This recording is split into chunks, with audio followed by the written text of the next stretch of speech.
Title: The Alchemy of Sorrow. Author: Virginia McLean. Contents: Title page, Copyright page, Content warnings, Editor's note, Anthologist's note, Map, Verso, Map Recto, Lullaby, Dedication, Lullaby Artwork, Lullaby, K.S. Veloso, Skies on Fire, Dedication, Skies on Fire Artwork, Skies on Fire, Sonia M. Black, A Matter of Trust, Dedication, A Matter of Trust Artwork, A Matter of Trust, Angela Board, A Recurrence of Jasmine, Dedication, A Recurrence of Jasmine Artwork, A Recurrence of Jasmine, Levi Jacobs, Twice Domesticated Dragons, Dedication, Twice Domesticated Dragons Artwork, Twice Domesticated Dragons, Intisar Kanani, The Witch in the Wood, Dedication, The Witch in the Wood Artwork, The Witch in the Wood, Quenby Olson,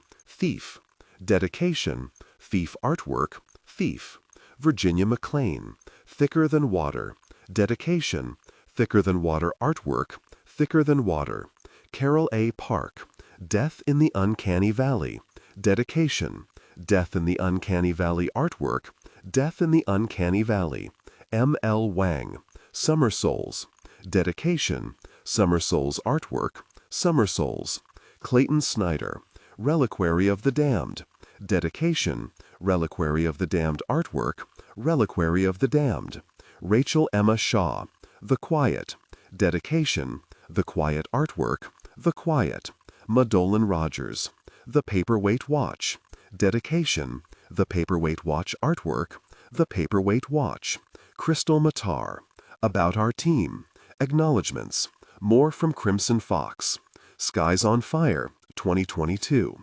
Sonia M. Black, A Matter of Trust, 2022, Angela Board, A Recurrence of Jasmine, 2022, Levi Jacobs, Twice Domesticated Dragons, 2022, Intisar Kanani, The Paperweight Watch, 2022, Crystal Matar, Thief, 2022, Virginia McLean, The Witch in the Woods, 2022, Quenby Olson, Thicker Than Water, 2022, Carol A. Park, The Quiet, 2022, Madolan Rogers, Reliquary of the Damned, 2022, Rachel Emma Shaw, Summer Souls, 2022, Clayton Snyder, Lullaby, 2022, K.S. Veloso, Death in the Uncanny Valley, 2022, M. L. Wang, published by Crimson Fox Publishing, cover art, illustration by Zoe Badini, 2022, cover design by VM Designs, 2022, Map of Grief, Hope by Diana Sousa, 2022, interior illustrations by Kirsten Espinosa Rosero, 2022, ISBN 978-192667-923. This collection is comprised of works of fiction. Names, characters, businesses, events, and incidents are the products of the author's imaginations. Any resemblance to actual persons, living or dead, or actual events is purely coincidental. Editor's note: Sarah Chorn, Cancer. Anthologist's note: Virginia McLean, Death of Both Parents, Pandemic. Lullaby: K.S. Veloso, Classism, Infanticide, Racism. Skies on Fire, Sonia M. Black, Alcohol Use, Alcoholism, Amputation, Chronic Illness Pain, Death of a Pet. A Matter of Trust, Angela Board, Bodies, Corpses, Drinking, Guns, Sex, Not Graphic, Pregnancy, Swearing, Violence, Weapons, Marital Cheating, Divorce. A Recurrence of Jasmine, Levi Jacobs, Death, Dying, Domestic Abuse, Emotional, Forced Captivity, Violence. Twice Domesticated Dragons, Intisar Kanani, Death, Dying, Parent Death, Gunshot Wound, Violence, Non-Gory, Descriptions of Warfare, Racism. The Witch in the Woods, Quenby Olson, Child Illness, Separation of Child and Mother. Thief, Virginia McLean, Death of a Parent, Hospitalization, Injury, Mild Fantasy Violence, Blood, Terminal Illness. Thicker Than Water, Carol A. Park, Bullying, Torture, Forced Captivity, Serious Injury, Violence, Weapons, Death in the Uncanny Valley, M. L. Wang, Death, Dying, Hospitalization, Terminal Illness, Summer Souls, Clayton Snyder, Death, Dying, Drinking, Recreational, Weapons, Reliquary of the Damned, Rachel Emma Shaw, Bullying, Classism, The Quiet, Madoline Rogers, Battlefield Violence, Weapons, Gore, Death, Corpses, Pregnancy Loss, Infertility, Depression, Suicidal Thoughts, Child Abandonment, Sacrifice, The Paperweight Watch, Crystal Matar, Mentions of Alcoholism and or Binge Drinking, Bodies, Corpses, Bones, Skull, Animal, Bones, Classism, Death, Dying, Mentions of Murder, Swearing, Terminal Illness. A few years ago, I went to my doctor for a routine cancer screening. I'd just been through treatment, and we were sure it was gone. The doctor, however, felt another lump in my neck, and my blood work was loaded with tumor markers. I remember sitting in the chair and chattering in a way I never knew I was capable of. I have felt pain before, but this was something beyond even that, a realm all its own. A feeling so powerful no words would ever do it justice. I felt both too hollow and too full at the same time. How do you breathe when you have no air? I was drowning on dry land, suffocating on sorrow. The whole world was closing in on me, and all I could think was, not again, not again, not again. Someone was screaming. I'm pretty sure it was me. The doctor and I talked next steps. When the appointment ended and my surgeon had been contacted and things were underway, he stopped and told me something that has stuck with me all these years. I might not know what you are feeling, but I know grief. I think about that phrase a lot. There is a devious simplicity and graceful surrender to it that I find both enchanting and powerful.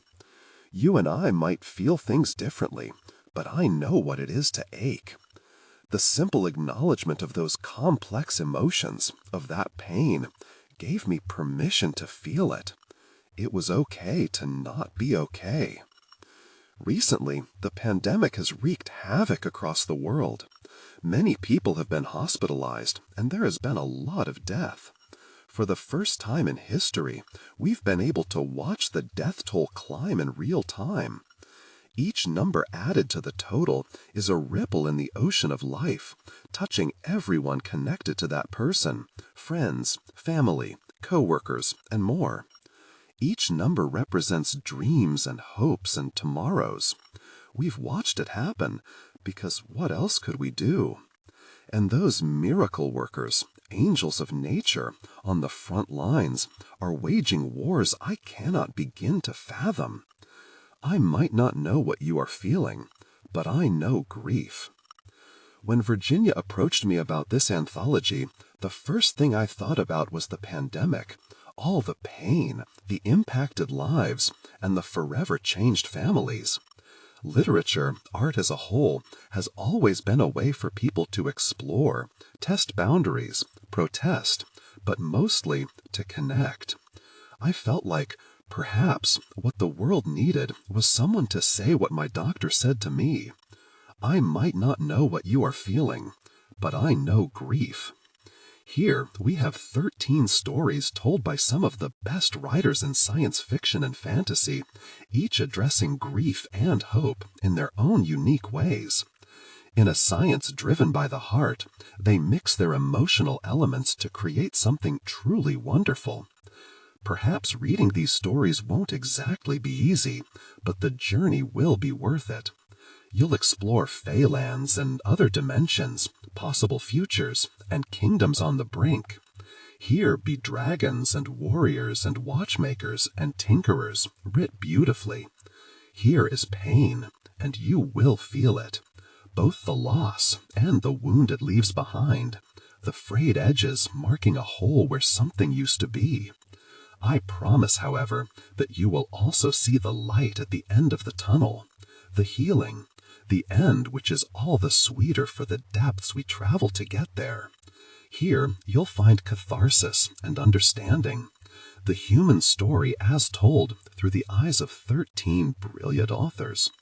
Acknowledgement of pain and a burden shared, made all the more powerful for its raw honesty. Perhaps what you need right now is someone to say, "I might not know what you are feeling, but I know grief." And this anthology does just that. Sarah Chorn, May 27, 2022. Organizing an SFF anthology of any kind was never really something I expected to do. Organizing one centered on the themes of grief and hope, even less so. Indeed, organized is not usually the first word my friends would choose to describe me. But the universe has an odd sense of humor, I guess, so here we are. In June of 2020, both of my parents died on the same day. Due to COVID travel restrictions, I couldn't visit either of my parents before they passed away, and I also couldn't go hug my siblings and grieve with them in person. As you might imagine, that only compounded my feelings of loss and sorrow. About a month after that horrible day, I found myself, as I so often do, turning to writing in order to process my emotions. The resulting fantasy story, Thief, is a raw expression of some of the struggles I went through when my mom died. But fantasy stories dealing expressly with grief are few and far between, especially those that lean into themes around healing and hope. As such, I struggled to find a place to share Thief with readers. Eventually, I reached out to editor Sarah Chorn to see if she wanted to help me bring to life an anthology on grief and healing, to make a space not just for my story, but for others like it. She said yes, and from there, we both started inviting authors to join the project. In fairly short order, we gathered together the 13 incredibly talented authors whose stories you'll read in these pages. As with any project of this size, the reality of things is often a bit different than what we have in our heads at the start. When I first thought of creating this anthology, I pictured a collection of great stories wrapped up in a pretty cover, selling well because of all the awesome people involved. That may yet be part of our story, but more than soaring sales and a pretty book, this project has created a beautiful community.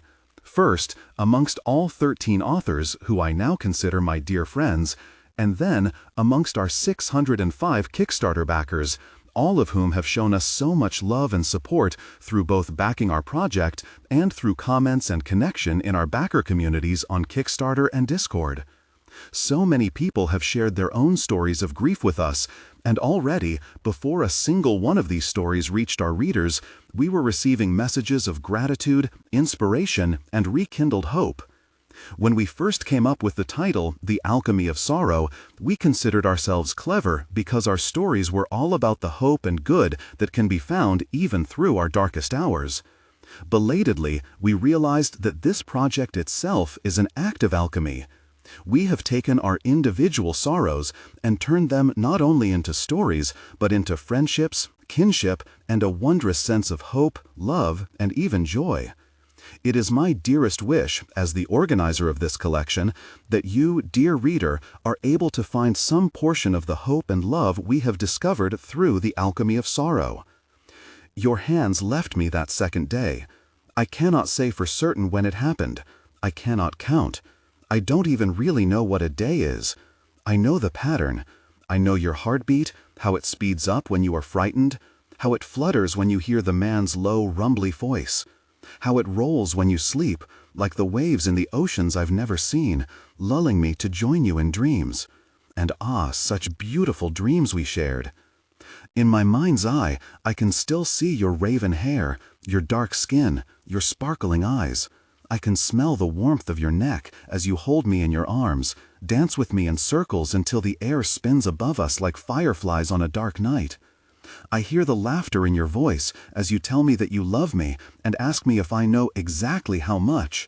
As much as the world, you answer for me, as much as the moon and the clouds and the sky.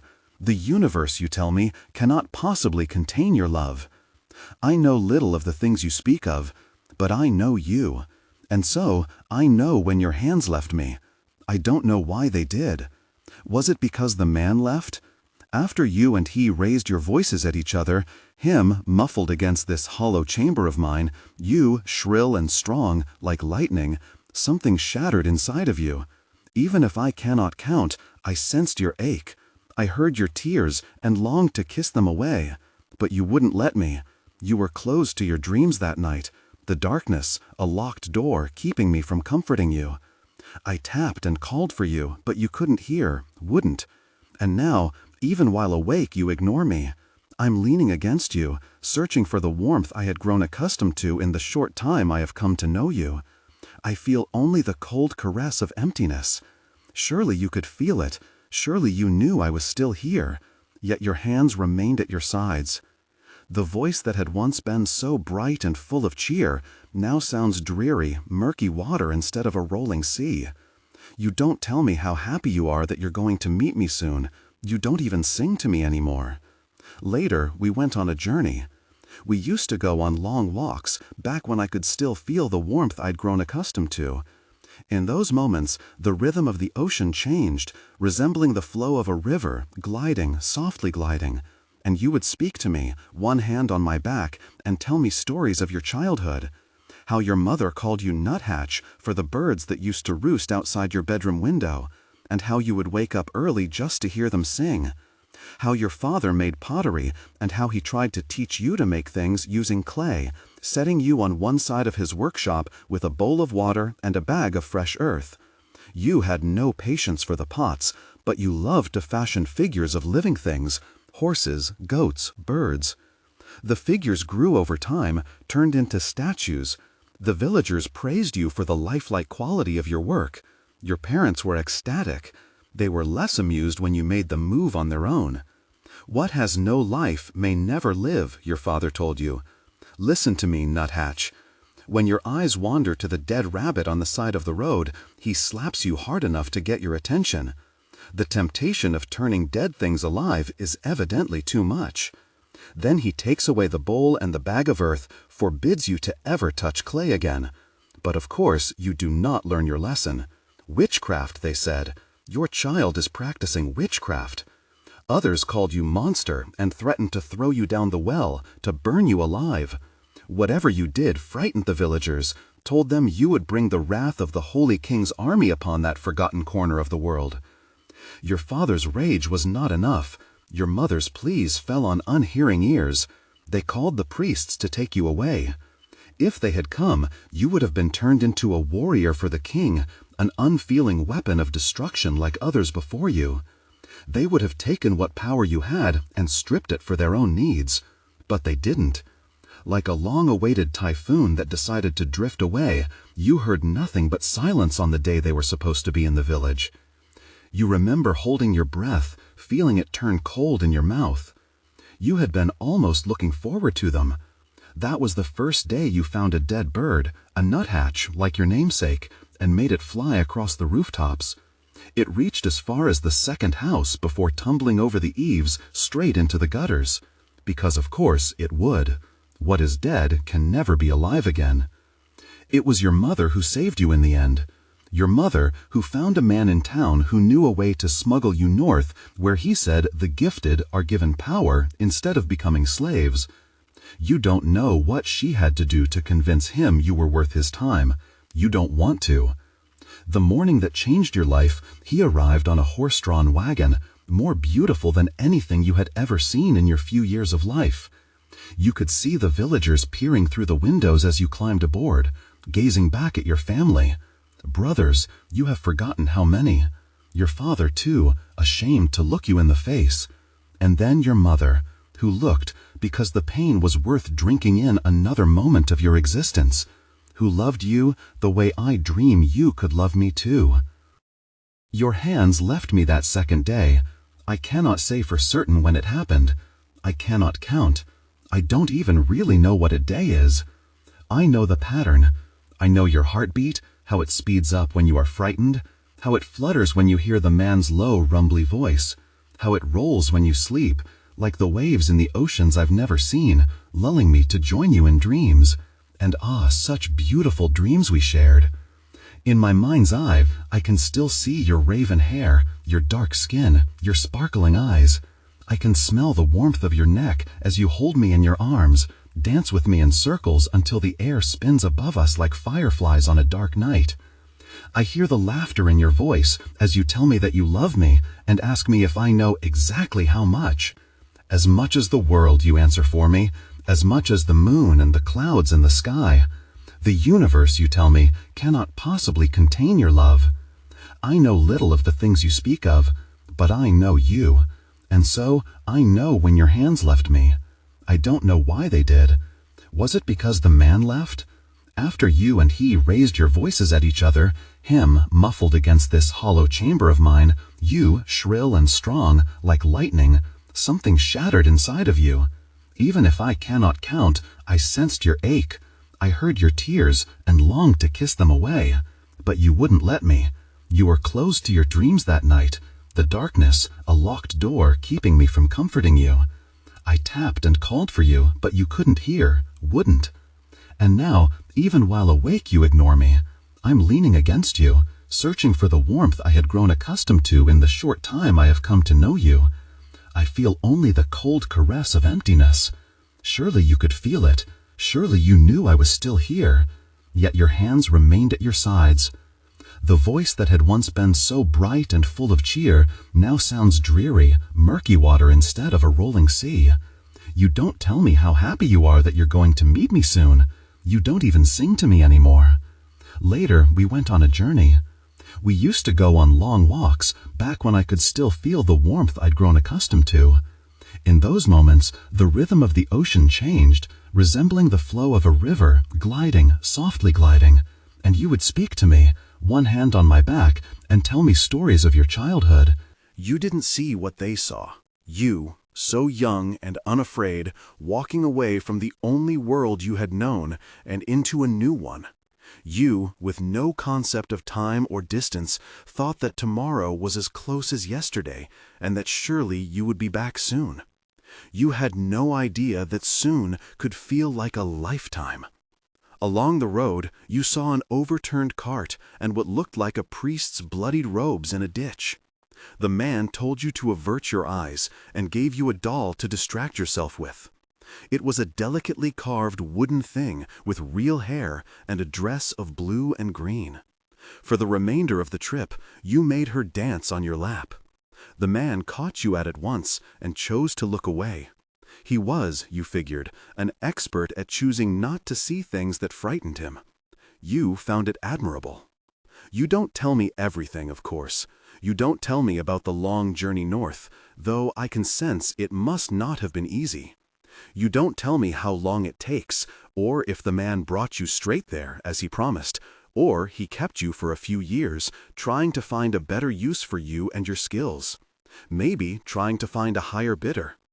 You don't tell me how you managed to become a student in the famed mage school at the Dagagian Plateau. A poor child in that rich place, it must have been a momentous occasion in history. They must have somehow known about your talent, the well of power nestled deep within your soul. The world, after all, does not run on charity, or so you tell me with a note of sorrow in your voice, a tinge of unacknowledged grief.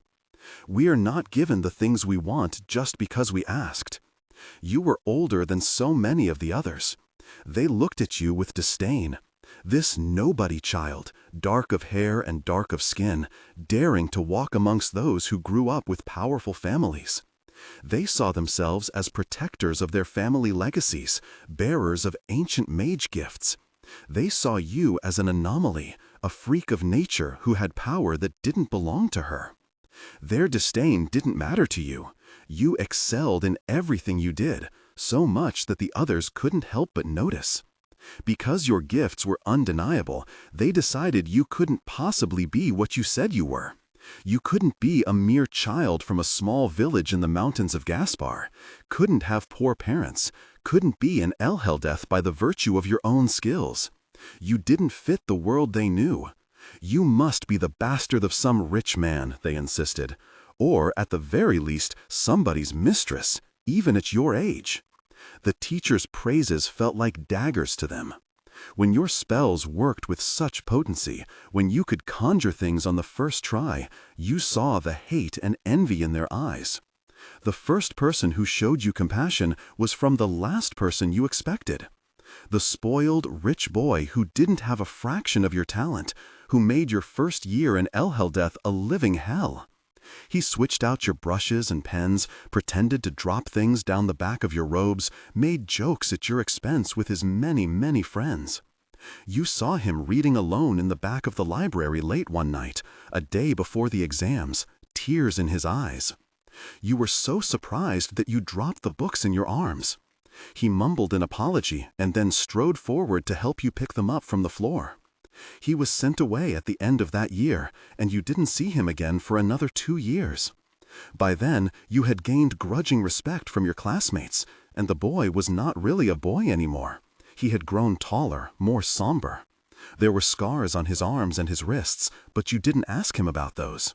You found yourselves sharing that same corner of the library, and then, later, talking beneath the stars after escaping from the yearly school dance. You started calling him by his name then, Ragnar. It felt like fire on your lips. The day of the argument, years and years later, you spoke his name with venom. You don't understand, you tell him. You're a pampered nobleman. I shouldn't have expected you to. Just stay out of my way, Ragnar. Pretend you don't know anything about this. You won't be held accountable. I am not worried about me. Forget me. I'm worried about you. You want to create a weapon to destroy the empire that clothed and fed you and celebrated your achievements all these years when your own country would have doomed you to a life of servitude. The empire that taught you the very techniques you are hoping to use. You know you cannot just conjure this thing out of nowhere. You need to pull the energy from a source, and the only ready one in Gaspar are people. Are you going to commit mass slaughter just so you could kill even more? If you weren't the woman I love, you'd what? Strike me where I stand? You gave a bitter laugh. Do it if you've the courage. But I know you don't. You've always been weak.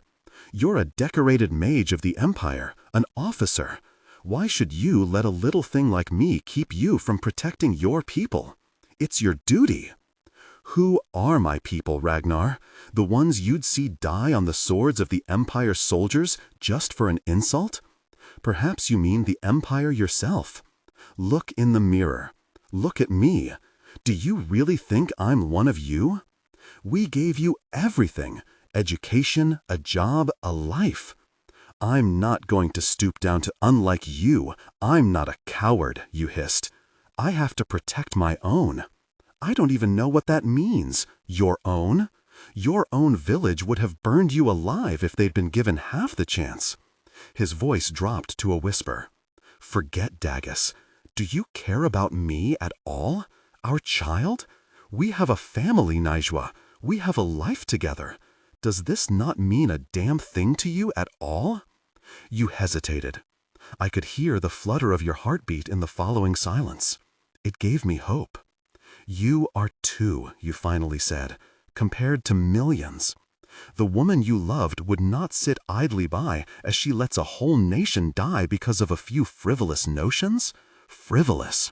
Were? You know my answer. If you want to stop me, kill me now or leave. I suppose I have no reason to be surprised, he replied, a resigned sigh at the tip of his next breath. He left, and with him your warmth.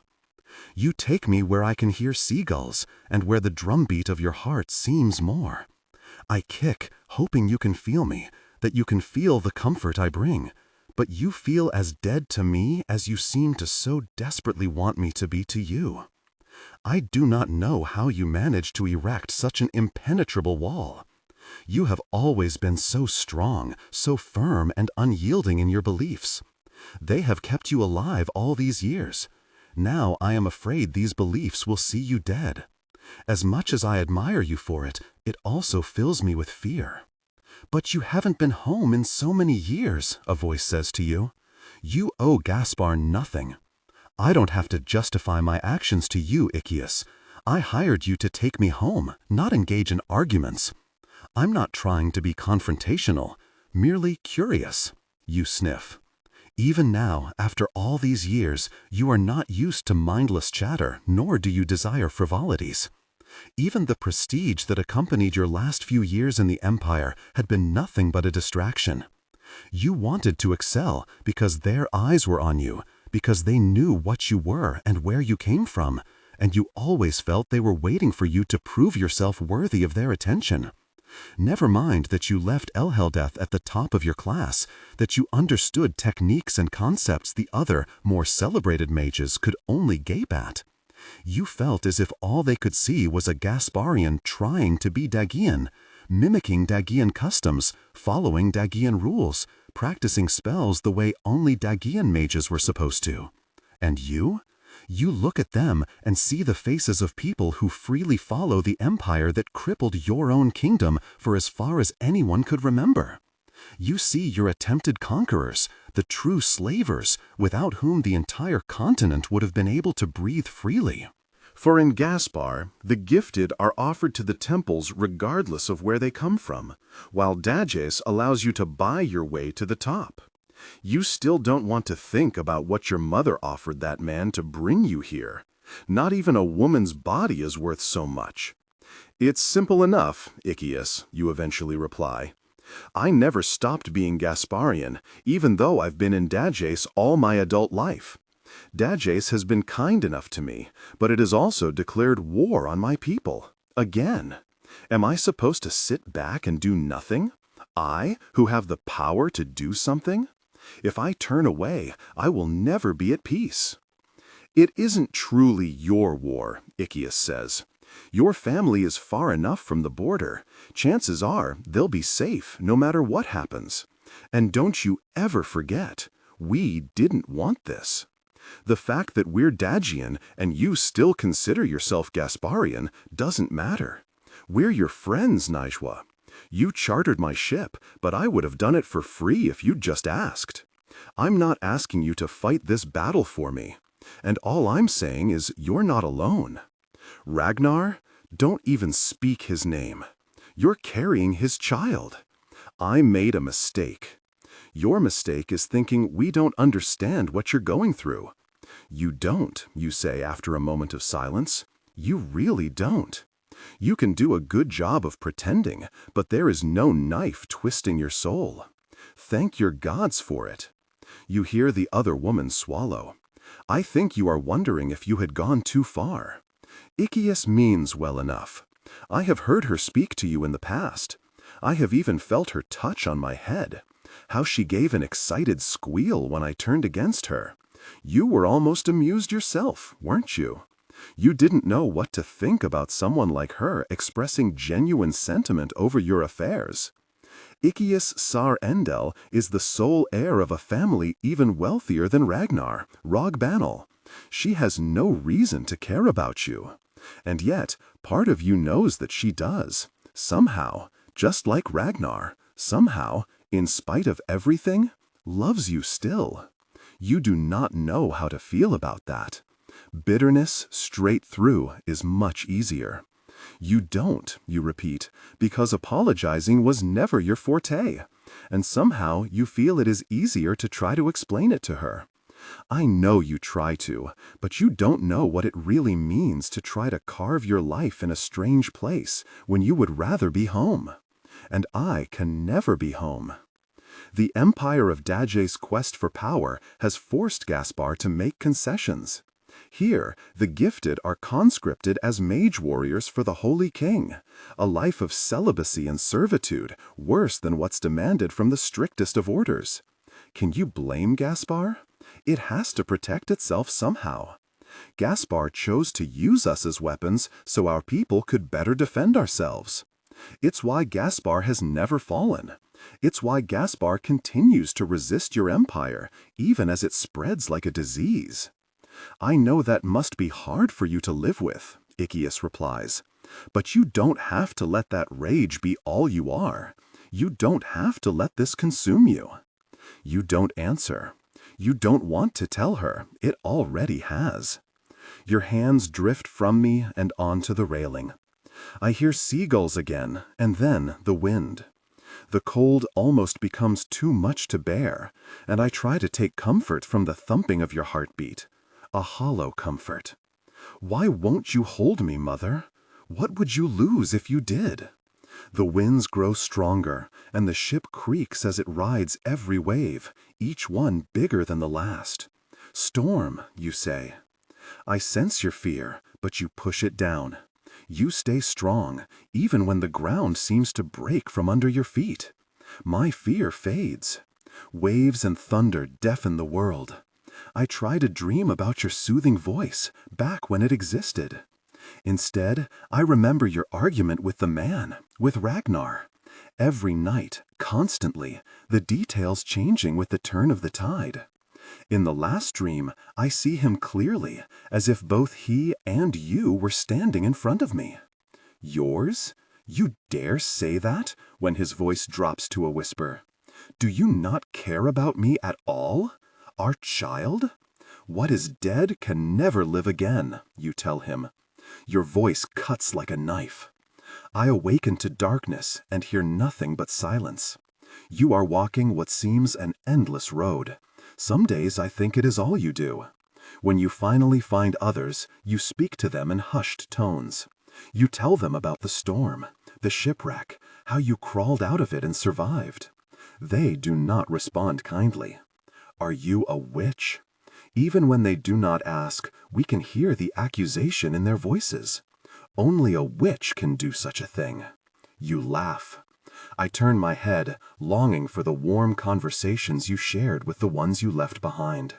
There, at least, you were settled. There, you were happy. Why don't you go back to the comfort of the others, to Iccius and Ragnar and all those people who love you? Here, they fear you. I hear doubt when they ask where you are going, and hear them whisper to each other when your back is turned. We are amongst strangers, and you do not talk to me anymore. I wonder if there is a worse hell than this. I, who have not yet been born, I, who have yet to live, have already had what little joy I've known snatched from me. So I sleep. I don't count the days or the weeks. Time does not flow for me the same as it must for you. At some point, sunlight caressed my shut eyes. The brightness distracts me. I find myself turning towards it, wondering if it is the same warmth as what I once felt back when you cared. You shouldn't be traveling in your condition, a man says. My condition is none of your business. So it isn't, he laughs. His voice is rumbly, grainy. I can feel you turn away from the unpleasantness of it. And yet, here you are, looking for help. I just need you to guide me back to my village, you reply. If it's your village, why don't you know the way? Are you going to take my money or not? I could take it anyway, the man grumbles. I could kill you and take the money, and more besides. There is something sinister in how he says the last part, a note that makes me shiver with discomfort. What are we doing here? This isn't how the other man made you feel. You laugh. The sound startles me. If you mean to frighten me, you're doing a poor job of it, you say. Am I? His voice is so close, it is almost as if he is speaking right beside me. You're alone, helpless in the woods, and you dare? That, you can yell louder if you want, you say. You're alone too. And so? You need all the help you can get. Because the things you think you can do to me, I can do that and worse to you. He laughs again. But unlike your laughter, his is tinged with tension. He must have seen something that I can't. I hear his footsteps as he walks away, and you follow him, hands at your sides. It must be so much harder to walk like you don't care. You are still trying so very hard to pretend I no longer exist. How long have you been away from Gaspar? The man asks. Long enough, you say. The way you speak, there's a foreign lilt to it. Dagian, I think. Am I wrong? You can assume all you want. Then I'll assume I'm right. Say, you want me to take you to Hilal. Funny. I know a family in Hilal whose child was taken away. But that was a long time ago, back when I was a boy. He pauses, clearing his throat. I never met her myself, but my friends talked about her. This child, they say, could make things move. Dolls and figures that she made. They say she even made a dead bird fly over the roofs once, a nuthatch. It reached as far as the second house before tumbling over the eaves. What has no life may never live, you say. What is dead can never live again. The man gives a grunt of confusion. They're rules, you say. One of the many rules for mages. You cannot create something from nothing. There must always be a source. I don't know that word. Mage. The girl in your story. Priests didn't take her. You're right, I remember now. He grunts again. Curious, now that I think about it. They should have come for her. She clearly had the gift. Mages, you say. You stop. I hear the wind again, rushing through trees the way they do in my dreams, back when we shared those dreams together. It's a Dagaean word, you tell him. The Dagaeans always want everything, he replies.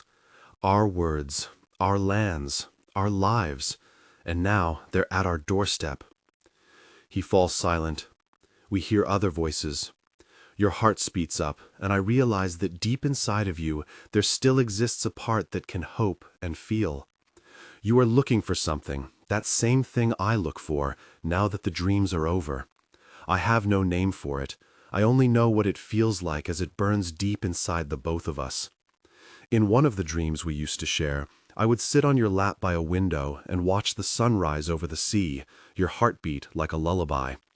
Sometimes we would be alone, and I would get the chance to just sit with you and let you stroke my hair while I gazed out the open window. The stars were always so beautiful, yellow pinpricks against the blue-black velvet of the sky. I imagined they were souls, disembodied, weightless, looking down on us with longing and envy. Life is precious, cold, clear water down a parched throat. I remember one dream where a woman sat cross-legged on the rug in front of us. She looked like you, dark skin, dark eyes with long eyelashes, full red lips. I had to do it, I remember her telling you. You wouldn't listen to me. You wouldn't listen to your father. The priests would have taken you away. They would have taken you away and we would have never seen you again. You could have told me. I could have been prepared at least. And what would you have understood, as little as you were? How was I supposed to explain such a thing to you? I would have understood enough to know that my mother cared. You sold me to a Dagaean, mother. He treated me like a slave. The things he did to me, if I had not run away. The other woman got up and approached us. I curled my hand on your knee, staring at her creased face, graying hair, unshed tears brimming in her eyes. I didn't sell you, she said. I wouldn't have done such a thing. I loved you, child. You turned away, frowning. He almost didn't want to take you, the old woman continued. But the priests would have stolen everything that makes you who you are. They would have turned you into something else. Instead, you sent me to the enemy. To save you, she said, her voice growing desperate. Gaspar has more than enough warriors at her beck and call. I would not have you be one of them. I couldn't bear it. For our people, I would have gladly become a weapon, you replied. They look at me, and all they see is a Gasparian trying to be Dagaean, nothing more. And now I can't be home, ever. As far as our people are concerned, I am a Dagaean now, which means I belong nowhere. She touched your face with the back of her hand. You make it sound like it's the worst thing in the world. It is. The Dagaeans are our enemy, and you hate them so much, don't you? And him? She glances at me briefly. The power in him is stronger than yours ever was. Don't tell me you won't try to protect him as I have tried to protect you. You turned to me then, silent for a long time. And now I remember that this was our last dream together. Maybe that's why I recall it so well, every detail. The way your eyes looked, the fear that stirred in the pit of my stomach. He's more Dagaean than I could ever be, you managed to say. This war will go on for years. They will use him. I can't give them that power. He is your son. Should I let the Degaans have their way with him the way they did with me? Should I let them use him to destroy our people? I still love Gaspar. I can't willingly hand them the thing that will turn the tide in their favor. So instead, you will use him to destroy them. Use him, Mother? We will work together to protect Gaspar from Degaans once and for all, and then maybe we can all be free. You are asking too much from an unborn child. Your man, the father, does he have no say at all? He will support me on this. Will he? He loves me, Mother. Do you love him? Mother! The dream ended there.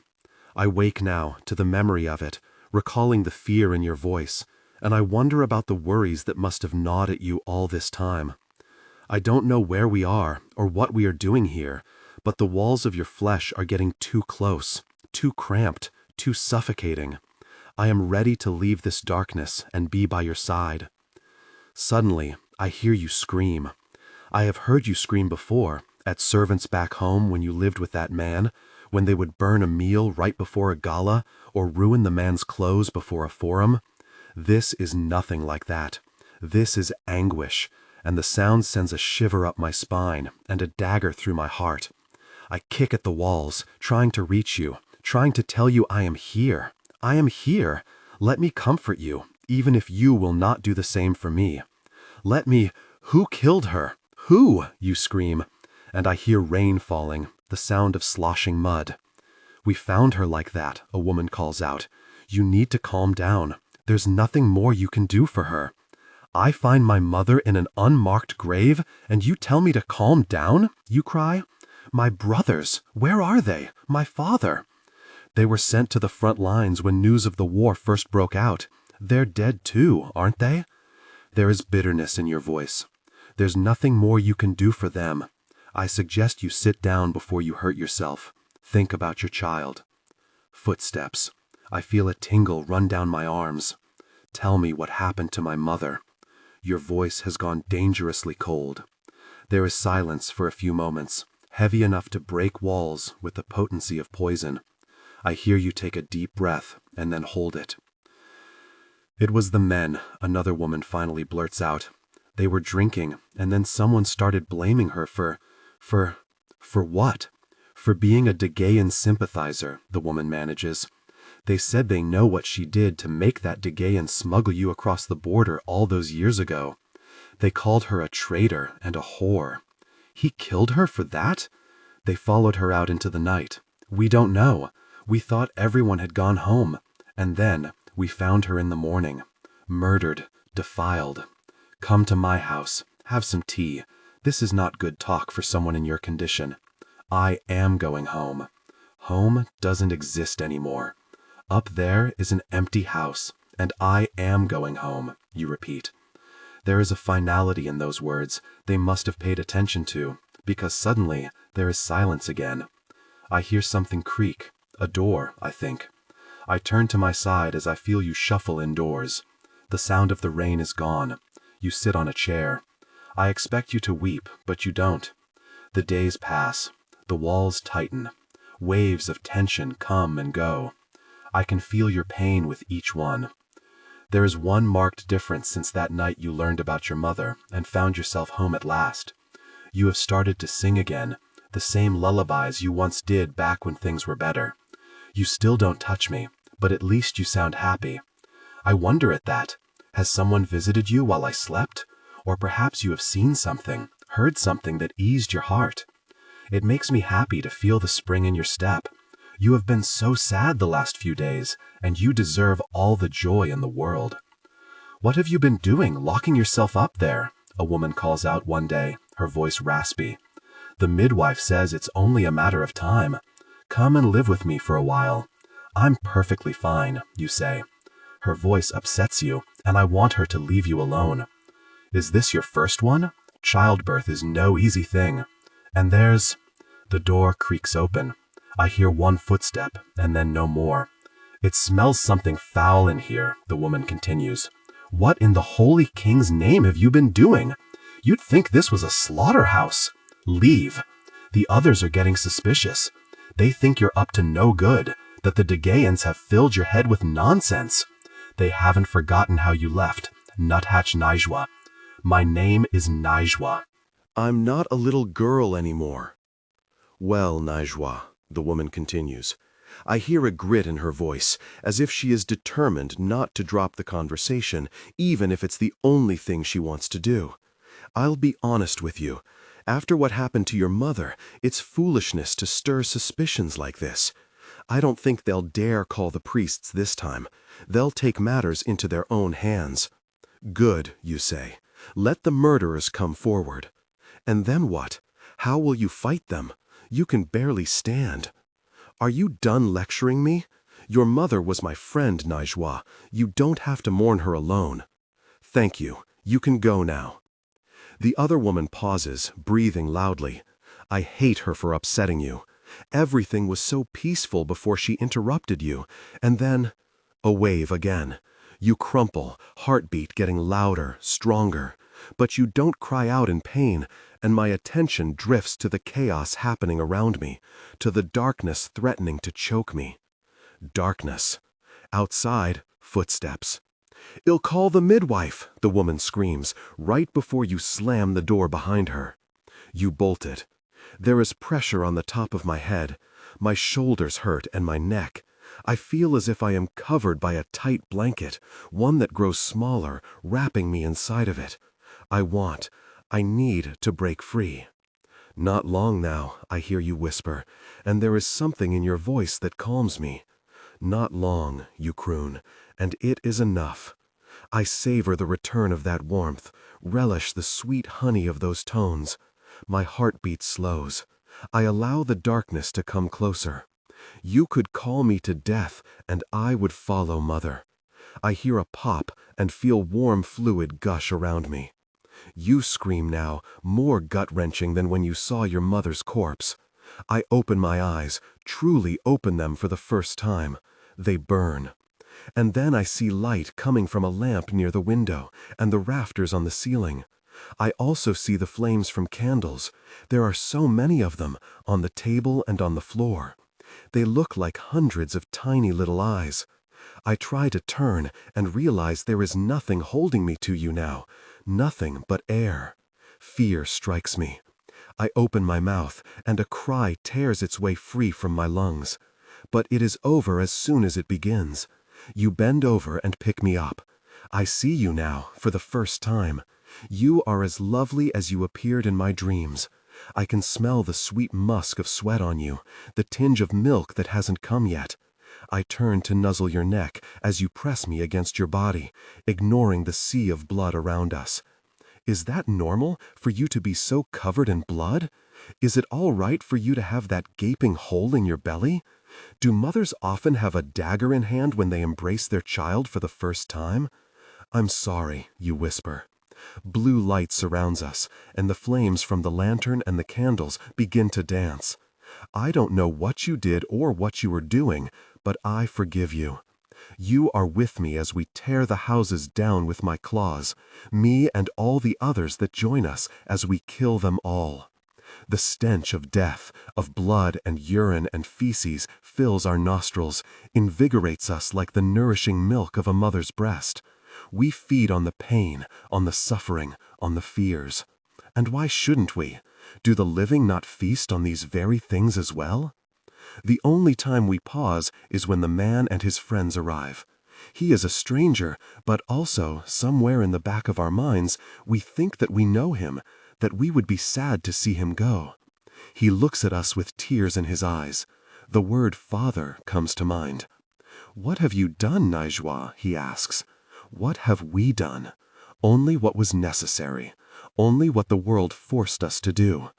His friends come wielding spells. We frighten them, but they also frighten us. We try to run. They tear at us with blades and hot white fire. I pull back for a moment to look for you in the midst of the chaos. I see your shade in the corner, unmoving, distant. Is this not what you wanted? You have nothing to worry about. I know what you meant me to do. I know why I'm here. Let me sing that lullaby for you, Mother. Let me sing it to the world. Everything will be all right. I read somewhere once that grief is not always about the loss of what was, but could also be the loss of what could have been. Lullaby is my attempt to tackle a story from the point of view of one of the villains in my Legacy of the Lost Mage trilogy at this intersection of grief, one shared between an unborn child and their vengeful mother. Find out more about K.S. Veloso here. To all the chronic illness and pain warriors, Lieutenant Colonel Nozaki, the Empire thanks you for your impeccable service in the Phoenix Corps and awards you with this token of our esteem. The man who served as the mouthpiece for the Emperor intoned. He bowed low as a servant held out an open box containing a set of finely crafted daisho. Silver inlay looped from the base of the scabbards to touch the golden phoenix emblem at the top. The exquisite pair of swords were meant to be mounted in my home as a display of my meritorious service to the Emperor. It is my greatest honor to serve. A hand squeezed my heart as I bowed low. I didn't want this. I didn't want to leave my post, but there was no other choice. My body betrayed me. Slowly it turned on itself until, at last, I could no longer sit on my phoenix or walk without assistance. Emperor Matsuoka descended the steps from his throne, stopping before me. This is a paltry gift for the years of service and friendship you've given me. I wish. He rested a hand on my shoulder. I wish there was more I could do. You have given me the best care, Your Majesty. That is more than I could ask for. I bowed low. Tears blurred my vision, but I refused to let them fall. Come, my friend, let me walk you out. The Emperor held out his arm. I took it, and we slowly walked the length of the hall. My cane tapped the floor, followed by the drag of my right leg. The heavy leather brace kept it from collapsing entirely, as the limb no longer had the strength to carry my weight. Pain burrowed into my lower back and shot down both legs. Each step produced another fiery dagger that raced from my spine to my toes. The world narrowed to a tunnel as I clung to the edges of willpower. The fight to stay upright and mobile consumed everything I had. The shame of collapsing and showing my weakness was more than I could bear. The Emperor held my hand against his arm, the gentle pressure a reminder that he was supporting me. There was a time I would have screamed that I didn't need his help, that I could do it on my own. But pain had long since destroyed my pride and dignity. I clung desperately to anything that kept me upright. When we reached the doors of the palace entrance, the Emperor stopped. Yoshiko wanted to see you off, but she is hosting the ambassadors from Ongawa, and you know how touchy they can be. Will you join us for dinner next week? We don't want to lose your friendship. I patted his arm. I would love to come for dinner. The Emperor smiled. Fine creases appeared at the corners of his eyes. Gray streaked his temples. We were no longer vigorous youth eager to take on the world. The years were etched on both of us, wrinkles and scars that told the tale of our friendship. He let go of his arm and motioned for the waiting palanquin. Don't be a stranger, old friend. I still need your boundless wisdom. He turned back to the palace and returned to the world I was leaving. I closed my eyes as the crisp spring breeze cooled my skin. Plum and cherry blossoms scented the air, their petals drifting to the ground in a mix of pink and white snow. I stepped into the palanquin, grateful for the chance to finally sit. I pulled a small vial of pain medication from the breast pocket of my uniform and took a swallow. The fire in my back and legs receded some, but the effect wouldn't last long. I still had a list of things to do before I could rest. The next task was not something I wanted to do, but it was required. Take me to the stables, I ordered. The palanquin bearers lifted the chair and headed to the northern corner of the palace grounds. The Phoenix stables were a stable in name only. It sat on the edge of the palace grounds with a tall wall surrounding a massive sandy floor with man-made caves built along the wall. The only building in the compound where the riders trained was the hatchery, where the eggs were kept warm and out of the elements before hatching. Recruits and their newly bonded phoenixes trained in the center area, while the caves provided shelter and homes to the individual birds. Later, they would move to the eyries in the cliffs above the city. A stable hand approached and offered a respectful bow. "Lieutenant Colonel, I've been sent to escort you." I took a deep breath and let it out slowly, a poor attempt to calm my quickly fraying emotions. "Lead the way." "Of course." He showed me to the far end of the stables. "Please enter when you are ready." "Thank you." The words barely squeezed past the lump in my throat. My footsteps dragged more than usual as I entered the cave. The sounds of training outside died as I passed the magical barrier that kept the cavern at a constant temperature and allowed the bird within well-earned peace and safety to rest. My eyes quickly adjusted to the dimmed light. Stablemaster Asada knelt beside my phoenix Hisa, stroking her head and crooning. Hisa looked small, curled in a tight ball. Her normally vibrant flame-colored feathers had dulled to dirty earthen hues, and her bright crimson eyes were now muddy brown. Hisa's breathing was visibly labored. My heart broke at the sight of her. Her poor state reflected my physical condition. If something wasn't done soon, Hisa would die, and she wouldn't reincarnate. A young recruit, probably no older than 13 summers, stood nearby. She rubbed her hands along the front of her pants, plainly nervous as she stared at the bird who was to become her flight mate. This was a normal part of the phoenix's life cycle, I told myself, nothing to get upset over. The real tragedy would be Hisa's death. The lump in my throat grew larger. Giving Hisa to a new rider meant she could still soar the skies. Her life would continue. Without me. Hisa lifted her head as I approached and gave a forlorn chirp. I knelt beside her, my fingers burrowing into the soft down feathers on her neck. "Hello, beautiful. It's almost time to reincarnate." She took my wrist in her beak, a precarious position to be in, as she could easily crush a cow's thigh bone with that bite. She offered another unhappy chortle. We both knew this was goodbye. Tears pricked my eyes, but I held them back. "I know, love. This is for the best. You belong in the skies, and I choked on the rest of my words as I stroked her head, rubbing at her favorite spot right above her eye ridges. I looked at the recruit. "What's your name and rank?" The wide-eyed girl bowed. "Private Takeda, ma'am." "Private, this is Hisa." I stroked Hisa's crown. "She is the most beautiful, loyal mount you could ever have. Treat her like a queen. She deserves it." The private bowed low in answer. Stablemaster Asada touched my shoulder. "Are you ready?" "No, but it's time." I kissed Hisa on the beak. "Goodbye, love. Clear skies and fair winds to you, always." Her eyes held mine, soft and trusting, as I pulled on the thread of magic that connected us. Perhaps we can fly together again in another life. The cord between us tore free, and a hollow opened in my heart where Hisa once existed. She let out a mournful cry as she rose to her full height, nearly brushing the top of the cave with her head.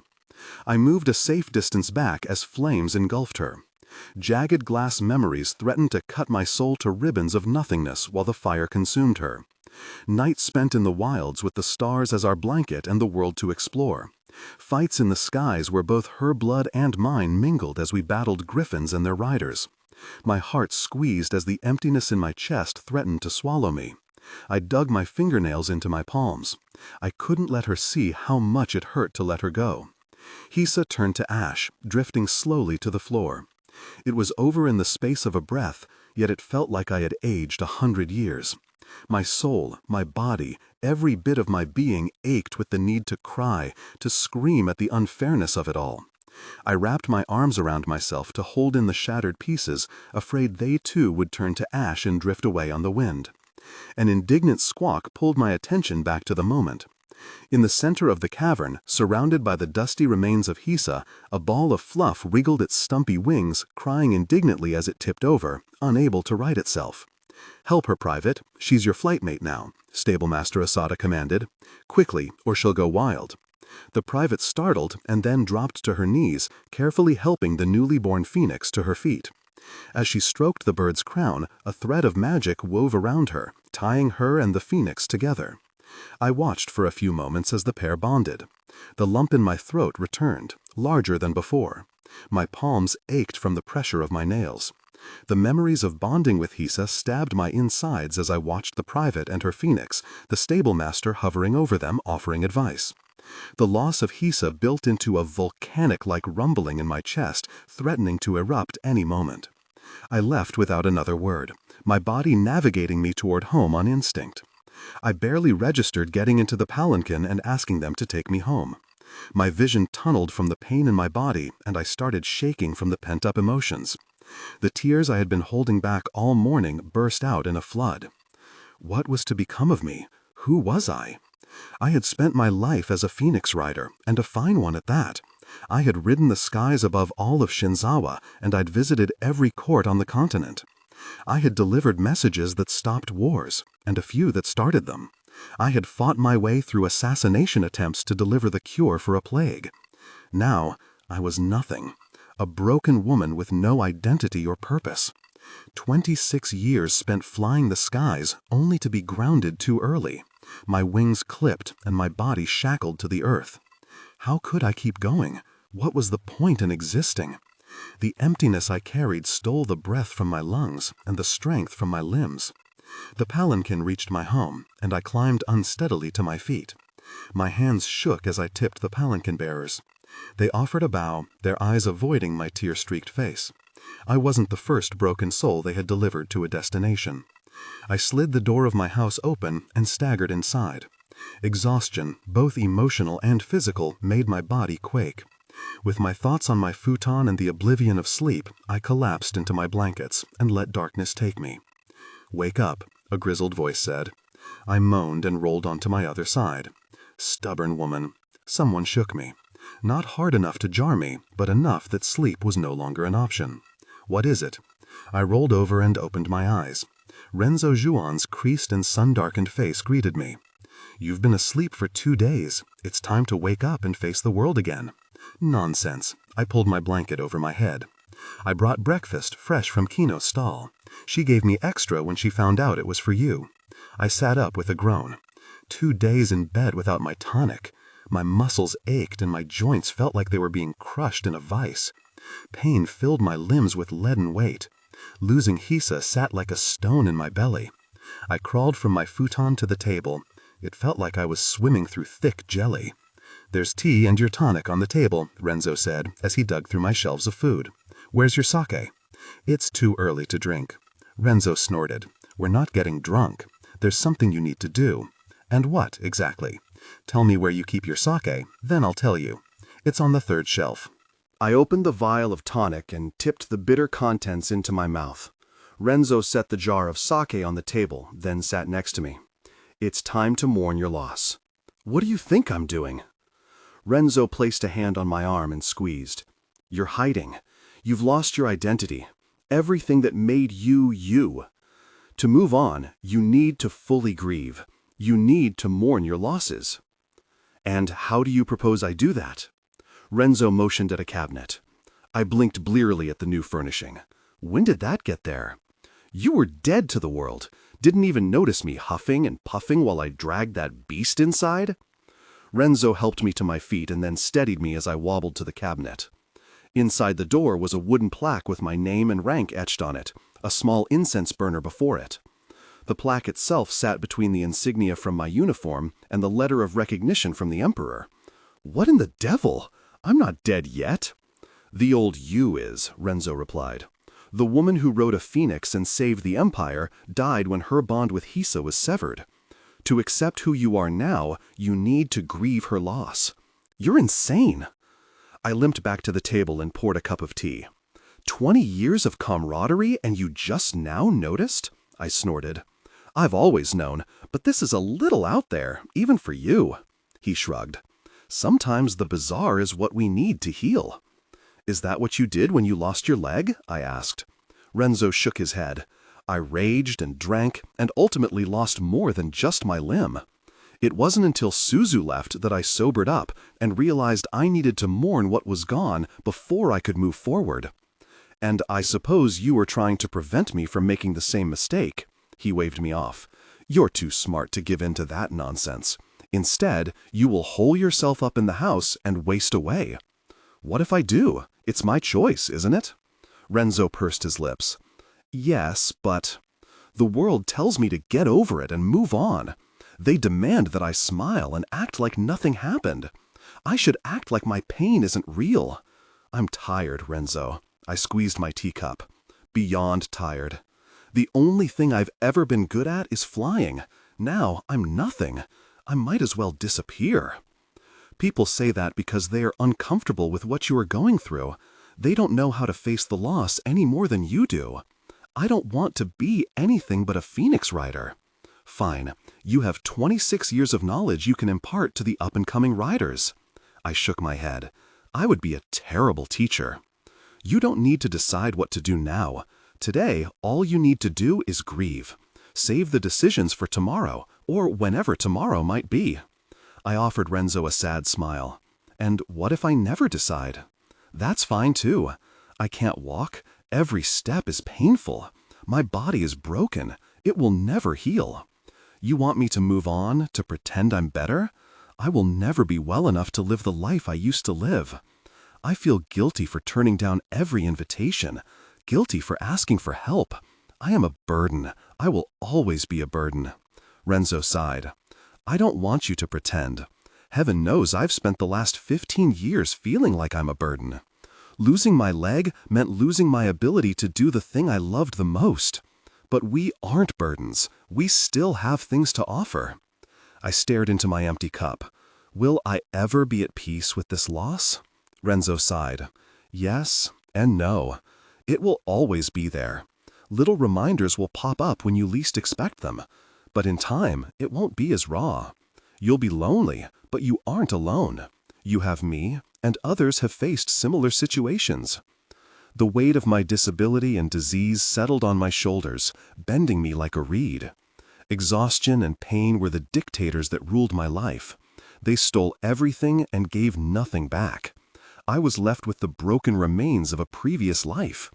I didn't have the capacity or will to carry the weight of that corpse. I can't do this right now. I laid my head on the table, tears crawling down my cheeks. Then, do it when you are ready. Renzo patted my shoulder. Just don't hide forever. I closed my eyes and let the grief take over. I was too tired to fight it. Racking sobs shook through me. I cried, and Renzo held me, stroking my hair with his calloused hands. His firm arms around me, a reminder that I didn't have to do this alone.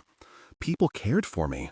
Some wanted my friendship, even if I couldn't always be there for them. Renzo was right. Hisa had been reborn, and I could be as well. It was time to mourn my loss and find a new path. It would take time to move forward, even if I never fully accepted what I had lost. But time was the one commodity I didn't lack. I pushed myself to my feet, took 3 sticks of incense from the drawer in the cabinet, and lit them with a nearby candle. I placed them upright in the dish of sand and bowed to the plaque. Renzo handed me the bottle of sake. I pulled the top from it and took a small sip before pouring a line of the spirit on the ground. Lieutenant Colonel Nozaki, may you fly in peace. Skies on Fire explores the loss of identity, purpose, and independence that comes from chronic illness and pain. Too often, society wants people who suffer from chronic illness to paste a smile on and pretend everything is okay. This story was born from my own struggles with chronic illness and the daily grief that comes from losing my old healthy self, as well as coming to terms with a new normal. Find out more about Sonia M. Black here. To my family, who allowed me to write most of this story on the long drive home from Wyoming. Bastian was drunk the night his wife dragged him out of her best friend's bed. Maybe that was why it didn't hit him until later how angry Eva was, how a single bad decision could demolish his life. Be honest, Bastian, it was a whole string of bad decisions. A long stretch of nights blurred by wine and liquor. Of time spent telling himself that just because he was married and had a child now, it didn't mean his life had to end, did it? He could still make the rounds of taverns with his friends and maintain the networks which kept his wife and child fed for the God's sake. Going out was a necessity. Even if he sometimes drank too much and lost the money he was supposed to earn by playing cards, he'd win it back tomorrow. Losing money was an occupational hazard of being a gambler. You had to show you had nerve to play in the big games. "Why are you complaining so much?" he'd said to Eva that morning, throwing the few coins still in his possession onto the table amid the bowls of porridge. "I'm trying to move us up in the world. My son won't grow up surrounded by all this common shit, not like I did. My luck's going to turn soon. I can feel it. Then I'll buy you a silver tea set, silver spoons, servants. We'll eat bacon for breakfast off a gold platter if we feel like it, just like the prince and Lyra." Eva's mouth tightened into a bloodless line. Men got the same look before lashing out with their fists, but Eva whipped him only with her words. "If you'd get an honest job, Bastian, and stop drinking and gambling all our fucking coin, maybe we could afford silver." Her voice was a vicious whisper, held low on purpose so the baby didn't hear. Checo patted the table with his pudgy starfish hands, happily involved in the slapping sounds they made, oblivious to his parents arguing. But it all threatened to awaken Bastian's hangover. Eva swept the coins off the table into her hand and shook her fist in his face like she might actually hit him. "If I left it up to you, your son would starve. The only thing this coin will buy is bread. I'm using the gifts that gods gave me. For you, Eva, I can make more money this way. You've just got to have some faith."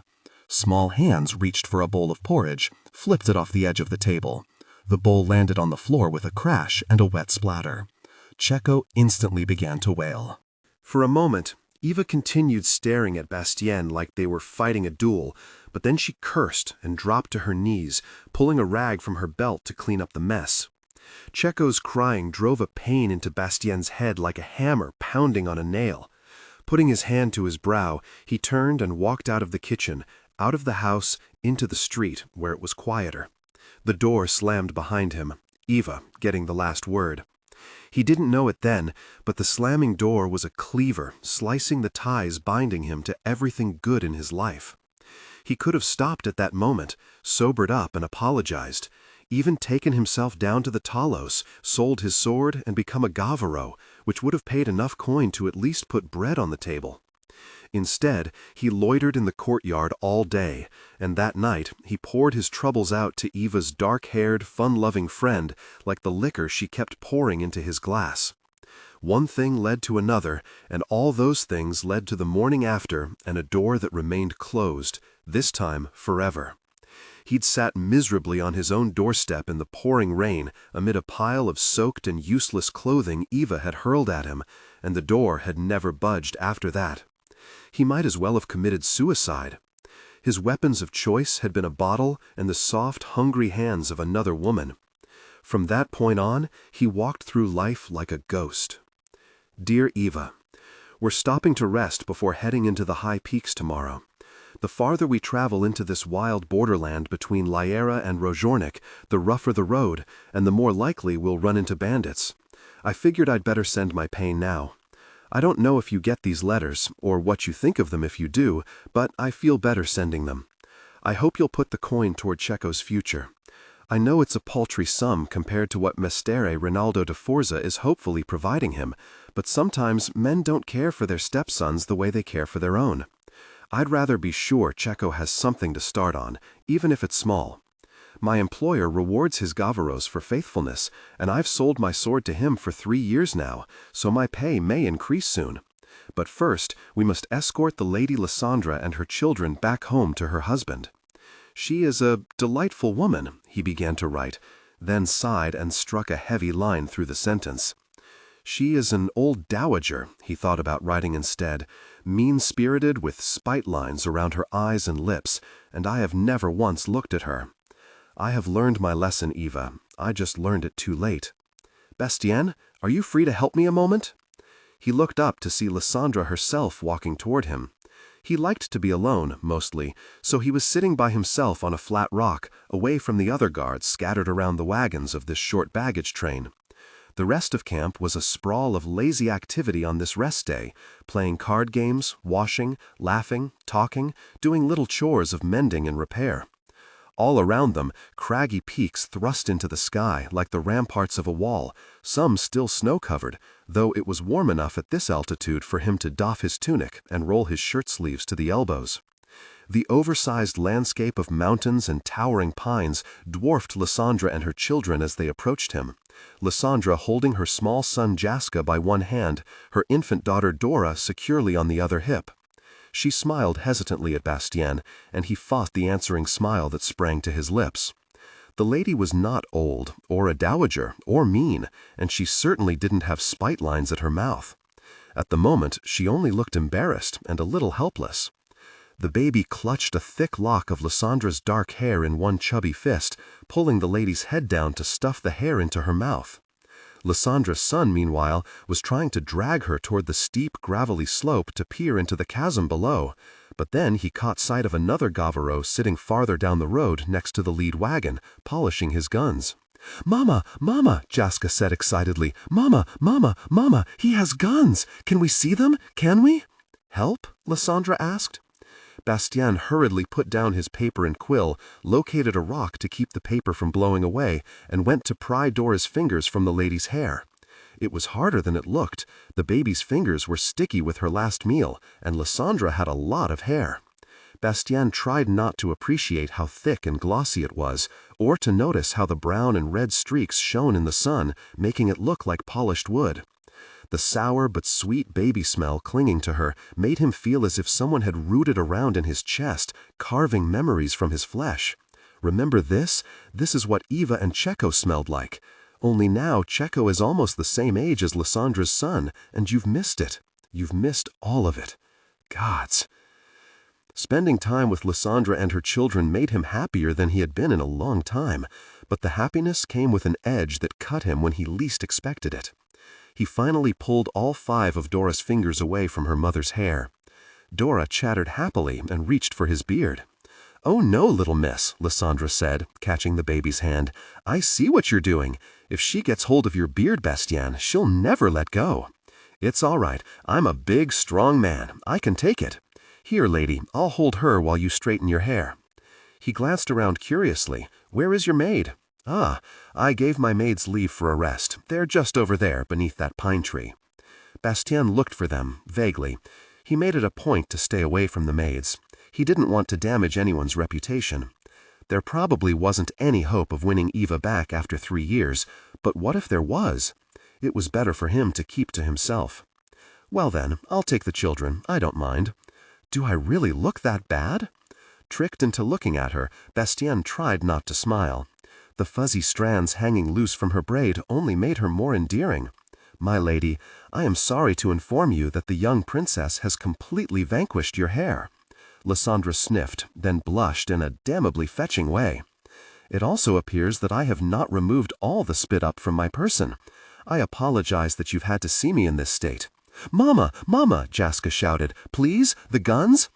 Bastien pulled Dora firmly away from Lysandra and settled the baby in the crook of his arm, then reached down to take the boy's hand. "Sir," he said, "let's give your mama a moment. I'll take you to see Tyrello." "Oh, dear gods," Lysandra murmured in amused horror. "I'm to learn to shoot once we make it to my papa's hold," Jaska said excitedly. "Papa has guns too, and 3 big cannons on the walls. Have you ever heard a cannon? Are they loud? How far off can you hear them? Will Tyrello shoot the guns too?" Bastien glanced at Lysandra over his shoulder. Her expression was tight and a little worried as she tugged her hair free, then shook it out in a great mahogany curtain. Was she really going to braid it herself without waiting for a maid? He turned hastily, stabbed by another memory of Eva looking just like that, smiling but with worried lines at her eyes as he took Checo from her and danced around the room. Had he been drinking at the time? Oh gods, Eva had probably been afraid he'd drop Checo. Bastien sighed and adjusted his hold on the baby girl, held Lysandra's son more firmly by the hand. "Come on, little sir," he said to the boy. "You'll have to follow the rules if you want Tyrello to show you the guns. You don't want to frighten your mother, do you?" Bastien had never been good at following rules. When he was younger, he got around them with a smile and a wink, and people forgave him all wrongs. It began with stealing honey drops from the kitchen in the house where his mother worked, and led to long, alcohol-sodden nights in bathhouses and smoking dens. Eva had seemed so indifferent to his charms, it was almost as if the gods had fated their match. He found her dour, serious face fascinating, found everything about her fascinating. The cynical hook at the corner of her mouth, the way she rolled her sharp black eyes and shook her head at him, sometimes in amusement, often in exasperation. He couldn't help watching the twitch in her hips as she walked away, the way her skirt swung against her calves, how her braids slid over her shoulder when she turned her head. To see if he was watching? Not Eva. She knew he was watching. "Well," she said, the first time she invited him up to her room, "I guess if you're going to be that persistent." He had been her one weakness, a stress fracture in the metal that shot through her as if it formed her whole spine instead of a mere hand. She and her best friend had fled to the city of Liera as refugees during the war, the way so many others had, picking up what work they could, but Eva had always been stronger, more responsible. He could hardly blame Julieta. It was easy to let Eva take care of things. He didn't understand it then, but now he realized how being responsible for so much must have created a great need inside Eva to lay her burdens down for even one moment. Unfortunately for her, she laid them down with him. He didn't want to think about it anymore, but he did, too often. What an ass he'd been! What an idiot! What a God's-damned fool to discard such treasure! But he hadn't known it was a treasure until he'd let it slip from his hands. It was like the stories told by men who panned for gold and gemstones in the high mountain streams. Somewhere inside those big clumps of dirt and rock lay gold, sapphires, garnets, rubies. Dismiss it all as dirt, throw it on the ground, and you missed all the wealth buried inside. He didn't remember the dirt now, he only remembered the gold.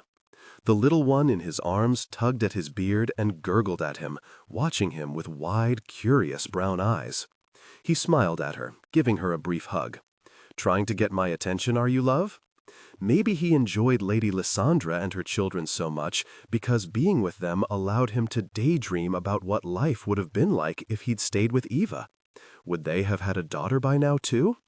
But Lysandra, with her uncertain, trusting smile, was also nothing like Eva. Maybe it was because Lysandra had never been hurt. Maybe her life had always gone the way it was supposed to. Courting, a proposal, marriage to an important man who took care of his family and would enjoy having them all back under his roof. How he must miss them. Bastien walked the children past the guards who'd been contracted at the last minute to replace the ones mysteriously hired away by another Rozheniki lord. The lord had apparently thrown around a great deal of coin and then offered these guards as replacements to Bastien's irate employer. The new guards didn't mix with him and Tyrello much. Truth be told, Bastien wasn't sure he minded. They regarded him with the flat stares of trained killers as he walked by. Bastien held Dora a little tighter and pulled Jaska well away. "Bastien," one of them called, "got a place at the card table if you want it." "Can't you see he found a new job as a wet nurse?" another guard called. "He'll be along after he gives the baby her afternoon suck." The men laughed. Bastien gritted his teeth. They'd been trying to taunt him into playing cards with them for a long time, but Bastien hadn't played cards in years. It was easier to stay away from the table than it was to trust himself to stop once he'd started. He left them laughing as he approached Tyrello, who was sitting off by himself too. Bastien had fought beside Tyrello, knew his skill in a fight, but Tyrello wasn't like the guards. You could still see the man in his eyes. "You'll wear those stocks down to nothing," Bastien said, trying to force some levity into his voice to hide his irritation. Tyrello barely looked up. The guns he was working on were wheel-lock pistols, expensive, finicky, with velvety cherry stocks adorned with silver tooling. He cared as lovingly for them as he would a pair of loyal hunting dogs. "We're headed into the peaks, and I want to be prepared." Tyrello darted a glance at the guards lounging around the other wagon with the drivers. They were all barefoot, smoking, talking, their stockings hung to dry on a line stretching into the trees. As with most wagon trains on this stretch of the Spice Road, the guards came from a variety of lands, but the drivers were all Rozheniki, and they knew the high peaks well. He'd never ridden with them before either.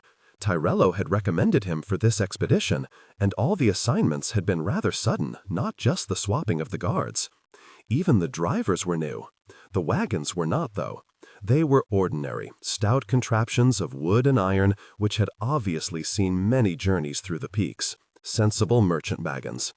At least they had that going for them.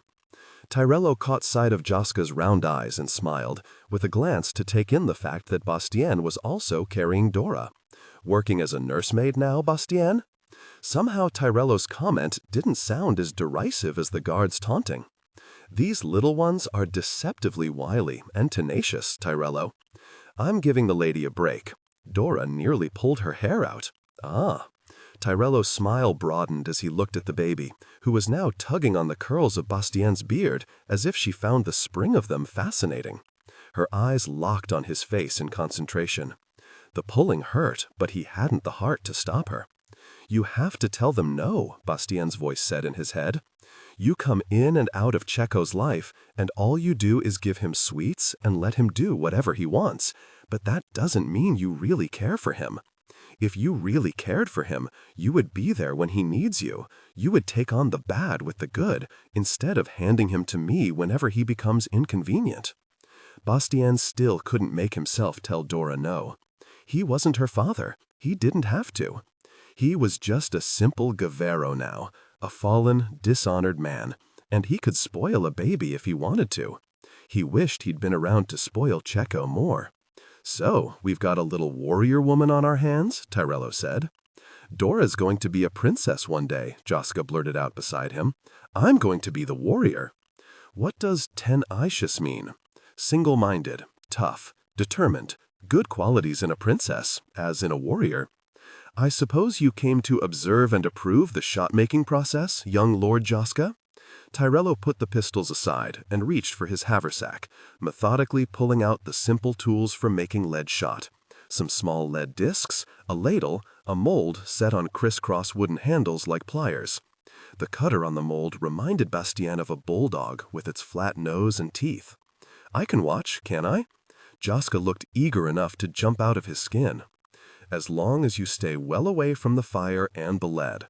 Joska nodded like his head was on a bobber. Promise I'll stay right here. Bastien adjusted Dora and let go of Joska's hand. Joska vibrated like a string on a lute, all his attention directed at Tyrello's hands, as Tyrello jammed the end of the ladle into a long, smooth stick he'd cut for the purpose. Tyrello seemed to be making a lot of shot lately, grumbling that he wished he'd picked up magicked ammunition when they were last in Liera. But the Prenz kept everything to do with guns and magic in a tight fist down there. Bastien had no idea where Tyrello had come by this expensive and beautiful pair of pistols, since guns weren't exactly common in Rozheniki either. At least not guns as beautiful as these. Then again, Bastien had never asked him. He probably hadn't asked as many questions in his entire life as Joska asked in a quarter turn of the clock. Tyrello, why do you put the ladle on a stick? How hot does fire have to be to melt lead? What would happen if you got molten lead on your fingers? Could you make yourself a metal hand? If you had metal fingers, would you be able to feel anything, or would you just punch through whatever you touched? Could a metal hand stop a bullet? Tyrello answered all the boys' questions patiently, without looking up from his work, even the ones about the metal fingers, which he treated in a serious way Bastien admired. He didn't know if Tyrello had any children, but Bastien imagined he'd be a good father. When Joska asked where Tyrello had gotten the guns, Tyrello finally looked up. "Your great-uncle gave them to me," he said. "They were the first guns he acquired, along with the cannons on the walls. Your mother has told you the story of those early battles? You know about the Dakaran captain who smuggled the guns to us, away from the Prinz and Liera?" Joska looked a little grumpy. "Mama doesn't tell many war stories. It was a frightening time for her. You were born just as the fighting with the Kavol intensified. Do you remember when your great-uncle died, and your father became the new lord and sent you and your mother to Consul to keep you safe? You were much smaller." Joska frowned. "Is that when we had to go in the middle of the night? When Papa came and wrapped me up in a blanket and we ran down the stairs? I wanted Papa to come too, but he wouldn't. Because he loves you and Dora and your mother, and for a while, Ilichnaya was a very dangerous place to be. He had to make it safe again after Lord Marcus was poisoned. He worked hard to clear your family name. The reason people are beginning to know the truth is because of your father's hard work. You'll still hear some say your great-uncle was a traitor and he deserved what happened to him at Vargas Pass, but don't listen to them. Lord Marcus was the most honorable man I've ever known. Tyrello's voice grew hoarse and thick with emotion as he spoke the last words. He patted Jaska on the shoulder, a fervent gesture of affection from Tyrello, usually taciturn to a fault, then dropped another disc of lead into the ladle and held it over the flames. "Why did my uncle give you the guns?" Jaska asked. "Did you do something for him? Were they a present?" Tyrello was concentrating very hard on the lead as it turned into a thick sludge. It seemed like an evasion, a way to get his emotions under control. Bastian was familiar with such maneuvers. "They were," Tyrello said tersely, "for faithful service." He darted a glance at Jaska and then up at Dora, and his voice softened as he said, "I feel as if I must re-earn them every day." Bastian nearly winced. Tyrello's words hit him like knuckles in the gut. Dora poked her finger questioningly into the corner of Bastian's eye, pulling him abruptly from his self-pity. He chuckled as he adjusted her on his arm, trying to keep her from scratching him with her tiny but deadly fingernails. "Little one, you've got hands like an octopus." When he opened his eyes again, he saw Lysandra walking up the path toward them. She held her skirts with one hand to avoid stepping on the hem and patted her hair with the other. He didn't know how she'd fixed it so fast, but she'd done it up in a braid, smartly wound into a bun at the nape of her neck and secured with a pair of rough sticks that looked as if she'd snapped them off a tree. She faltered, and he realized he must have been staring. Her fingers fluttered quickly over the bun, the sticks, the shoulder and neckline of her modest dress. "What? Am I still missing something?" "No, no, lady," he said in alarm, directing his gaze to the ground. He focused on her sturdy, brown leather boots. By now, he knew those boots well, every scuff on the toes, the wrinkles the worn leather made where the shoe attached to the uppers. Surely a lady should have newer boots, red boots with little blue flowers embroidered on them and silver threads stitched up the sides, like the shoes worn by one of her maids. Why would she allow the maid to wear such impractical footwear while she wore a pair of old worn boots well suited to mountaineering? He'd given Eva a pair of beaded boots before they were married. Bastian had imagined her walking down the street, being stopped by other women. "Eva, where did you get such beautiful boots?" "Oh, Bastian gave them to me. Yes, I am lucky. He takes such good care of me." But Eva hadn't even worn them once. She'd sold them to the daughter of a local shopkeeper and used the coin to buy chickens instead. He'd been angry at first, stunned, annoyed, but then slowly the irritation dissolved into curiosity. What kind of woman was so sure of herself that she would throw away a man's attention for a flock of fowl? It made him even more determined to make her notice him. And here was Lysandra. Bastian stopped in frustration with himself. "Did you call for your maids? I expected to entertain the children for longer, that's all." "I think Bastian's trying to tell you that he's enjoying his new responsibilities," Tyrello said. "Oh," Lysandra sounded a little embarrassed. "I didn't want to use up too much of your free time, so I fixed my hair myself. But thank you for caring for the children. I can take Dora now." She held her arms out for the baby, and Bastian found himself oddly reluctant to part with her, even though Dora kept trying to poke him in the eye. He resisted the urge to plant a kiss on her soft baby curls before handing her back to her mother. Were Gavaros allowed to kiss the children of lords? His arms felt emptier and colder after he handed her back than they had before he had taken her. The lady, however, gave both him and Tyrello a bright smile as she hugged the baby and settled Dora on her hip. "I must apologize for my strange ways, sirs. I spent my childhood on the deck of a ship, sailing to distant lands. My father raised my sister and me to take over his business. It only lasted until I was old enough to court, but I'm afraid my early upbringing has scarred me for life, according to the women charged with organizing our parties. I learned to do a lot for myself aboard ship. When we reach my husband's hold, I'll have to be a proper lady and let my maid stuff me into court dresses and pile curls on top of my head until I look like a whipped dessert. But for a little while, I'll breathe the air." She gave Dora a brief hug, as if trying to make herself feel better. Tyrello looked troubled but turned silently back to his shot-making, giving Lysandra a private moment with her emotions. Jaska soon took over Tyrello's attention by bumping into his shoulder and demanding a better view of the melting lead. Bastian turned to Lysandra. You miss it then? The words slipped out before he could stop them. The sea? The ships? Liren born and bred, he too had always lived within sight of the sea, or a short walk away from it. The past 3 years had taught him to love and respect mountains, but he missed the salt tang of the air by the lagoon, the stiff, cool breeze in summer, the way it moved through the marsh grass on the outer islands of the archipelago. Lysandra regarded him as if he'd lost his wits. Of course I do. My father was a Caperan trader from Liera. Ships and the sea are bred in my bones. But a broody and distressed expression passed over her face as she looked out at the view, which was, admittedly, spectacular. The lower peaks fell into valleys and foothills that gave way to the rolling hills of Liren farms and silk plantations farther down. The azure sky blurred into a white Liren haze as the land neared the ocean.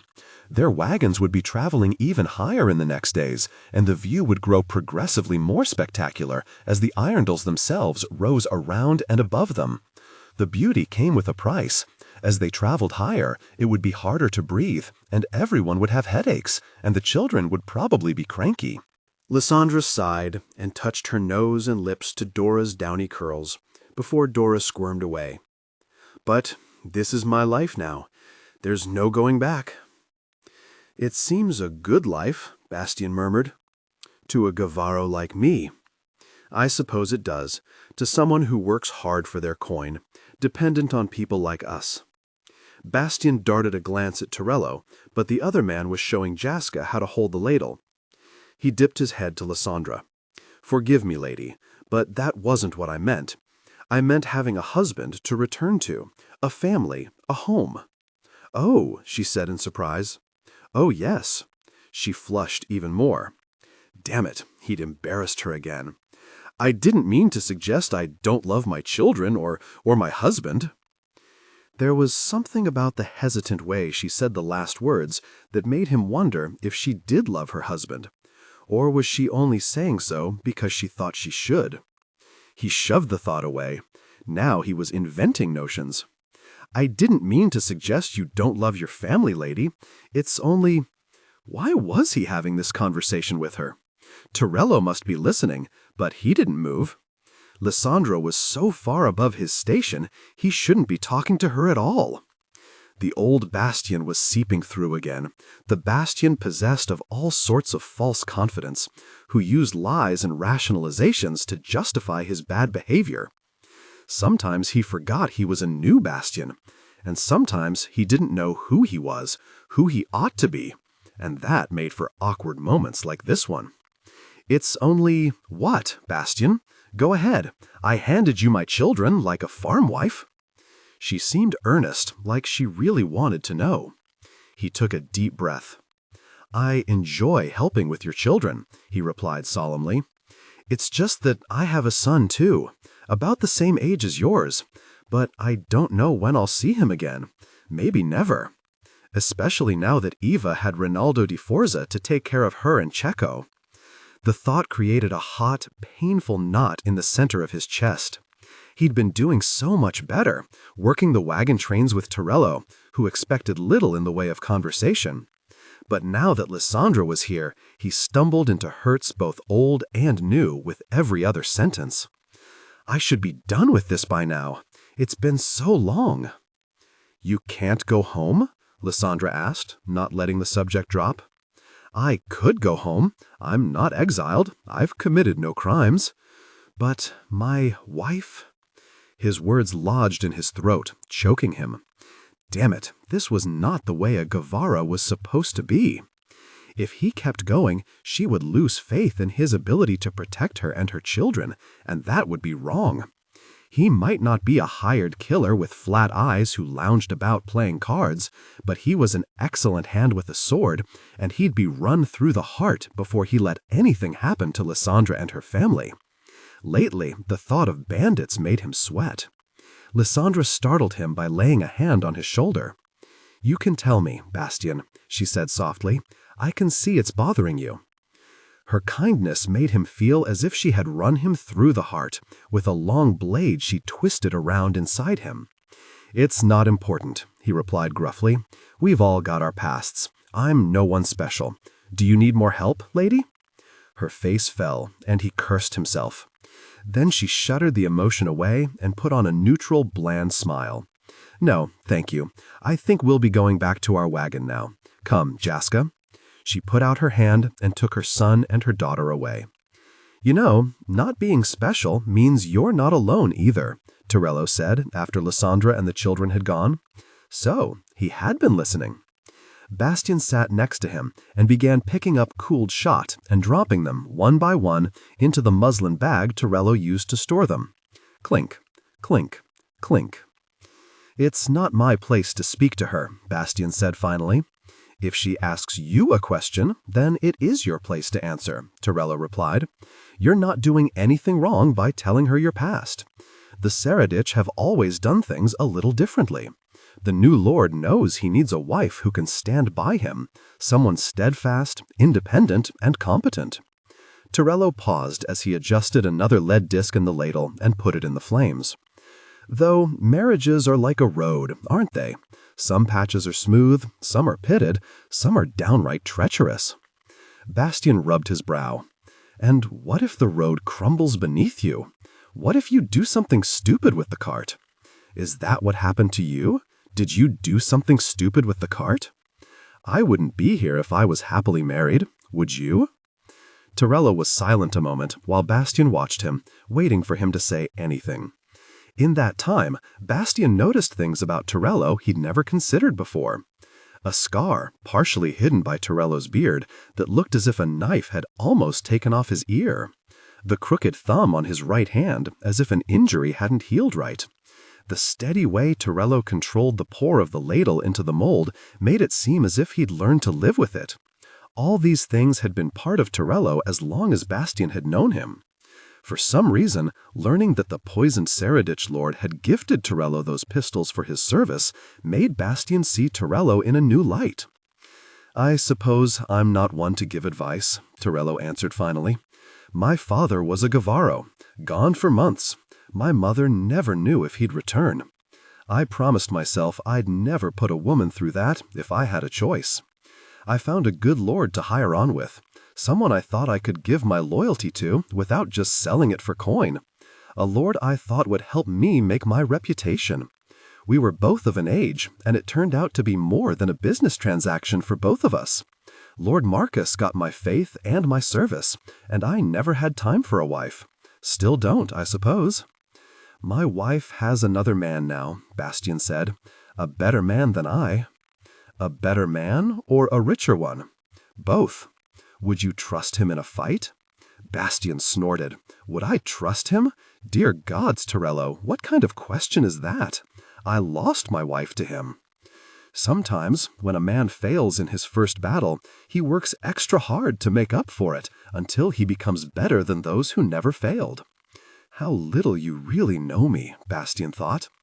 "Do you have any relationships at all?" Bastien asked, hoping he sounded more amused than exasperated. "You'll at least know how hard it is to trust a comrade with your back after he's broken your trust." Torello grunted, then moistened his lips and began speaking slowly, as if he had to search for the words he wanted.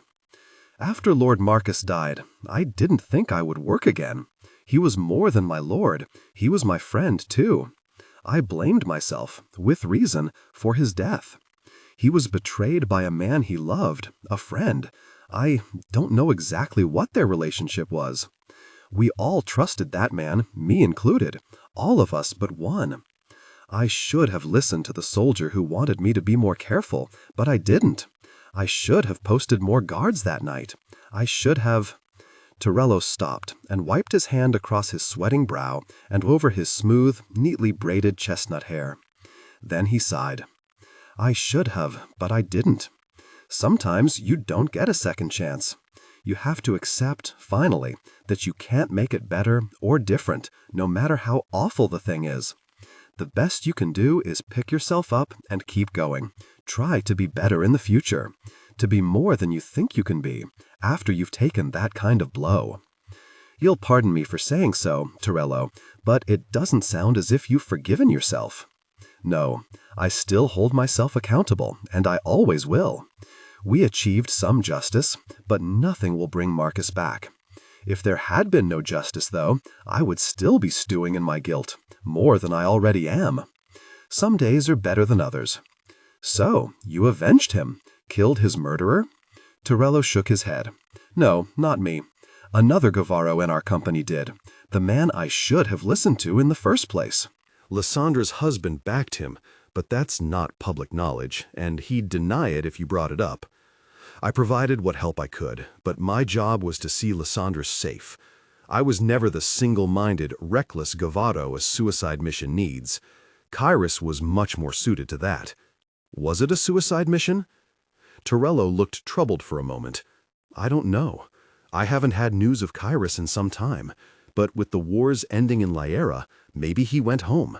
Something about his past haunted him too, though he would never tell us what it was. The ghost of a smile touched Torello's lips.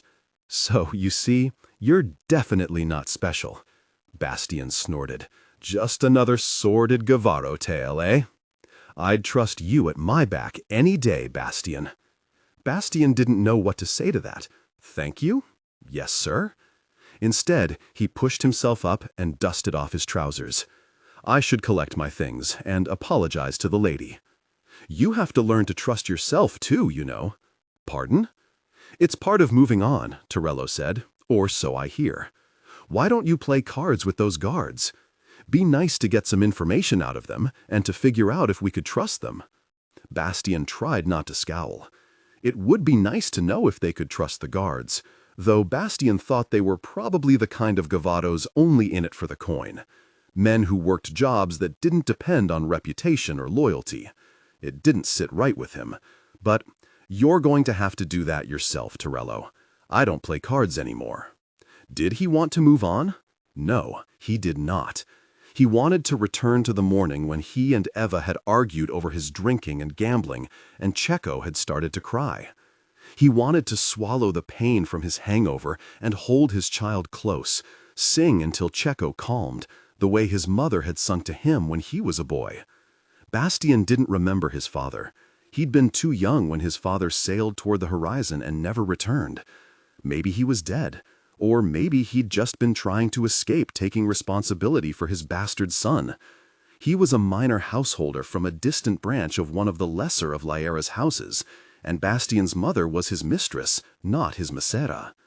Bastian spent his childhood alternately hating and idolizing the man. He told himself stories late at night, which always included his father's triumphant return and a shower of riches for him and his mother. During the day, Bastian watched his mother labor in the laundry until her skin was red and rough, her hands knobby, her back bent. Reality eventually scrubbed away his dreams as if he'd never had them.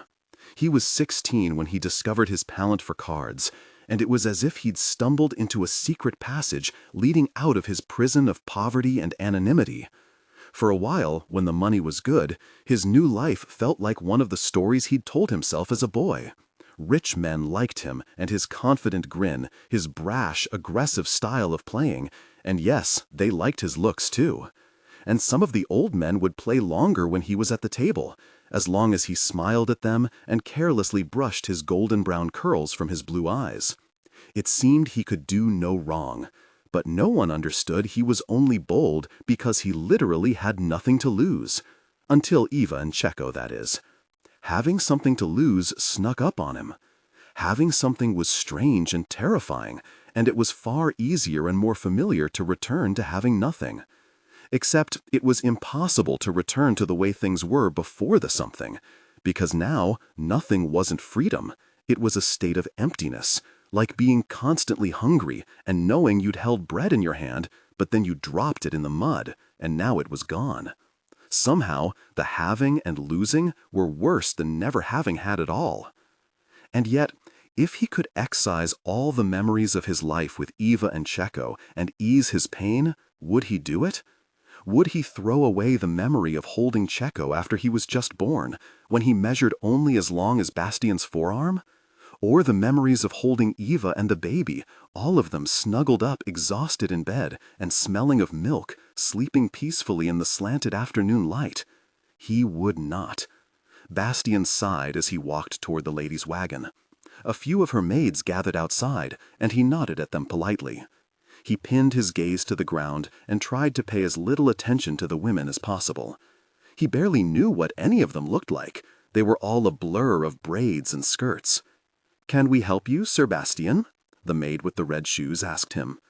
He barely brought his eyes up to see the swish of her dress, the flash of blue embroidery along the hem that matched the stitching on her fancy, impractical shoes.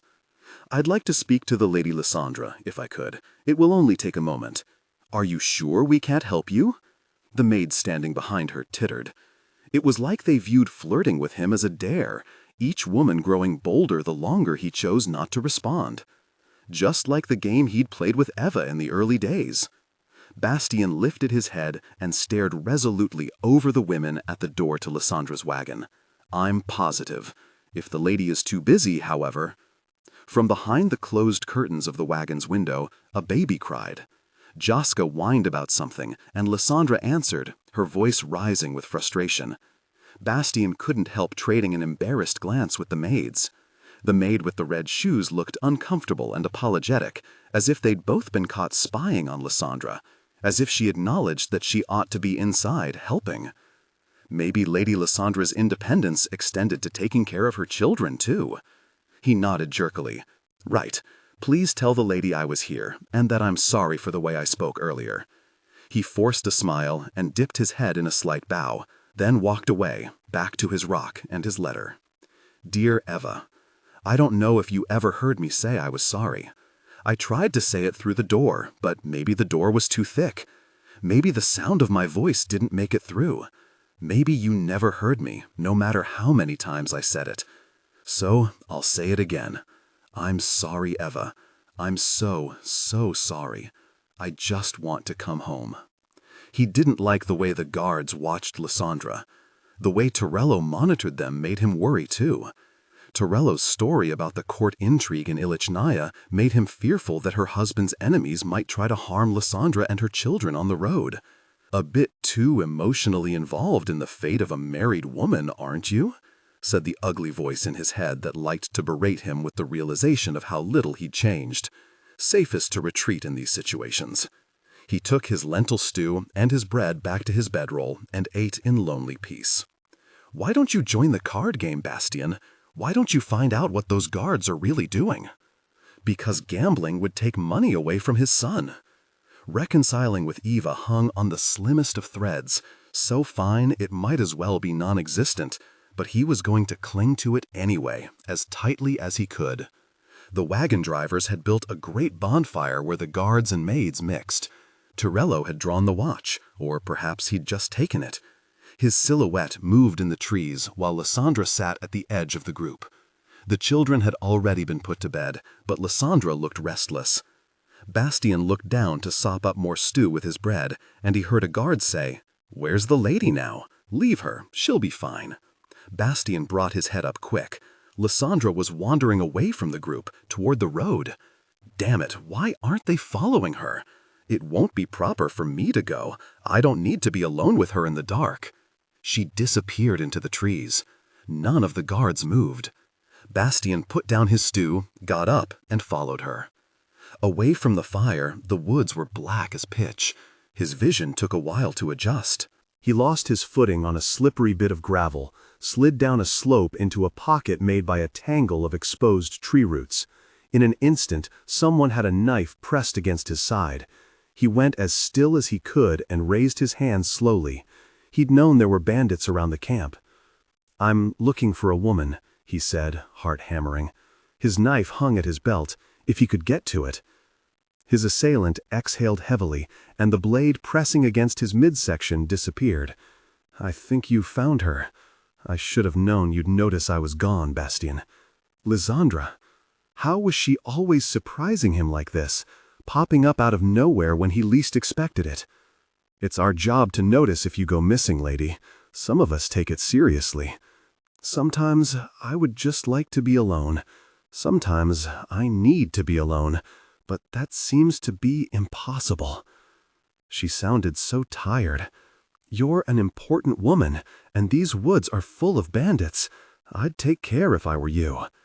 "You're always alone, Bastien, even when you're near other people." Her words stopped him. Was that bitterness in her voice? Or was it only his awful hope that she didn't want him to be alone, coloring what he thought he heard, making him imagine an emotion that didn't exist? "Lady, Bastian, hush, walk with me to the wagon, but don't talk." "We'll be alone together?" "I said don't talk, didn't I?" Bastian bit his lip.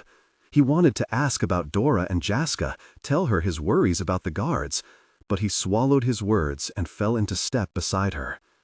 "What happened to your wife, Bastian?" He hesitated a moment. "I thought you didn't want me to speak." "I've changed my mind. Nothing happened to her. She's fine. Excellent, in fact. Married to another man now." He still didn't know if there had been bitterness in Lysandra's voice, but he knew there was bitterness in his. The scuff of her boots stopped. Bastian stopped too. He could feel Lysandra staring at him in the dark.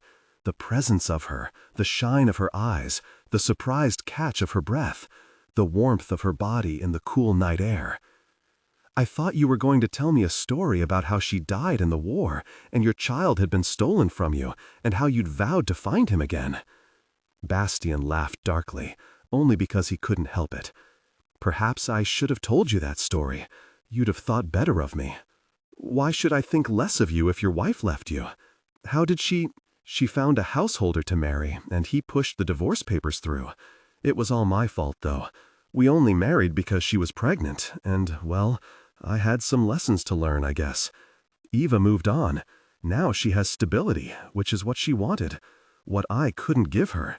Genuine commitment, not just empty words. You married her, though. That seems like commitment. You didn't abandon her when she was with child.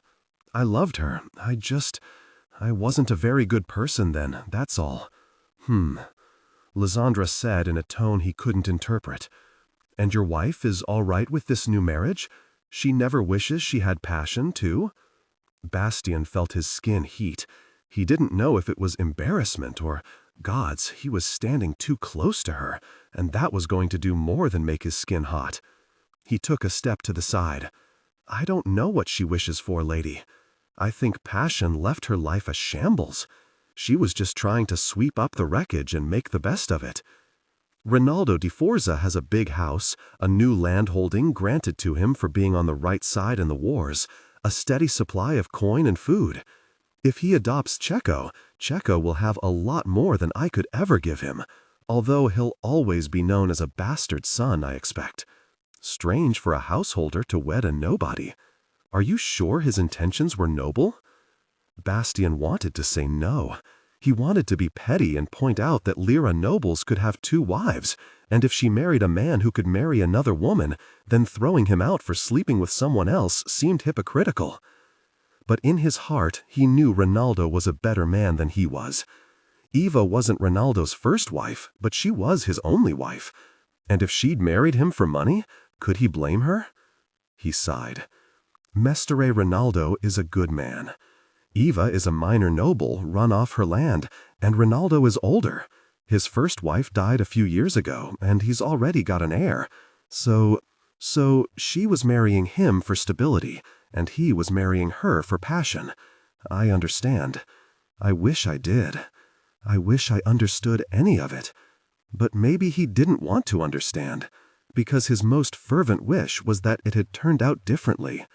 "Is that how it is for you?" he asked Lysandra. "Did you marry for stability, or did you have a choice?" "Of course I had a choice. But it seemed a good match. He was handsome, the lord of a hold. I didn't understand the mess Rojornik was, though. I had stars in my eyes, thinking about being a princess. Do you know how many princesses there are in Rojornik?" She leaned toward him suddenly, startling him. 547. Every noble with land, every holder of a run-down keep in an isolated mountain valley is a prince, his wife a princess, his daughters princesses. 547 princesses. She laughed in a weary, ironic way. "Being a Sorodich princess is hard work. I hardly know my husband. We come together to have a child, and then he leaves me in some foreign territory, so I'll be safe while he goes away to fight enemies who might be disguised as friends. There's no stability or passion in that. But surely he cares for you. Yes, I think so. I don't think he's only doing it out of a sense of obligation. I think he does care for us, even if he doesn't know us. It's wrong of me to want more. She wrapped her arms around herself as if she were squeezing all her wishes and wants and dreams back inside, like shutting them up in a box, as if they were nothing more than dusty mementos to be stored on a shelf until they became forgotten memories instead of living, breathing needs. Bastian's heart felt like it was tearing itself to pieces. He wanted to put his hand on her arm to comfort her, but one touch could lead to so much more. I don't think it's wrong to want more from your marriage, to have both stability and passion, to know your husband. Shut up, you idiot! His voice trailed away before he could dig his own grave and jump into it too. Lysandra picked up the thread of his thoughts anyway. To know my husband wants me, needs me, not just as the mother of his children? I love my children, Bastian, and I don't want a nurse, a stranger, to take my place in their hearts. But sometimes I feel like I'm no longer a woman in anyone's eyes. I give milk like a cow, and wash Dora's spit up from my hair, and tell Jaska no 1,000 times a day, and my ladies-in-waiting treat me like a dressmaker's mannequin. To the noble families in Rojornik, I'm just the queen card in an Inji deck. And here I am unloading on a hapless Gavaro as if that will do anything but make you think I've come unhinged. I don't think you're unhinged, lady. I think Eva would have sympathized. I'm sure she thought I didn't regard her the same way I did before Cheka was born. Honestly, I was an idiot. He remembered the gravid swell of Eva's belly, the heaviness of her breasts. He had wanted to touch her all the time. And when he laid his hand on her stomach and felt the baby kick, it was as if the three of them formed their own little world. It seemed important to make Lysandra understand she might feel like a cow, but she hadn't lost her beauty. He gathered his courage and went on. Eva was beautiful when she was pregnant. I loved the shape of her body, the glow of her skin. After Cheka was born, she was just as much a woman to me as before. But she was tired so much of the time, in a way I didn't properly understand. And there were days she couldn't bear another touch, but I felt like I was starved of touches. And gradually those days added up, and I wondered if she even wanted me anymore. I got lonely. Lysandra's gaze settled on him as if it bore weight, but he took a deep breath and plunged onward. As long as he didn't look at her, he was all right. I thought admitting it would make me weak, and I was afraid of being weak. I was afraid I was too weak to shoulder all my responsibilities, and they terrified me, so I hid from them. I blustered around, consumed with projecting bravado, only to find that my bravado had gotten me in over my head, and I was drowning. Maybe I expected to be saved, but some mistakes are forever. You just have to live with the consequences, as I am. Bastian swallowed, turned. Your husband, lady, give him a chance. Don't assume he doesn't want you just because he's not here, or that no one sees you as a woman, a beautiful woman, and wishes, gods. The words just kept dripping out of him, like blood. Wishes things could have been different, he finished in a whisper. I don't want to make another mistake. He was shaking now, trembling like the leaves in the trees all around. He'd said too much, crossed a line.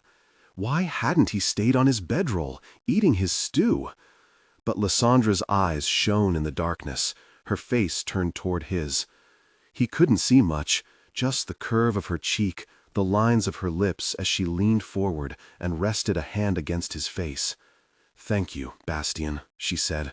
Thank you for that. Her fingertips were cool and light, but her touch scalded him. He closed his eyes, clenching his hands into fists at his sides. He wanted so badly to touch her, to catch her hand and pull her into the shelter of his arms, to press his lips to hers, to taste and feel her, to give her all the passion she craved and that he had been fighting for years. He didn't, though. It took all his willpower, but he dug his fingernails into his palms and stood so still it felt as if his bones would break with the strain of it. Lysandra's fingers slid slowly away from his cheek. He felt so much colder without them there. Then she walked away into the darkness, alone. Bastien strode up to the card game by the bonfire and threw his coins viciously on the table, watching them bounce the way the coins had the morning he'd argued with Eva. "You bastards," he snarled. "You let her go into the woods alone. Anything could have happened to her." The men sized him up. Bastien didn't care. He was so fucking angry. They weren't doing their jobs, and they'd forced him to follow Lysandra in the dark, to admit things, to feel things, to change his relationship with her in such a way he couldn't move on or go back. He was stuck in this no man's land of grief and guilt and sorrow. All he could do was take out his anger on these stupid fucking guards. If one had touched steel, he would have pulled his own sword and welcomed the fight. Maybe it would have cut through this gray, numb haze that had paralyzed him for so many years. Then he'd show them what killing meant. Instead, he was going to play some fucking cards. Show them exactly what kind of goddamned nursemaid he was. Loving a woman and taking care of children didn't make him weak. By the gods, they were going to pay attention to Lysandra from now on. He throttled his anger with an iron grip. Anger was just as bad as drinking when playing cards, and this game mattered. The drinking had always been a large part of his problem. When he was sober, he was a damn good card player, and he knew when to fold and go home. If he'd been sober, if he'd had the fucking fortitude to stop the drinks and say no, he wouldn't have taken Eva's friend to bed either. That decision had been fueled by a great deal of alcohol. Julieta was the kind of woman who seemed to care about you, but she'd also never met a boundary she recognized, and she moved through men like she was trying on clothes. And he'd known that. He saw her at the tavern all the time. He knew how she operated. But dear gods, the woman had been Eva's best friend. Why had she even considered sleeping with him in the first place? Eva had fled in the night with her, set her up with a job at the tavern as a barmaid, so Julieta wouldn't be forced to whore herself out for food the way so many other refugees did. If only he'd been sober, he would have realized how much more that betrayal would hurt Eva, how much worse it was than if he had slept with anyone else.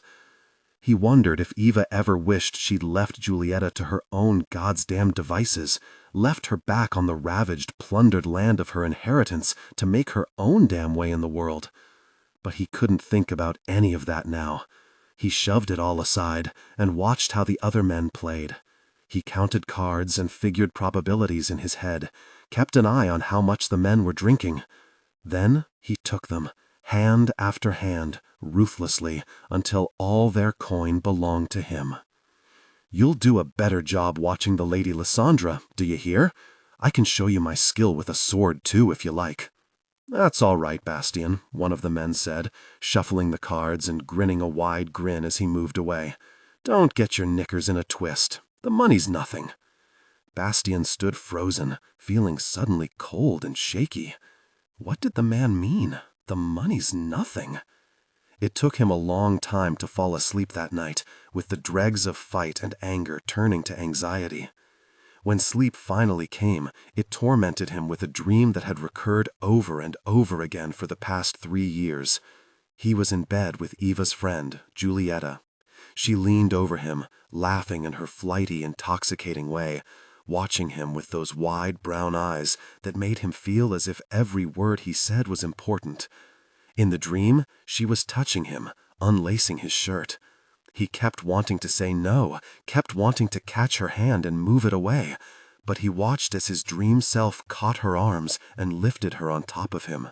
She slid astride him, her breasts spilling from the loosely laced bodice of her thin chemise as she leaned down, smiling hazily. "Get up, you idiot," he thought to himself. "Get up, get up." But he pushed his hand under her chemise and stroked her warm thigh, while she pulled his shirt from the waistband of his trousers.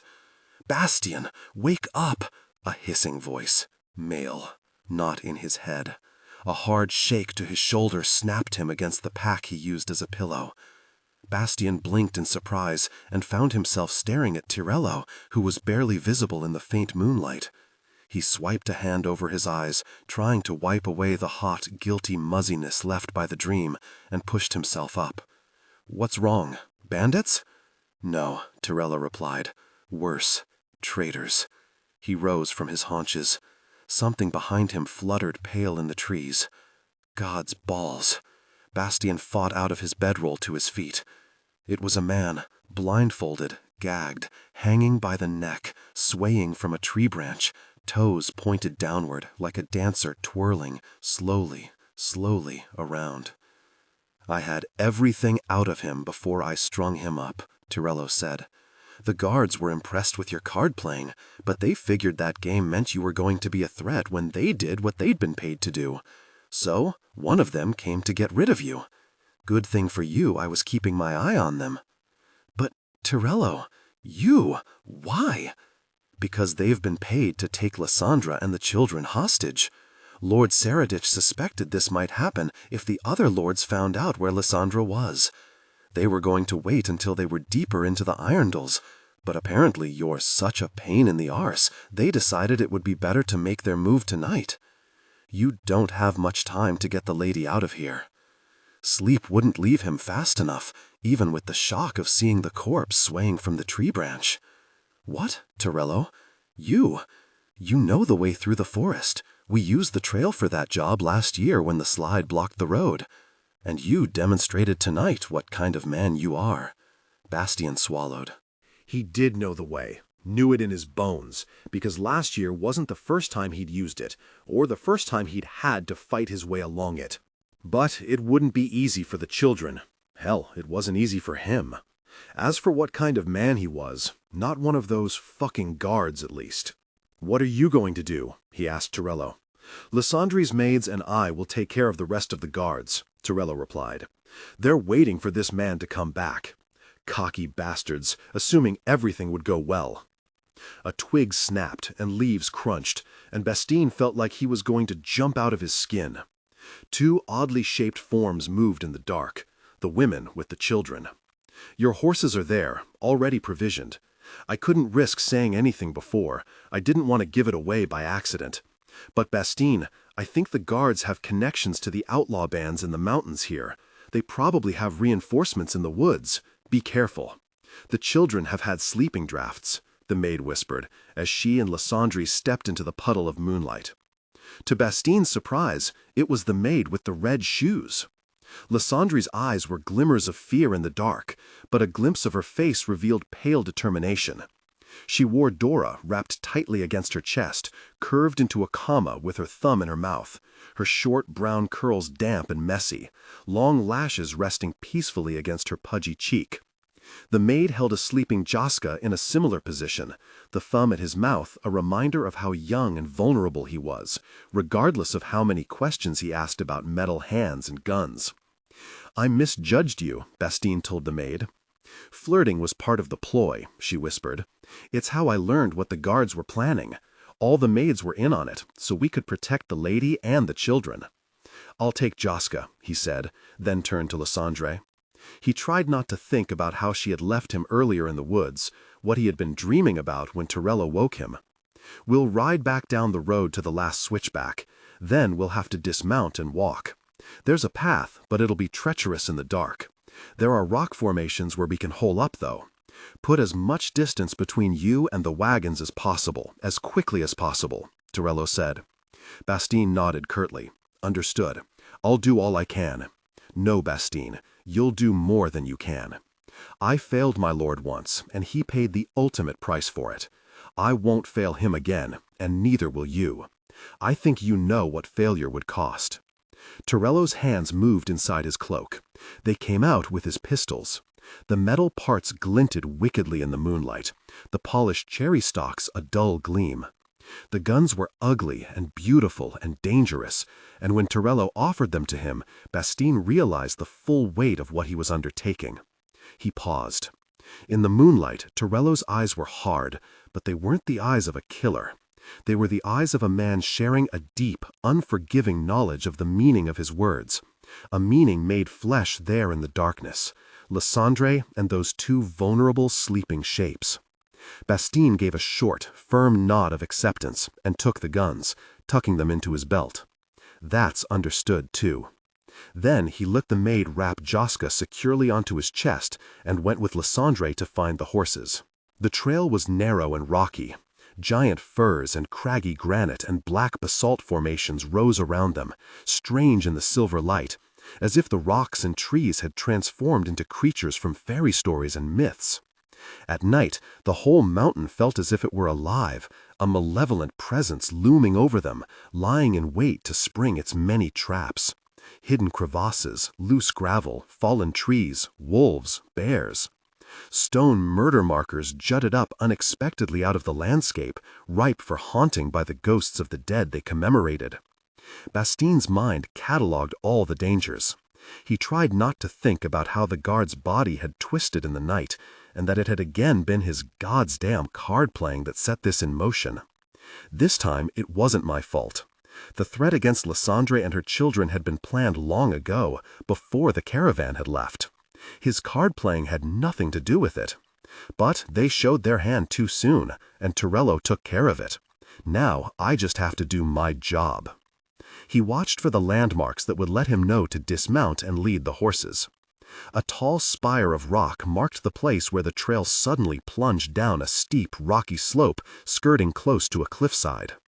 The trail was hard enough to navigate in daylight, but at night... He wished he could speak to Lysandre, but he daren't. He wished he could apologize for the too familiar way he'd spoken to her earlier. He wanted to assure her she could trust him, even though receiving that trust was more frightening than the thought of fighting off bandits. The night was alive with the feeling that came before a lightning strike.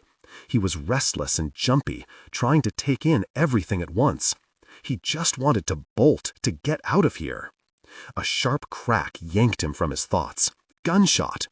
His body reacted before the realization of what had happened became a conscious thought. He threw himself flat against the horse's neck, shielding Joska with his body as he fought the horse into the trees, where it absolutely did not want to go. Lysandre exclaimed behind him and did the same. Another loud crack split the air, and then a thump as the shot buried itself in a nearby tree. Bastien swore and slid off the horse as quickly as he could. He should have known the men would also have guns if other Rozhorniki nobles had paid them to capture the Sandre. "We can't ride these horses through here at night," he whispered urgently to Lysandre as she scrambled off her mount. "We'll send them in different directions to confuse the gunmen." A gun exploded again, this time close enough to see the cloud of smoke lit by a shower of orange sparks in the rocks above them. They had to get out of range, lose themselves in the dark. Another gunshot from a different position. Fuck, 2 guns. I forced himself to breathe, to think. Probably arquebus. More range than the wheel locks, but inaccurate the farther away the target was. They had to put distance between themselves and these guns. Bastien pulled one of the wheel locks, loaded it, and handed it to Lysandre. "You don't need to light one of these pistols," he said raggedly. "You just thumb back the dog." "I've handled a pistol before," she said. "Give me more shot, quick." He complied, dumping a few of the remaining lead balls into her outstretched hand. "If we get separated," he said, loading his own gun, "remember you're looking for that spire of rock. It goes up high, just like the tower of a building. You can see it from leagues away." He stopped and pointed.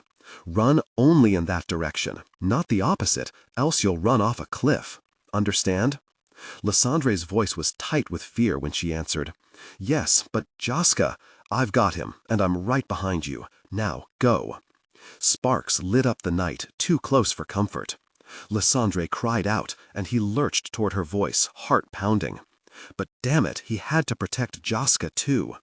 In the dying flash, he glimpsed the shooter, and he tried to think. "All right, fuck, I can use this. Fucking hells, I hope Lysandre is all right. Son of a bitch, just breathe, breathe." 1 breath, 2, and he moved quietly behind a tree. He extended his pistol, shakily counting down the time it took an arquebusier to reload, light, and shoot. The gun belched fire and smoke again, lighting up the vague black silhouette of a man standing before the rock face. Bastien was ready. He thumbed back the dog of his gun and pulled the trigger. The pistol exploded in a roar of orange and white, the smell of gunpowder burning Bastien's nose. The kick of the gun drove his elbow back, but in the instant before the sparks roiled up, blinding him, he glimpsed a man's face, a wild black beard and wild black eyes. Then the wet thud of impact and an animal cry, and Jaska was stirring against him, waking with a whimper as he fought the sleeping draft, his eyes huge flashes of shine in the night. "Mama?" he asked. "Mama!" "I've got you, Jaska," Bastien said. "I'm going to keep you safe." It was a long, crashing run through the trees, sliding on gravel, tripping on roots and rocks, praying he wouldn't fall on top of Jaska, or gods fall off a precipice. The other gunman was so close now. Bastien heard him curse, and then his boots crashing through the brush as he followed Lysandra. Bastien couldn't shoot in that direction for fear of hitting Lysandra and Dora. To use his sword, he'd have to take a hand off Jaska or put his gun away. Jaska was getting heavy now, hiding his face against Bastien's chest, but not speaking, not crying, not even sobbing, just clutching Bastien's shirt as tightly as he could. Bastien felt like every breath he took ripped a new pathway through his lungs. He was breathing so hard. "Jaska," he panted, "do you want to be a man today? Your mother and your sister need help. Oh, yes. You have to be brave, Jaska. Yes." Bastien took his hand off Jaska's back. He stopped and grabbed a branch. Bark and broken twigs drove into his hand, but he snapped the branch loudly, and the crashing stopped. He hurled it in the direction he thought the man had gone, heard the strike of a match, smelled a burning wick and gunpowder, threw himself behind the tree, making sure he was turned so Jaska would be doubly protected by both the tree and his body, stuffed his shot down the barrel of his gun as fast as he could, fumbling. The night lit up with the other man's shot. Bastien pulled the trigger as soon as he saw the flare, shooting directly into it. The guns roared, spitting sparks. Everything happened at once. Something hit him hard and hot in the fleshy part of his arm, and his body shouted with pain as he curled tight around Jaska. The boy whimpered in fear, and a man cried out, but the man's shout ended in gurgles as if his throat was filling with blood. There was a rustle, a crash, a thud, and then silence. Only the wind in the trees, his own ragged breathing, and Jaska's quick, frightened rabbit breaths against his chest. Bastien suddenly realized how tight he was holding Jaska, his arms locked around him with the gun still gripped in his hand. "Did we do it?" Jaska asked in a small voice, muffled by Bastien's shoulder, the shoulder of his hurt arm. "Did we save Mama and Dora?" "I don't know," he answered. Gods, his shoulder was on fire. Carefully, cautiously, he moved. He didn't want to risk Jaska if the man wasn't dead, but he had to see. If the man got up and went after Lysandra... Suddenly, another gunshot split the air, a flash of light and the overwhelming smell of gunpowder. Bastien jerked, covered Jaska with his body again. Jaska cried out, his voice muffled in Bastien's chest. "He's dead now," Lysandra called out. "I got him." In the morning, they found the trail again, and Bastien led them to Tyrello at the way station. The bandit's lead ball had lodged in the flesh of his arm, making it look like pounded meat, but Lysandra heated her knife in the fire and dug it out with the tip. Pain made the memory hazy like a dream. He barely remembered her cleaning the wound or wrapping it with a strip of cloth she must have cut from her dress. His injury cost them some time, but at least it hadn't hit the bone. It was a small price to pay for keeping Lysandra and her children safe. Jaska stared at him, wide-eyed, as if Bastien was some kind of hero when he was really just doing his job, trying to do more than he was able. Blood loss and altitude left him feeling giddy. Lysandra and her children were safe, and he would get Lysandra to her husband, somehow. In the morning light, he got his first good look at the wound. It was ugly, scorched with black soot marks like ink from a tattoo. Lysandra patiently cleaned it again, picking out the remaining scraps of shirt fabric the passage of the ball had embedded in his skin. He must have fainted, because it seemed like she was in a different place every time he blinked. And then, suddenly, she was stitching him up, like she was mending a dress. "Stay with us, Bastian," she said as she worked. Jaska sat behind her, his eyes wide, but dutifully doing his best to hold Dora in his lap and keep her from eating fistfuls of dirt. "We still need you. You're not done yet." Bastian put on a brave smile for Jaska, or tried to. Maybe it came out looking more like a grimace when Lysandra stabbed him with the needle again. "I won't let you down," he said. He got woozily to his feet when she finished, but not for long. It seemed like he blinked, and then he was looking at her face too close, and her jaw was strained with effort, and he realized she was pushing him back upright. "Come on, Bastian," she gasped. "Just a little fever," he murmured. "I'll get through it." Fevers were the worst part of healing, but if he made it through, the wound would heal eventually.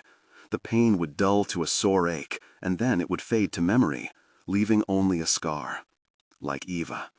That wound was messy, and it had been open for a long time, but he realized now they weren't meant for each other, and he hadn't known what it was to be a man when they met. He'd thought it had to do with strength you could show off and brandish at other men like a weapon. But that kind of strength was sorry and weak when it came down to it, like a cheap disguise he used to cover all his fears. It was so much harder to take responsibility for the care of those most dear to him. That responsibility was terrifying and utterly necessary, and he understood now how much actual strength it took to do it. He didn't know if he would ever have enough, but he was learning. Knitting the wound, dealing with the pain, walking through the fever. "Bastian," Lysandra said, "just put one foot in front of the other. We're almost there. I can see a roof on that slope. You've almost made it. You're not going to have come all this way only to give up now, are you?" He wondered if he shouldn't tell Lysandra to go on without him. But then who would help answer Jaska's questions? Who would guide them all away from the crumbling, dangerous edges of the path? Who would make sure they found their way through the forest? "No," he mumbled. He was stumbling, unsure where he was, and gods, his arm hurt. But he tried to do what she said, one foot in front of the other. In the end, he thought she was holding him up, and it was only Dora's babbling and Jaska's constant enthusiastic chatter that kept him in the world. "What kind of tree is that? Oh, look, a fox! I can't wait to tell Papa how we fought off the kidnappers." But finally, they stepped out of the trees, and there was the way station, with its walls hewn from giant firs and its cedar-shake roof. And standing framed in the doorway, Tyrello and the maid with the red shoes, now wearing sensible boots and a split skirt for traveling, waving at them. Bastian fought Tyrello's guns out of his belt and extended them toward him, stock first. "Thank you for the pistols," he rasped. "They were very helpful." And then, finally, he collapsed. "Bastian!" Lysandra exclaimed. Tyrello knelt beside him and examined his arm, then gave a satisfied nod. "No, lady, I think he's going to be all right." "Dear Cecco, I hope you are taking care of your mother, and I hope you are learning everything your stepfather can teach you. I'm sending you this coin so you can lay it by, just in case. One day, when you're older, you may want to take a wife. Find a woman who is strong and independent and self-reliant, and then stand by her as her partner, holding her up when she needs it. Tell your mother I hope she's happy." I miss her very much, but perhaps now I understand why she put the bandage on the wound I made and encouraged it to heal. Perhaps now my healing will start as well. With all my love, your father. Angela Board writes giant fantasy novels that blend genres from romance to historical, epic, and beyond at her kitchen table surrounded by her kids' Legos and Nerf guns. She likes to take broken characters in need of redemption, patch them up, and give them a little hope in the darkness. She also likes mercenaries, Renaissance weaponry, and twisty spy plots. A Matter of Trust is set in Angela's Aetherian Empire series, and there might be a few Easter eggs for Fortune's Fool, Aetherian Empire Book 1, scattered here and there throughout the story. Find out more about Angela Board here. To Sarah H., for the world we shared, and the ones we never got a chance to. They lock my son away and send me before a dying god. I am not the first sacrifice. I watched their last attempt fail. the famous bard from Lake Country whose shanties and epics echoed in the vast stone chamber, sweat rolling down his brow and voice cracking from exhaustion. He sang for 2 days, then froze solid where he stood. I must do better, or leave Alexei an orphan. Your Holiness, I say, falling to one knee as women of this land do, how can I be of service? The flagstones are coated in frost, and cold seeps into my bones. You cannot, he says, voice rumbling from all directions. A blue gem glows at the end of his scepter, lines of power running up his arm, illuminating his eyes. Through it, he kept this wintry mountain valley lush for 1,000 years. It is refreezing now, returning to ice as he loses his will to live. How will you change this taste of dirt and death on my tongue? I don't know. Poets, philosophers, and courtesans have all failed. In desperation, they've begun throwing servants from the kitchen before him, like me, hoping something works. What can I do that they did not? Well, wit never hurt. Why, with sweetmeats, your grace. Meat comes from dirt and tastes already of death. If you had lived as long as I, you would know its flavor. I have no idea what 1,000 years feels like. I have lived 22, and already I feel old. Then perhaps some fresh air, your grace. When did you last walk your gardens? His grace snorts. When last I smelled their dirt and death as well. Do you know how long I kept those trees alive, held in perfect youth? He gestures at the soaring windows. Frost begins to crystallize on the forest of bare branches outside, and my skin prickles with fear. Not good. A long, clearly quite long. Yes. The god shifts on his seat, chin slumping forward onto his chest. Quite long. Too long. I wait, with nails biting into my palm, wondering if I have failed, if this is when he loses interest and freezes me like the bard, if this is when my son loses his mother. Instead, a soft snore emerges from the god's mouth. The knots in my stomach loosen. Divine snoring. I will take that over death. Good, good, Vizier Chalmez says, gliding up to take my elbow. You did well, young Thalia. His gaze is distant, however, and I know I didn't do well. No one has, in the 6 months I have been here. There is a funeral for a frozen corpse nearly every day, sometimes 2. Meanwhile, the divine empire falls apart, and with it, any hopes of saving my son. They wake me when the god rises, despite the late hour. It's a cruel reminder of the days after Alexia's birth, when our patterns of wake and sleep had little to do with the sun or stars. Father gave my son and me 11 days in the caravan, just enough to build up my milk, then sold us into indenture. For bringing shame on our family, he said. For ruining his chances of a profitable marriage alliance, more like. But what would my father understand of love? The god has not moved from his throne, though the air carries the scent of lavender soap, and the floors have been swept. The moon casts gray shadows that catch in the frost on the floor, and the chill scrubs any lingering fogginess from my mind. Sandwalker, he rumbles when I step in. He's noticed my dark hair and eyes then. What could I possibly want from you? I don't know, but I need to answer, so I say what comes first to my tongue. My name to start with, your grace. Silence. I wince. Father always said I speak too quickly. Names, he rumbles at last. These are as repetitive as the seasons and years. I want nothing of it. But you had a name once, didn't you? You were not always your grace or holy one. According to legend, the scepter was passed from parent to child, so this god must once have been a child. He'd had children of his own, though they were murdered centuries ago. He never had more. The god grunts at this and shifts on his massive granite seat, looking strangely small. I did. None know it now. Do you? Wretch, he shouts, starting forward. The scepter flares, and veins of frost shoot from where it touches the floor.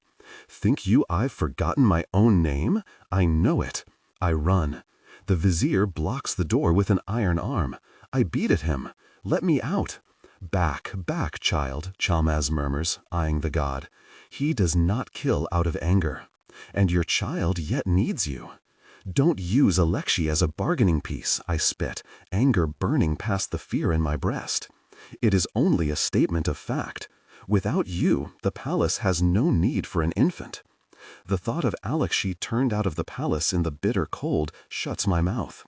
I would face anything to keep him from that, even for a few days, even for today. So I turn back to the god, feet numb from the cold, and force myself to walk closer, steps crunching on the circle of frost. My question made the god angry, but anger is better than apathy. Anger might keep this god alive. I take a deep breath. Will you tell me that name, Your Grace? For what purpose? I try a smile, if only to avoid calling you Your Grace all the time. He waves a tired hand. Do not seek to seduce me, young one. The best and most beautiful have tried, for centuries. I am beyond such things. I have never sought to seduce another. If a man does not want me for who I am, I do not want him either. The words bring up memories of the fifth son of a minor trader with a limp to his gait and a smile like all the diamonds in the sky. A Alexei smile. I push them down. That is admirable, the god says. I loved such a girl once. She is dead now. Frost melts, and I feel a spark of something I have not felt since they pulled me from the kitchens yesterday. Hope. Will you tell me of her? He hesitates, and the dead vines climbing the audience hall begin to green, leaves unfurling in the moonlight. Yes, maybe this is what he needs. The question hangs between us, air warming. Then the god turns away, and the leaves wilt. No, leave me. I must attend her shrine. He stands, and I go, before the frost can come again. Vizier Chalmez catches me in the door, bony hand on my elbow. What was that? He hisses. I shake him off. It was all I could think of. I am a caravan daughter. I do not know pretty songs or dances. No, fool girl. He has not been that alive in months. The vines greened. I swallow my surprise. I despise this man, but I can't let that cloud my judgment. I have apparently done well, and I am too much a merchant's daughter not to realize that's worth something. Then perhaps you will let me see my son. In time, he releases me, voice cooling. I am afraid there are still things we need from you. Is appeasing your god not enough? Saving his vines? It was good, but you must continue. Do more. He fingers something beneath his robes. He must see that I have brought him comfort in his old age. You? I'm the one doing the work. I let some snap come out in my voice, but keep a firm hand on my real anger. I am only a servant after all, and he the top of the theocracy. Poor men must bargain with a subtle hand, I can hear my father saying. Ah, but I am the one who chose you, from a line of scullery maids. You picked me because I'm from the sands, the most expendable of your expendable servants, a quick distraction while you searched for someone better. I take a breath. I do not know what drives this man, whether ambition or devotion, but I know something does. The passion in his eyes is for more than duty. I need to find out what it is. You have no idea what you're doing, I say. No idea what will work. I know that you are working, and that you will continue working until His Holiness is ready. My ears perk up. Ready for what? To choose an heir. Ah, here is the reason he cares, but I need to know more if I'm going to use it, to bargain with my father's subtle hand. But there is no heir. They all died centuries ago. There is a ritual. He draws himself up, gaze going distant.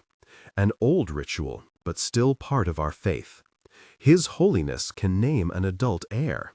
Naturalize one of us into the royal line? One of the viziers? The spindly man starts and glances down the hall. We are the only ones who could handle the power, but that is none of your concern. Just be ready. I suspect he will call you again, soon.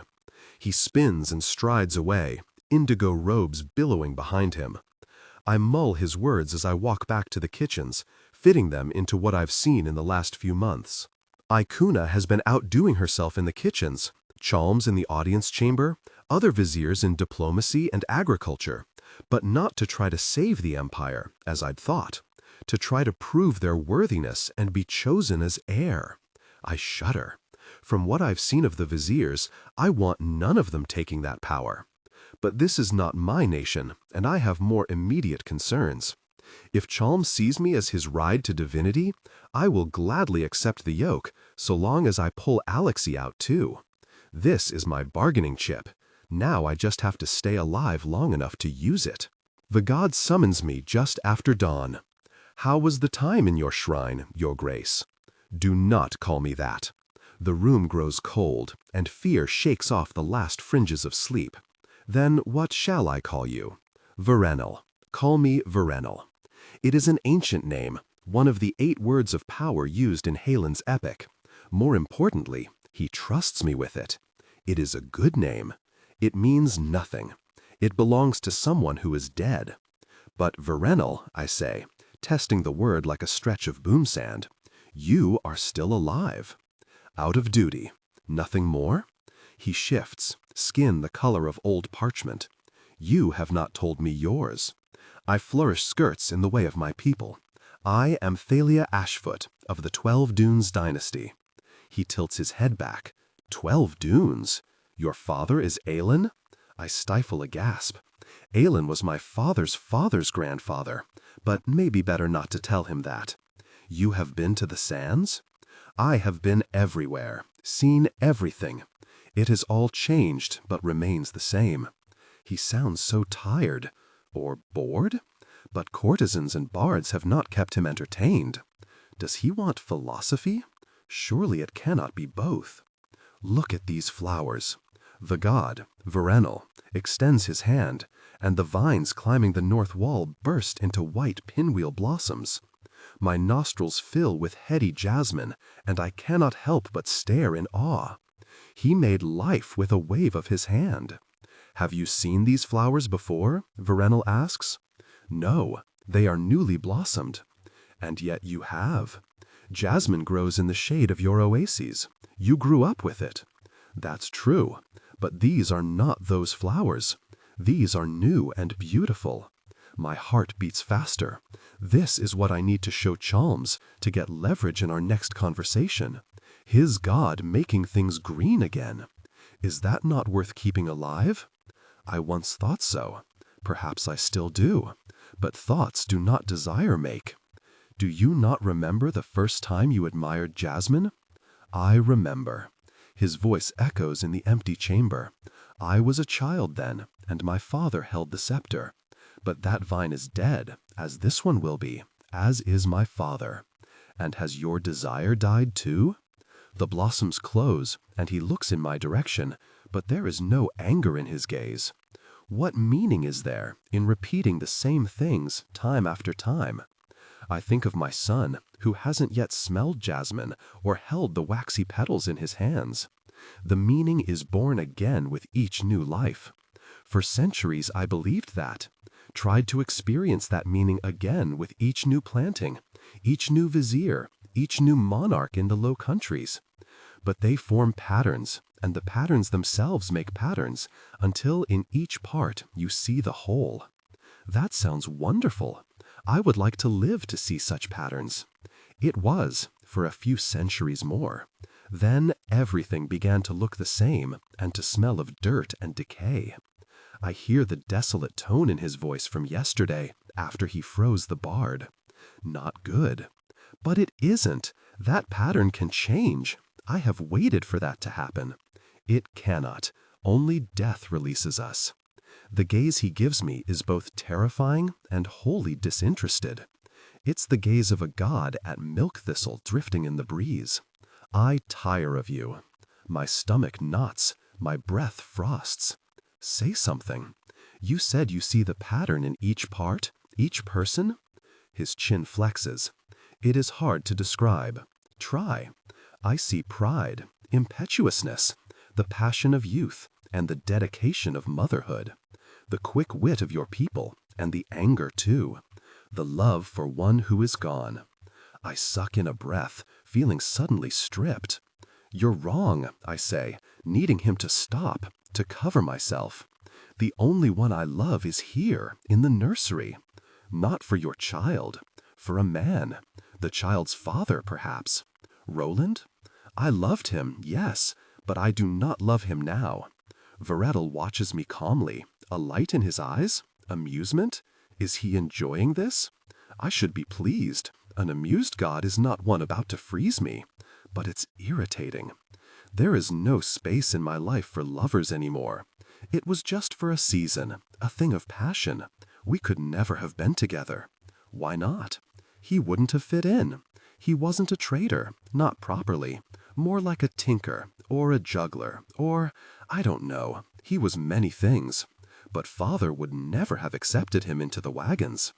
And you would not leave your wagons? Of course I would, I snap, then realize I never considered it, and that Verenil is asking me questions now. But you didn't. Why? That's personal, but the jasmine blossoms are reopening along the walls, and Chalms watches from the side entrance. If this is what it takes to earn Alexia a future, so be it. They are my family. And Roland? I loved him, but he was not family. Verenil nods as if this is sage wisdom, and I wonder again what pattern he sees in me. And where is your family now? They sold me, I say, unable to keep the bitterness from my voice. And yet you love them? I don't know. Yes, they are my family. Verenil nods again. I had a family once, a wife who loved as you do. Go now, be with your child. But, your grace, a voice starts from the side door. Chalms. Do it, Vizier, Verenil rumbles, just a hint of displeasure in his voice. I care not for your schemes. Let this woman be with her child. Yes, your grace. Yes, certainly. I surprise myself with tears. I told myself I would never cry in front of my owners, no matter what they did to me. They never tried kindness. Chalms waits in the hallway outside the entrance. You did well today, young Thalia. I wipe the tears from my cheeks, not wanting this man to see me cry. Well enough to get you named heir? It's blunt, but I'm not in a state to mince words. He sucks air, glancing at the door. I do not wish to be heir. I wish for his grace's speedy recovery, and that he will reign another 1,000 years. I almost laugh, despite everything. I take a breath, forcing myself to think strategically. I've proven my worth. Now I need to use the leverage it gives me. And if he doesn't, someone must take the scepter. Chalms glances around. Yes, well, may the worthiest of us be so blessed. Like the one who brings him comfort in his dying days? Perhaps, yes. He steps closer, a good sign, according to my father. The signal that posturing has come to an end and the bargaining begun, if you can keep it up. I recognize this for what it is, Chalms seeking his own leverage, trying to weaken my position with doubt that I can keep doing the impossible. Maybe trying to string this out until he is chosen, without making a deal, leaving Alakshi and me none the better for it. Fortunately, I have levers of my own. I think I can, if I choose to. Choose? His eyebrows rise. You have no choice. Even those of us under indenture have a choice. We can choose life or death. I am already risking my life going in there when no one has ever survived it. To refuse is not so different. His smile is oily, but I read worry in the crinkles of his eyes. But your life is not your own. You must stay to care for your child. Anger flares in my chest. This is why you will never be a caravanser, my father once snapped at me. But I have never been able to change my heart, or even to hide it well. So I have to use it. Better he die, I snap, than live under indenture's yoke. No. If I do this for you, you must do something for me. The lines deepen around his eyes, the crow of time sinking its claws in. And that is? I take a deep breath. Make me your queen. What? The vizier spits, eyes bulging. When you assume the scepter, you will marry me and name my son your heir. It would not be a union of love, but I have had my fill of those. And this is a better life for Alakshi than I could make elsewhere. Have you lost your wits? That's impossible, the vizier splutters. Nothing is impossible with that much power, vizier. You would be a god. but not without me. The muscles of his jaw work. Freedom, he says at last, the best I can give you. Hope blooms in my chest. I ignore it. I didn't expect him to take me up on marriage, but the promise of freedom is too vague. Specifics. The profit and loss of a contract are decided in the specifics. Tomorrow. I keep him alive until tomorrow, and you release us, me and my son. 2 more days. I need you for 2, at least. 2, then. But we'll need money, enough for a year or more, and safe passage out of this nation, in case it does freeze over once I'm gone. Fine, he snaps. Done.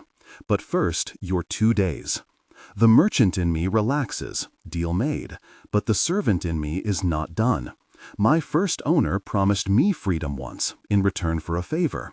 You know how well that went. Proof. I need proof you will keep your word. My word is my proof, girl. I am a vizier of Chawali.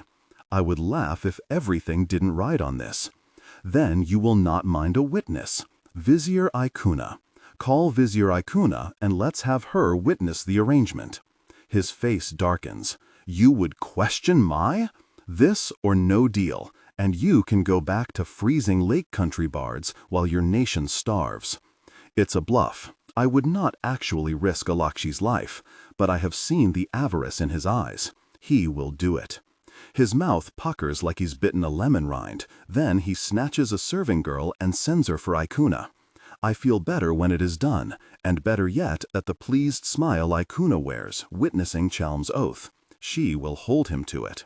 They leave and I hurry toward the nursery. 2 days. 2 days to freedom. 2 days to a better future for my son. 2 days to keep a god alive. But first, my son. Alakshi is crying when they open the door, the nursemaid attending another child. I scoop him up, chest aching, not wanting to hear another moment of his torment. He wails louder, chubby arms clinging to me, and my tears come too. I've missed you, I whisper into his soft brown hair. Oh, how I've missed my boy. 1 turn of the glass, Chalms grumbles behind me. You have 1 turn with him. I have as long as I want, I spit, rounding on him. Or do you want me to go back and ask your God for clarification? A silence. Then, until his grace needs you, then, but no longer. Fine, I snap. And I want them gone, all the rest of them. I wave my hand at the 4 or 5 other children in the room and the nursemaid. They go. I collapse on the soft carpets, tears flowing again, but they are tears of joy this time. My sweet fig, I whisper, pressing his soft cheek to mine. A day is too long without you, even a minute. Come here. I do not know how much time passes. Alakshi gets hungry, and there is still milk in my breast, and I lay back on the cushions, talking of the stars visible from the sands, which are so different than those painted on the ceiling. He gazes at me with wide eyes, one pudgy fist clutching my scullery-maid's dress, and eventually sleeps, tiny chest rising and falling against mine. I can't sleep. Every moment is precious. Before I know it, they summon me back. Veronal greets me not from his throne, but standing in the center of the darkening chamber.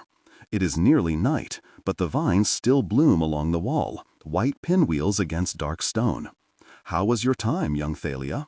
It was heaven, I say, already missing Alakshi's weight on my chest, already hating the nursemaid who came in as I left, already haunted by Alakshi's confused wail.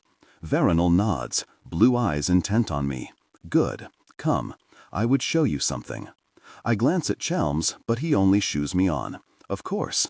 The god leads me to a long hallway behind the throne, sunset burning gold and orange out the west windows. What is his name? He asks as we walk. Alakshi, I say, not needing to ask who. A good name, he rumbles, and even here the stones seem to speak as much as his voice, though not of the sands. No, I did not want to name him such when we can't claim my family's title. A sandwalker without title is a sandwalker without honor, Veronal says. Yes, it has ever been such. I tried to change these injustices, but they are beyond my powers. The injustice of culture? the injustice of the human heart, that one should imprison another, deny another, judge another based on any criteria but their actions. We pass into a circular chamber, open to the chill evening air. I take a deep breath. How long has it been since I was out of doors? And yet you perpetuate injustice now, take slaves, kill bards, oppress the Low Countries. I did not mean to kill those people. I was only so tired. But yes, I am not the man my father was, and there is no changing the pattern of time. If I did not do it, another would. But you can change that. You hold all the power in the world. He turns, gesturing to an arched wooden door, and a sad smile plays on his lips. No, I have no power over human hearts, not even my own. I glance at him, but his arm still points to the door, and the man is a god after all, or nearly so. I go through, into a desert bath. I suck in air, sweet, warm, dry air, spiced with jasmine and smoldering frankincense and the 1,000 scents of home. Date palms sway to each side, warm sand gives beneath my toes, and a clear, sparkling pool stretches between high marble walls. What is this? It is your home, he says, or the best version I can make of it here. I turn to him, bewildered. Did you make this for me? He smiles again, and though his face is ruined and ancient, his skin the color of ash, I see a nobility there, the echo of a handsome man. I made it for another, for one who wanted to see all the nations of the world, but whom I would not let from my side. It has been unused for centuries now. I want you to stay here, if you wish. I stop. Does he not know? Veronal. Vizier Chalms promised me my freedom in 2 days' time. Nearly 1 day now, I realize. You will honor that? His face stiffens. Yes, of course. For those days then. I want you to be comfortable. But his voice does not hold all the warmth it did, and I realize I've hurt him somehow. Apparently, mind reading is not one of his abilities. And apparently he cares. That would be a first among my captors. Go, he says gently. Enjoy it. I smile despite myself, despite the uncertainty of the situation. No sandwalker can refuse a bath, and it has been so long. I leave him, sand deliciously hot between my toes, and bend down to drink.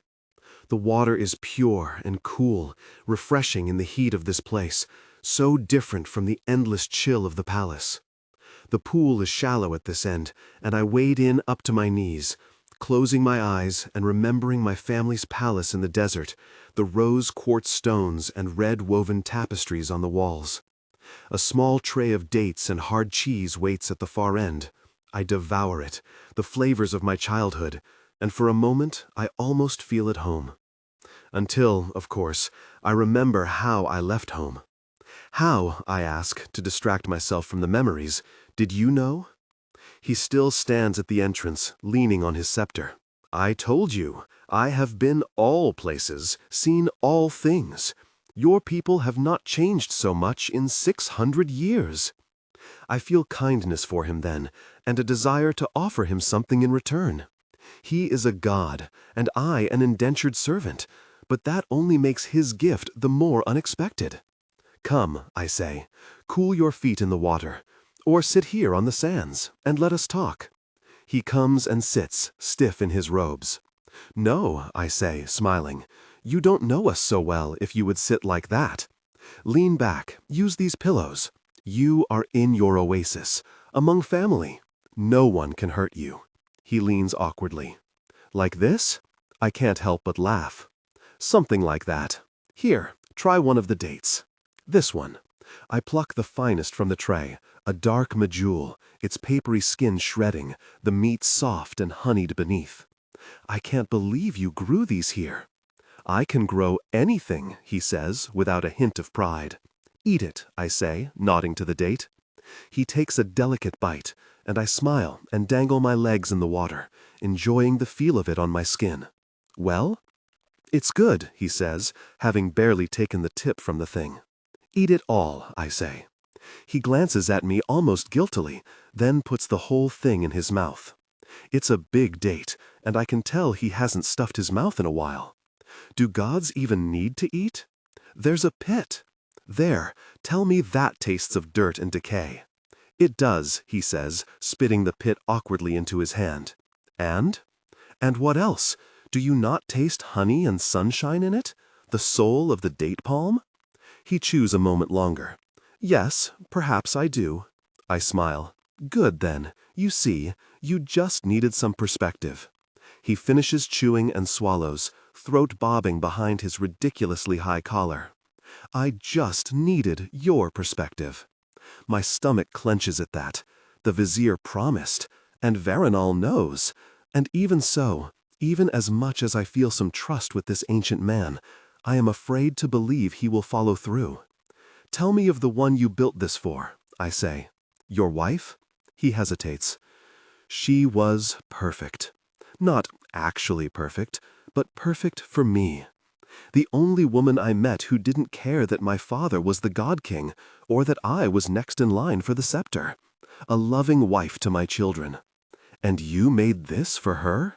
Yes, because I could not let her travel, could not let her from my sight, and at that time I felt I had so much to do here that I could not afford to leave. She died, never having seen the world. His voice is heavy again, though the air holds no chill. And that's when you started traveling? Yes, and seeing the eternal recurrence of all things. I take a fig from the tray. Does not the good also recur with the bad? Why do you see only dirt and death in it, rather than sunshine and honey? Veronal stares over the water, late evening sun playing on the surface of the pool. The truly good is so rare and so fleeting. Death is the only constant.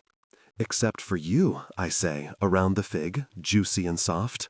Maybe that's why you don't see it. Death has no meaning for you. Alexei and I have been staring at it every day since we left the wagons, and every day it doesn't come feels like a blessing. Even here, living as an indentured worker in a foreign temple to a dying god? There is a hint of humor in his voice. Even here. Look at this place you built. I gesture at the bath around us. Isn't it wonderful? Here, try this. I hand him a black fig and smile at his thoughtful expression. There are olives and flatbread and honeyed pistachios yet to try. Veronal tires after a time, but allows me to bring Alexei to the oasis when he leaves. Alexei loves it. My child is still a sandwalker deep down, and he laughs and throws sand and gets wide-eyed at the morsel of date I feed him. It is his first, and my heart swells despite our situation, despite the uncertainty of it all. I can't help remembering Veronal's face fall when I said the vizier promised me freedom in 2 days. Nearly 1 day, now that night has come. Veronal could stop it all, but he won't, I think. There is a good man in there, behind the world-weary bard-freezing god, a man like my grandfather was. When the servants call for me again in the morning, I ask them to bring Veronal here instead. Their eyes go wide at my use of his name, but they bring him, and I quell the fear that worms in my belly, exposing my child to this man. We spend the morning and afternoon together, Veronal content mostly to watch Alexei and me play. He even joins in, sprouting goatsweed and yucca from the sands to Alexei's delight, or dropping dates from the palms for Alexei to run screaming after. You are leaving tomorrow, Veronal says, after we've finished a meal of curried lamb and flatbread. The kitchen does not do as good a job at replicating Sandwalker foods as Veronal does, but it's still delicious. We are, I say, trying to sound confident, even as I shove down the hope that flutters in my chest. I have been disappointed too many times, and I don't know how Veronal feels about all this, if I fixed him, or if he will go back to freezing bards when we leave. I hope he has changed, but mostly I just pray he lets us go. My son's future is not in a dying nation. He nods and looks away, as though searching for something. I have never seen him lost for words. Thank you, he says at last, for sharing your time with me. I didn't have much choice, I say with a smile, but you're welcome. I enjoyed it. Alexei coos, pushing a wooden wagon with deep concentration, and we sit on the sands as the sky purples overhead, the god and my son and I. Veronal stands with the first star. I will not keep you. Go tonight. I look up in shock. Tonight? Tonight. His voice holds the certainty of an immortal. I stand, hands trembling. It's happening. It's actually happening. Thank you, I stammer. Thank you for everything. He turns away, voice rough. I have done nothing, but I will send guards with you to see you safely to the edge of the valley or as far as you wish them to go. And then he is gone. Guards come in time, bearing packs loaded with clothes and supplies, and we are laid in a wagon made for a queen. A sandwalker wagon with henna-painted canvas stretched over a mesquite frame. Veronal has thought of everything. I realize I will miss him. We make it as far as the eastern palace gate. The wagon stops, and I hear voices outside. Alexei is sleeping, but I poke my head out the dowager's flap. Vizier Chalmis is there, arguing with one of the guards, a squad of men behind him. His eyes snap to me. You cannot leave. I am not surprised. I'm crushed but unsurprised. My hope is a broken thing that has been stepped on many times.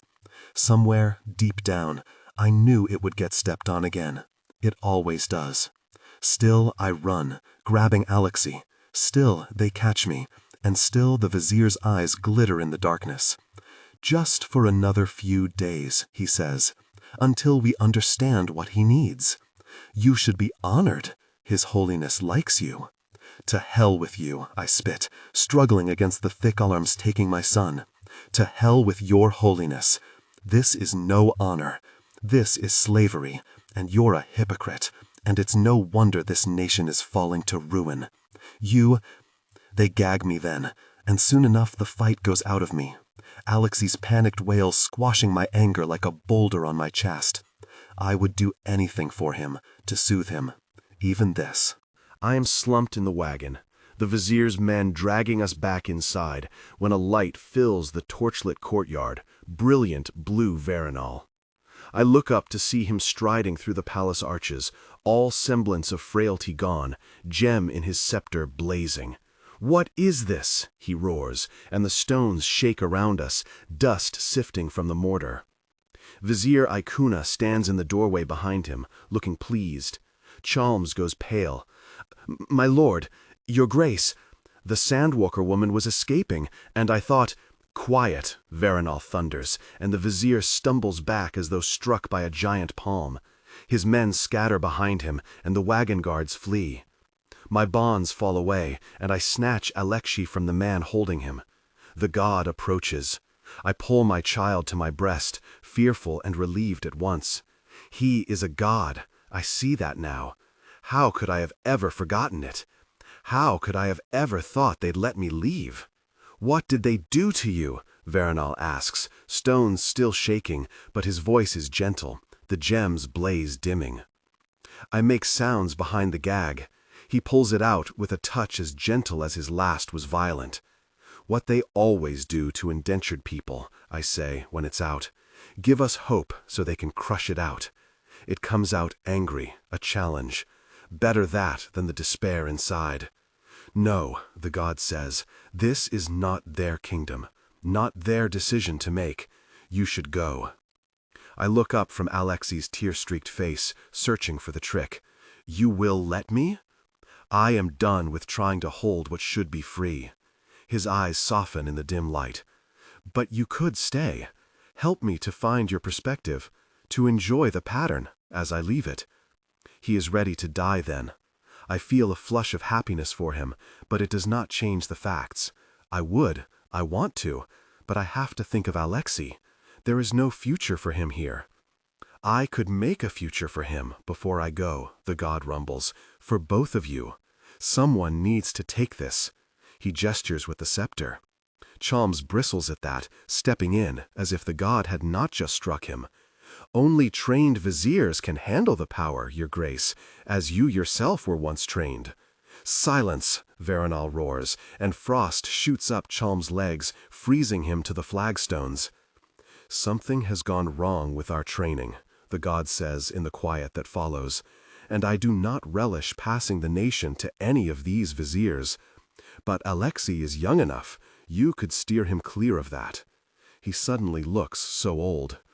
But you would have to deal with my viziers until he comes into his majority. Even staying another 15 years sounds far too long. I glance at Chalmers, frantically rubbing his icy legs, and catch a measuring gaze from Ikuna. They will each try to break me, if I stay, as they have broken so many others, as so many others have tried to break me, starting with my father. It is easier to run. In my arms, Alexei gazes wide-eyed at the blue glow of the gem. "What would you have me do, my love?" I murmur to him, my fear a sandstorm inside. "Do we run, or do we hope?" He doesn't answer. It's an impossible question. No one knows the future. But holding the perfect curve of his body against mine, I know which mother he would want to raise him. Which mother I want to be. I raise my head. Maybe what I have not been able to do for myself, I can do for him. For us. Alexei coos, reaching toward the scepter. The god smiles and, to gasps and cries of dismay all around, dips it toward him. I smile too, feeling a knot untie deep in my chest. This is not the life I would have chosen, not the security I long for, but it is a chance, at least. A chance I am going to take. Levi Jacobs was born in North Dakota and grew up in Japan and Uganda, so he was bound to have a fantastic take on modern life. Currently marketing his award-winning epic fantasy, The Empire of Resonance, and at work on the quick but intense Tidecaller Chronicles, he runs a small fruit company to pay the bills. Find out more about Levi Jacobs here. For every child who has had to grow up too fast and carry more than they know how. "No!" Baba's voice echoed up the stairs from the kitchen, the sound of it unnaturally high, edged with terror. It was a sound she had heard before, would never forget, and it brought with it a dizzying wash of panic. Yusra set her toothbrush on the edge of the bathroom sink, telling herself there was nothing to fear here, in this land they'd come to. Nothing at all. But then her father cried, his voice getting quieter. "Get away from there! Yusra! Coming!" Yusra sprinted down the hall, took the stairs at a run, and burst through the kitchen entry as her little brother pulled himself up to place his palms against the screen door, which, thankfully, had been dutifully locked the night before. Baba grabbed Ilyas a moment later with shaking hands, calling for her other brothers, Harun, Dawood, his voice fading to a labored whisper. Much good that would do if the boys couldn't hear him. "What's wrong?" Yusra demanded, her voice sharp. Baba's beard was scruffy, his shirt rumpled and bearing coffee stains from 3 days ago, even though she'd done the wash. She took Ilyas from him, wrapping her arms around his wriggling form. He was her charge, and she wasn't going to risk his safety to their father if something really was wrong. "Harun, Daoud," she called, just in case they were needed. "Don't look away." Baba turned his wide eyes to the backyard. Look away from the yard? Baba hadn't even been watching Ilyas, who needed watching first. She couldn't depend on her father. She knew it, had known it for a lifetime, or perhaps only a year that felt like one. Murmuring endearments to the squirming, brown-haired toddler in her arms, Yusra looked out the window, just as Baba said, "There's more now." Yusra's stomach sank as the realization hit her. She knew what she'd see through the window long before her eyes found their small, sturdy forms. Of course there were more. Again. The things were a nightmare, and Yusra knew all about nightmares. She forced herself to assess the yard as Daoud and Harun ran into the kitchen. Gnomes. Everywhere. At least 24 this time, their scarlet pointed caps glinting in the sunlight, their sinister sneers wide beneath hard ceramic mustaches and beards. "How are there so many already?" Harun cried, looking out the screen door. He sounded so much older than his 7 years. "We cleared them out only a month ago." "You know what happens if even one escapes," Yusra said. Everyone knew how gnomes bred, skulking through dumpsters, gathering discarded stoneware and ceramics, and molding them together, somehow, without water or a kiln, to form new gnomes. A single gnome could fashion an army in the space of a few weeks if left unchecked. Yusra shivered. To think people had once considered garden gnomes cute.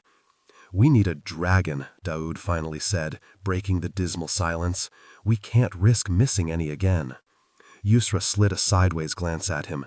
Daoud was the eldest of her brothers at 12, still a year younger than her. If they needed a dragon, she'd be the one to manage it. Not Baba with his shaking hands and whisper-soft voice, and not any of her brothers, all of them younger than her and placed into her keeping. Stepping forward, she pushed the toddler into Haroun's arms. "You'd better stay home from school today. Watch Ilias and help Baba keep an eye on the infestation."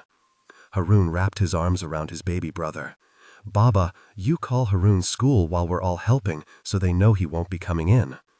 Baba nodded, pulling his cell phone from his pocket with evident relief, glad to be doing something, to be told what to do. Oh, how she wished she didn't have to be the one to make these decisions. "I'll go," Yusra, as she knew he would. Why couldn't Baba offer? But he had the phone to his ear as he spoke with the school receptionist, as she told him to do. She shook her head. "And be late for school again? You know Mrs. Hanlon will forgive me. But your teacher, Mrs. Reynolds, she hates us all. You can't be late." He hunched his shoulders. "Mrs. Reynolds can Daoud," Baba said, his voice heavy with warning as he lowered the phone. "Go suck an egg," Daoud shouted. Stunned silence. And then Ilias giggled just as Yusra realized none of them were watching the yard, and a garden gnome crashed through the kitchen window. Baba screamed, a high fluting sound that caught at the back of his throat. Under their collective gaze, the gnome lay perfectly still on the glass-littered floor, the gleam of its white-glazed teeth beneath its beard a warning of the horror to come if they looked away. But this wasn't the only one. Yusra tore her gaze away to stare out at the garden. Their small patch of tomatoes and cucumbers had been destroyed. The grass was turning brown already, as if the gnomes were toxic, and one of the boards in the privacy fence had been torn free. She could just glimpse the green of the woods beyond. And now the window was broken. How would they explain such damage to their landlord? Again? After the last episode only a month ago? They needed a dragon. Now. "Daoud, watch this one. Baba, Haroun, watch the rest. I'll be right back." She tore out of the kitchen, passing through the living room with its 2 cushions and blanket on the floor, and into the so-called garage, where affluent people kept cars, and where her father kept his bicycle, and where the last owner had left a rusted old dragon cage, amongst other discarded items. She snatched it and raced back to the kitchen, and there was her family, still safe. Daoud stared grimly at the gnome on the floor. Baba looked out the broken window, and Haroun had taken up a station at the screen door, Ilias resting quietly against his chest. The broken glass gleamed on the floor, but they'd have to clean it up later. She'd make sure everyone had shoes in the meantime, but first, the gnome. She set the cage on the floor beside the gnome, worked the rusted hinges open, and kicked the god-forsaken thing into the cage. It clattered like a broken dish over the metal floor, but still, it didn't break. If only it were trash, and not whatever garden gnomes were in this country she had come to. This haven that remained safe from all the wars it started. Magic might exist in the world, but not even the most advanced scientists or wisest elders knew how to harness it, or how it ended up inhabiting such creatures as these. At least they were one thing she hadn't had to deal with back home. "Got it," she said savagely, slamming the door shut. The old latch fell into place. The rings for a padlock to fully secure the door remained empty. Yusra didn't have a lock to use, but she doubted the gnome would be able to open the latch while she carried it. She hefted the cage, testing its weight. The muscles of her right arm twinged. She switched hands and said, "Keep watch. I'll be back with a dragon shortly." Baba hesitated. "We don't have money, and if we request additional funds," he shook his head, gaze focused on the nightmare of gnomes outside. "Our application could be blacklisted." The boys shot nervous glances at her before returning their gazes to the backyard. They couldn't afford to have their application blacklisted. They were only here on a provisional status. If it was revoked before they received full residency, no. Yusra straightened her back. "We're not asking for anything. There are dragons in the woods. I'll just lure one back here." Baba risked a glance at her. "Yusra, you don't know anything about dragons. I just studied them at school, Baba. It will be fine." A lie, of course. They all knew that nothing was guaranteed. But she had studied dragons. The gnome in the cage could attract at least a small one. She'd have to hope she could handle it from there. She stepped out to gather all their shoes from the front door and brought them back to the kitchen, even her Baba's beat-up old sneakers. "Yusra." Baba's voice was agonized as he took the shoes from her. He glanced from the boys to the garden, then back to her. For just a moment, just one impossible heartbeat, she thought he'd offer to go in her stead. Then he said, "You'll be careful?" "Yes, Baba. You take care of things here. I'll be back soon. And make sure Dowd doesn't miss the bus. Haroon, you keep watching the garden no matter what." Haroon nodded. She almost took Ilyas with her, but she couldn't manage him as well as the cage, or run with him if the dragon turned nasty. She lifted the cage and hurried out, leaving through the garage, hoping all the while no one would see her. The edge of the woods was a wasteland of old fencing and broken things. The gnome rattled around in the cage as she made her way through the low-growing brush to the shadowed reaches of the deeper woods. She could hear the cursed creature gnawing at the metal bars when she wasn't looking. Once, its little clawed fingers even managed a swipe at her jean-clad legs, but she held it at a distance and glanced at it often enough that it couldn't affect any real damage. Ceramic against iron wasn't a winning gambit anyhow. Last time, she and Dowd had gone into the garden with the spare baseball bats, also found in the garage, and smashed the gnomes to pieces. They'd bagged up the remains, but it had been difficult, too many of them shattered, the fired clay mixing with the dirt and grass. And clearly, they'd missed at least one of the cursed creatures, which had led to this second invasion. No doubt a few of the gnomes in the backyard had been reconstituted from the remains of their predecessors. Yusra's skin crawled at the thought. This time, they'd get rid of them for good. No dark looks from the neighbors, no whispered rumors at school about how they naturally attract horrors. Yusra didn't know why the gnomes had picked their yard, whether it was a coincidence, or if someone who knew how to lure them had chosen her family as their target. Either was possible, but she wasn't going to let more rumors spread about them if she could help it. So she stepped carefully around the heaped trash, not a bit of it ceramic or stoneware, and made her way deeper into the woods. It was still early morning, sunlight dappling the leafy floor here and there, most of it caught in the tops of the trees. Dragons liked water, that much she knew. However counterintuitive it seemed to her for fire-breathing creatures to prefer wetlands and swamps. Especially twice domesticated dragons, which were what she was hoping to find. As their name implied, valiant efforts had been made to domesticate this particular breed of dragon not once, but twice.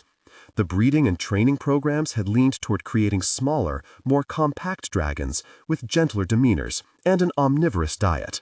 To a certain extent, the programs had succeeded, and twice domesticated dragons were known to have a taste for garden gnomes and other stoneware.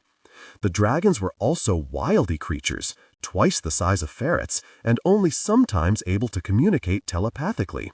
They were still wild at heart and could not be fully trained to respect household pets or not attack strangers, and so researchers had given up trying. Then, some noble-hearted employee left the back door of a facility open one evening, and the whole of the final population of twice domesticated dragons escaped before they could be exterminated. Whatever their name was, Yusra blessed them as she hiked through the forest searching for a stream. Unfortunately, 20 minutes of hiking brought no sign of a stream or even a little puddle from the recent rains. Yusra came to a stop beside a large oak. She could keep going, but she wasn't sure she'd be able to find her way home if she did. She'd also been gone long enough that what Gomes, Baba, and Haroon couldn't see might easily band together and cause more trouble. "I've a whole garden full of gnomes for you, don't you know," she called, frustration pushing her to use her mother tongue, a language she hadn't let touch her lips in nearly a year. It tasted sweet and rich and full of heartbreak, a forgotten delicacy. The birds fell silent. "Dragons! Won't you come eat them?" She waited, as if the dragons could understand her, as if they cared. Maybe they would attack her, drive her out of their territory. In which case, she'd just throw the caged gnome at them and be off. Surely that would be enough of a distraction. She glanced down at the cage. aware suddenly that it really was quiet, the gnome neither clawing at the metal nor grating its teeth at the bars. It lay on its side, completely still. Very slowly and very carefully, Yusra set the cage on the ground, unlatched it, and stepped back. The forest remained still, but Yusra was certain she was no longer alone, and it wasn't the gnome she counted as company.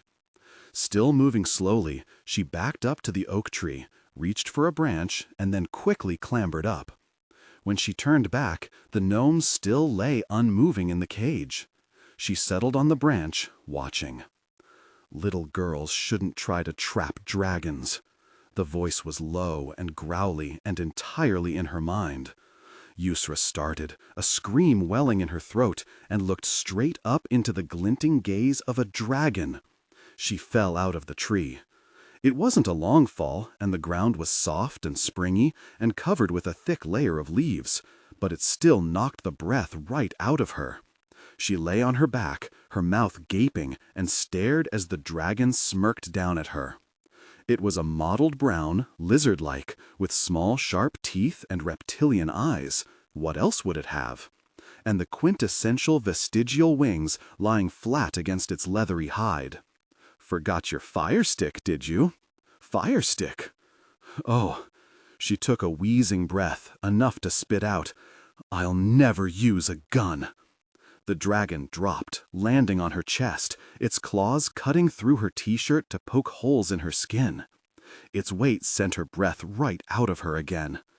Don't believe you. But it did bring a tasty gnome, another voice said. This one was decidedly lighter, more amused. Have a bite. I'm not going in there, the brown lizard said, a snarl to its mental voice. You shouldn't either. Too late. The other chuckled, a soft, raspy sound she heard with her own ears. Yusra managed another breath and turned her head sideways just in time to see a mossy green dragon nip into the cage, open its mouth, and envelop the gnome in flame. The creature's hard glaze began to run, and then the clay beneath cracked apart with a pained cry. The green dragon happily crunched up the broken clay. Yusra shuddered. If that cage closes on you, the brown dragon began ominously, then I'll open it after I finish. It doesn't have a lock, didn't you see? Or, if you like, you can just sit on the girl until she agrees to help. The brown dragon turned its gaze upon Yusra. She looked up at him. A mated pair, her brain told her hazily. Also clearly telepathic and far better at speaking than her textbook seemed to think possible. Admittedly, its publication date was a good 10 years ago. It probably required updating. Or had been updated, and the school simply couldn't afford a revised edition. There are more, Yusra rasped, since the brown was still staring at her. In my garden, at least 24. Please, can you help me? A likely story. You probably plan to trap us there. How? With her old lockless cage and a regular stick, perhaps? Yusra shot a grateful look to the green dragon, who was now sauntering out of the cage. Trust a human and you'll regret it, the brown said. But there was an edge of defeat to his voice. It's just a young one. The older ones are worse. Come, little one, where do you claim this feast is? I can show you, Yusra said. The brown dragon looked to its mate, heaved a sigh, and stepped off Yusra. His expression, however, went from grim to wide-eyed when they finally reached the rickety old privacy fence that surrounded Yusra's backyard. The two gnomes skulking about outside met a quick and fiery death. Then the dragons topped the fence and sat back to gaze in astonishment at the sight within. Feast, the green crowed, and dropped into the garden. The brown spared Yusra a single warning glance and swooped down after its mate. Yusra smiled, listening to the hiss and crackle of fire-bathed gnomes. And then there were other sounds, whistling cries that accompanied the hisses, the shriek of breath through pierced lungs, a crunching like bones breaking, concrete crumbling on impact. Yusra's throat closed, even though this was different. These were clay gnomes, little evil, sneering menaces crackling and breaking. There were no missiles here, no broken buildings and shattered streets, no cries for mercy from ragged throats. There were no soldiers with hard stares and harder bullets. But still, her world darkened, terror screeching through her that she could not stop, could not reason with. How can memories be reasoned with? She gave a single gasping cry and turned, shuffle running away, away, her shoulder slamming into something, and then something else. Trees? Posts? She could not tell. She heard only the screams of the dying, the gurgle of death, her mother's voice somewhere beneath it all, and she could not get away, could not stop the horror surrounding her, could not. She fell somewhere further on, pushed herself to her knees, and kept going until something hemmed her in, beige walls and brick, and there she stayed, huddled and shivering, her eyes unseeing. A long time later, or perhaps it only felt that way, a voice said, "Little girl." Yusra curled into a tighter ball, but now that she wasn't alone, the sobs came. They shook her whole frame, shattered her heart. "Little girl," the voice said again. She blinked away tears to see the brown dragon crouched beside her, its nose barely a handbreadth away from her own. She nodded. "Why do you sorrow?" She closed her eyes, but she didn't have any words. "It's because of the fire sticks," the green dragon's voice said, almost gently. "Isn't it?" Yusra nodded. Slowly, shakily, she reached out, hiked up her sleeve, and there was the scar, round and small on one side of her arm, and wide and ugly on the other. "Ah, child," the brown sadly, and licked away her tears with the soft leather of his tongue. "We know that pain," the green said.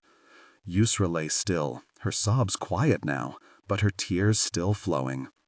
The brown sat back, and for the first time she saw a faint scar on his tail. She knew how it would look on the other side. "My mother died," Yusra said into the quiet, her voice rasping. "I couldn't save her. She helped me up, and then she gave me Ilias and told me to keep going, get my brothers to safety. Baba was too far away to help. And I did, but the bullets didn't stop, and then she wasn't behind me anymore." "Oh, little child," the brown said again, and curled against her chest. The green came and settled at her back, and there they stayed until Yusra heard a sound she didn't expect. It was her father's voice, reedy and uncertain and scared, calling her name. She sat up, and there he was, his face sallow beneath the natural olive of his skin, one arm holding a somber-faced Ilias, and the other hand gripping a baseball bat. Haroun hurried along in his footsteps. "Yusra, my Yusra, are you okay?" "Baba," she said, and all her anger and resentment at him, all the fury she had harbored in her chest at his helplessness and fear, drained away completely. He was here, terrified and shaking, but here. He'd come for her, and she knew what nightmares he faced. She knew. She stood as he hurried across the ragged earth to her, dropping the bat as he reached her so he could fold her into a hug. And then Haroun wrapped his arms around them both, and Ilias's hands patted the tears on her face. And finally, Yusra could breathe again.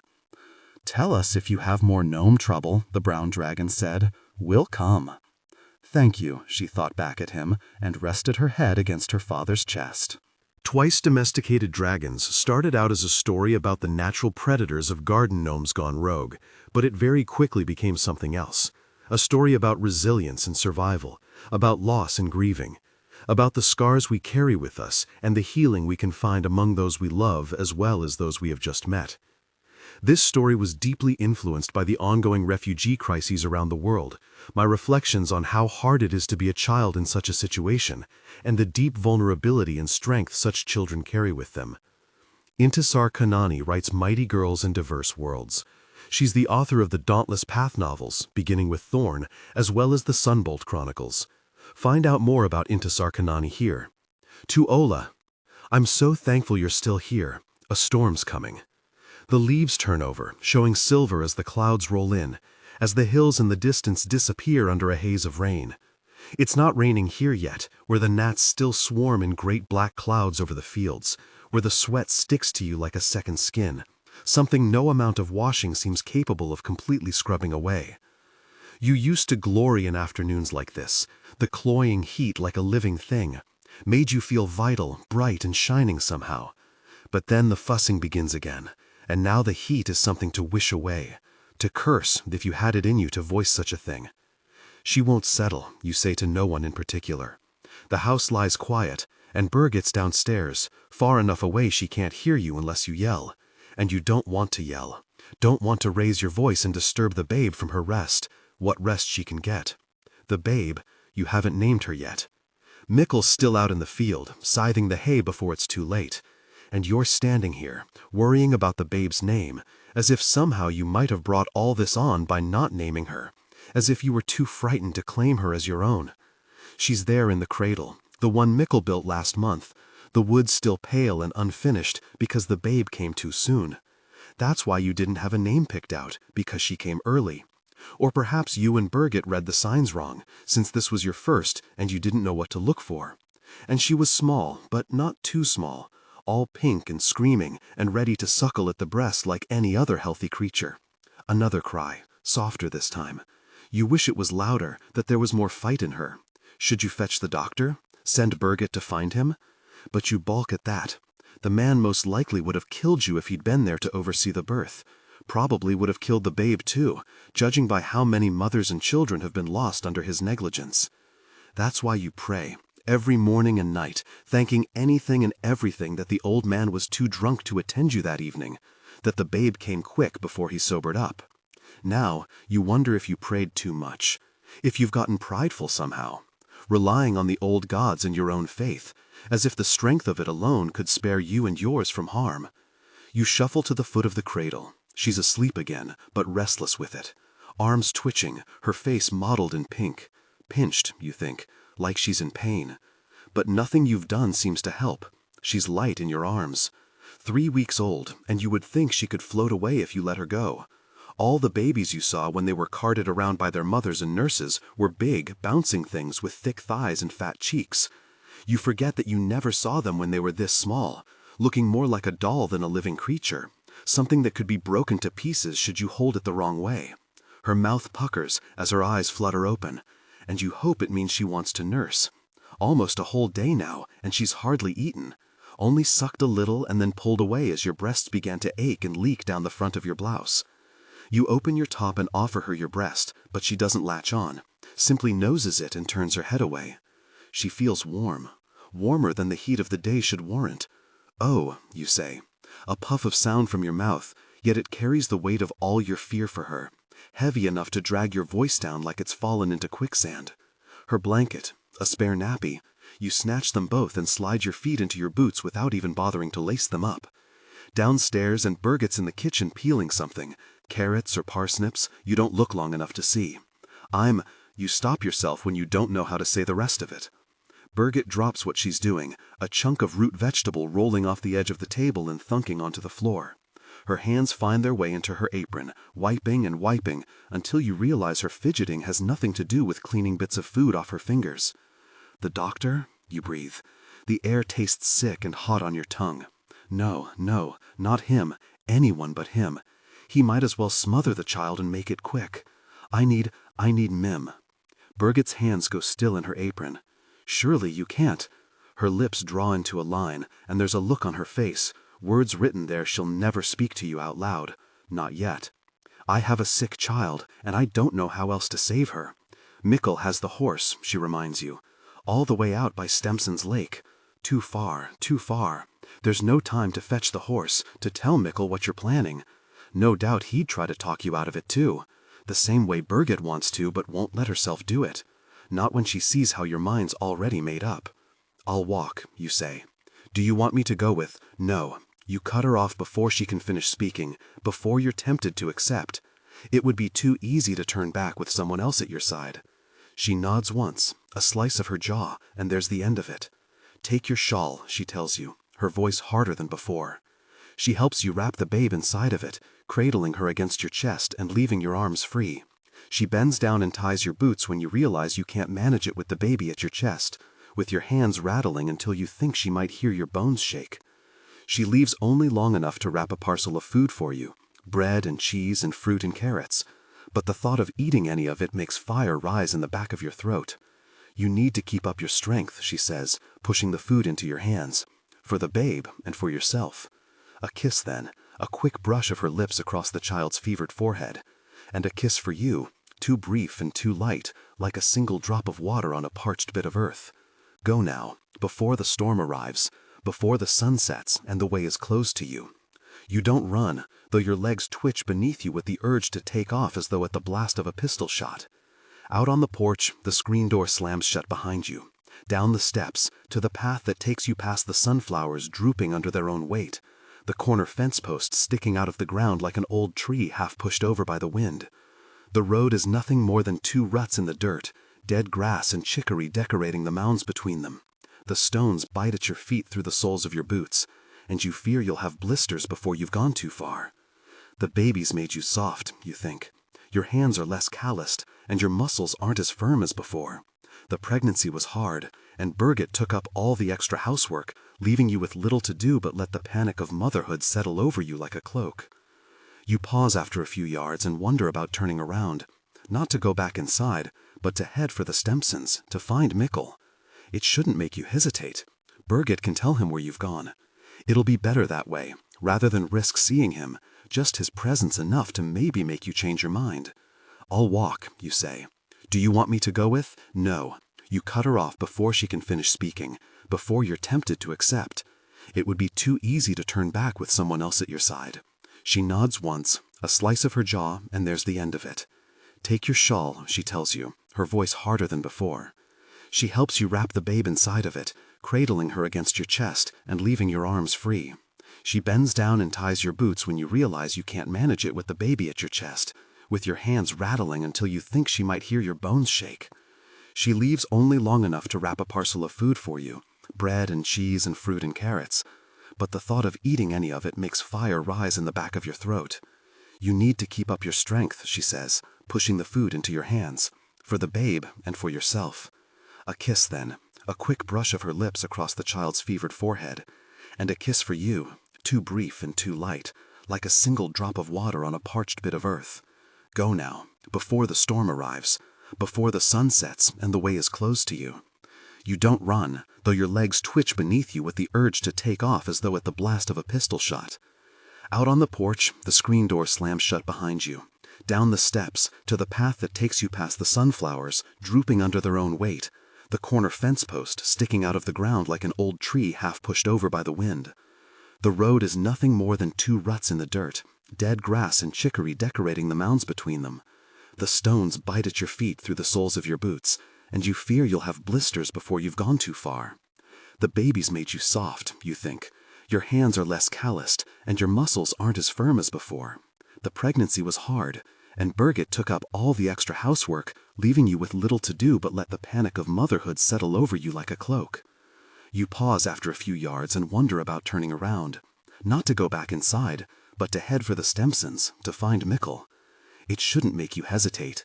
Birgit can tell him where you've gone. It'll be better that way, rather than risk seeing him, just his presence enough to maybe make you change your mind. I'll walk, you say. Do you want me to go with? No. You cut her off before she can finish speaking, before you're tempted to accept. It would be too easy to turn back with someone else at your side. She nods once, a slice of her jaw, and there's the end of it. Take your shawl, she tells you, her voice harder than before. She helps you wrap the babe inside of it, cradling her against your chest and leaving your arms free. She bends down and ties your boots when you realize you can't manage it with the baby at your chest, with your hands rattling until you think she might hear your bones shake. She leaves only long enough to wrap a parcel of food for you, bread and cheese and fruit and carrots, but the thought of eating any of it makes fire rise in the back of your throat. You need to keep up your strength, she says, pushing the food into your hands, for the babe and for yourself. A kiss then, a quick brush of her lips across the child's fevered forehead, and a kiss for you, too brief and too light, like a single drop of water on a parched bit of earth. Go now, before the storm arrives, before the sun sets and the way is closed to you. You don't run, though your legs twitch beneath you with the urge to take off as though at the blast of a pistol. But still, you linger for a moment, staring at the horizon like you can latch yourself onto it. String a cord between the two of you, no matter how far you travel. The walk shouldn't take long, 4 miles or thereabouts, no more than 2 hours at the most. But you've forgotten the weakness in your legs, the heavy ache in your thighs and your abdomen, the way your body feels like it could still turn itself inside out since having the babe. But you trudge forward, your teeth clenched and your arms wrapped around your hips, as if you could hold yourself together by strength of will alone. The woods creep up on you, indistinguishable from the haze in the distance, until you're right there. The branches arching overhead, poison ivy and jewelweed battling for your hem. The ache in your legs has changed to a steady throb at the last mile, and you wonder if you've done too much, worry you'll take to bleeding again. Still wrapped in your shawl, the babe fusses and squirms against your chest, angry and ill. You wish she would cry, that you could hear that plaintive wail tear from her throat, a scream of life and the strength to hold on to it. What you would give to... You close your eyes, bow your head, and breathe in the scent of the babe's skin, the soft tickle of her hair against your nose. What you would give to hear her voice again. Rain finds you just as you step under the cover of the trees. It spatters on the leaves above, filters down to errant drops that land on your head, your shoulders, out of rhythm with the storm building all around you. Let me in. Your voice is a quaver, a rustle of birds' wings. You need to be stronger than that. You take a step forward, and it's as if the trees back away from you, regaining their distance, keeping you at the edge of things. No, not like this.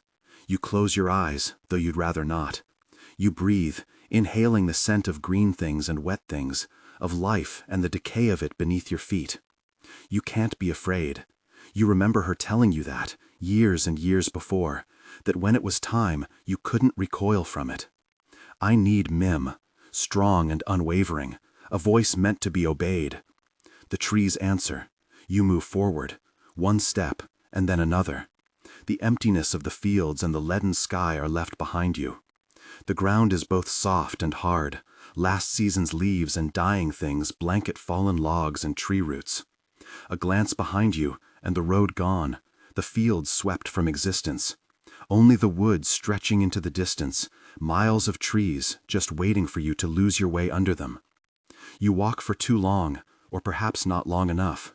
The rain beats on the leaves, thunder rolls in the distance, but always in the distance, never finding its way to the woods. The babe writhes, struggling to push an arm free of the shawl, struggling to whine, but without more than a whistling breath from between her puckered lips. Please, you say. You cry. And there, the outline of a small house, not much more than a shack, hidden beneath the choking vines and weeds. There's the edge of a wall, and just a little farther you can make out the corner of the roof, partially collapsed on one side. Another step, and you see rows of wasp nests, long abandoned, stuck to the eaves. Another step, and there's the remains of a porch, a door, the wood coated with white and purple streaks of bird droppings. The knocker is warm and rough in your hand, red rust flaking away onto your fingers. You remember the last time you were here, when you weren't even tall enough to reach it. 3 knocks, and you wait. You could kick the door down and force your way inside, but you know that's not the way of things. The rain picks up, working its way through the canopy. You don't want the babe to get wet, so you tug at the edge of the shawl, folding it just so. A brim over her head, over her cheek, and her lips begin to suckle in her sleep, eyes dancing behind their shining lids. You fight with the buttons of your shirt, hope flaring through you with the speed of a brush fire. Maybe it's enough, just to have come this far, to show that you're willing to make the sacrifice. You struggle to draw your heavy breast free and touch the nipple to her lips while her mouth still works. A prayer that she'll latch on, that she'll nurse, even for a moment. But her mouth seals shut, and she turns her face away, as if the very smell of you is distasteful. Just a little longer, you say, a promise you're not certain you can keep, or a prophecy you pray doesn't come true. The door opens, an inch or so, hinges creaking. Leave now, you think. Turn around, go back through the woods, onto the road, to the house, to Mikkel and Birgit and the comfort they may give. Let the sickness do what it will. The babe might survive. She might. It's the might that sways you.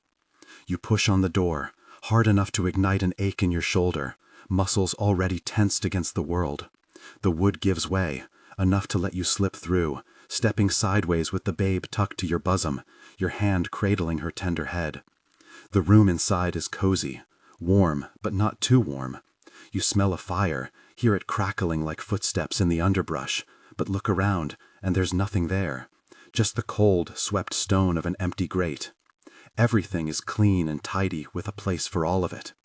You try not to think about how the shape of the room doesn't match the outside of the house, how the windows are clear and unbroken, how the view through the glass is of late evening, the sun down, lightning bugs flickering like starlight. Turn around, and there's a chair that wasn't there before. The woman sits in it, a bucket on the floor at her feet, a potato in one hand and a knife in the other. She pays no attention to you, her fingers turning the potato, long strips of peel falling into the bottom of the bucket with a hollow sound. She looks different. That's what you tell yourself, even as you recognize the tracery of veins beneath the skin of her hands, the stoop of her shoulders, the sharp line of her jaw as she keeps her face turned away from you. She's sick, you say, because what else can you say? The woman nods. Her hair is thick and gray, grayer than before, brushed and plaited so it hangs like a rope over one shoulder. I need your help, you say, because she won't answer. Why should I help you? Her voice, it claws at your memories, deep and hoarse, like she hasn't said a word to anyone since she last spoke to you. The chair creaks as she leans back, tipping it onto its rear legs. Her gaze settles on you, and you take a small step back at how it pierces through you, that look. I can't, but you don't want to finish, because you realize you don't need to. She sets her knife on the table, the one that appeared with a blink of your eyes. The potato is rolled in her hand, her fingertips searching its surface, scraping at a missed bit of peel with her thumbnail before she sets it aside as well. Here, now, give her to me. No, not that, not yet. You hold the babe against you, wishing she would fuss at the pressure, but the woman's fingers beckon. I won't know if I can help if you won't let me see her. You unwrap the child from the shawl, hating how warm she is, how there should be more sweat on her brow, how her eyes are half open, showing you a sliver of the whites veined with red. The woman takes her with practiced care. Ooh, chickie, she croons and rocks her for a minute. She lifts a gnarled finger and prods at the dimple in her cheek. Mikkel's dimple, like a stamp of his fatherhood on the infant's face. The woman's eyes lift again to meet yours. She looks tired, and you wonder if it's sincere or simply a reflection of the expression on your own face. You know I can't fix this, she says. You know that. But I hoped, you reply, that it wouldn't be time already for you to come here, that there might still be years left before it was your turn. If there is more to say, the words won't come. I'm too old. The woman shifts the child in her arms, smiles down at her. It should be a comforting sight, one to take up residence in your heart. An old woman and a young child, the line continuing unbroken. But instead, you want to recoil from it, want to tear down the house around their heads and run, run, run until the storm catches up with you. The woman clears her throat, the low rumble of breath and phlegm like the first skittering of rocks before an avalanche. Years ago, I might have been able to. Well, almost certainly. But now... She lifts the babe and presses her lips and her nose to her scalp, breathing deep. She'll die, she says, a murmur of sound against the child's skin. Am sorry. No, no. The apology hits with the weight of a fist. You'd rather she not say it at all, be cruel and harsh about it, give you a reason to hate her. But you could try. Anything, you think. Better to try and fail? Then what? She looks up at you. You wish you could read something in her eyes, but all you see is grief long worn down, an acceptance of things that can't be changed. It's not my time anymore. The power's shifted. No, you say, as if that one word can change your fate. You'll still have Mikkel, she tells you, and Birgit. More love than most in that house, I'd say. You wonder if she said these same things to herself, how she might have tried to talk herself out of it. If she held you in her arms and imagined things going a different way. Please, your entire world is twisted up in that word. But she shakes her head. And you hate that you knew she would, that you came all the way out here carrying a hope that it might be different for you, chasing a chance that disappeared like a wisp in the sunlight. I've told you before, she says, make your choice. You swallow what you want to say. Bitter words with spiked leaves catch in your throat, crowding out the things you should say. Is there a chance? You manage, at last cobbling the question together from scraps. If I take her home, if I care for her, if I... She doesn't nod or shake her head. She offers you nothing, and it's worse than anything. You close your eyes, and the house goes quiet. The sound of the fire dies down, and you feel coolness on your brow, on the back of your neck, drying the sweat you hadn't realized was there. It's yours, you know, this power, this curse. It sweeps across your skin like fingers trailing through the water of a farm pond on a silver sky kind of day. The magic is there, ready for you to take it and to take from you in return. Just slip below the surface, and it's all yours. You open your eyes again, gasping, and there she sits, your child in her arms, still breathing, face flushed, but color at its brightest before it might drain away completely. Might, but not if you stop it. Give her to me. You don't wait for her to hold out the babe. Just scoop your arms beneath her, wonder at how light she is, as if her life is already slipping away. Your fingers grip the fabric of her little shift, the one you sat up late sewing when your legs were too restless to allow sleep, while Mickle snored in the bed and Birgit brought you cups of warm milk before lying down beside you. And there were the later days, with your belly swollen, your ankles swollen, all of you seemingly too large for your own skin, and the child shifting around inside of you, feet and knees and elbows where you would have thought they couldn't go. Mickle with his hands on your belly, his ear pressed against you, listening, just listening. And the smile on his face, the light in his eyes just like the babe's. A sigh slips out of you. Tell me what to do. Here. The woman stands up, all lithe sharpness despite her age. She pushes you into the chair, and you set the child on your lap, her head on your knees, her curved feet tucking against your abdomen, as though she still shares a familiarity with that part of you, even weeks separated. But what do I... The woman puts one hand on top of your head, the other on the head of the child. She's yours. You'll know, just as I did. You look into the old woman's eyes that are so much like yours you could be staring at a smudged version of your own reflection. Mim, you say, repeating your first word as if you're learning speech all over again. I'm scared. She smiles. So was I. She leans down and kisses your forehead, her lips dry as dust on your skin. But I would do it again, for you. You cradle the child's head, tucking her chin against her chest, her lips pursing in displeasure at the change in position. You want to say you're sorry. You want to say 1,000 things, but all the words of wisdom and kindness and frustration will have to be the burden of Mickle and Birgit now. Close your eyes. You tell yourself not to fret, as if you can tell a raging river not to overflow its banks. The coolness comes so fast, you wonder how long you've been holding it at bay, and you wonder for how long you must have known this was how it would be, in the end.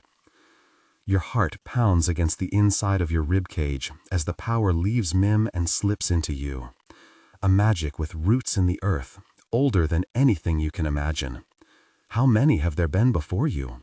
How many had let this power rush into them, one person after another, from mother to daughter over the centuries? Beyond the house, beyond the woods, the storm sweeps through, over and done with a burst of hail and rain and thunder. Only the wind is left, chill in the room, without the warmth of the old woman's fire, without the heat and the hum of the gathering storm. I'm trying, you say. The babe squirms in your arms, the fever reaching a pitch that floods her cheeks and chest with color. But you imagine the magic like a scythe in your hands, shearing off the sickness before it can take her from you. A chill runs through you, from your heart to your fingers where the babe's head is cradled. It hurts at first, like your limbs waking up after sitting for too long. And then the pain fades, and the child stops fussing, her little fists relaxed as her fingers unfurl like petals. And just like that, she's sleeping. The blooms of red have already faded from her cheeks, the purple bruising gone from her eyelids.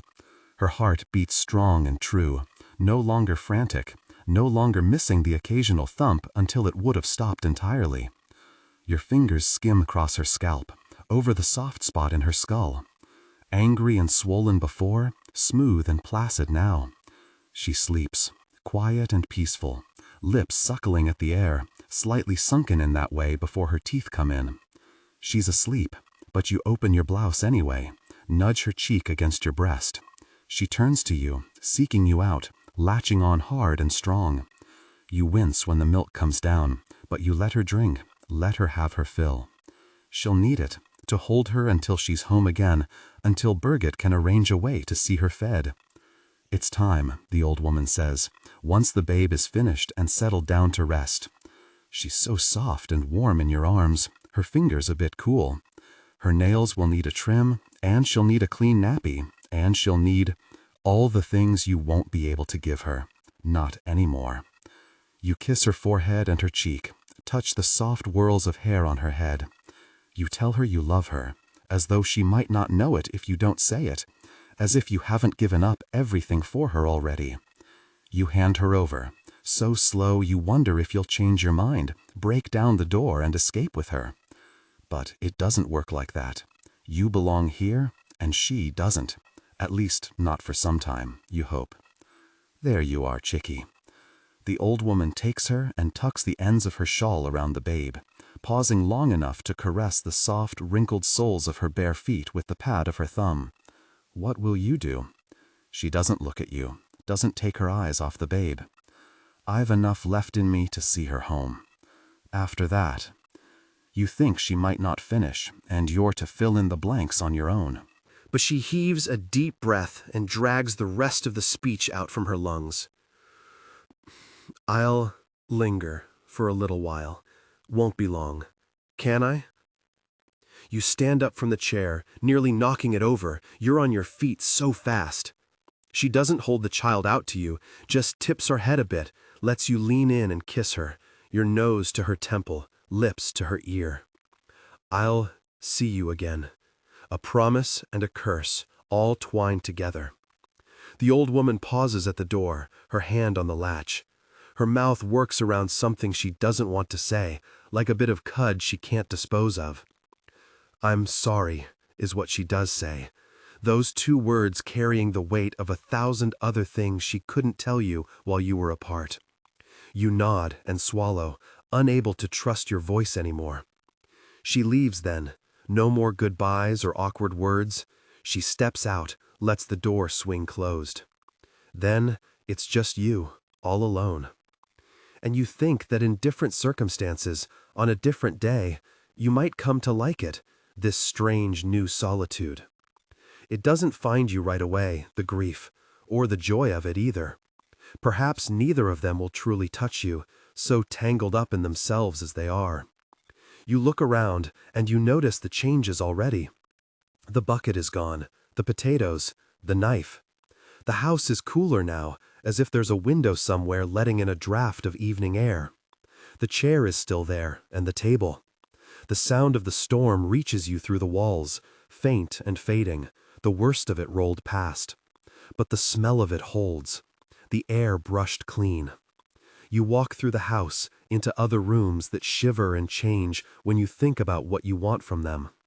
Come to a window and look out at a silvered moon and a darkening sky pricked with stars.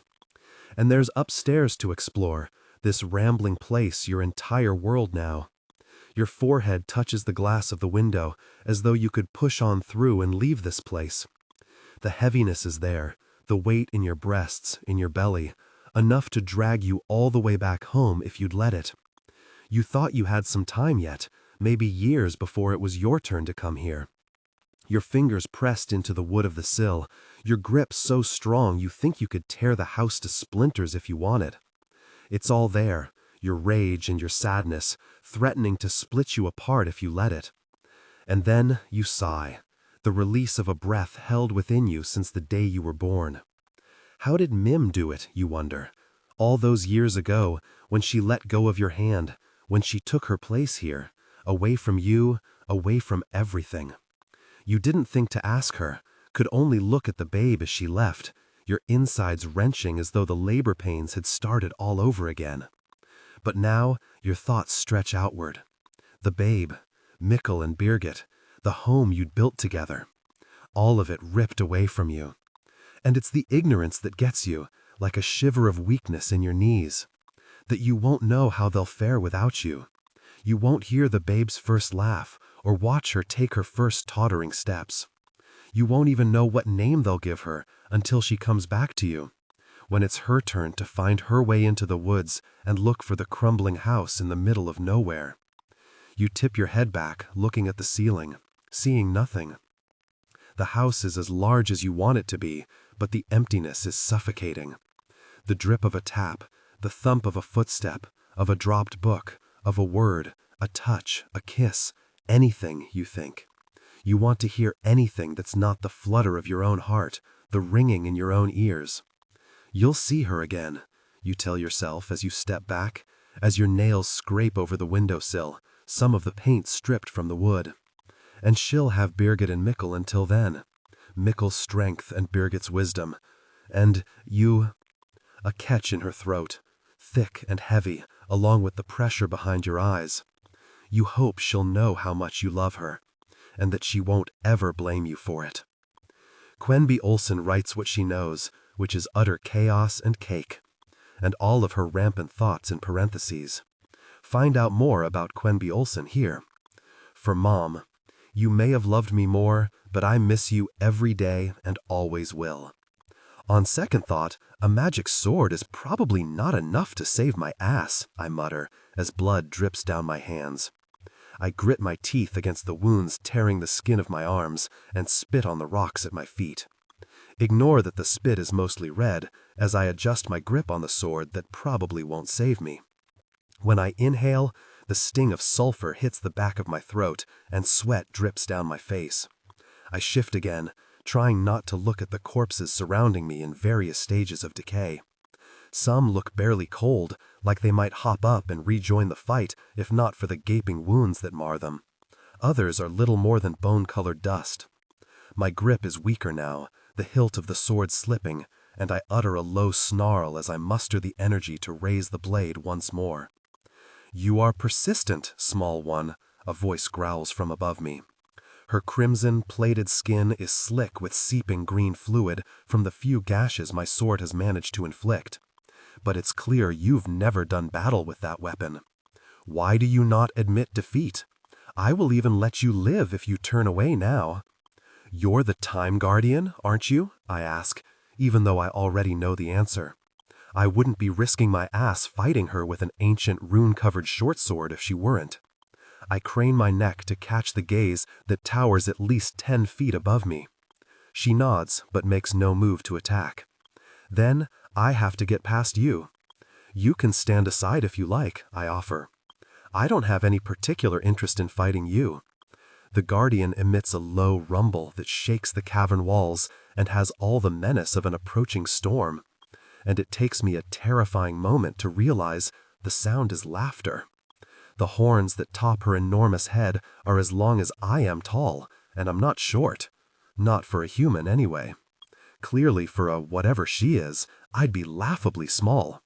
Then again, maybe her outlandish size is how she got this job. I have no idea. She's the first Guardian I've ever seen.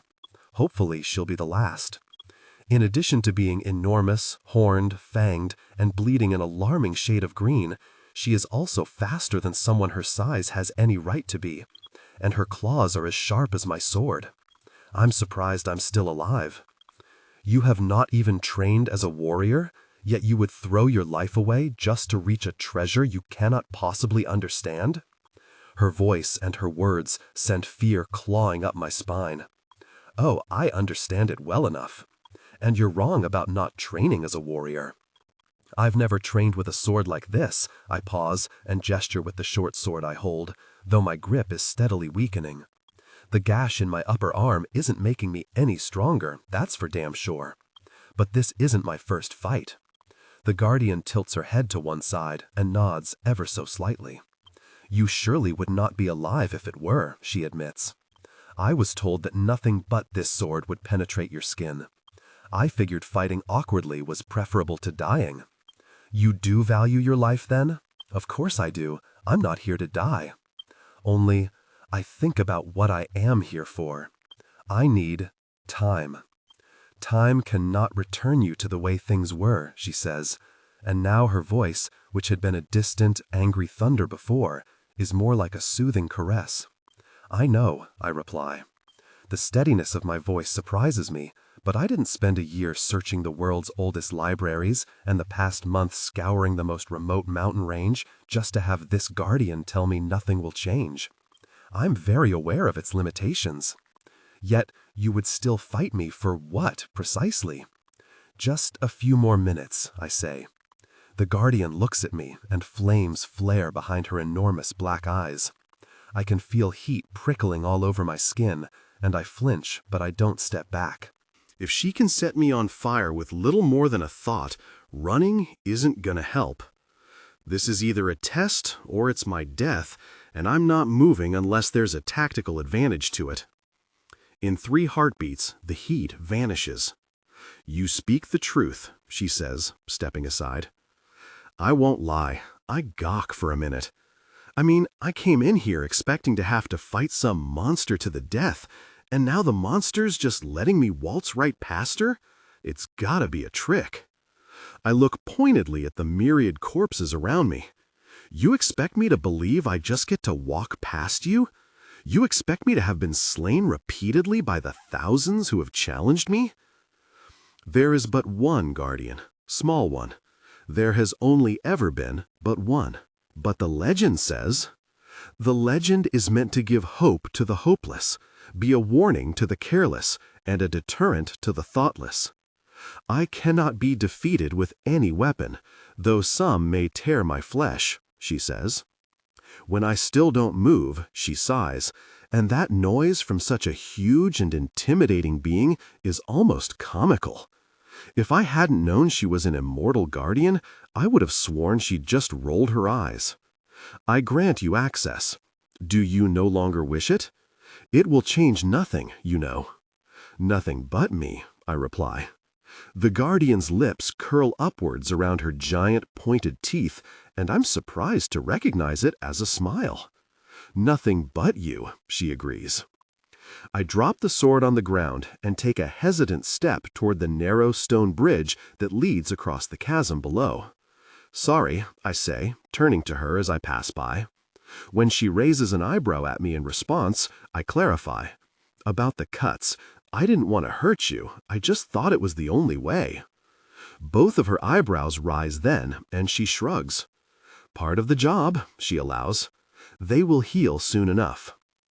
I pretend I don't see her step on the short sword covered in runes that I'd brought with me, the one I'd spent months seeking out and weeks practicing with just to be competent enough to even get a few cuts in against the guardian.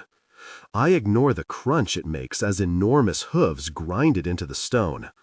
Instead, I focus on the bridge that spans the chasm, doing my best not to look at the endless depths below. There are no guardrails, of course, just sheer death on either side. Low risk, high consequence, I mutter. I point my feet ahead and keep my eyes on the rock in front of me. The bridge is so narrow, I can't imagine the guardian crossing it. I wonder if she ever has, but decide it's none of my business. Maybe she has wings. Maybe she never needs to cross this thing. Maybe she has exceptionally good balance. I'm not even sure why I'm thinking about it, except to distract myself from the seriously pants-shitting void to either side. Before I can come up with more inane distractions, I find I'm across the bridge, on the opposite ledge of the chasm. Relief floods me, the rush of finding myself still alive with 2 feet on a carved stone floor. It's hard to believe I'm standing in another part of this night-dark cavern instead of splatted at the bottom of an unfathomable void or skewered on the end of a razor-sharp talon. I did it, which means there's nothing left between me and... My eyes focus through the darkness. Ahead of me is a small, brightly glowing gem suspended in a column of light. The gem is every color the human eye can behold, sometimes all at once, and sometimes in cascading succession. The space around me is so dark that it's as though nothing else exists but me, the gem, and the column of light. Not the chasm, not the bridge that spanned it, not the guardian before the bridge. Nothing. I don't dare turn around to see if it's true or not. I have no interest in knowing if the guardian is watching my progress or off sharpening her talons, and I'd just as soon forget the chasm exists. I place one careful foot before the other, ignoring the sharp pain in my sliced arm and the dull ache in my tired legs. One painful step at a time, the distance between me and the gem falls away, and I reach out. I know I can't take it with me, but I need to touch it to do what I've come here to do. The moment my fingers graze the gem, my body goes rigid, and I don't even have time to register the sensation properly before everything fades to black. I open my eyes and find myself in a hospital room. The constant beeping of monitors is the only sound besides the rasp of a CPAP machine forcing air into reluctant lungs. There she is, lying with her eyes closed, the clear mask over her nose and mouth doing its best to give her life. I know it's not enough. I know that all too soon it will be a tube instead of a mask, and that won't be enough either. I sit in the chair beside the bed and reach for her hand with trembling fingers. "Mom?" My voice is far steadier than it has any right to be. Her eyes open and she smiles at me. I can see the smile in her eyes even though I can barely see her mouth beneath the mask. She reaches up to pull her mask down, but I stop her with my free hand and hold her hands with mine. I can see her mouth my name, and I nod, forcing back tears. "I think you're supposed to keep the mask on, Mom." She rolls her eyes, as though the whole thing is just some silly inconvenience, and I laugh. She looks me over and smiles again, but then frowns when she sees the cut on my shoulder. "You're hurt." I can just barely hear the words through the mask, but I know she's not supposed to take it off for long, and there's more I want to say. It was hard to get here. I don't know how to explain any of this. Getting here was impossible, not just hard. Mom's eyes darken, so I smile and squeeze her hands. Totally worth it, though. The smile returns to her eyes, and, not knowing what else to do, I catch her up on everything that's been going on lately. I tell her how her grandkids are doing, how her kids are doing, how I'm doing. I skip the bits about finding the guardian, the sword, the fight. It's the kind of story she'd love as long as it happened to someone else, as pages in a book. But it won't make sense to her now, and I don't know how to explain it as anything more than a story I've written, and there are other things I want to say. I take a deep breath. I want to tell her the important parts, how she made me the person I am today, how I can never thank her properly for everything she taught me, what I learned from the challenges she faced, all the obstacles she overcame, and the ones she didn't. I'm so grateful for the love she gave me and the love she gave my daughter.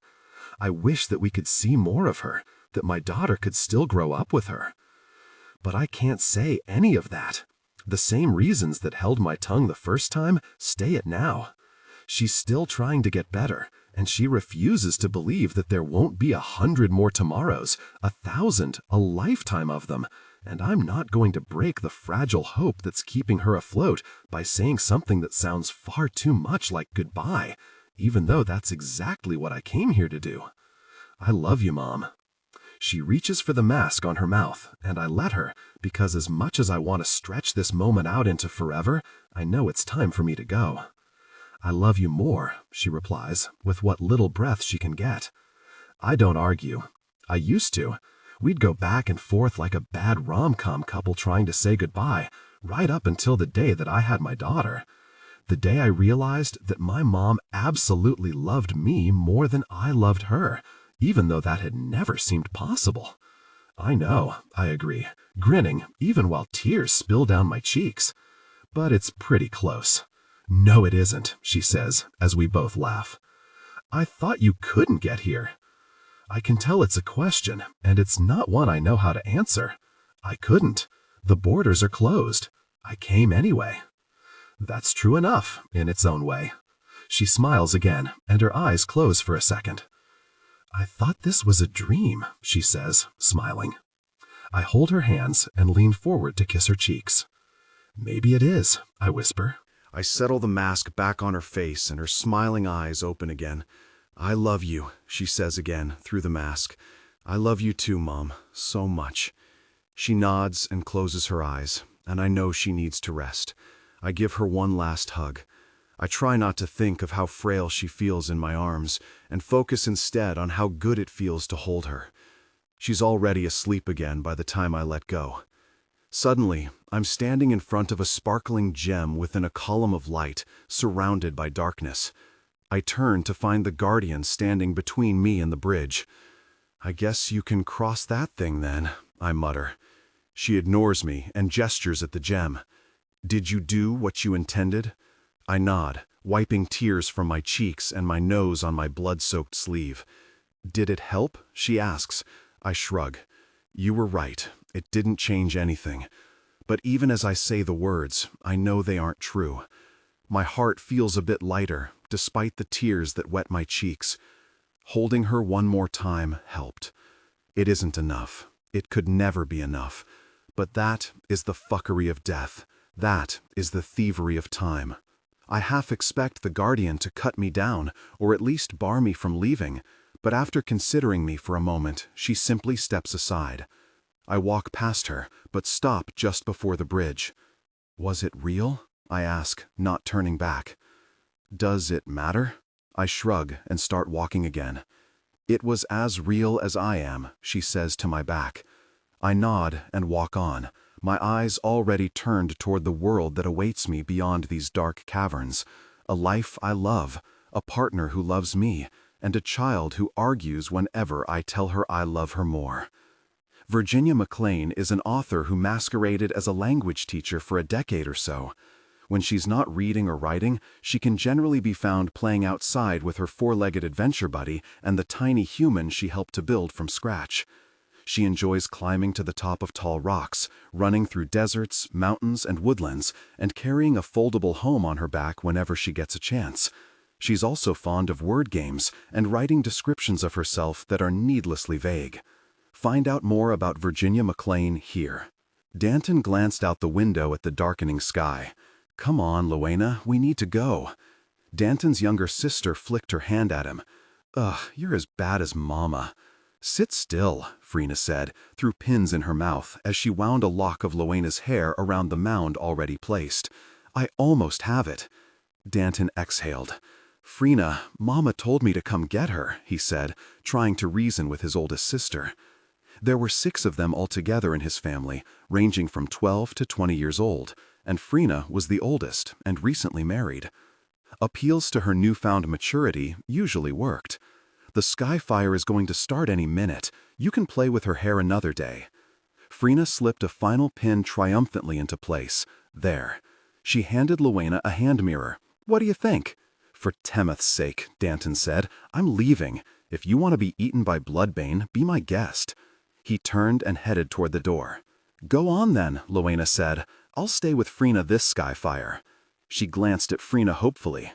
Frina sighed. Mama wants you back with the family, maybe next year. Go on, shoo. Luana handed the mirror back to Frina and stood. Gods, I can't even remember the last time a Bloodbane appeared here, she muttered. Danton pulled her out the door and onto the street, one eye on the sky. Even in their little country town, Bloodbane appeared nearly every year at the skyfire. But normally no one saw it happen because they were hiding in their cellars. He remembered the last time someone had seen it, though, 3 years ago. It was just one of those bird things. So, some cattle got dragged off, big deal. Rowena rolled her eyes, clearly annoyed at being contradicted. You're such a bore. Right, big deal. Unlike Rowena, Danton had seen what remained of those cattle. Whole cows ripped to shreds, body parts and entrails strewn across the fields, bloody bits. 13 at the time, and deemed old enough, had to help clean up. All that by a so-called bird. Mama said to come get you, I came and got you. Quit dragging your feet before you get both of us in trouble. They approached a dilapidated house, the door broken, chimney crumbling. Also, unlike her, he remembered the rumors from 6 years ago, when the sweet old couple that had lived in that house had just disappeared. After that sky fire, neither husband nor wife had been heard from again. Some said one of them had been changed to a banebringer, someone given unnatural powers by the illegal gods they worshipped, then murdered their spouse and ran into the night. Some said they'd already been secret banebringers, and they'd been torn to shreds by bloodbane they'd summoned at the skyfire. But no one could remember if they'd ever seen one of them bleed. Still others said one had been changed and apprehended by the conclave in the night, and the other executed for trying to stop them. The conclave was ruthless in not only hunting down banebringers, but also punishing those who harbored them. All they knew was that blood was found on the floor of their house in the morning, and some of it was silver, which was a trait shared by both banebringers and bloodbane. Their house was an eyesore among the otherwise well-maintained homes along the road, but since that day, no one had dared set foot in the house, as though it might be cursed. He shuddered, quickening his steps as they passed. It was creepy, and the sky had turned inky black, a dark canvas waiting for those first streaks of angry glowing red, a sure sign the sky fire would begin any moment now. Quit dragging your feet before you get both of us in trouble, Rowena mimicked. Tammoth, you're annoying, Danton snapped. I hope you do get eaten. His steps quickened as their house came into view, but Rowena skipped ahead, outpacing him, then turned at the front door and stuck her tongue out before going inside. Great. Now she was going to tell their mother it was his fault they were late, before he had a chance to give his side of the story.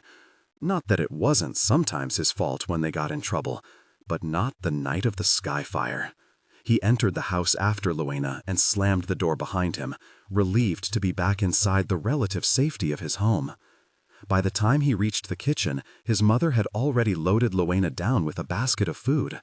His sister was disappearing out the kitchen door while his mother waited for him, slapping a towel against her thigh. I don't even want to know, she said. Just get down into the cellar. As if her words were a cue, they both turned to look out the window. The first embers were falling, fiery claw marks against a black sky. He didn't need any more encouragement than that. Rowena could dismiss the bloodbane all she wanted. Now that they were all huddled in the cellar, tension was etched on every face, including hers. It broke when his father shut the cellar door with a loud thud, and everyone jumped. Then Lakin, Danton's only brother, challenged him to a game of cards, and, as with every skyfire Danton could remember, his family settled in for a long, watchful, and ultimately uneventful night. Out here in the country, bloodbane pulled through the veil between the human world and the abyss usually ran away. Most of the time, the only evidence that one had spawned was a missing chicken or an upturned water trough. It was worse in the cities. When tears in the veil appeared, as they did everywhere by the thousands during the annual skyfire when the veil was at its weakest, the bloodbane that broke through had nowhere to go. Driven mad by walls and buildings on every side, all but the most benign caused property damage, and the gods forbid they run into people. And the worst of them? They just wanted carnage. So he'd heard from the stories traders told when passing through. He lived here in the endless plains of Arlana his entire life, so he didn't know personally. Lakin snapped his fingers in front of Danton's face. Come on, it's your turn. Danton blinked. Oh, sorry. He set a card down, not paying attention to his move. He shuddered, an unseasonable chill running through him. The cellar was cooler, but not that cold. Then he began to sweat. Timmoth. He hoped he wasn't getting sick. Suddenly, Rowena shrieked. Danton didn't turn, expecting she'd lost a pin from her hair or some such nonsense, but when his mother gasped and called his father's name, he paid attention. He turned and saw it. A dark slash rent the air near the year's first harvests, in front of the shelves and to the right of the door. The tear grew longer and wider as he watched, as if giant, invisible hands were ripping the space in two. The baskets of peas and early potatoes were a dark, distorted blur behind the hole, and black flames licked out of it. "What's that?" one of his younger sisters, Kija, asked, her voice shaking. "Oh, gods!" another sister, Katarin, said. "Papa, is that—" Their father was already striding toward the cellar door, giving the tear a wide berth. "Out! Get out! All of you! Now!" Then Danton understood. Panic sent him in the wrong direction, backing into a far corner rather than the now open cellar door. "But, Lowena," protested, "it's the sky fire! It's a tear! Get out! Get out!" their father shouted, which was unusual for him. He never yelled. Their mother was the yeller in the family. The tear now stretched from floor to ceiling, and no sooner did his father finish speaking than the first rat emerged from the hole. Not just any rat. It was a blood rat, a demon rat from the abyss, twice the size of the largest rat he'd ever seen, with white, pupilless eyes and a mouth lined with razor-sharp teeth. One blood rat was dangerous enough, but they never came alone. Instead, like normal rats, they traveled in packs. 2 or 3 could swarm a grown man and gnaw him to the bones, so the traders anyway. The rodents poured through the tear until there had to be more than half a dozen. For a split second, the rats thronged around the tear in confusion. Danton, or any of the others, might have used that time to make a break for the door. But the unnatural shrieks emitting from the rats' mouths kept most of his family petrified. Their father stood outside the door shouting, but his words were lost in the haze that had become Danton's mind. Then, as the trader said, the demons went mad. Their lips curled to reveal their teeth like snarling feral dogs, and they charged Lowena. She screamed. The sound roused everyone. His mother, who had been paralyzed with shock along with the rest of them, now sprang into action. She grabbed a broom, leapt in front of Lowena, and began whacking the creatures with strength Danton didn't know she had. The door was only a few feet away, and yet Lowena still stood, slack-jawed, face pale. "Move, stupid!" Danton shouted at her, and when she just swiveled her head to stare at him blankly, he launched himself at her, pushing her out of the way. Just in time. One of the rats bypassed his mother's valiant efforts and skidded to a stop right where Lowena had been. Danton could have sworn its shriek was angry as it turned and lurched toward them. He tried to kick at it, but Lowena clutched him so tight he had a hard time getting leverage. His foot landed, but not hard enough to fling it away. Instead, it bit the end of his boot, just missing his toe. He shook his leg frantically, and the monster let go, if only to better screech at him. Then, finally, his mother managed to whack one of the rats through the door and out the cellar. Following that one's unintentional lead, like a flock of birds scattering from a tree, the rest of the rats scampered away. His father slammed the door shut behind them. The sound seemed to echo, despite the dampening effect of the dirt floor. Silence reigned for a long moment. Lowena, trembling, still clung to him, and Kija to Katarin. Danton drew in long, shaky breaths, as though he had been the one engaged in martial broom combat like his mother, though the whole nightmarish scene must have taken less than 30 seconds. Lakin ran to an empty bucket and vomited. The sound of his coughing and hacking and the smell of bile broke the spell. Lowena pushed Danton away at last, though she still trembled. "Gross, Lakin." "I'm sorry," Lakin said, wiping his mouth. I'm sorry." "It's okay, sweetheart," his mother said, stepping toward him. "Mama, I'm fine," Lakin snapped.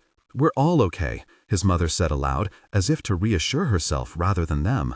His father stepped over to her, and she turned and pressed her face against his chest. Danton tried to relax now that the danger had passed, but he found himself unsteady on his feet, his limbs quavering.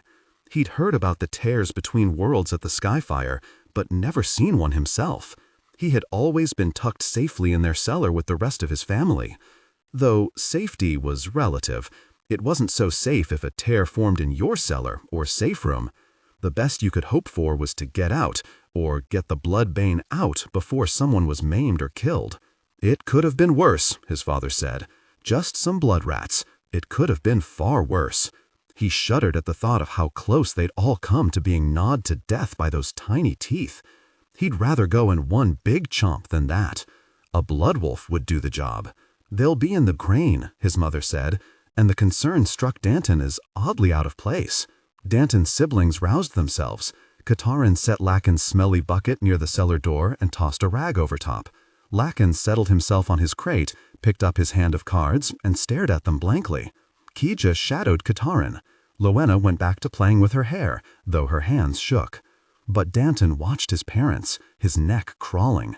He couldn't shake his feeling of trepidation, even though the immediate danger had passed. His father was murmuring to Danton's mother, too quietly for Danton to understand the words, but there was something in his tone. His mother's voice rose. "We can do it later, not now. Let's just get through this night." "Huh?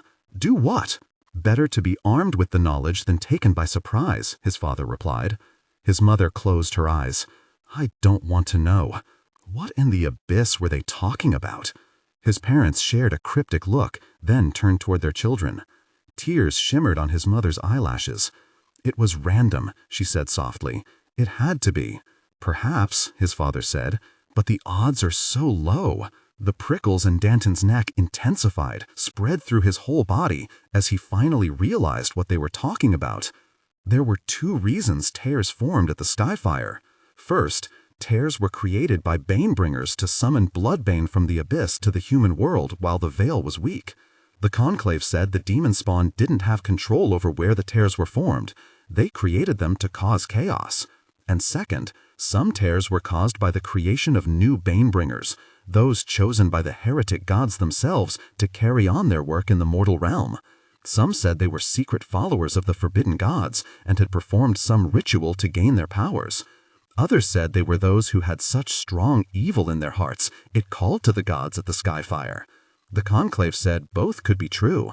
His mother insisted the tear had to be random, one of those created by a Banebringer far away, which just happened to form on their tiny square of the continent. His father thought that was unlikely, which meant he was suggesting that one of them had been chosen by the heretic gods. Danton dismissed his father's opinion. It couldn't be true. His mother had to be right. None of them were followers of the heretic gods, and while Lowena was annoying, she wasn't evil. It was coincidence.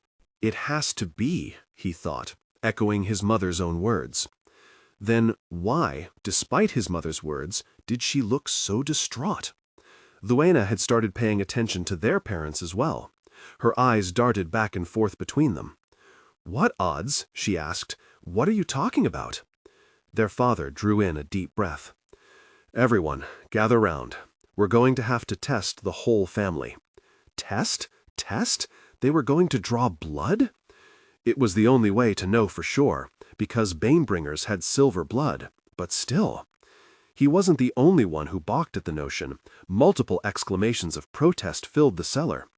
His father held up his hand, and they quieted. "It's better to know." Danton stole a glance at his mother. Her eyes were downcast, but she didn't argue. "Your mother and I will go first. Lowena, may I borrow one of those pins?" Lowena mutely withdrew one of the pins from her hair, and a lock fell, framing her face. She handed it to their father. He pricked his finger, and then Danton's mother's. Tiny drops of blood welled. They stared at them, holding their breath, but both drops were a deep ruby red. "Oldest to youngest, then, quickly," his mother said. "Let's get this over with." Her tears were gone now, her face pale, her jaw set. They quietly arranged themselves in order, and his father moved down the line, pricking each of their fingers in turn. A few seconds passed, and all their little drops welled up red. "Well, see? Just, his mother began. "Look at Danton's!" Lowena shrieked. "What?" Danton thought. He looked down again at his finger, along with the rest of them. Where once there had been red was now silver. He stared at the silver dot, his mind slow to process. It had been red seconds ago. He tried to wipe the silver away, but it was no longer liquid. It disintegrated into dust. Another red drop welled up. See? Red! But as they watched, it shimmered, changed to silver, and hardened. No, no! His mind latched on to the single-word refrain. There had to be a mistake. His father's hand moved to his mother's forearm.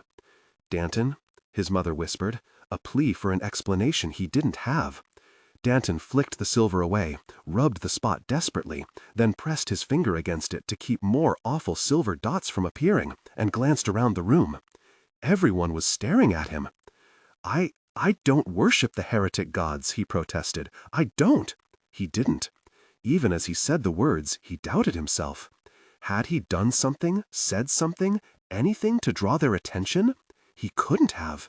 Yet, that silver blood was undeniable evidence that he had been chosen as a Banebringer. No, no, no! He couldn't comprehend it. He couldn't think it. He couldn't accept it. The consequences were too much to bear. "You said earlier you hoped I would get eaten by a bloodbane," Luena accused. He held his shaking hands up. I was kidding." She backed away from him. "You set them on me. They came straight toward me. Didn't everyone see?" "Luena," Danton said over a strangled chuckle, "that's ridiculous." "I tried to save you. Mama saved me," she said. "All right," his father said. "I'm sure Danton didn't set anything on you, Luena." His voice was calm, but there was the slightest catch. Just the slightest. It was enough. Desperation welled in his chest. His mother would help. "Mama, you have to believe me. I don't worship the heretic gods. I'm not evil. I don't understand why this is happening." She shook her head, a hand to her mouth. "He is evil," Luena declared. "I always knew it." "Luena," her father said sharply. Danton backed into the corner of the cellar and searched every face, desperately seeking some assurance, for someone to concede it had been a mistake, to stand up for him, side with him. But his father's eyes were to the ground, despite his reprimand to Luena. His mother avoided his gaze as well, and that subtle lack of acknowledgement, to match her lack of reassurance just moments ago, was a blade slipped between his ribs. As for the rest of them, Lakin's eyes were wide, curious. Kija gave him an uncertain side-eye. Katarin's face was pale. Luena, her eyes were daggers. Gods, he'd been horrible to her sometimes, but only because she was horrible to him. He didn't actually want her eaten. How could she think that? What about the time he'd carried her a mile home when she'd broken her ankle after jumping a fence? When she'd fallen ill with a dangerous fever, who had done her chores without complaint for a month? Him. And when Kija, who was normally Luena's choice of playmate, had fallen ill with the same fever, who had been the one to play her silly pretend games with her? Him. She was annoying, but she was his sister, for Temoth's sake. He had to have drawn the heretic god's notice by what he had said to her. It was his fault, somehow. What other explanation could there be? But he didn't want this. He didn't want this. Why would they have chosen him? "Take it back!" he wanted to scream at the sky, but his throat had closed tight. "Well, there's nothing we can do about it right now," his father said, as if there was anything they could do about it, ever. "We still have to wait out the rest of the sky fire. We'll discuss it in the morning." The night had been long. They had spoken little, and Danton found himself huddled on his blanket in his corner of the cellar, alone amongst 6 other people. The night of the sky fire was never restful. That one had been a nightmare. At times, he wanted to reason with his family, convince them he had nothing to do with this, figure out what was going on. But the furtive looks he received when he even dared glance someone's way were enough to stop his mouth. Stopping his mind was much more difficult. The conclave was kind to neither Banebringers nor those who harbored them. When his mind wasn't racing with all the outcomes the next day might bring, he found himself silently pleading with the heretic gods, whichever one might listen, that this had been some mistake. They'd chosen the wrong person. And then he realized, with no small amount of horror, that that might qualify as praying to illegal gods. If he'd managed to fall asleep, he might have dared believe it had actually been a nightmare, but he hadn't even closed his eyes. Dawn broke, and the moment his father opened the cellar door, Danton escaped into the room he and Lacan shared. He sank down onto his bed. Despite the fear that tiny dot of silver had engendered in him the previous night, a morbid, desperate sense of hope led him to find his pocket knife and prick his finger once more, just to make sure. He stared at the blood that welled up. Stay red, stay red, stay red. It changed to silver, then hardened. He clenched both fists, one around the pocket knife and one around that dot of silver, crushing it against his hand. It wasn't fair. How could they look at him like that, like he'd committed a terrible crime and they no longer knew him, like they'd never known him? The creak of the door opening made him look up. Lacan stood in the doorway of their room, now frozen in place. His eyes flicked to Danton's knife, then to his face. Danton flicked the knife shut and set it on his bed. "What?" he snapped. Lacan edged into the room and shut the door. "Can I see it again?" he whispered. Danton stared at him. "See what?" "You," Lacan gestured vaguely. "Your silver blood." Danton gritted his teeth. He'd been changed into a Banebringer, and that's all Lacan could think about? What was he, some sort of circus curiosity now? "What did you have to do?" Lacan asked eagerly, voice low. Danton blinked, taken aback. "What? Did you have to exchange something in blood sacrifice or something?" Danton stood up, fingernails digging into his palms. "I didn't do anything." Lacan cast him a look askance. Right. Come on, you can tell me." The implication that Lacan didn't believe him cut deep. "I didn't do anything." Lacan backed away from him. "Just calm down, okay?" "Calm down?" Danton asked, his voice rising despite attempts to control it. "You want me to calm down?" With a frightened glance at him, Lacan fled the room. Danton stood, clenching and unclenching his fist, his blood boiling. He shuddered. It literally felt like his blood was boiling, but without the pain. His flash of panic at that lasted until he glanced down at his hand. And was that light coming from his hand? Gods, yes, it was. His entire hand shone with light, except not red or orange like fire, but more like a sunbeam piercing clouds. He waved it around frantically, trying to get it to stop, and it did, along with the uncomfortable bubbling sensation inside of him. As though he could flee from himself, his feet took over, and his knees buckled as he bumped into the bed behind him. He sank down onto it and raised the offending hand, trembling, and turned it back and forth. What had that been? How had he done it? Burning skies. What was happening to him? There was no one to ask, no one to turn to, no one could help him. His entire existence was now anathema. Fear choked his throat. For a moment, he couldn't breathe. He swallowed until he could gasp for air, then gulped until his breathing settled into a steady rhythm. He leaned forward, his hands gripping the bed on either side of him, his eyes closed. They'd figure out what to do in the morning. That's what his father had said. He'd see what they were going to do. That was all. They'd figure this out, right? Maybe no one needed to know, or... His mind scrambled for more options and came up frighteningly blank. And that was why he needed to talk to his parents. They'd have a plan. He left his room with new determination, walked to the top of the stair, and nearly ran into Catherine on the landing. "What?" he exclaimed. She put a finger to her lips and jerked her head toward the bottom of the stairs, which ended in the kitchen. He halted and listened. His parents were speaking in hushed voices. He had to strain to hear. "In danger if we're found harboring him," his father was saying. "No one knows but us," his mother said. "We have some time." A long silence. Then, "Yes," his father said. "We have some time, but he can't stay here for long. You know that. We have to think about what's best for our family." There was a rustling sound, and then his mother's voice again, this time muffled. "Don't..." Danton backed away from the stairs. He didn't want to hear more. It was all about the danger they were in, what was best for them. What about the danger he was in? If the conclave found out... But no, he couldn't think about that right now. It was bad enough to realize that his parents weren't discussing how to help him, how to save him. Only themselves. And he wasn't part of them anymore. He put a hand on the banister, a solid post amidst shifting sand. How could that? How could that change so quickly? "Run, Danton," Catherine said, her voice low. "What?" he said, dumbfounded. "You have to run." Her eyes were serious, her face pale. His head spun. She shook her head emphatically. "If the conclave finds you, we're all in danger. Get out of here before it's too late. This doesn't end well for any of us." His chest squeezed, and he gripped the rail tighter. "Any of us?" he choked out. "Am I included in that us?" Catherine looked to the side. "I don't understand what's happening, but I know you. You're my little brother."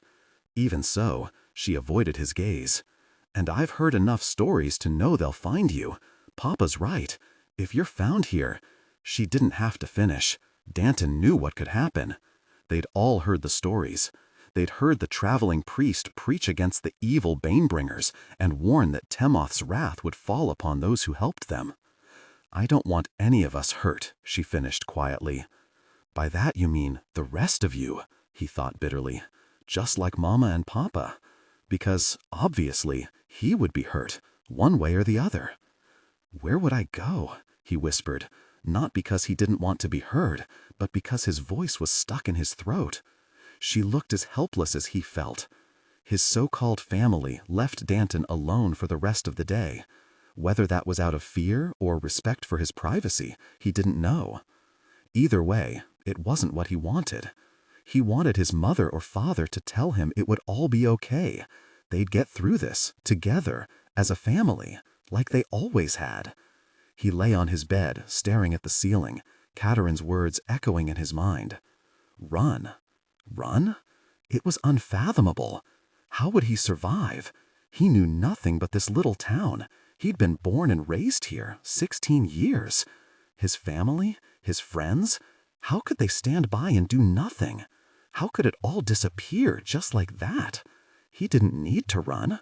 No one knew about his change, just like his mother said, only their family. As long as no one said anything. He sat up.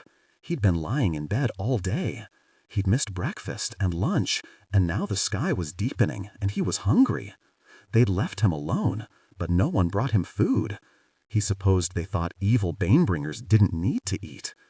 When he made his way to the kitchen, he found his mother standing at the kitchen table peeling potatoes and talking in low tones to Catherine, who sat chopping carrots.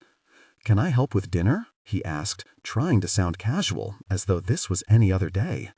His mother jumped, and the knife clattered to the ground. Danton picked it up and held it out to her, handle first. His father appeared at the doorway. "What's going on?" he asked, and then he strode to his mother's side, as if to protect her from him? Surely not. What kind of monster did they think he was? Hand limned in light, boiling blood, silver blood? Was he a monster? Maybe Banebringer started out fine, then snapped? Maybe, but no, that couldn't be, could it? The heretic gods chose people who were already their followers, already evil. He had no answers, and the only ones who did were the priests, and that was right out. Chest squeezing once more, he put the knife on the table and took a step away, clenching his fists. "I only wanted to help," he said. I'm just Danton. Nothing has changed." It was both a truth and a lie. Nothing had changed, yet everything had changed. He knew it. It just hadn't sunk in yet. "I think you should stay in your room for now, Danton," his father said. His tone was gentle, but he still hovered near his mother, body partially in front of her. His actions spoke loudly enough, and they nullified any effort on his part to soften the blow. "We'll bring you dinner." A knock sounded on the door. Everyone in the kitchen stilled, all faces turned toward the door. "Run," Catherine's words echoed in his ears. His father broke the spell, moving to open it. Danton held his breath, but it was only Freena. Only Freena? She halted when she saw Danton, and her look caused Danton's stomach to drop to his toes. It was the moment of fear, the moment of guilt. Then, the way her face shuddered, as if closing him out. She knew. She knew, which meant someone in their family had told her. Then 2 watchmen moved into their kitchen behind Frina, one older with a full beard, and one younger and clean-shaven. Fingers of ice wrapped themselves around his chest.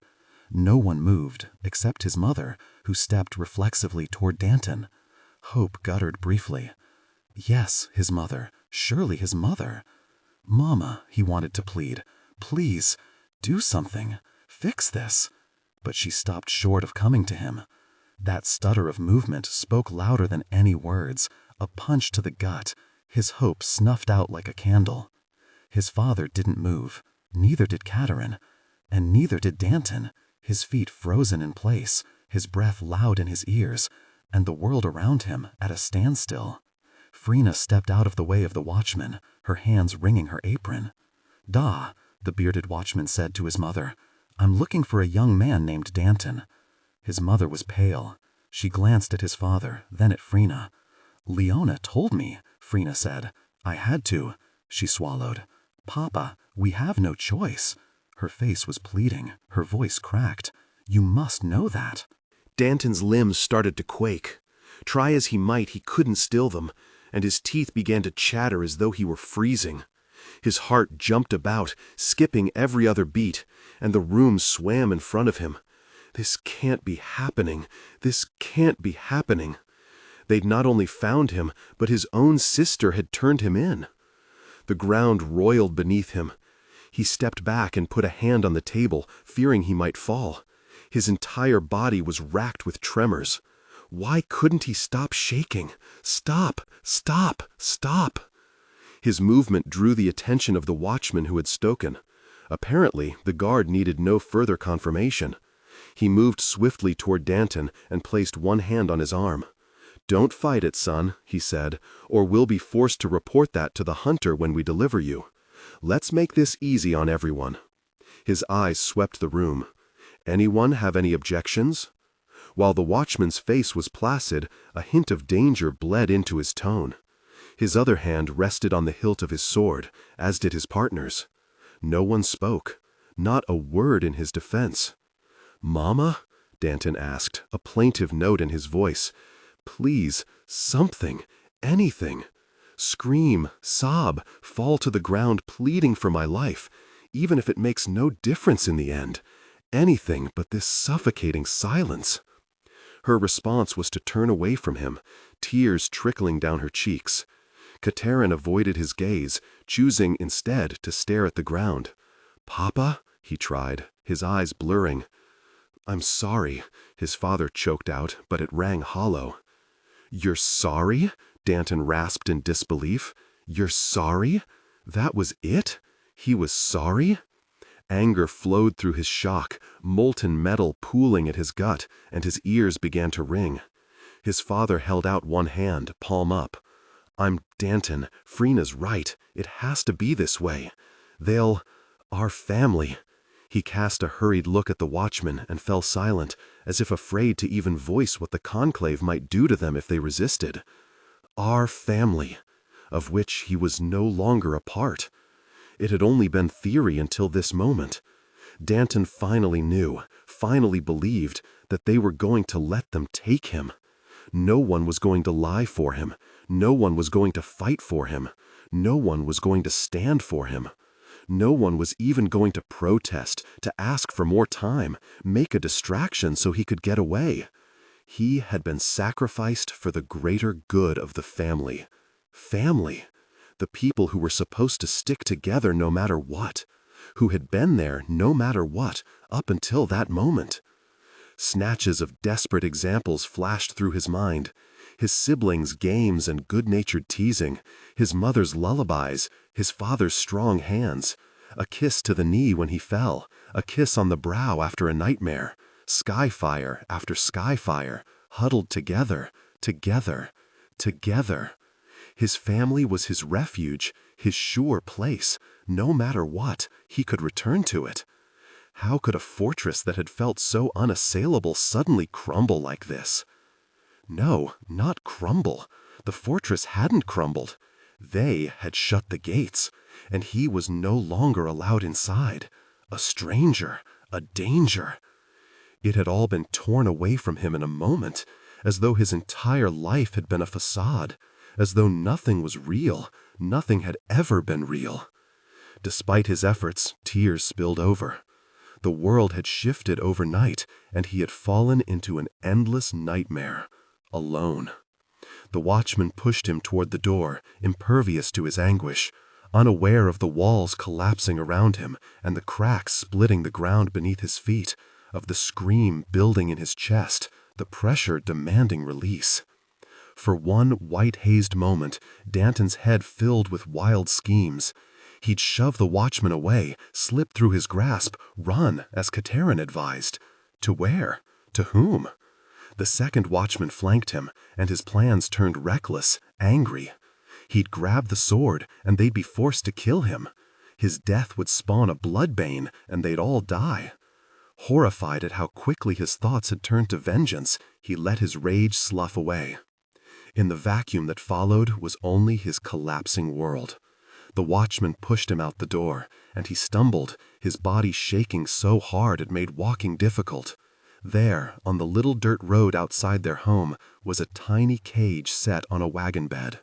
Please, he begged the second, younger watchman, who had yet to speak, clawing for some shred of decency in the man. You have to believe me. I didn't do anything. This isn't my fault. The younger watchman didn't reply, and the bearded watchman shoved him into the cage, the man's motions getting rougher as every second passed, his initial politeness clearly a pretense.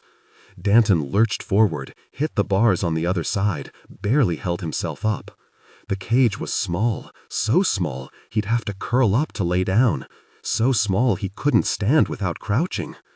Iron bars shut behind him with a clang, and he whirled to clutch at them, white-knuckled, to look out over the faces in front of him. His mother stood near his father, his arm around her, her face buried in his shoulder. Katerin stood to the side, her hands clasped in front of her, eyes to the ground. Frina wouldn't look at him. That was when he saw Loana. She met his eyes, lifted her chin.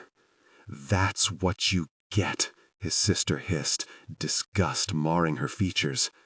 "Demon spawn." No one contradicted her, and their silence seeped into his heart like poison. Demon spawn. Is that what I am now?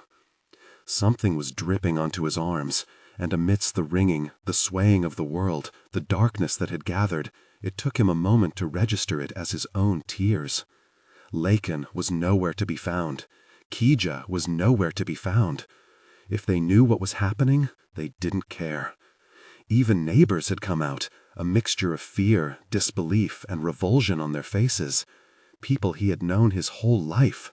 He was now a scandal, a byword, an aberration.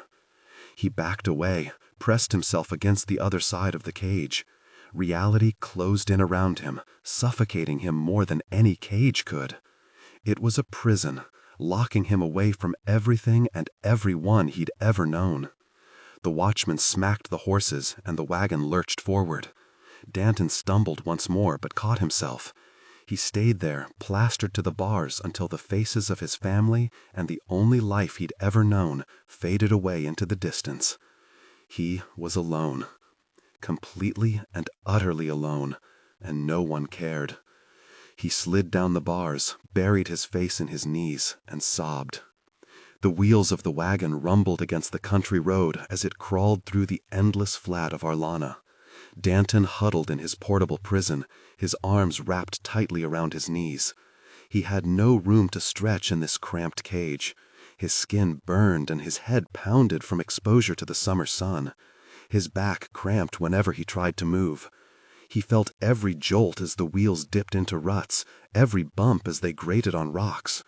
Cotton filled his mouth, and his lips cracked and bled silver blood, his own body continually reminding him how he had ended up in this situation.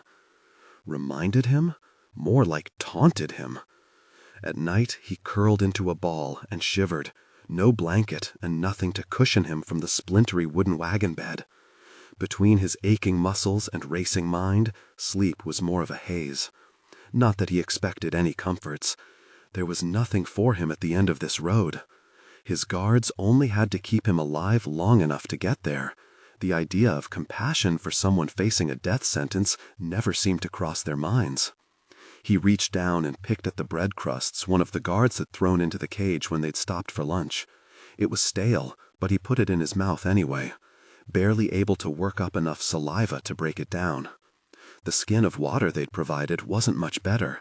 It tasted foul, and one of the guards had spat in it before offering it to him, while the other looked on and laughed. He thought about refusing to eat or drink at all. He might die of dehydration before they reached their destination, wherever that was. Maybe the bloodbane that spawned at his death would kill them too. That would be poetic justice. But he couldn't bring himself to that point. There was nothing for him at the end of this road, yet he ate their scraps, drank their fetid water, some dying ember of hope still pushing him to survive. "Hey, demon spawn!" The bearded guard poked him, and not gently, with the butt of his spear. Danton didn't respond.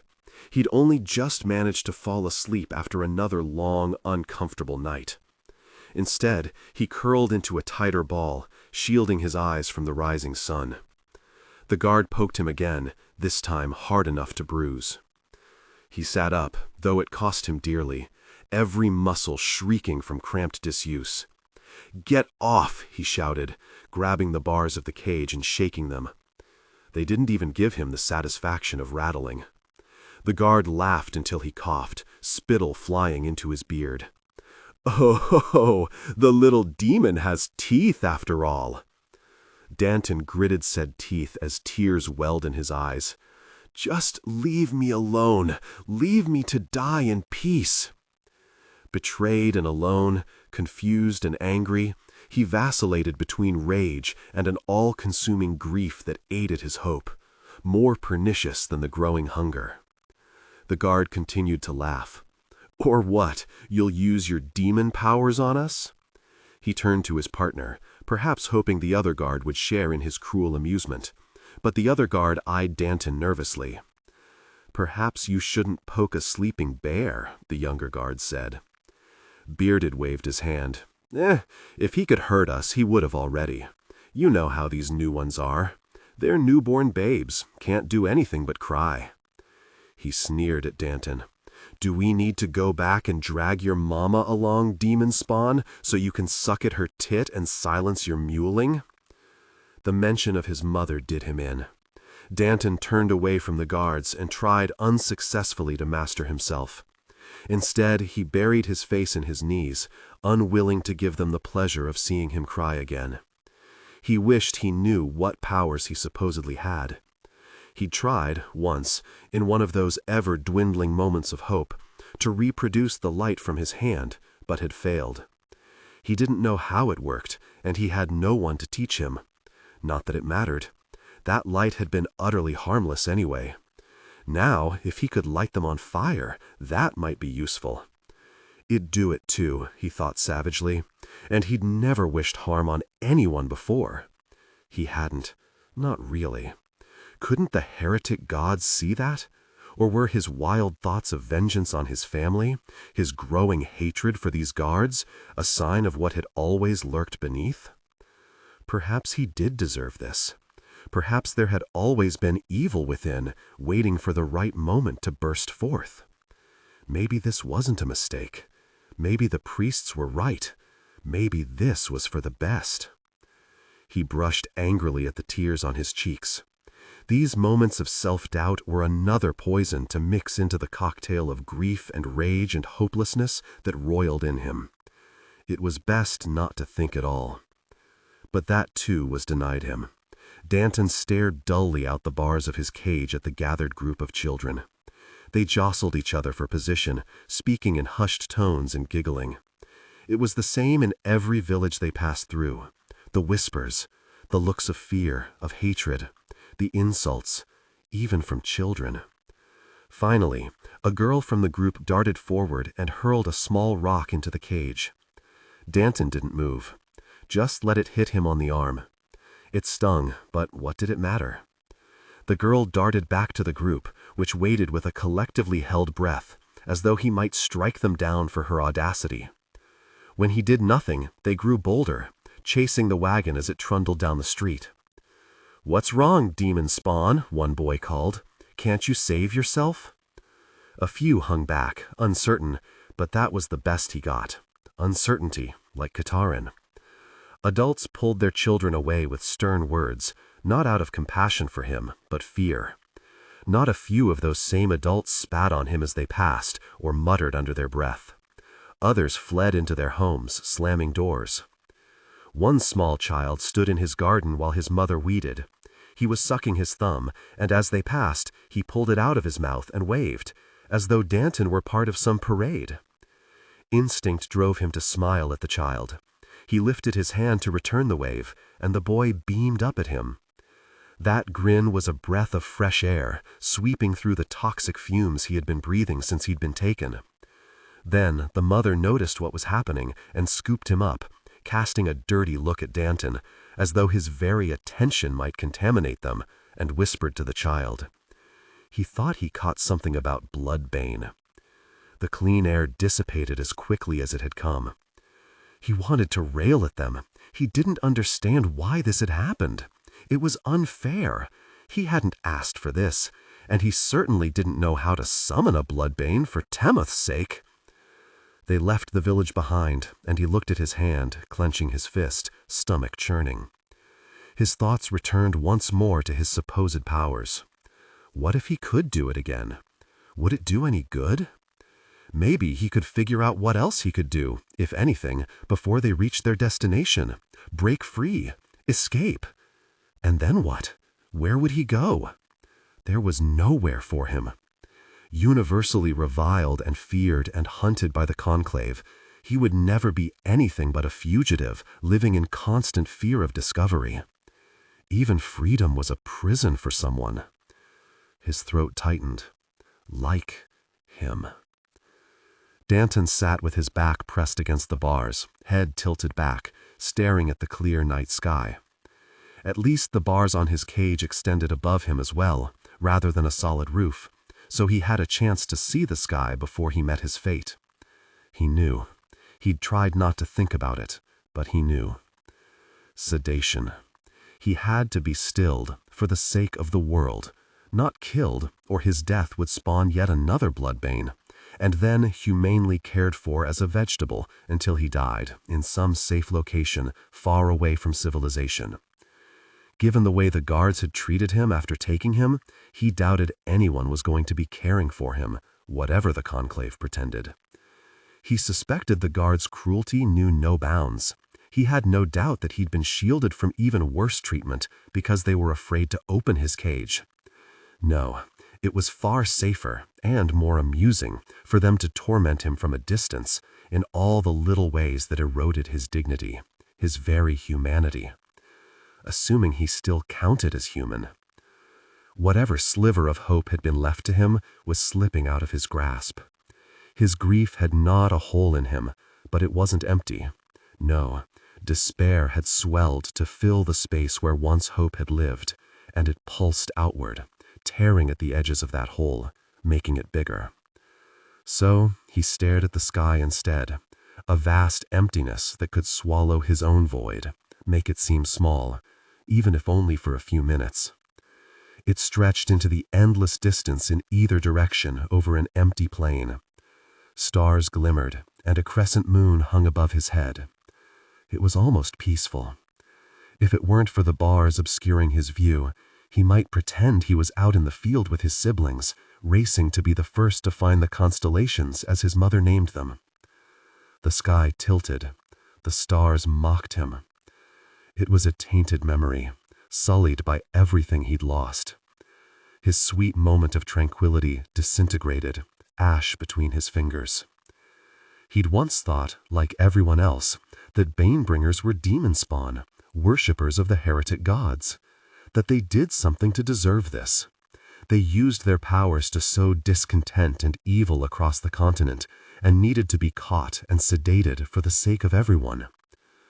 The only time he'd questioned the priest's teachings was when that old couple from his childhood had disappeared. They'd always been kind to him, giving him hot cider after he'd gathered couch chips for fuel in the winter or a quick lesson in whittling. They hadn't seemed evil. He'd been 10 the year they disappeared. He'd easily put it out of his mind as an anomaly that had some explanation he didn't understand. But he knew himself.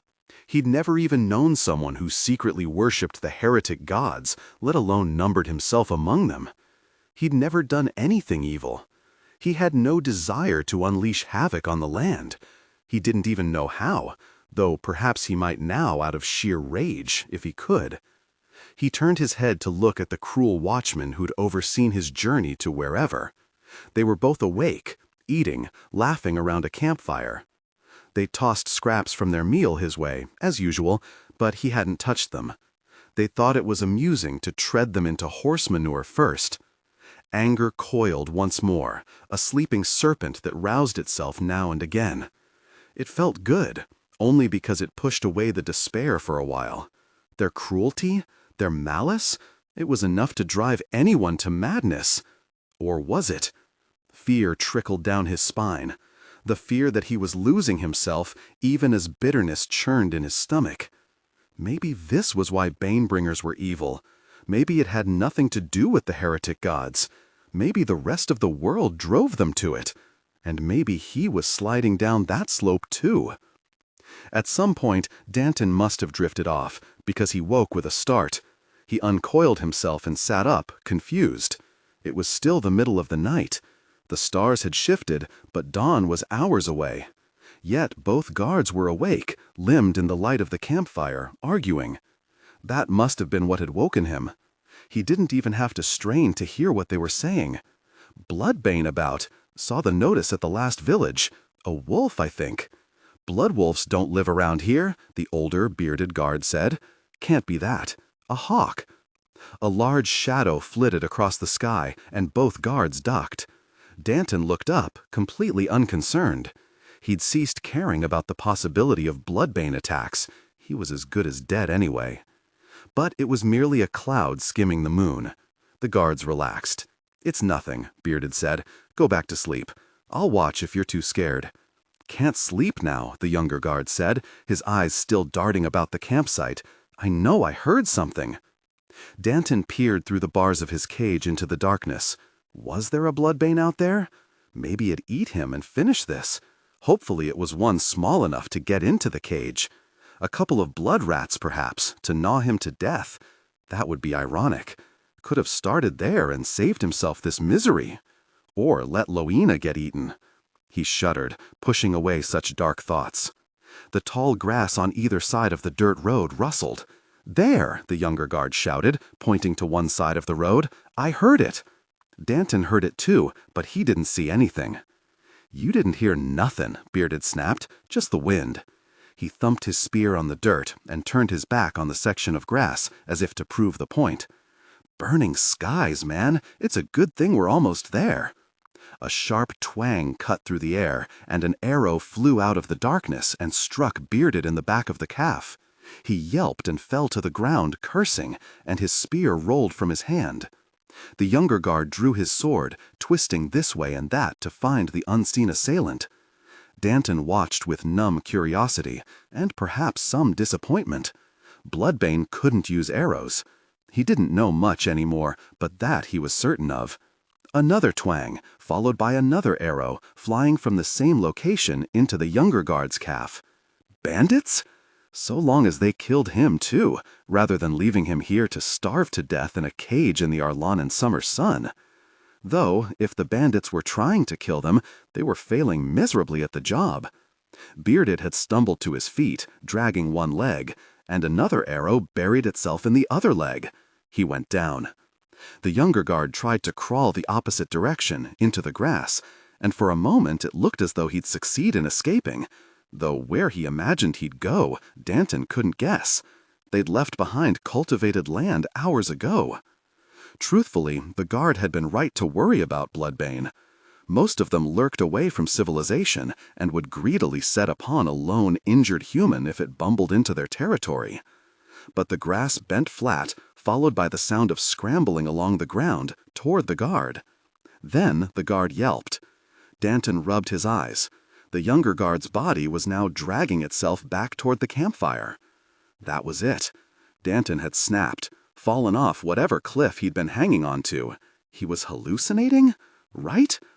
The guard thrashed and screamed, kicked out, and connected with something? There was a grunt and a curse from nowhere. Then the younger guard passed out. Unbidden, Danton rose to a crouch, his hands clutching the bars of the cage, his eyes wide. The body dropped to the ground. The bearded guard, still conscious despite the arrows in his legs, tried to scrabble away, but he was too injured to go far. He grunted, and rope appeared out of thin air, wrapping itself around the guard's hands. Danton was frozen, gaping. He was losing his mind. It was finally happening. Next thing he knew, he'd be summoning Bloodbane. Maybe that was what it took. That was the key to unlocking his power. One merely had to go mad first. The younger guard was dragged over to the first, and then the rope tied the two guards together. The unconscious guard's dead weight pulled the other guard to the side, and they toppled over. There was a heavy sigh that issued from neither guard.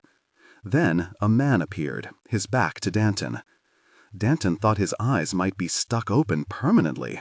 He slid to his knees and clutched the bars. The man had brown, unkempt hair and was wearing plain brown trousers and a tan, billowy shirt. Across his back was a bow, and at his waist hung a quiver. The man prodded up a pair with his foot. The bearded guard, still conscious, stared up at him with wide, glazed-over eyes. "Well," the man said, "this is gonna hurt, but I don't want you bleeding out." He pulled a bag off his shoulder, rummaged around, and produced some rolls of clean cloth and a palm-sized jar. He proceeded to treat the guard's wounds, the wounds he himself had inflicted, starting with the unconscious man, removing each arrow, applying some sort of salve from his jar to the bandage, and then wrapping the wounds tightly. When he turned to the conscious guard, the man offered the guard a piece of leather to bite down on. The guard responded by spitting in his face. Awkward position he was in, he missed. "Have it your way," the man replied, then jerked one of the arrows out. The guard screamed and promptly joined his partner in oblivion while the newcomer finished up. He stood, rinsed his hands with a water skin he found next to the campfire, and dried them on a guard's shirt. Then, at last, he turned to face Danton. "Not bad, huh?" he asked, a lopsided grin on his face. He picked at a cut on his china, tiny thing, but the blood that had seeped was silver. Danton's head spun. "You're a Banebringer." The man inspected the fleck of silver in his hand, then tucked it into a pouch hanging on his belt. "Well, unless I'm mistaken, which would be unfortunate given all this trouble I went to," he swept his hand around the campsite, "you are too." Danton's parched throat worked. Then the question spilled out. "Who are you? Where did you come from? What did you do? How did you do it? And why in the abyss didn't you just kill those bastards? And why heal their wounds after?" The man held up his hand. "One question at a time. First, let's get you out of there." He searched the guards' bodies, and after a moment produced a key. He held it up, pleased with himself, and walked over to the cage. Danton scooted back, pressing himself against the far end, though he didn't know why. The man didn't seem intent on hurting him, and even if he did, who cared? But he was a Banebringer, an actual Banebringer, not like himself, some fledgling whatever he was. This man was a Banebringer who had powers and knew how to use them. He didn't seem insane. The cage door swung open, and the man stepped aside. "Your freedom awaits, doll," he said, grinning again. The door yawned, and the world outside seemed enormous. He shrank back against the bars, trembling.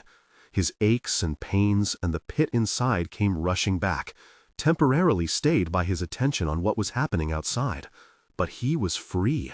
He was no longer destined for sedation, for the death of nothingness. The man ran a hand back and forth through his hair. "You coming out? Just leave the cage." He could do that much. He closed his eyes briefly, took a deep breath, and carefully picked his way out of the cage. Everything hurt, and the moment his feet touched the ground, he collapsed. It wasn't so much that he couldn't support himself, though that might also have been true. It was that he suddenly didn't want to. Tears blurred his vision. Freedom? What freedom? Everything was gone. Everything. He curled in on himself, sobs racking his shoulders as everything came back.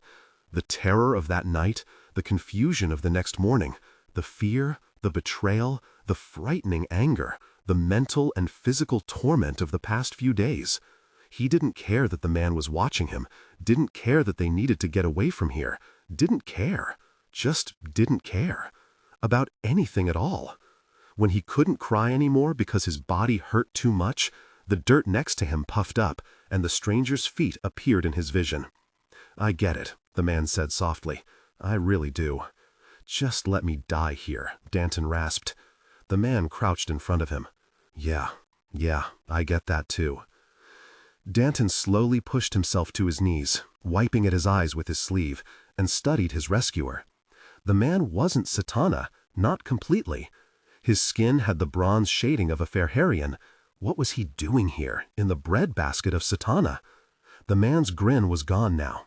His brown eyes watched Danton seriously, thoughtfully, and in them was the compassion Danton had so desperately wanted from someone, anyone, along this miserable journey. In the eyes of a stranger, someone who didn't even know him, a Banebringer. "Come on," the man said. "Let's get you fed, cleaned up, and on the way to somewhere safe." "I want to go home," Danton said, the words coming out unbidden. Tears sprang to his eyes, and he blinked them away. That was impossible. He knew it, and he was pretty sure the man knew it too. The man paused, studying him. "How old are you?" 16, Danton said. The man sucked in a quick breath through his teeth. "Burning skies," he muttered, then stood up and offered Danton a hand. "Well, I won't suggest a woman to drown your sorrows in then," he said, looking back at him with a hint of that lopsided smile again. "A bit young for that." Danton's brow furrowed. The man's smile faded. "What's your name, kid?" "Danton," Danton said. "Nice to meet you, Danton. I'm Vaughn." His hand was still extended. Danton stared at his hand. "Why did you help them?" he asked. You could have just killed them." The coiled serpent in his gut agreed, but he tamped it down. He nodded toward the bow on Vaughn's back. "I saw how accurate you were with that thing." Vaughn's hand dropped, and he glanced at the unconscious guards. "Well," he said, "guess I don't want to become what they say we are." "So that wasn't inevitable?" The lopsided grin slid across his face again. "Or if that's too philosophical for you, we can say I like to think about how their minds will melt when they wake up and realize a Banebringer saved their lives." He made a wiggly gesture near his head. "Take your pick." What a strange man. "Look, we can talk more on the way. I'll answer all your questions and more." He hesitated. "I can't and won't make you come with me, but if you want to, we should go." He extended his hand again. Danton hesitated. His eyes flicked to Vaughn, then to his hand. He looked back at the cage, the door still open, then at the unconscious guards. The past few days had been a blur of terror and grief and pain, and the future was certain to hold more of the same. A large part of him would rather crawl back in that cage and die. But the slightly greater part? At least he wouldn't be alone. He reached out, grasped Vaughn's hand, and allowed Vaughn to pull him to his feet. "Great," Vaughn said. "Let's go." When I thought about a short story that would embody the idea of grief and hope, I didn't have to turn far. Thicker Than Lauder is set in the world of my Heretic Gods series, where there is hardly a character that hasn't experienced some sort of traumatic loss. Danton's experience is representative of the Tidler Banebringers in that series, who are cast out and hunted for something not under their control. He wrestles with the grief that results from the unexpected loss of identity, and therefore the loss of the community, family, friends, a way of life that was part of that identity. But what is lost can be found, even if it isn't the same as it was before. Carol A. Park is a fantasy author who lives in Western Maryland with her husband and 2 active elementary-aged boys.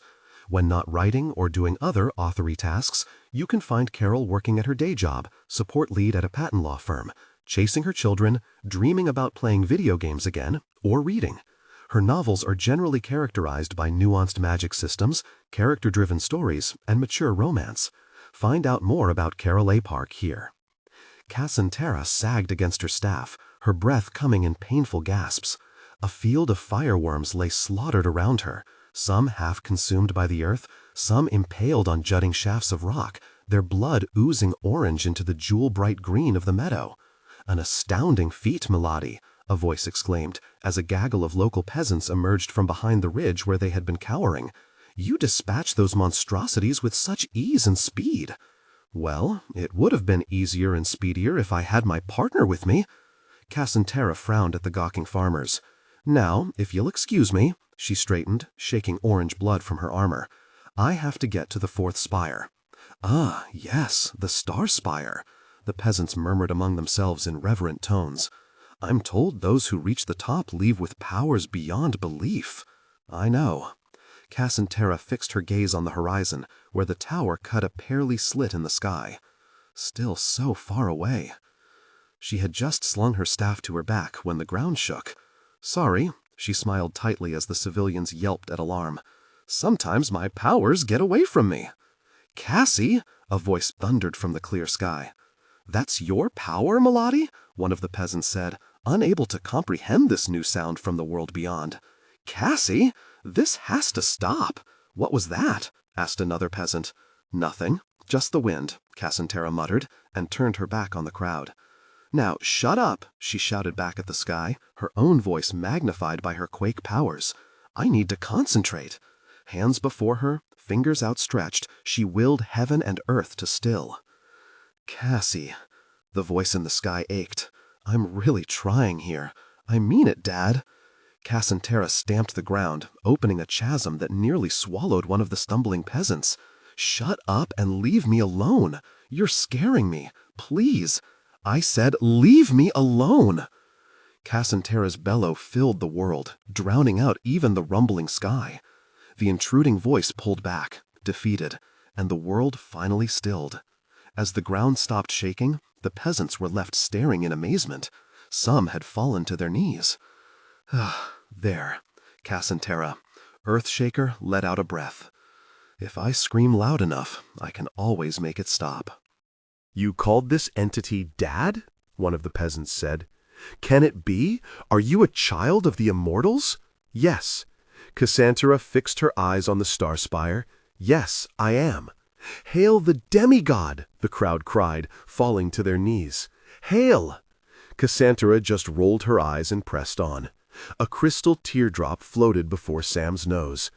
The tear hadn't come easily, and, as he watched it turn amorphously in the absence of gravity, it didn't seem to belong to him. He definitely should have cried more, louder, longer. Maybe he had shed so many tears over the years that he'd dried up. All those nights he had sobbed into his pillow, knowing this would come, and now that it was here, he felt spent and distant, like this was all happening to someone else on a tiny planet, turning like that salt tear in the meaningless vacuum 1,000,000 miles away. "Sam?" His classmate poked her head into the chamber, and he quickly batted the tear away. "It's our turn in the gym. You coming?" "Not today." "Are you sure?" An asked, gripping the circular doorframe to keep from floating off. "It's a long way to Mars. You don't want to atrophy this early in the game." "I know." Letting his muscles deteriorate during the first month in space could easily mean he would have to turn around and head back to Earth on the first available shuttle from Mars. And Sam's adventure couldn't end like that. Mom wouldn't have wanted it to end like that. After a nervous silence, An ventured, "How are you feeling today, anyway?" "Weird," Sam confessed. "If it's not out of line to say you've seemed a little weird this whole time." "What whole time?" "Since we left Earth. You were so intense and full of energy during training. Now that we've actually launched, you're, I don't know, different." An was right again. Sam hadn't felt right, even before the call about Mom. He just couldn't understand why. He'd trained for this trip for 2 years, thrumming with excitement through every grueling exercise. The Mars program was supposed to transform his life into something better, bigger, and entirely his own. The distance was supposed to free him from all the problems that had bound him before he left Earth. But somehow, he felt just as stuck as he had on the ground. "Come on, An," said. "I'm sure you'll feel better after sweating a little." "Yeah," Sam sighed and reached to his chest to unfasten the harness that held him at his workstation. "I'll be right." Something buzzed, and they both looked at the tablet secured to Sam's desk. "Oh," An said as she read the caller. "Dad." Never mind then. I'll, catch you later." "No," Sam started, suddenly wanting more than anything to escape to the gym, but An had already pushed off the doorway. The circular doors whooshed shut behind her, leaving Sam alone with that dreaded bzzz. Teeth gritted, Sam picked up the tablet and answered the video call. "Hey." Dad's hair seemed to have grayed in the 2 days since their last painful interaction. "How are you holding up, son?" "What do you need?" Sam asked shortly. "What? Why would you ask that?" "Because you only ever call when you need something." "That's—" Dad trailed off, seeming to realize how hollow "that's not true" would ring. "That doesn't mean I don't care how you're doing." Sam scoffed and cast his eyes up at the white lighting panel for a moment to get his temper under control. A deep breath before he turned back to his father's face on the screen. "I'm as well as I can be. That's all you need to know. All you deserve to know. Now, why are you actually calling? More confusion about Mom's will?" "It's not me, Sam. It's Cassie." That got Sam's attention. "What? Is she okay?" "No, I mean, she's not hurt or anything. It's just that I haven't been able to reach her." "You lost her?" Sam said, ready to fly into the rage of his life. 3 days of custody, and Dad had managed to lose his 14-year-old daughter? No, she's... Dad sighed and turned the screen so Sam could see. Cassie was crunched up on the couch with her knees drawn up to her chest, a silver VR helmet obstructing her face. "She's playing a game?" Sam said. "Yeah, something called Elemental Heroes? Starfall?" "Okay." It was the game Sam and Cassie had played during their long days in the hospital room. They had spent whole summers wandering the hills and forests of Starfall, fighting monsters for star drops and building up their arsenal. Not that it had done them much good. If Sam remembered right, they had never gotten past the Star Spire on level 4. So she's playing an old game to get away for a while. Sam probably would be doing the same if he had been forced to move in with this idiot right after losing Mom. So what? She won't come out. Dad's voice was strained. "She's been like this since the funeral." "Wait, the funeral was 3 days ago. She hasn't stopped playing for 72 hours? "Not really. I mean, she's taken the helmet off to snack and use the bathroom a couple times, but she won't speak to me. Please, Sam, I don't know what else to do. Maybe if you talk to her."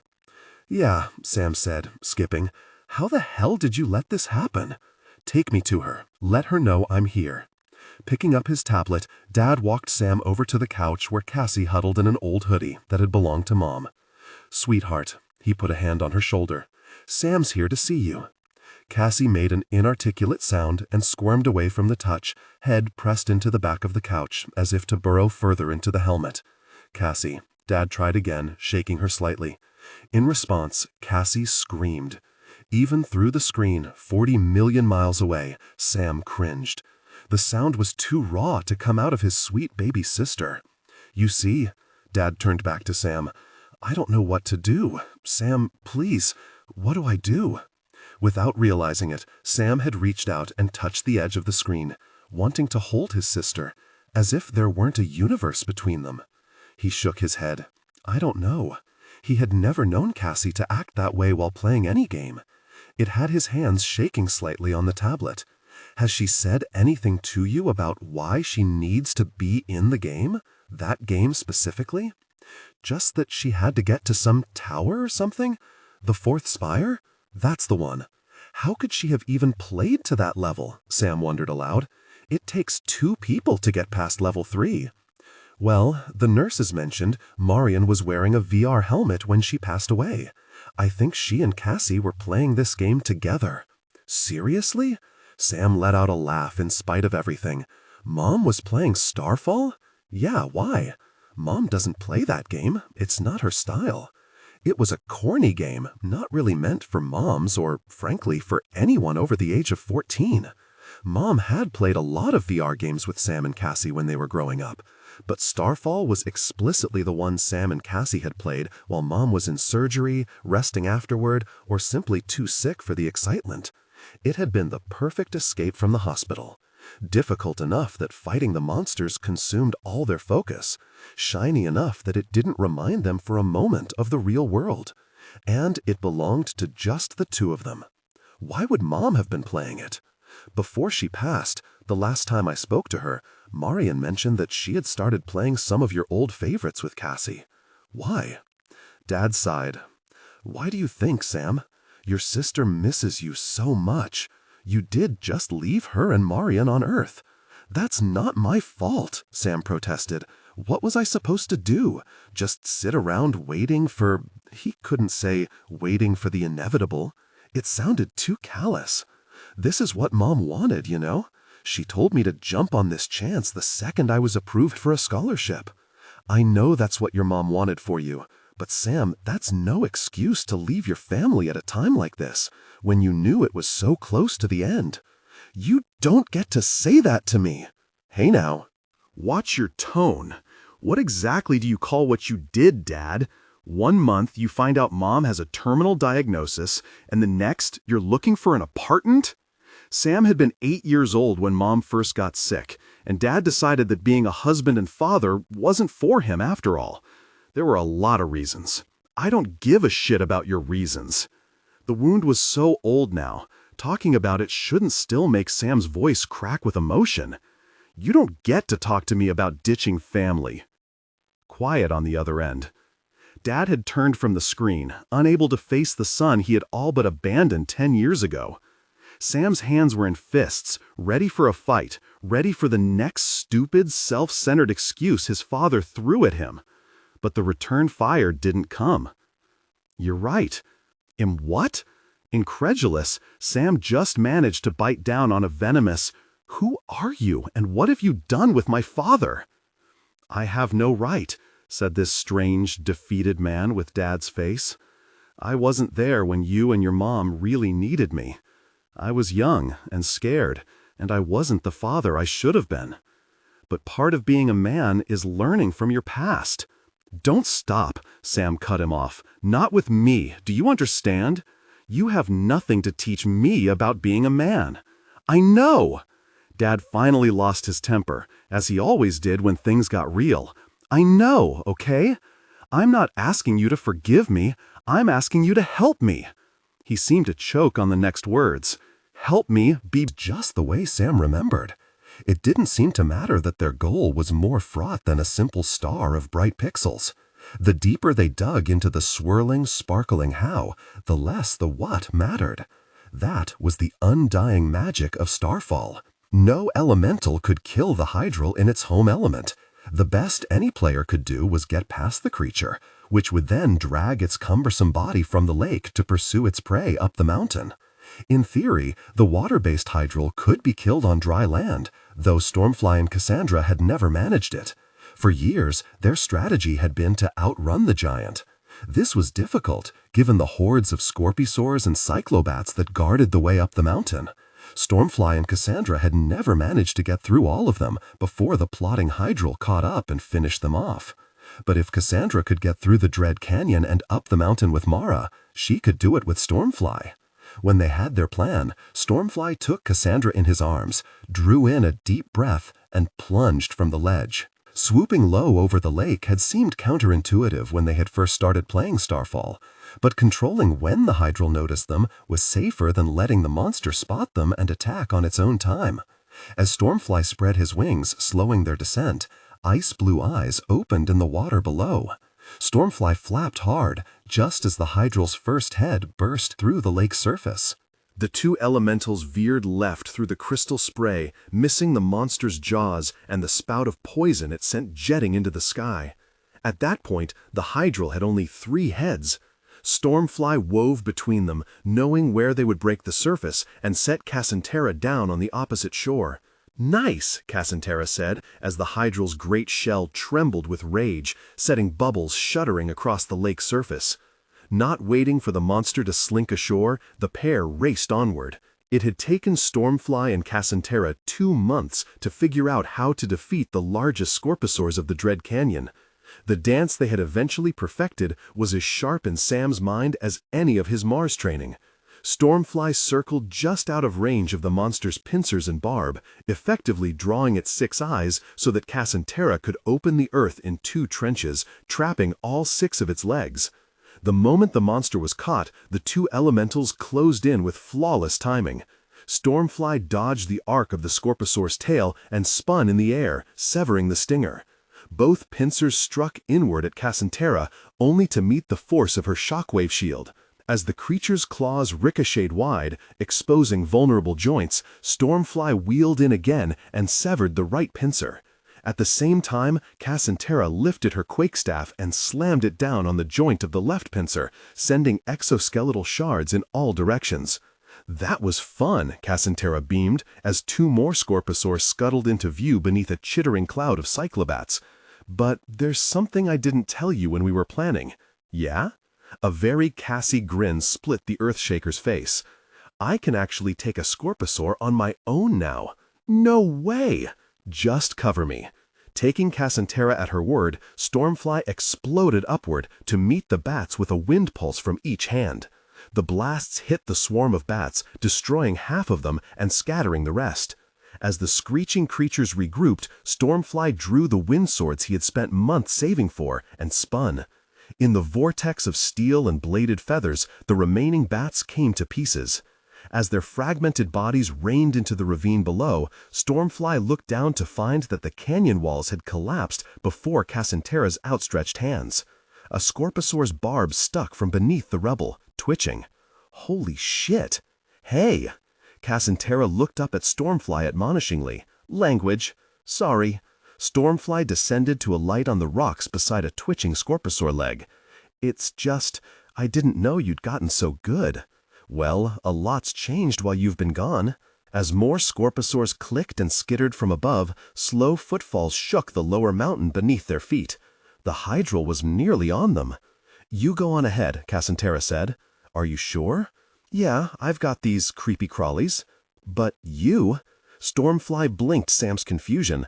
Don't you want to be with me? If Mom was really at the top of the spire, you should be with me.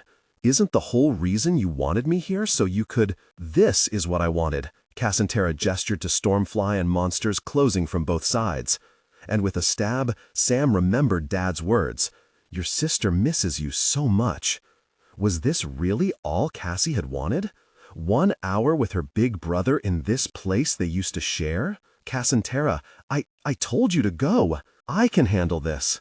Okay, Stormfly said, with cautious but growing optimism. Cassie really had gotten better since he'd last seen her play. I'll see you at the top then. Cassantera drew her staff with a determination that Cassie had never possessed, at least not the Cassie Sam had known. There was an adult hardness to the way she squared her shoulders and turned to face the hydral. See you at the top. A force field shimmered around the spire, making it impossible for flighted air elementals to enter from any point except the canyon. Zigzagging between scorpisaur pincers, Stormfly baseball slid under that force field, rolled to his feet, and launched upward. The star spire's glowing pearl exterior raced by for a moment before opening onto a great balcony where he touched down. And there, in the center of the main chamber, was Mara. She was the type of avatar Mom would have designed, conspicuously cohesive for such an aesthetically ridiculous game, with light turquoise armor and a cascade of navy blue hair. The water elemental, Mara, still breathed and blinked, swaying faintly with the impression of life, even though the woman who had made her real was gone. She had a hand stretched out to touch the prize star with a distinctly Mom expression.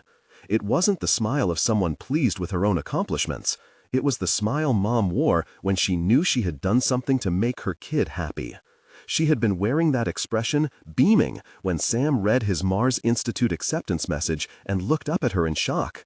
You sent it! You sent my application? But I thought— It was time, Mom said, as Sam, weak-kneed, sank onto the side of her bed. You have a life to live, kiddo. But are you sure you actually want me to go? He asked.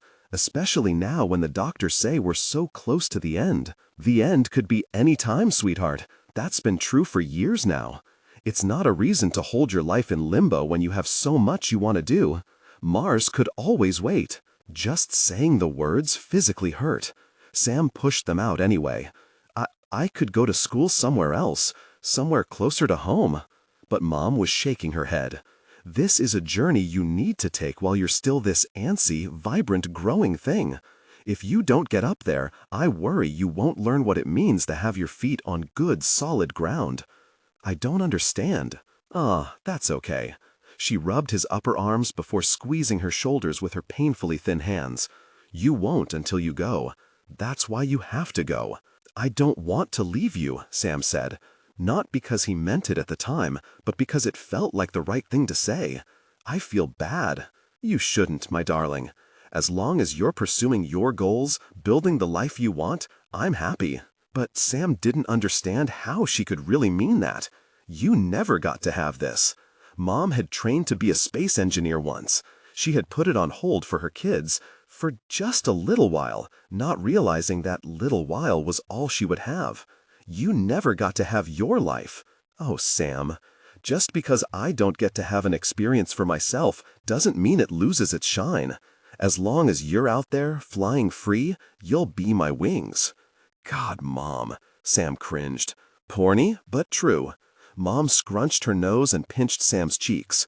He had never understood how, even in the worst of her sickness, she could still pinch his cheeks hard enough to hurt. Mara Tidesong's hands were strong, her face full, and her eyes bright.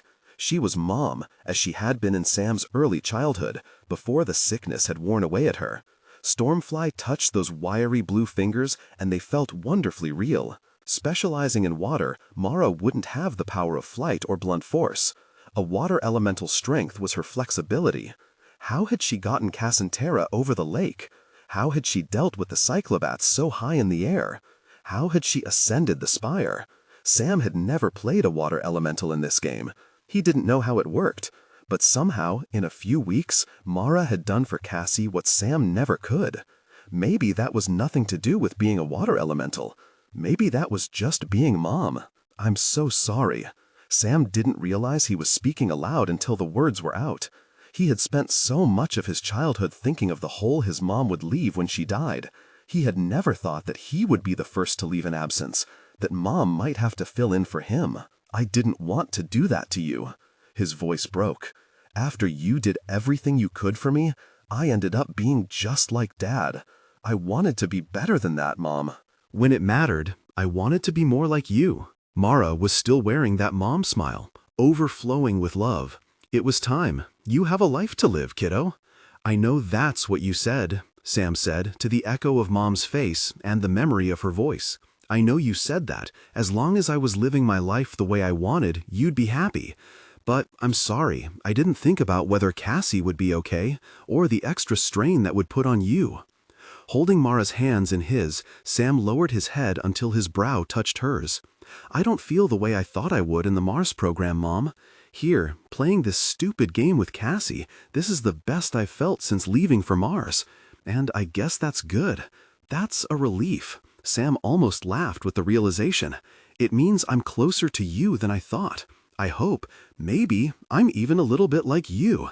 Sam let out a laugh. Because there, clutched tight to his mom, was the first time he realized that a Starfall avatar could cry big crystal teardrops that shattered like glass at his feet and seemed so much more substantial than the tears he had mustered out in space. This wasn't a game feature Sam had ever needed, but things were different now. I'm not flying away anymore, Mom, I promise. There, in that shimmering place outside of time, Stormfly poured out all the tears Sam hadn't been capable of. Mara, a voice said, and Sam turned to find Cassantera at the doorway. The Earth Elemental was all torn to hell, parts of her armor dissolved by hydrovenom, but she had done it. Somehow, she had beaten all monsters of the canyon, or at least stalled them long enough to make the slow climb up the tower stairs. You're here.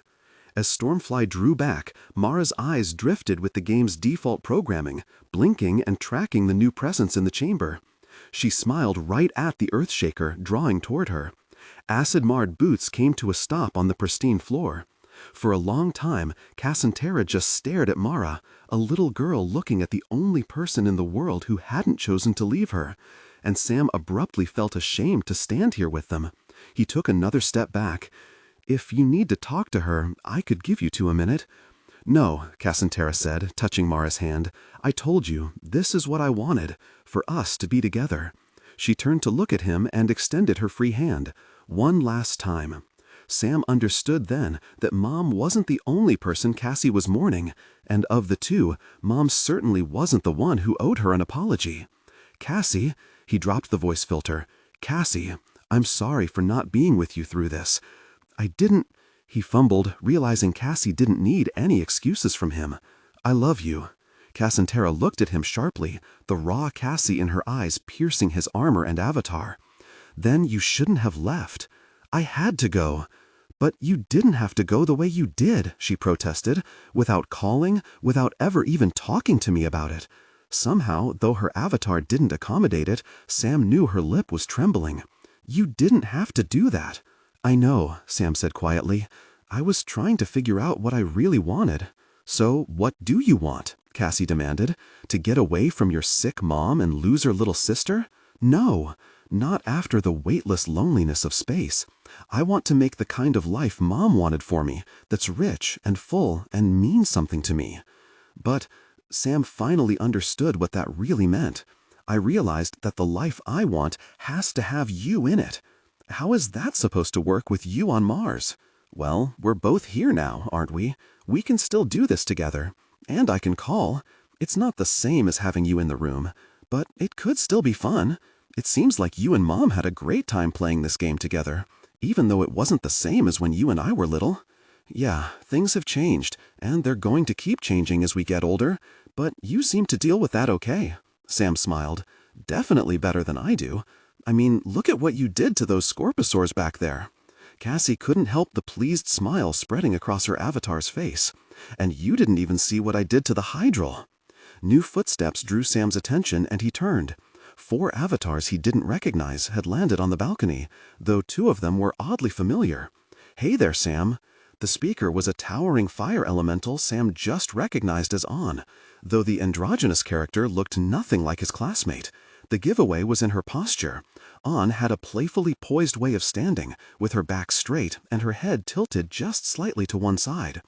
"This is my high school friend Jan." On jerked a gauntleted thumb at the air elemental to her right, and her brother, Ben. She nodded to a second, taller air elemental to her left. "They agreed to help me with your delivery." The 4th avatar was smaller than the others, and not as steady on his feet. He stumbled when On put a hand on his shoulder and pushed him forward. "Dad?" Cassie said in disbelief. Being too young to remember the divorce, Cassie hadn't grown up with Sam's bitterness for Dad. She still had a chance to build a different kind of relationship with her father, a better kind. "Just because I don't get to have an experience for myself doesn't mean it loses its shine," Mom had said. And there was the shine. In Cassie's disbelieving eyes, glowing that her father had braved virtual reality to be here with her. On had brought Dad in as a generic fire elemental in plain black armor. The Rush Job avatar had defaulted to Dad's hairstyle and facial features, creating an uncanny valley version of Sam's father that was as unsettling as it was ridiculous. He was blinking his molten lava eyes, dumbfounded as a baby in his new virtual surroundings. And, though Starfall avatars didn't turn green with motion sickness, Dad was plainly on the edge of vomiting. Apparently, the motion simulation technology that made flights so exhilarating for Sam was a bit much for Dad's roller coaster-averse stomach. "Jan, Den, thank you so much," Sam said earnestly. "We really appreciate this." "Ah, this is a breeze for them." On waved her hand dismissively. "Don't tell any of his cool college friends, but Benny was nationally ranked in this game when he was a kid." "Really?" Cassie's eyes lit up in amazement. "Anyway, this seems private," On said with a glance at each of her companions. "So what do you say we hop out? Maybe finish off that hydral before it wiggles its way out from under all those rocks?" "Sounds like a good time," Jan said as Benny waved goodbye. "Nice to meet you guys. Good luck with your, whatever this is." The air elementals each took one of On's arms, spread their wings, and the 3 of them disappeared over the edge of the balcony. "Well, Dad," Sam said with a smile, "how are you liking Starfall?" Sam Dad slowly pointed at Stormfly, then at Cassandra. "And Cassie?" That's right, Sam covered his amusement. And? Dad's eyes drifted to Mara. Yeah, Sam's smile faded slightly. Jesus, Dad whispered. This is so weird. I told you we'd find her here, Cassie said to Dad. So that's Marion? Dad asked, looking at Mara. As she was when she... Sam nodded. Oh, Marion... Dad reached out as if to touch her, but pulled his hand back. Will she... He paused to swallow. Is she just going to be stuck here forever? No, Sam said. I assume she'll disappear when someone claims the prize star and ends the level. When does that happen? Sam shrugged. Whenever we're ready? He looked to his sister. This was her game. It was her call. Cassie? Taking a deep breath, Cassie nodded. But I want to hug you first. I want one hug with all of us, together. Of course. Sam put his arms around his mom and sister. Mara responded according to the game's programming, squeezing them back. It was the sort of hug she hadn't been able to give since she got sick, warm and weighty and totally secure. Come on, Dad, Sam said after a moment. Bring it in. Slowly, unsure of his in-game body, Dad stepped forward and put his arms around the huddle, one hand on Cassie's back, one on Sam's. There were so many years of hurt between the four of them. Hugging like this in real life would be as emotionally unbearable as it was physically impossible. But the sparkling veil of starfall made this sort of thing easier.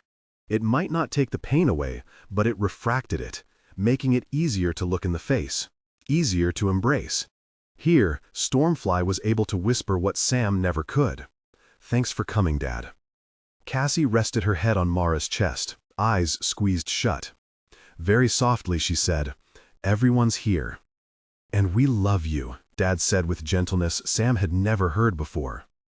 Maybe it was too late for Sam to forgive his father, but it wasn't too late for Dad and Cassie to build something new with each other.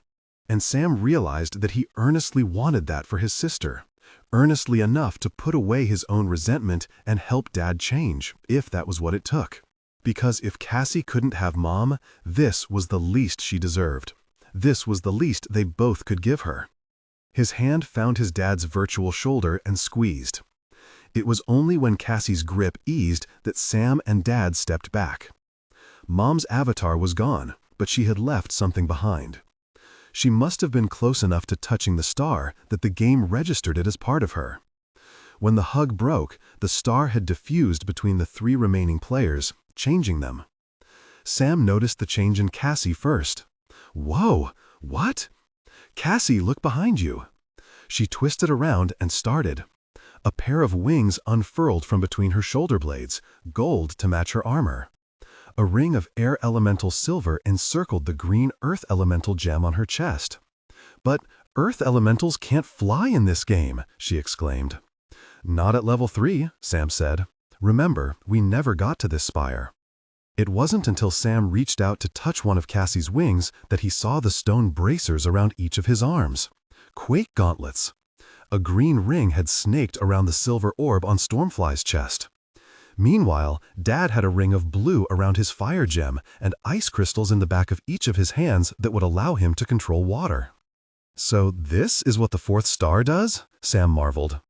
Do you think that if we get to the higher levels, we'll be able to control 3 elements apiece? Well, it's not like a player's going to get there on their own, Cassie scoffed. I know that. You got time this Thursday? What? Just asking because that's the day I only have one class. A grin split Cassantera's face, bright and mischievous, and all Cassie. Yeah, I've got time. And bonus, we have a fire and water elemental on our team now. Sam tilted his head toward Dad. Even if he does need some work. Flexing his virtual fingers, Dad had somehow managed to set his hands ablaze. Oh no! He flapped his arms frantically as though to shake the flames off, which only made them flare brighter. Help! Dad! Cassie giggled. Just clap! Dad started clapping, which set the fire spurting in irregular bursts. Just twice, Dad, Cassie said, still laughing. It's twice to turn it on, twice to turn it off. Okay, well, I can't. Dad was still flailing, the instinctive panic response to fire clearly overriding his ability to hear instructions. Try the ice crystals, Sam cut in, recalling something he'd seen water elementals do in the past. touch one of your ice crystals." Hyperventilating, Dad haltingly smacked one of the crystals. And sure enough, his ice powers activated, casting swirls of frost over both hands to snuff the fire. "Oh, thank God," he blew out a breath. "Now that you're not on fire," Sam held out his hand to his dad, "ready to fly out of here?" "I can't fly." "It's okay, Cassie's new to flying too. But I've got you both." The family joined hands, and 2 pairs of wings spread against the white of the spire walls. "As long as you're out there, flying free," Mom had said, "you'll be my wings." The weight of the quake gauntlets around Sam's wrists should have made the ascent a struggle. The inexperienced flyer and non-flyer clutching his hands should have dragged him down. Oddly, Sam rocketed from the spire with an exhilaration unlike anything he had ever felt. Not weightlessness, but power. After all, what was flight without a little gravity? M.L. Wang is a weird recluse currently hiding somewhere in Wisconsin with her maroon-bellied parakeet, Sulu. She enjoys gruesome nature documentaries and long walks in circles around her room. Her other works include the Theonite books and The Sword of Kaigan. Find out more about M.L. Wang here. For Alan, you were always there.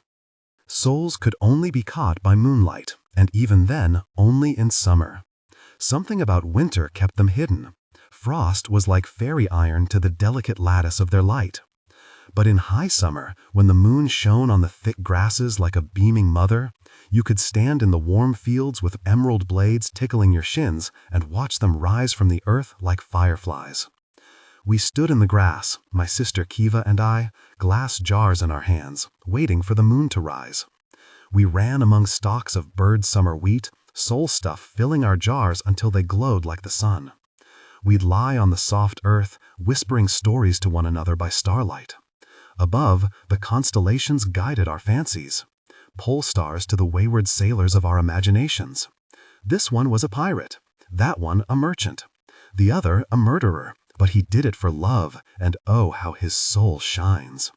And then, before dawn, we'd let the souls go, watch them drift into the sky with the others, mothers, sons, fathers, and friends.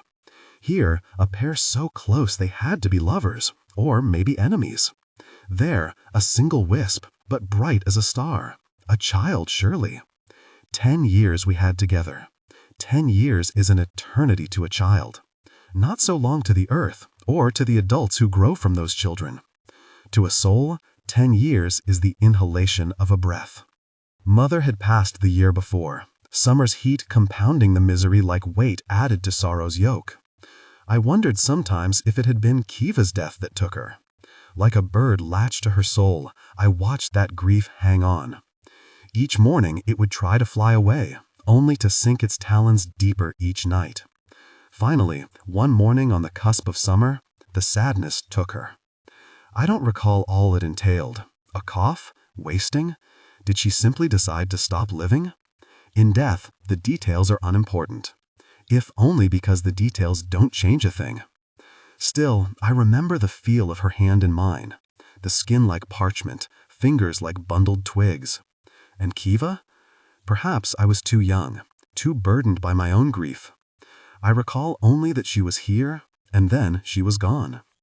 But time waits for nothing under the sun, not even grief, and so it was. In the 3rd year of Kiva's passing, a man wearing a frayed suit and hauling a strange machine with a wagon arrived. His knock was like a woodpecker on an oak, quick and sure. Tap, tap, tap. Mother's loss left me alone in our old home, with only memory and the lessons she tried to impart. I opened the door and for a moment stood half in and half out, aware of the violence a man alone with a woman was tempted to. I kept a knife on a small table nearby, and my free hand crept toward it. "Pardon, miss," he grinned. He was tall and lanky, a pale scarecrow of a man. "What do you want?" I asked. He gestured behind him, at the thing on its wagon. It was the size of a beehive, all silver and brass and glass. A wooden cabinet stood beside it. "I'm on my way to the fair. I'm offering you a one-of-a-kind chance," he said. Mother always said one-of-a-kind chances were rarely that. If you lived long enough, there were few things that didn't come around at least once more. Still, that machine gleamed in the setting sun, and something drew me to it. Maybe it was the memory of Kiva's sense of wonder. The way she spun her tales, of men and women and children, souls all a dance in the gloaming, how she only had one chance at anything. What might she have been? I gripped the knife, holding it in front of me, the steel glinting in the half-light. I hoped there was enough shadow to hide my shiver. This man might be more huckster than predator, but I wanted to be sure. He raised his hands when he saw me holding the blade and stepped back slowly. Easy. I lifted my chin. Show me. Sure, sure. He backed his way to the machine and took a moment to open the cabinet. He drew a softly glowing jar from its shelves. Wistful memories of my sister shouldered me in the guts, and the jar blurred for a moment. I blinked away tears. The man didn't notice. He moved to a tube of brass protruding from the side, the end narrow and sharp like a mosquito's needle. With a quick motion, he pierced the lid of the jar with the tip. The soul floated to the hole and slid into the black mouth of the pipe. The machine lurched to life, humming with a resonance that reminded me of starlings in a grove. A glass globe on the side opposite the brass pipe lit with a gentle glow. "What is this?" I asked. "Sorcery?" "Just watch," the man said. The glow in the globe intensified, a soft sun writ on crystal. Then it resolved. A ship at sea, painted in sepia tones. A man, his hair and beard plaited, his eyes black and hard, a cutlass in his hand. The swell of the waves, a mirror of the swell of the clouds above. The scene changed, men bleeding and dying, wild eyes above grinning teeth. Blood tinted in that same faded brown as the ship. And more. Gulls above 100 ports, masts bobbing in the sun, the rage of the sea. And then, waves, waves, lassitude. The vision faded. I stepped back, blinked. What was that?" I asked. "A single life. Haven't you ever wondered who these souls are?" He gestured toward the field, warm lights rising from the loam. I had, once, and I knew at least 2 of them. I kept that to myself. "The fair?" "Yes," he said. I knew I could not afford it. What money Mother left me I parceled carefully. I squirreled away what I earned by taking on odd jobs. I bought an old goat to save on milk, and even that would only pay for itself over a long stretch. The fair would set me back months. He must have seen my face fall. "Listen," he said. "I saw something in you just now." I remembered he was a man again and how close he stood. He smelled of metal and oil. I stepped back, raised the knife. His hands went up. "I saw something alight in you when you saw this, is all. I'll come back next year, and the next. As long as people will pay, I'll be back. And I'll tell you what, I'll take this track."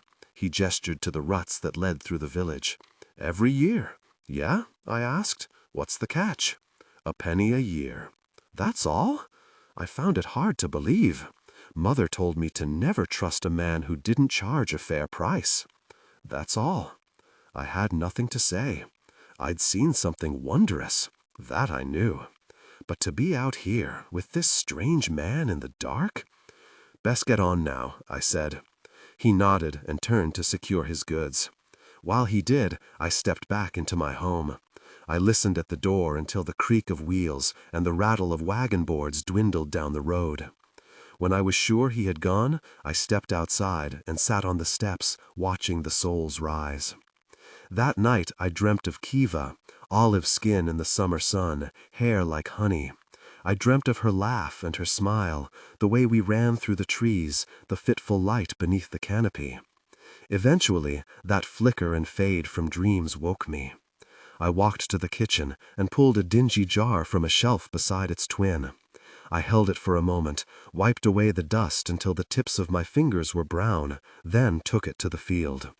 I stood with supple grass tickling my shins, bare beneath the hem of my shift, then sprinted into the field with a low whoop and caught a soul or 2.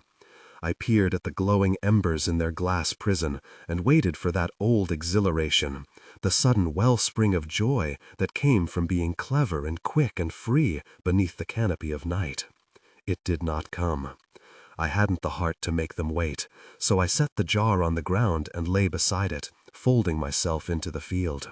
There I stayed until the earth grew cold with the arrival of morning and the stars faded into the pink of dawn. He came again the next year. Summer clung to the edges of autumn like a desperate lover. Souls rose in a riot of light like stars running to the sky. He tapped on my door, and I peered out. He grinned through the crack I'd opened. I didn't know if I could trust him yet, but perhaps. He'd kept his promise. I tucked the knife into my belt and slipped the penny I'd saved from a chipped dish on the table, then stepped out to meet him. He looked at me for a long moment. His eyes flicked to the knife, then to the coin in my outstretched hand. He licked his lips. "You've filled out some," he said. "It was a good summer," I said. "Good harvest." I wished he'd take the penny. It felt like a lodestone in my palm, tugging me toward that machine and its secrets. A familiar silence stretched between us, of things unspoken. Finally he took it, his fingers grazing my palm. Frisson ran up my arm. I ignored it. He walked to the machine, and I sat in the grass, the blades tickling my shins and thighs. As before, he pulled a jar from his cabinet and fit it to the needle. I watched the soul travel toward the glass globe, suffusing with light. A woman on horseback. The sound of tack and leather creaking, the clop of hooves on desert hardpan. A saber at her hip, a spear tied to her saddle. Her hair blew in the wind, and dust obscured the vision for a moment.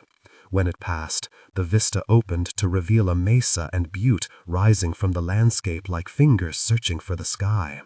Behind her, a cabin, long rotted by the dry winds. A hawk called as it wheeled in the sky. On she rode, and on, until the vision faded. I could nearly smell the stale air in that cabin, feel the bitter taste of loss and loneliness on my tongue. I sat, staring at the dark globe, and the man came to sit beside me. "You lost someone." It wasn't a question. I nodded. "I've seen it before. The ones who ache, sit, and stare, and they hope and dread they'll see them again," he said. "And still you do this?" I said. "Why? Why do you watch?" he asked. I looked at the sky. "You ever hope to see a shooting star? You know that moment when they burn high and bright?" He didn't answer, and I looked over at him, his head tilted up. "Memories are like that," I said, "high and bright, but never so close you can see more than the shine." "Yeah," he said. "Yeah, I understand." We sat under the light of the moon until it crested the peak of night. Finally he stood and dusted off his trousers. He covered his wagon and the things on it, then stopped one last time to look at me. "Next year, then?" he asked. "Next year." The soul man came 5 more summers. Like clockwork, he rolled up to my door, and each summer, like clockwork, I came out with a penny. Eventually, I left my knife in the house. Had he meant me harm, I believed he would have inflicted it long past. In 5 years, I'd eked out a comfortable life, though no less hard. I worked for every penny, and aside from my small bottles of wine or a round of cheese, I spent on few frivolities. So, when he came, I brought my comestibles and sat before the machine. We shared a meal while we watched. A liar and a thief, a lawyer, a surgeon, a herdsman, a warrior. Scenes visceral and bucolic, fantastic and mundane. I marveled at the similarities between warrior and surgeon. Oftentimes, the vagaries of their work separated only by the degree of applied violence. Of the way the horse drove the cattle or dragged the plow to cut the furrows for the animals to feed from. Everything intertwined, everything supporting everything else. And I thought of the opposite ends of life. Mother, old and gray before her time. Kiva, young and vital. And there in the center, me, alone. 5 years I spent like that, finding sorrow and joy from the man with the soul machine. 5 years of living on the edge of a razor, guilt and grief like slivers in my soul. The 6th year the man came, I was nearly destitute. Crops had been bad, the goat refused to give milk, and then refused to live. I walked around, hollow in the stomach and the heart. No one needed odd jobs because no one could afford them. So, when the soul man came, I met him again with my penny and sat before his machine. He looked at me, and I saw the light of need in his eyes that maybe hadn't been so obvious before. I felt that desire in my own soul, the need to fill the loneliness of the hours with companionship. "You've lost weight. It's been a hard year." He nodded and brought out a basket, then sat beside me. He pulled cheese and bread from it, a bottle of crisp wine. When we finished, we sat in silence. He grew bold, laid his fingers on mine, and I let him. Then he stood abruptly, in the same way someone might change the subject in a conversation they were unsure of. He walked over and pulled the jar from his cabinet, the soul inside like fire on water. He started the device, the glass glowing the warm yellow of a summer sunset. Kiva stood before me, writ exquisite in that globe, small and perfect and kind and glowing with life. I watched as we ran from tree to tree, giggling while we played hide-and-seek. Watched as she bit into an apple, the juice running down her chin.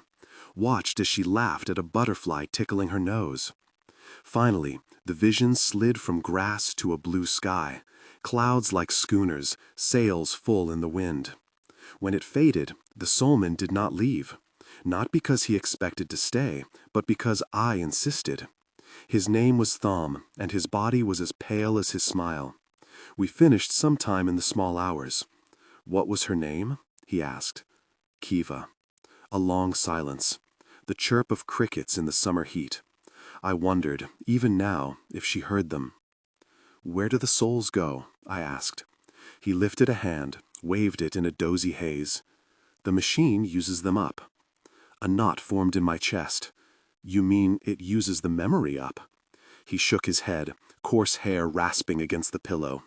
"It uses them for fuel, burns them right out. Shooting stars, right? Souls are just memories we can't let go of. It's our fault they stay behind." "You believe that?" He shrugged, the rasp of his shoulders on the sheet loud in the quiet room. "Who was she anyway?" This last, sleepy, half-mumbled. I didn't answer. Shame burned my chest at not asking what happened to the souls before. Then rage that he should imply my sorrow chained my sister to this world, as if her plight and her end were my fault. I stifled my emotion, forced my hands not to shake, tears not to spill. I made myself calm, the way Mother told me I had to be if a man ever hurt me, because, as she always said, they will. When he finally drifted off, I found the knife and pulled Kiva's jar from its shelf. The moon was high, so I threw back the curtain. Pale light flooded the room, and I knelt beside him. He nearly glowed in the beam. "Fam," I whispered. He didn't stir. I placed the jar over his chest. Rise, fall. I pressed the knife against his throat, watched his pulse bob the edge up and down. I thought of the memories and brief joys he'd brought me, and hesitated. Of the meals we'd shared, and the nights when he'd sit so close I felt his heat. I thought of the things I'd been taught growing up. Mother said often of life, "Our lives are like the stars, and the stars make the sky. Some burn bright, others dim, but they are all the same stuff. When they cease, they return like a wave into the sea." Still, he slept. Breaths of a man oblivious to the path of destruction he wrought. Ignorance? Entitlement? I didn't think it mattered. I let the rage I'd denied come, and it flooded back, rushed into my hands, making them shake, filled my mouth with the taste of pennies. Sorrow chased its heels like a starving dog, overtook it. I coughed a sob and dropped the knife, swept the jar from his chest. It tumbled to the floor and cracked. The blade clattered to the floor, and I let it lie where it fell, bright steel glinting in the moonlight. Numb with sorrow, shaking with rage, I stumbled from the room and fled to the field. There I lay, lost in the grass, and watched the souls rise to the stars like embers from a fire. Sorrow carved a hollow in my gut, and tears streaked my cheeks. In my core, where sadness and joy constantly warred for the truth, I found no answers. Instead, I recalled something else my mother had told me. Grief is only meant to be held for a moment. Beyond that, it turns from water to oil. It clings and threatens to set us ablaze at the slightest hint of a spark. She'd let it consume her. I'd spent most of my life afraid of fire. I tilted my face to the sky. Souls danced in the pale light of the moon, an endless procession of the dead. In time, Thom made his way from the house, bleary-eyed and confused. He lay next to me, his hand finding mine. We didn't speak, and I clenched his fingers, maybe enough to hurt. He didn't complain. I didn't know what I was doing, but I knew I had to start somewhere. I had to move on, or this ache would cut me in two, a knife of never letting go. And though I hadn't yet forgiven him, maybe never would, I found a small measure of peace there among the dead. And for once, I wasn't afraid. Co-author of SPBO finalist Norilska Groans. Several of my other novels have been SPBO semifinalists. I've also authored numerous short stories, my most recent, Injustice, at Three Crows magazine, which has been compared to Gene Wolfe's work. I currently split my time between work and writing. I have worked as a systems admin, chainsaw operator, and once did an ill-advised stint as a bodyguard because I am really tall. Find out more about Clayton Snyder here. For Anna, who would have shared her memoir with the world if she could, I wish I knew the right thing to say when I had the chance to say it. We miss you. Boarded-up windows and doors lined the refuse-strewn alleyway as Eowyn crept along it, doing her best to ignore the rats shrieking about her as they fought for scraps.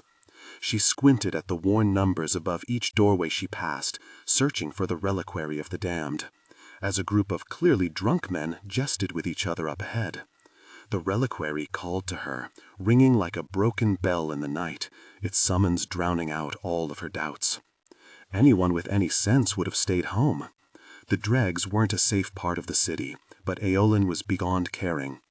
What good sense she had once possessed was now no more than dust ground down by neglect, abandoned by apathy. Why not try visiting the dregs when nothing else helped? She had heard the stories. Everybody had. Everyone knew about the reliquary's open-door policy when it came to the marked. How its patrons were encouraged to have their memoirs on display for all to see. The thought of people doing so sounded so ludicrous that Eowyn couldn't believe it to be true. But what if it was? Could those who visited really feel no shame for the scars etched into their chests? Eowyn couldn't imagine it, but that only increased her need to see the truth for herself. If she was going to find her people anywhere, then the reliquary of the damned seemed as good a place as any to start.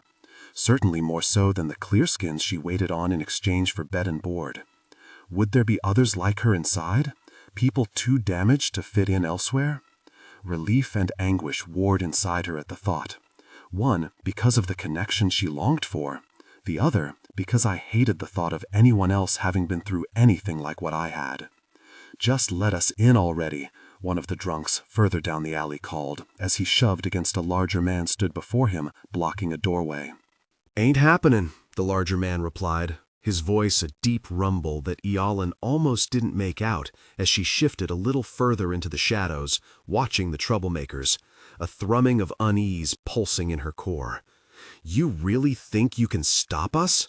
one of the trio asked as he lurched forward, his long brown hair falling about his face with the flounce and self-importance only a clear skin could truly pull off. Eowyn hated sizing people up so readily, but knew well enough how pointless it would be to give twits like the three men up ahead any benefit of the doubt.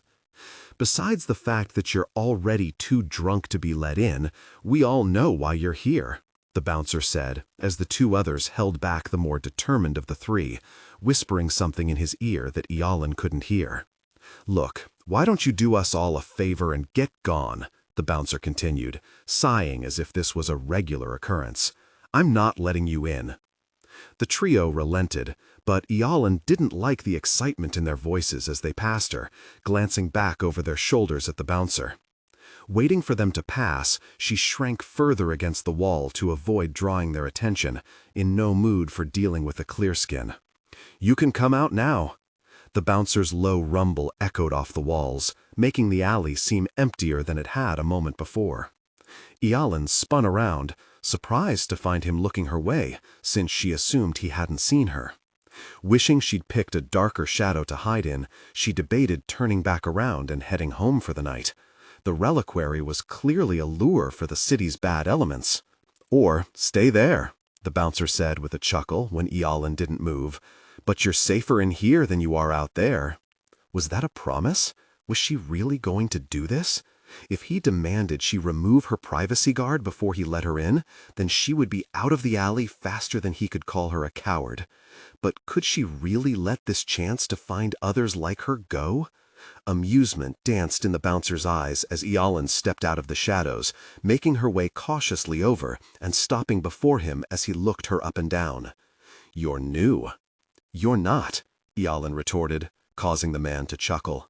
He knocked on the door at his back, and a metallic clang rolled down the alley.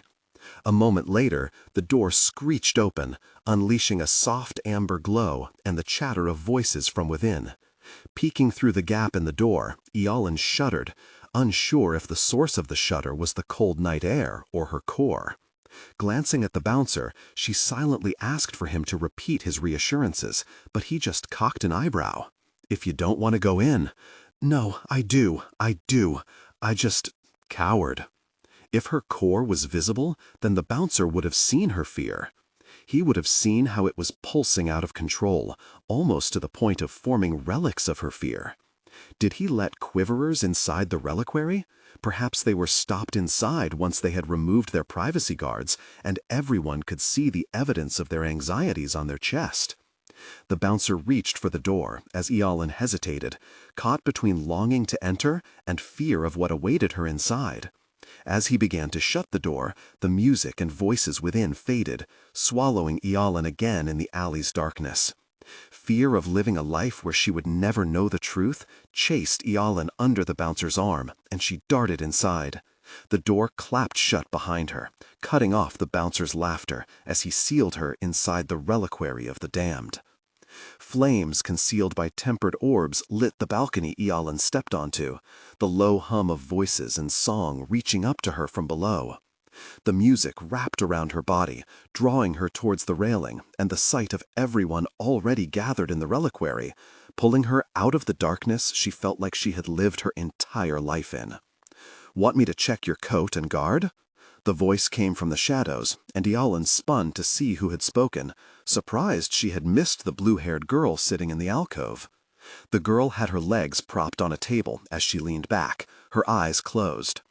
A colorful array of outer garments Eowyn assumed to belong to the guests hung behind her, but what caught Eowyn's gaze was the absence of a privacy guard to conceal the girl's memoir and core from view. The coat check's neckline hung low, revealing the skin across her chest, along with every relic she possessed. Each of the mottled scars peppering her memoir told the story of her life up to that moment, and the sight took Eowyn aback. It was one thing to be told about how those who frequented the reliquary felt no shame when it came to displaying their marks, but it was another entirely to see it. The relics in the woman's memoir swirled out from her core, creating a pattern of should-be secrets that Eowyn couldn't tear her eyes from. She knew she had no right to see the girl's relics, but there they were, visible to any and all.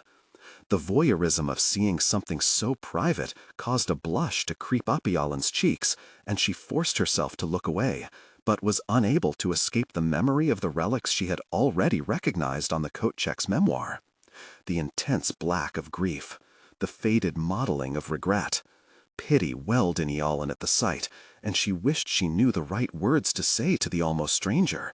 How could she know so much about this woman she had only just met? Unease pulsed like sludge in Eowyn's core, and she hated the knowledge she had acquired just by looking. Had she really thought herself capable of being so exposed?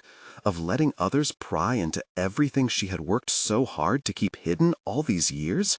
Foolish, foolish girl. I can't, Eowyn said as she backed away towards the door. I'm sorry, I shouldn't have come here. You can keep your guard on if you'd like, the blue-haired girl said as Eowyn reached for the door handle, stilling as the coat check waved at the fabric pinned across Eowyn's chest. We don't mind. Nobody down there'll make you take it off before you're ready. Leaning back, the coat check closed her eyes again, resettling on her seat as she left the question and its answer to Eowyn. Stay or go? There would be regrets either way. The question was, which could she live with? Air crackled about Eowyn as she approached the balcony's railing, the milling crowd below coming into view a little more with each step. She devoured the sight of the people littering the lower level, watching how some swayed to the music while others leaned over the bar, trying to catch the attention of the servers. Small circular tables peppered the room, each occupied by groups engaged in animated conversations. Eowyn lost count of the number of memoirs on display, staring in wonder at the men with their bare chests or their low-necked waistcoats that did nothing to hide either their memoir or their core. The women, meanwhile, wore dresses cut so low at the front they fell almost to the midriff, the women's breasts cleverly concealed even while they revealed something Eowyn considered excessively more intimate. As she stared at them, the strange notion that the memoirs on display were all so similar and yet so unique struck her. Some held marks of anguish and rejection, others of insecurity and humiliation, but the same patterns could be seen in all of them, and there were certainly no members of the great unmarked in the room. The realization brought a strange calmness to Eowyn, helping her work up the courage to make her way towards the steps to join them. In a way, judging from the state of their memoirs, she already had. Doing her best to keep her gaze averted, Eowyn took one hesitant step down the spiraled staircase after another, unsure of the etiquette in a place such as the reliquary. When she reached the lower floor, she made her way over to an empty stool at the bar, finding a much-needed anonymity in the press of the people gathered there, laughing and clinking their glasses. She tried to catch the attention of a woman behind the bar, only to sit back in defeat, her gaze wandering over the reflections in the mirror behind the bottles. She looked out of place, the dark gray fabric of her privacy guard somehow making her seem lifeless compared to the animated people about her. She forced her reflection to smile, but the blonde woman staring back at her only looked even more out of place. Beside her, a man's core beat with frustration as he leaned over the bar, trying to flag a server down, but his was the exception. Most of the cores of those about her didn't pulse with emotion. Instead, they sat empty in the center of the memoir, absent of any negative emotions the core displayed. The realization that followed caught Eowyn off guard. How had she never noticed the core could be just as revealing by what it didn't show as what it did? Across the room, apprehension filled a woman's core as a man approached the table she sat at with a friend, and the strange dynamics that must exist inside the reliquary slowly became apparent to Eowyn. How much more honest people would have to be with the truth revealed to all in their core like that. She hadn't much thought about the implications of the core being on display before arriving, too consumed by the thought of the memoir being on show and all that would entail. But while the relics littering the memoir drew the eye, telling tales of traumas past, the core was no less revealing. How could you lie with any success if your core gave away your anxiety? Was it polite not to get offended if someone's core flickered with their dislike of you, even if their smile said otherwise? The thought of it all filled Eowyn's core with anxiety, but as she looked about at the cores reflected at her in the mirror, she couldn't see that anxiety shared anywhere else. Instead, her gaze locked on a pair of dark brown eyes staring back at her in the mirror. Shame stained Eowyn's cheeks as she looked away from the woman, embarrassed to have been caught prying. "What can I get you?" Turning at the voice, Eowyn met the friendly smile from the woman behind the bar as she stood waiting for a response, her core blank where it sat in the middle of her exposed memoir. Relics of loneliness and depression circled out from the core above the woman's heart, reading like a story filled with emotional battles that had been fought year after year. Realizing she was staring again, Eolin dragged her gaze up, meeting the woman's eyes as an apology spilt from her lips. "You're allowed to look," the woman said, laughter filling in her voice. "That's sort of the point of being here, isn't it? So, what do you want?" "Get her the house special," another woman said from beside Eolin, nodding to the man on the next stool over. The man vacated the stool, and the woman who had spoken took his place. Eolin froze at the sight of the dark brown eyes that had been watching her in the mirror, a heat burning her cheeks as the dull tolling of embarrassment beat in her core. "I didn't mean to stare. I'm sorry, The woman chuckled, finishing her drink with a quick motion before placing the empty glass on the bar, nodding for the bartender to refill it as she said, "You're new." "Why do people keep saying that? You've got the look. Most who end up here do, but they lose it after they've been back a few times." "If they come back," Eolin observed, taking great pains to keep her gaze from drifting any lower than the woman's chin. "I think you will," the woman said, her full lips curving at the corners. "You got all that, and my core isn't even on show," Eolin said, as the bartender returned, placing 2 glasses before them as Eolin fished for her coin purse. "Who knows what you'd see if I took my guard off?" "No need for that," the woman beside her said, pulling out an elegantly carved, long-stemmed pipe from her pocket and tapping a sprinkling of dried leaves into it. "The reliquary's mine. I like to offer all newcomers a drink on the house. Seems to help put them at ease. I'm Taya, by the way. Eolin, you're from the North Country, right? You've seen a lot of us come here." "Enough," Taya said as she kindled the leaves and took a quick draw on her pipe. Eolin's gaze flickered down to Taya's memoir before she could stop herself. She dragged her eyes back up, only to find Taya watching her with an interest that made Eolin's cheeks burn in shame. "Spend enough time here, and your memoir will look the same," Taya said, gesturing with the pipe to where Eolin's memoir and core lay hidden beneath her privacy guard. Realizing what Taya meant, Eolin paused, glancing about the room, taking in the memoirs about her with a new interest. Empathy relics littered the room. The relic existed in the memoirs about her in far greater number than Eolin had ever imagined. More sepia than the black of the other relics, the empathy relics reflected the emotion that had caused them, mirroring the marks that must have originally formed on whichever poor soul had the bad luck of being the source of that particular pain. "The healers get them worse," Taya said, taking a swig of her drink. "They spend their lives trying to fix what there's sometimes no fix for. Ironic, isn't it? Nobody ever asks who will heal the healers." "Is that why you created this place?" Taya raised an eyebrow as smoke billowed from her mouth. Embarrassed by having asked so personal a question of a stranger, Eolin looked away, blaming her overfamiliarity on all the memoirs about her. Sipping her drink, she reeled as the heady liquor tumbled down her throat, heating her insides as it fell. "Sharing can be a great healer for the soul," Taya said, glancing pointedly at Eolin's privacy guard, "especially when the one you're sharing with is a stranger." Taya's meaning hung in the air, making Eolin blush. She decided to take another sip rather than face the challenge posed. Not yet, at least. "The first time's always worse," Taya continued, exhaling a coil of smoke. "But if you're not game, perhaps there's another way the reliquary can help you." Using the end of her pipe, Taya gestured around the room, pointing at the memoirs about her. "Take a look. See any relics you recognize?" Not needing to look, since she already knew the answer, Eolin nodded. "Grief, shame, loneliness, and more." "What about here?" Taya asked, gesturing at her own memoir. The act was so intimate that Eolin had to fight back another blush. "Some," she said, wetting her dry lips as she stared at the relics they shared.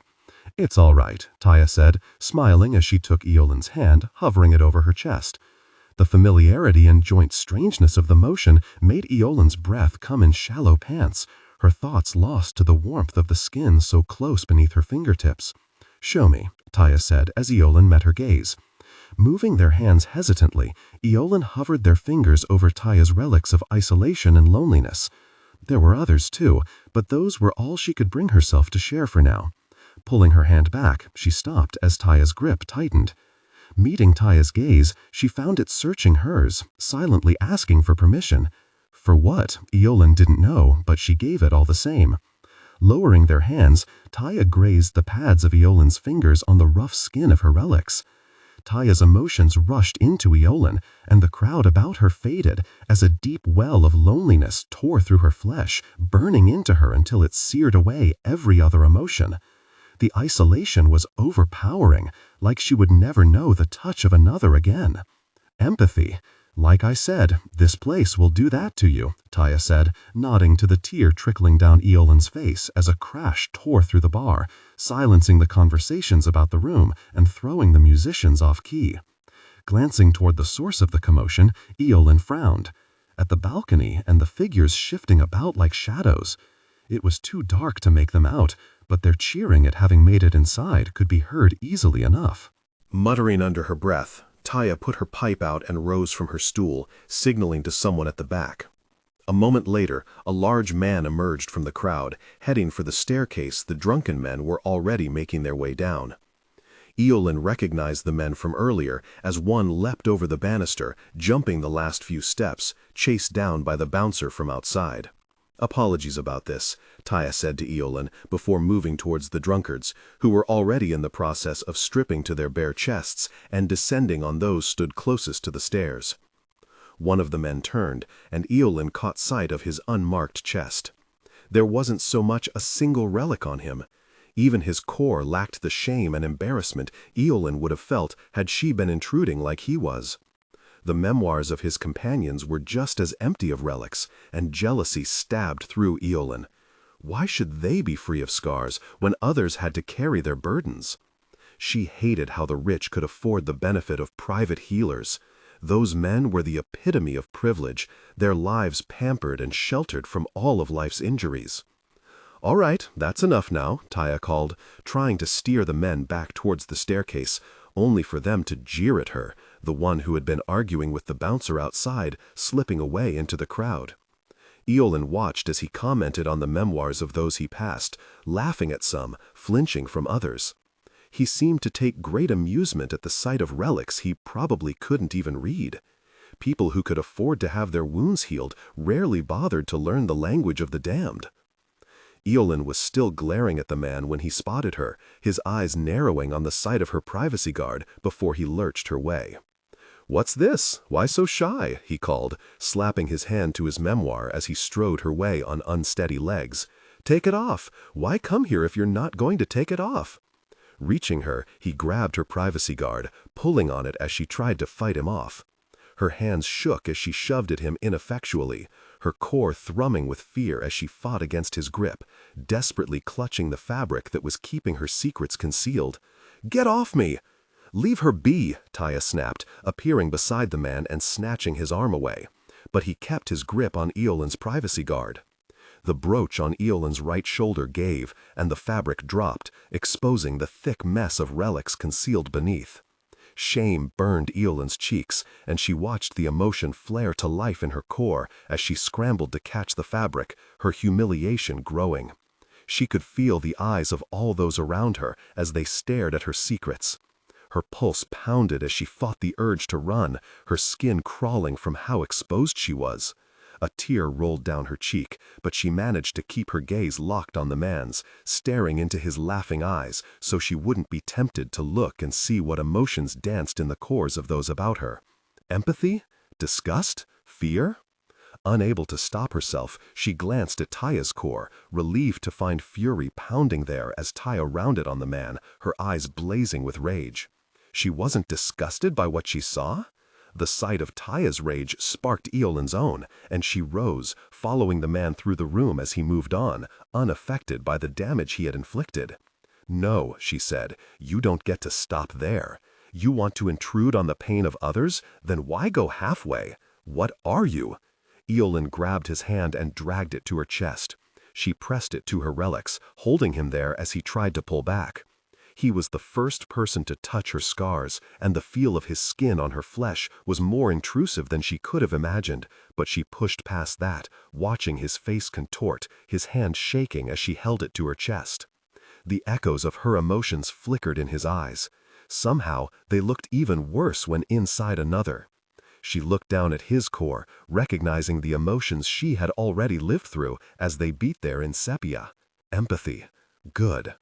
Moisture and an unspoken apology gleamed in his eyes as she let him go, standing back as Taya and the bouncer grabbed him, shoving him towards the stairs and the friends who had already been escorted outside.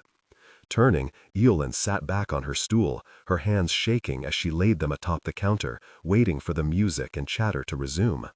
Realizing that her privacy guard was still down, she reached for it, only to pause. She was still staring at her memoir in the reflection of the mirror when Taya joined her. "Sorry about that. We try to keep them out, but they can be determined little shits." "It's all right," Eowyn said, reaching for the still attached side of her guard and unpinning the brooch. She let the thick gauze fall, staring at her memoir's reflection in the mirror. The humiliation and vengeful rage in her core were already fading, soon to be gone forever, too insignificant in the grand scheme of everything she had gone through to leave a relic behind. "See," Taya said with a smile, "I told you it helped to share." "I think you're right," Eowyn said, watching the emotions fading from her core, leaving it blank. "Now then," Taya said, tapping at her pipe and lighting it up again. "How do you feel about sharing some of those stories you've got to tell?" Reliquary of the Damned was inspired by Anna Elliott, my friend and colleague, who lived with the pain of invisible disabilities throughout her far too short life. Anna shared her passion for making the invisible visible with me. Her goal of removing the blindfolds we tie around our eyes is what sparked this story. Now she's gone, I hope this tale helps her efforts live on.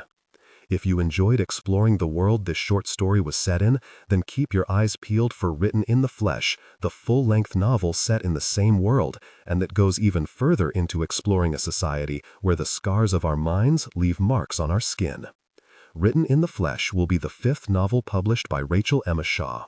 As an author, her works explore psychology through the lens of fantasy. Her first published novels followed an ill-fated memory thief with a tendency to corrupt the identities of those left in her wake. Rachel's second duology was darker still. Set in a city where death and decay rule the constant night, Sakura Nights explores what it is to leave a legacy, especially for the poor souls trapped by the hopes of the dead. Find out more about Rachel Emma Shaw here. In memory of my Aunt Janice, whose spirit burned bright. The cries of the wounded faded. Solana paused, scanning the battlefield in the pre-dawn murk. Nothing moved, save a few village warriors poking through the thick grass searching for the fallen. During the night, screams had guided Solana from body to body. But now there were fewer moans, and they were far weaker. Many had likely died of their injuries before she could reach them. The thought brought only resignation, the dry taste of dust in her mouth. She sighed, raising her arms over her head, stretching her aching back. Strands of her long, dark hair came loose, tumbling into her face. Impatiently she pulled the mass back again, twisting it into a loose knot. Lowering her hands, she caught a glimpse of her palms. The red-brown of dried blood stained her dark flesh like clay. She rubbed her hands on her trousers, grimacing. She heard the clump of hooves and turned to see a horse and rider approaching from the east. Behind them, dirty bronze light smudged the sky, heralding dawn. Solana squinted at it. Colors had seemed brighter to her before 3 years ago. Absently, she fingered the vial hanging from her neck. Once she had loved the dawn. She tried to remember how beautiful it was, its pinks and golds spilling across the sky, but it was like a long-forgotten painting, the image slipping from her mind's eye. Now sunrise was a murky, pallid jumble, drained of vivid color, like everything else. The horse came to a halt, and the rider slid off stiffly. She staggered a step, with a muffled curse. She was old, her long braided hair graying. The red sash around her waist matched Solana's own. Solana took stock of the direction the rider came from. "You're from Nalja?" The old woman nodded, picking her way towards Solana around the rocks and hummocks. "Aye, right enough. I rode all night." She glanced about the field, mouth pursed. The twisted body of a barbarian tribesman lay not far off, and just past it, one of their own. "I see I'm here near too late to do any good. I'm Gaina." "Solana." She extended a fist to touch the older woman's. Gaina's seamed, dark face was as craggy and beautiful as the cliffs to the west. She reminded Solana of her grandmother, gone these many years. Solana tried to remember the old woman's laugh, her gentle touch, but they eluded her. It was long since everyone she loved had died and left her in a world of dust. "I'm pleased to have you. There's more work yet. You managed by yourself all night?" Gaina's dark eyes were keen on her. "I had to. I'm the only healer in my village." Solana pushed back her memories of the lightless hours, the ragged yells, the clash of metal, the endless search for the wounded amid the pounding melee. It hadn't seemed real then, and now it felt almost like a dream. The Vedshri attacked in the dead of night.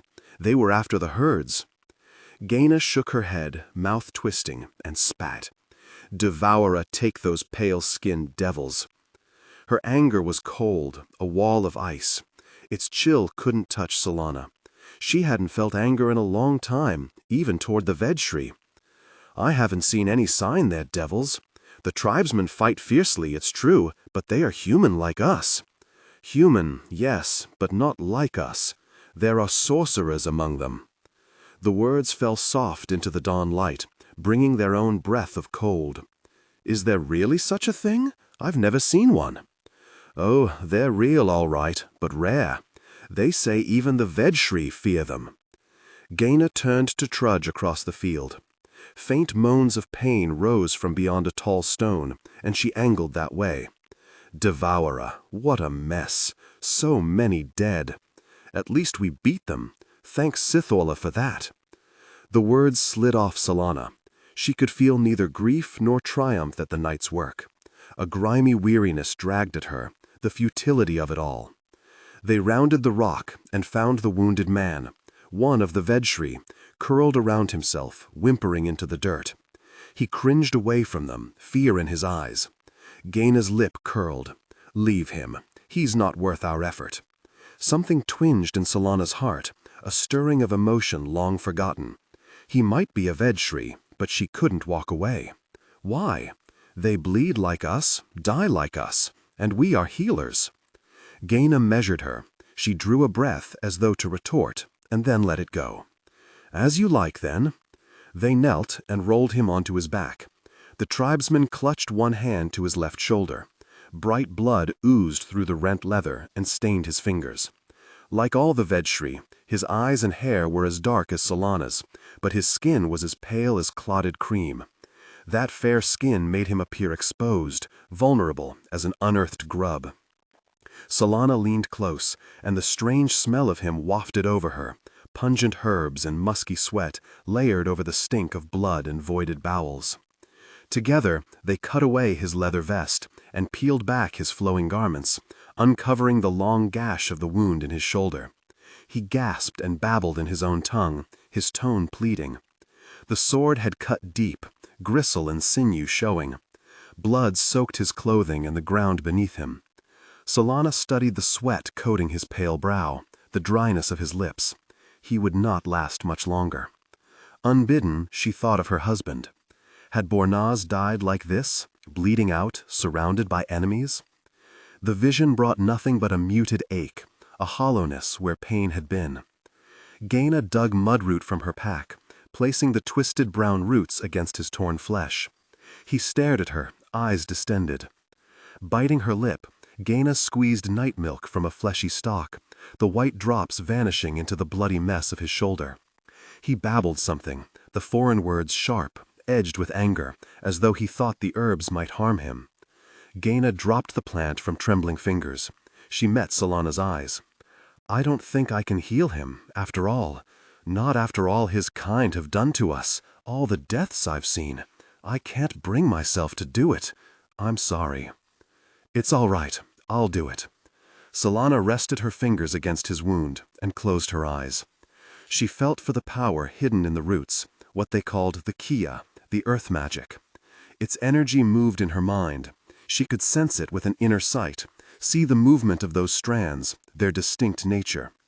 The bright ripples of night milk joined the slow, dark surge of the mudroot, like sparkles upon deep water. She called on the mingled Kia of the plants, pulling it into her flesh. It came slowly, reluctantly, as though she tugged on a great weight. She could summon only a trickle of it. The Kia ran warm through her veins, comforting but faint. She directed the stream of Kia through her fingers, into the man's wounds. It pulsed through his rent flesh. She urged the Kia to spend its power, to knit his muscle, sinew, and vein. The Kia resisted, like a stream running wild, trying to flow in every direction but the one she wanted. She focused her mind, her breath coming hard. Slowly she mastered the power, forcing it to obey, to sink into the torn edges of his flesh and pull them together. She felt the mending begin, flesh knitting, bleeding slowing. Relief weakened her. Faint, yes, but enough. It had not always been so hard to heal. Once she had wielded the Kia readily, its power potent and easy to direct. Now it was like handling a weapon with numb arms. Gaina grunted. That's done it. Hell live. Solana released her hold on the Kia and wiped sweat from her forehead. This night had taken its toll. She had spent her modest power on the wounded time after time, bringing herself close to exhaustion. Some she could save, and some she couldn't. At the moment, all of it seemed pointless. She swallowed bile. Is the Vedshri's sorcery really so different from what we do? Very different. Their power doesn't come from the earth like ours, but from another world. The Varya, they call it. It's unnatural. Gaina shook her head. Their sorcerers can call raw power to their hands and shape it to their will. The things they can do with it would curdle your blood. You've seen one? I saw one once, long ago. I hope never to see another. The tribesman made a muffled sound. Solana glanced at him. He was crying, tears squeezing from tightly closed eyes, chest heaving. Surprise froze her. For the first time, she wondered what her village would do with him. Had she saved him only for imprisonment, for execution? His fate troubled her, but distantly, like some old story. She could feel no sadness, not for him, not for Bornaz, not for herself. She'd lost the ability to feel such things 3 years ago. She had nothing left to give. Nonetheless, she stroked his damp hair back from his forehead, shushing him like a child. This, at least, she could do. Gaina watched her. You have a gentle way, even with these devils. Are you married, Solana? You have children? Dawn's light contracted like a tunnel. Solana blinked back the darkness. My husband died 3 years ago, in a skirmish with the Vedshri. Bornaz's killer could have been this man, for all she knew. The thought should have stirred something, anger, disgust, but she felt only a great weariness. She stood abruptly, wanting nothing more to do with him. Gaina rose too, her eyes concerned. No children? Unconsciously, Solana touched her belly, the great hollowness within her. I was pregnant when he died. I lost the baby a month later. It was violet fever. Nearly took me too. Gaina drew a breath. I'm sorry, love. She looked away, looked back. You're young still, though. The old woman reached out to brush a strand of Solana's hair back from her face. And a beauty. People always said that, as though it mattered. As though it meant Solana could have whatever she wanted. They never seemed to look past the surface to see the darkness within. Solana shook her head, wordless. You could marry again, have more children. The words fell hard on her heart. Solana forced her lips to move. The fever burned me out. I can't bear another. Gaina caught her breath. You sure? The seer at Haddock told me, but I already knew. She had sensed it. She was an empty vessel, incapable of giving life. That knowledge had once brought agony, but now the hard truth of her barren womb brought no more than the taste of dust to her mouth. Saith's blood, that's hard. Gaina's dark eyes held pain. The depth of it, her ocean of feeling, belied the shallow pond Solana's heart had become. It hit Solana how much she'd lost, how empty she'd become. The contrast would have shamed her, but she couldn't even feel that. She shrugged, turning away, unable to face the other woman. Let's keep going. They found the next wounded man near the river, one of their own, the blacksmith Talo. He was a great bear of a man, his arms thick as logs. He had 3 small children and would laugh like a bellows when they jumped on him. His wife was pregnant with their latest. Now he writhed in the grass, hands clutching his stomach. He had been slashed through the gut, his insides spilling out. Gaina gagged on the stink. Solana breathed through her mouth, letting the stench roll over her. Gaina examined his belly with trembling fingers. Regret shadowed her eyes. There's nothing we can do for him. He's too far gone. Talo moaned like a wounded animal, his hand flailing to catch Solana's. His fingers tightened around hers, wet with sweat and gore, clammy with death. She sensed the darkness pulling at him, the earth calling him. Yet still a spark of life clung. She could feel the fierceness of his fight, his will to live. She wanted to nurture the flame, but it was as though it burned on the other side of a wall, unable to reach her. 3 years ago, she could have saved Talo. She knew it in her bones, despite Gaina's words. Then, the quia had run through Solana's veins like heady wine, thick and wild. She had wielded it like a master. She could have summoned enough to heal his ruptured belly, to feed his desperate spark. Now that power was gone, beyond her clumsy reach. Her chest squeezed. She wormed her fingers from his grasp. Talo would fade, as Bornaz had faded, as she was fading. There was nothing to be done about it. Nothing. Futility rang in her head, the echo piercing her silence. Gaina scowled at her and seized Talo's hand between her wrinkled palms. She held it, muttering words of comfort as his life choked out. His breath burbled and then went shallow. His last gasp faded, and his face went still, empty. Solana watched, a dull ache in her chest. She longed for that emptiness. To end the struggle, as Talo had. To let go. She stood, her head light. Gaina surged to her feet, her brows drawn. Devour her, girl. You're cold as ice. What's wrong with you?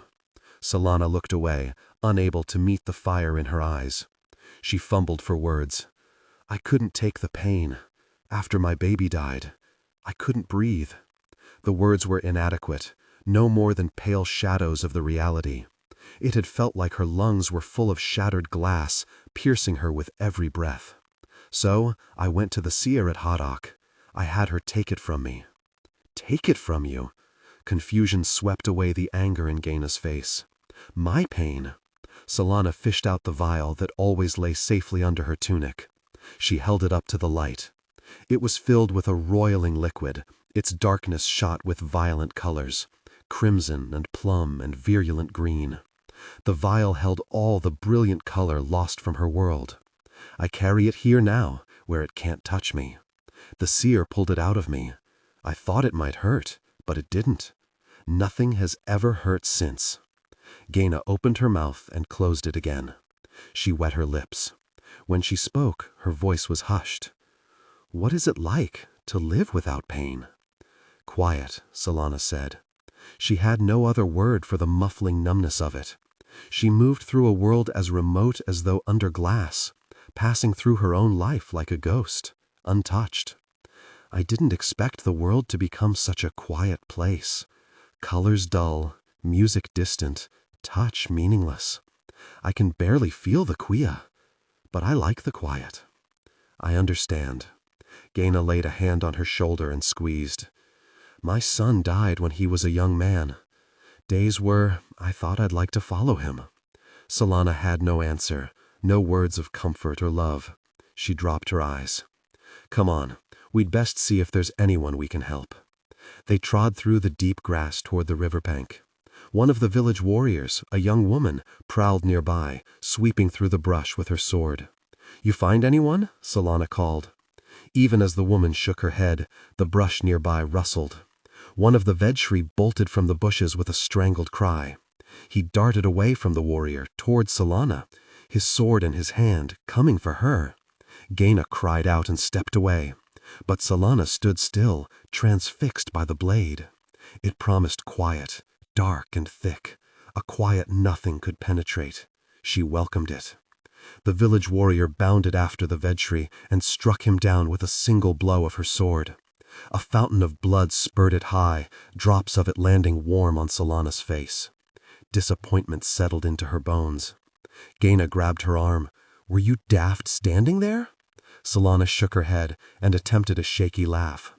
"The quiet makes me slow sometimes. One of the drawbacks, I suppose." In the weeks that followed, Solana dreamed of that blade. The quiet it promised would be deeper than any she'd ever known. An oblivion that would blot out even the memory of pain. She longed for it, woke in the night aching for it. She tried to put those thoughts away, to bury them deep, but still they rose in the silent hours. Thoughts of that quiet consumed her, stealing her sleep, shredding what little peace she'd found since Borna's death. During the day, she went about her work as always, saying nothing. She tidied her hut, tended her garden, ate her simple dinners alone. She healed sick livestock and villagers, watching them recover, laugh, hug. They moved on, their life flowing by, while hers stagnated. A month later, she delivered Tolo's Baini, a tiny girl with a mighty yell. Solana wrapped up the squalling infant in a blanket and handed her to her exhausted mother. As she let go of the baby, her arms felt emptier. Or perhaps it was her heart. The baby latched onto her mother's breast, and Tolo's wife clutched the girl close, tears spilling from her eyes. Other village women crowded around, hugging her, crying, laughing. Life renewed, even after Tolo's death. A renewal Solana could never have. There would be no baby for her, no family, no future. She watched the women celebrate, steps away from her, and yet distant as in another world. None of it touched her. She could feel nothing, not even regret. That night, after her lonely supper, she opened a drawer she never touched. It held her few mementos of Bornas. She ran her fingers across them. His pipe, the fancy belt buckle he loved, the braided bracelet he wore. They were only things, cold and hard, meaningless. They couldn't bring him back. She hesitated, her hand hovering over the necklace that had hidden her at their betrothal. He'd bought it in Haddock, an extravagance he could barely afford. Every one of its gleaming gray stones, the same size and perfectly polished. Solana hadn't worn it since he died. She fished it from the drawer and slid her fingers across the beads. Those smooth, cool stones slipped through her grasp like the days of her life. Each one identical. She saw her future stretched before her, a string of days without end, without meaning. As cold as the stones between her fingers, as unending as their chain. There would never be anything new. The weight of that future settled over her, crushing the breath from her. She couldn't bear the weight of so much nothingness. She wanted only the quiet the seer had promised, not like the one she had, an imperfect, aching thing. She wanted a deeper, darker quiet. The next day, she went to find it. She slipped from her village before dawn and walked west, toward the craggy cliffs. She traveled all day, her feet sore, her throat dry, and reached the foothills in the late afternoon. The cliffs rose beyond, sheer and beautiful. Solana's throat ached at the sight. It stirred a memory of something she couldn't put a name to. Possibility, maybe? Hope? She scrambled up slopes of tumbled stone, cutting her hands, and pushed through brambles that tore her trousers. Her face was scratched, her throat burning with thirst. None of it mattered. Solana was seizing her future, cutting the chain of endless days. Though she moved toward oblivion, the impending change gave her strength. At last, she was making a choice, taking her fate into her own hands. She would seek a high cliff with a sheer drop and find her quiet at the bottom. Perhaps she would even find herself at the moment of ending it all. Perhaps Bornaz and her lost baby would be waiting on the other side. She crested another slope and stumbled across a path. It seemed a gift. This would lead her up into the cliffs, as high as she needed to go. Likely, it was a Vedshri path, since this was their territory. In the past, she would have been afraid. Now, nothing mattered but what she sought. So she was not surprised when, an hour later, she rounded a turn and ran into a Vedshri. She stopped, her breath catching. The tribesman held a knife. It captivated her with its deadly promise. The ghost of a smile touched her lips. This was better, after all. It would be fitting to die on a Vedshri blade, like Bornaz. Then she saw what the tribesman held in his other hand. His fingers clenched tight around the arm of a girl. She was Vedshri too, with streaming dark hair and wild eyes. She might be 5 years old. She wore a loose smock the color of blood. Her chin had a stubborn set, her eyes bright with intelligence. Save her pale skin, she could have been Solana as a girl. Solana had been willful once, full of fire. The man stared at Solana, as shocked as she. They stood like that, unmoving, for long moments. The knife trembled in his hand. "She have to die," he said, his accent thick. His tone was pleading, as though asking her to understand. "Village elders say, she wicked." "Wicked?" Solana's voice was barely a whisper. The horror of the scene purled thick around her. The girl had the same sharp chin as he, the same long nose. She was his daughter. Solana felt certain of it, and sickness settled in her stomach. His daughter at knife point. She protested, finding her voice, forcing more strength into it. How can a child be wicked? The man's throat worked, as though struggling to find the word. When at last he spat it out, it lay heavy on the air. Unnatural. Solana shook her head. "No, you can't do this." Pain flickered in his eyes. The girl struggled in his grasp, crying out. His knuckles whitened around her arm. "Abragna, Raylan," he hissed in his language. The knife shook harder in his other hand. His fingers spasmed, and the blade slipped free, hitting the dirt. He shoved the girl toward Solana, letting go. The child fell to the ground with a cry. His face contorted, eyes squeezing shut. Brimming tears splashed out to glisten on his cheeks. "Your people do it, not me!" He turned and ran up the path, stumbling, nearly falling. The girl jumped up and took a few staggering steps after him. "D-Day!" she shrieked. But he never looked back, only ran faster, until his dwindling shape disappeared among the rocks. The girl let out a wordless scream. Solana had screamed like that the day they brought Bornaz's body back to her, as though the world had broken under her feet and would never be mended. She felt the agony of that scream, distant and muffled though it came. It echoed in her heart, and her knees went weak. The child looked back at Solana. Those wild, dark eyes were drowning in pain, a torment beyond tears. Solana recognized it, the desolation of a world lost. "It's all right," she said, though she knew it wasn't. The girl would never be all right again. She was as broken as Solana, broken but fierce and raw, her pain unmuted. Her whole body shook. The air around her grew heavy, like the air before a storm. She raised thin hands, and light crackled across them. A pale violet light, like nothing Solana had ever seen.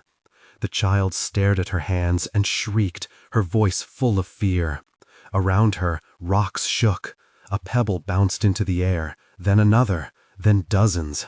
A larger stone broke free, arcing up and hovering above her. The girl's dark hair drifted, weightless in the charged air, strands brushing against the quivering stones. Her eyes were wide, terrified. "You're a sorceress," Solana whispered, as numb as though locked in the strangeness of a dream.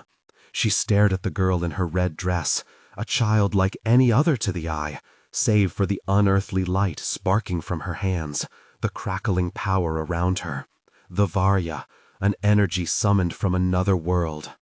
Now Solana understood why her tribe feared her enough to kill her.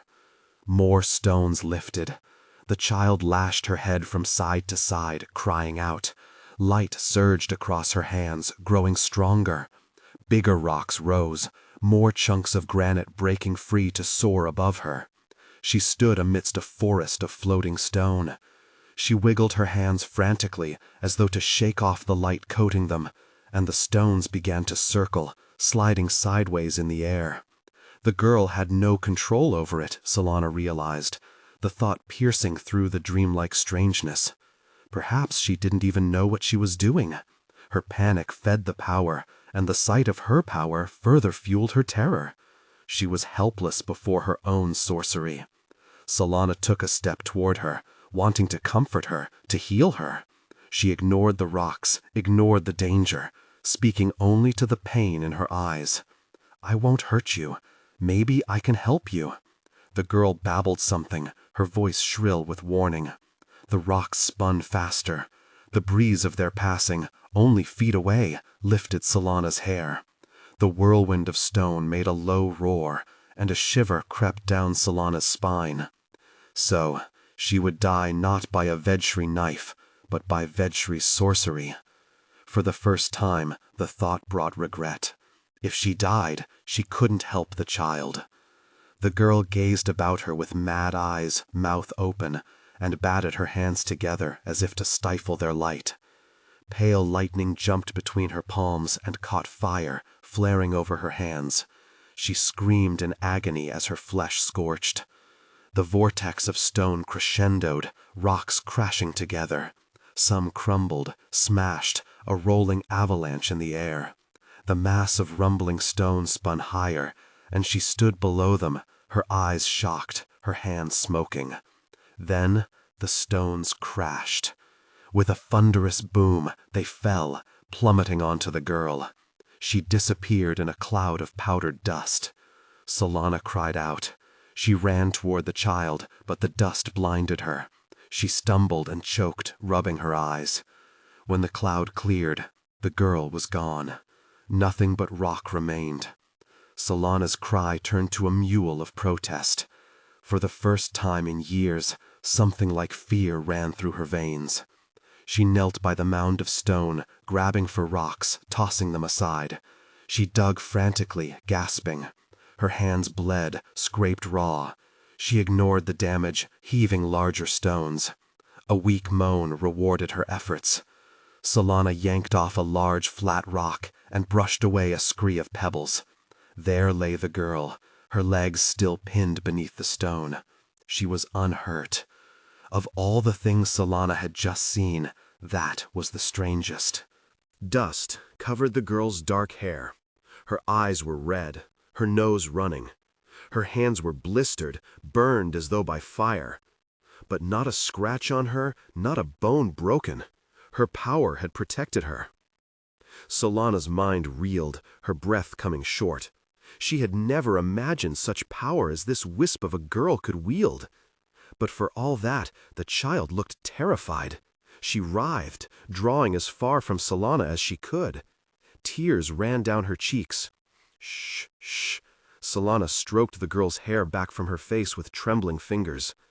On a hunch, remembering her father's words, she asked, "Raylan?" Her eyes widened. She stared at Solana, her breathing shallow. "I won't hurt you, Raylan." Solana spoke soothingly, knowing the girl could understand nothing but her tone. She pulled off more stones, trying to free her legs. It was no use. One of the largest boulders lay across Raylan's skinny calves. It was too heavy for Solana to lift, or even roll. She pushed against it till her muscles burned. Raylan sobbed, struggling. Solana laid her hands on the girl's frail chest to still her. "You can free yourself, Raylan. Use your powers as you did before." Panic filled the girl's eyes. Perhaps she couldn't do it. Her burst of power might have burned out, depleted the child for who knew how long. Solana caught one of her thin wrists and turned it over to study the burns on her palm. She'd lost control of the Varya. It had run wild and turned on her. Maybe it could even kill her if she summoned too much of it. Raylan was only a child. Even if she understood Solana's words, she might not be able to do what she asked. Solana laid a hand on the great stone. She sensed the Quia within, darker and heavier than the energy of plants. It was too heavy for her to draw into herself. She had no way to free the girl. Raylan would stay trapped beneath this boulder until hunger and thirst took her. The girl would die. Everyone died. Bornaz, Talo, the nameless baby that had once nestled in Solana's womb. They all turned to dust, like the dust on Raylan's hair in Solana's mouth, the dust of death. She leaned against the boulder, head pressed against its cold stone. Rebellion rose in her. Not this time. No more death, no more loss. She pulled back, eyeing the boulder. She could move it if she had her full power. She didn't let herself think of the cost. She tugged on the chain around her neck, and the vial came free in her hand. She held it up to the daylight. The sun shimmered against its dark contents. The vial gleamed heavy with the promise of pain. There was no other way. She uncapped the vial, scrunched her eyes closed, and tipped it back. The roiling, liquid not liquid, ran down her throat, seared her chest, settled like coals in her belly. She opened her eyes, gasping, as the world came rushing back. Colors assaulted her, so bright they hurt. The fire of the sunset beyond the mountain to the west, spreading its glory across the sky. The verdant green of a tree just up the path, the vibrant blue of a bird in its leaves. Sounds came piercing, the girl's wail like daggers. The scratches on Solana's face and hands burned her, a bright red irritation. Her sore feet throbbed, a deep violet ache. Shards of glass filled her chest, a blinding white pain. Solana curled around herself, hands clasped to her head, rocking as she tried to breathe. Every lungful of air came twined with agony. She moaned, and her cries mingled with the girls'. Her grief and the girls', they were one and the same. Solana looked up, drawing a saw-edged breath. The only way forward was to embrace the pain. She laid a hand on the stone, feeling its dark energy, and drew it into herself. Let the torrent of it course through her veins. The quia burgeoned, a rush she had almost forgotten. She held it inside, shaped it, and sent it back to the stone. She nudged the rock with its own dark power, and it obeyed. The boulder stirred and rolled off the girl. Raylan drew a breath, sitting straighter. Her thin legs were unbroken, shielded from the crash of the avalanche by her power, but the long minutes beneath the stone had left them bruised and scratched. Solana reached out a hand, wanting to heal her. The girl cried out, shrank away, scrambled up, and ran. Solana stumbled to her feet and chased her, breathing hard. She was tired, and the girl was quick. She lurched up the path after Raylan, fear clawing at her throat. If she didn't catch the girl, Raylan would run back to her tribe and find death there. Solana turned an ankle on a stone, caught herself, and kept going. Waves of agony surged from her twisted ankle. It didn't matter. After all this, she couldn't fail Raylan. She caught her a few yards up the path, wrapping her in her arms. The girl twisted in her grip, turning to beat on her chest. Screams tore from her throat. Solana held her, heedless of the beating. It hurt less than the splinters in her heart. "Shh, shh," she whispered, stroking her dusty hair. Raylan collapsed into her arms, sobbing. Solana held her tight. She sank to the ground and let the girl cry, while the sun set and the stars appeared. Pain suffused Solana with every breath.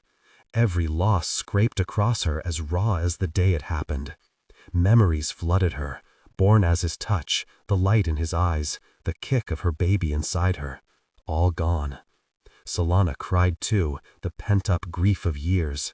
Her tears fell into the girl's hair, while noisy sobs racked Raylan's tiny body. At last, the girl fell still. Her breathing quieted into sleep. Solana rubbed her eyes and looked up at the sky, blazing with stars. Her twisted ankle throbbed, her battered hands ached. Even the air prickled against her skin, burned in her nostrils. 1,000 smells came with the breeze, rich scents of new growth, of decay, the musk of animals passing by, the unmistakable scent of water. Cool air nipped her ears and chilled her body. She had forgotten how raw and fierce the world could be. She had no shelter now, nothing to blunt its intensity. But past it all, the iron band of Raylan's thin arms steadied her. The child clung to her, even in sleep. Solana knew she would never let her go. It was madness. How could she raise a Vedshri child, a sorceress? How could she corral her wild power? the villagers would fear and despise her. Maybe Solana would have to take her to Haddock. Maybe the seer could teach Raylan to control the Varya. Maybe, in the city, they could find a place for themselves. Solana stared down the future, seeing the rocky path she must tread. She would never know quiet again. Tears slipped down her cheeks. When they eased, the shards in her chest seemed dulled. For the moment, she was more weary than racked. She became aware of the girl's warmth against her chest, the sweet scent of the herbs in her hair. Raylan's breath came steady, easy now. Crickets chirped in the grass nearby. The stars sparkled above. A kind of peace stole across Solana, despite the pain. She held both inside her, the warmth and the pain, letting them mingle. She settled into the stillness of the night. Maybe there could still be moments of quiet in her life. A new kind of quiet. I'm a science journalist by day and write fantasy by night. I've been working on my stories for decades, but am new to the self-publishing community. I put out my first book, The Copper Assassin, in 2020, and the sequel, Jackal of the Mind, in 2022. The quiet is set in the same world as those stories, but takes place hundreds of years earlier and on another continent.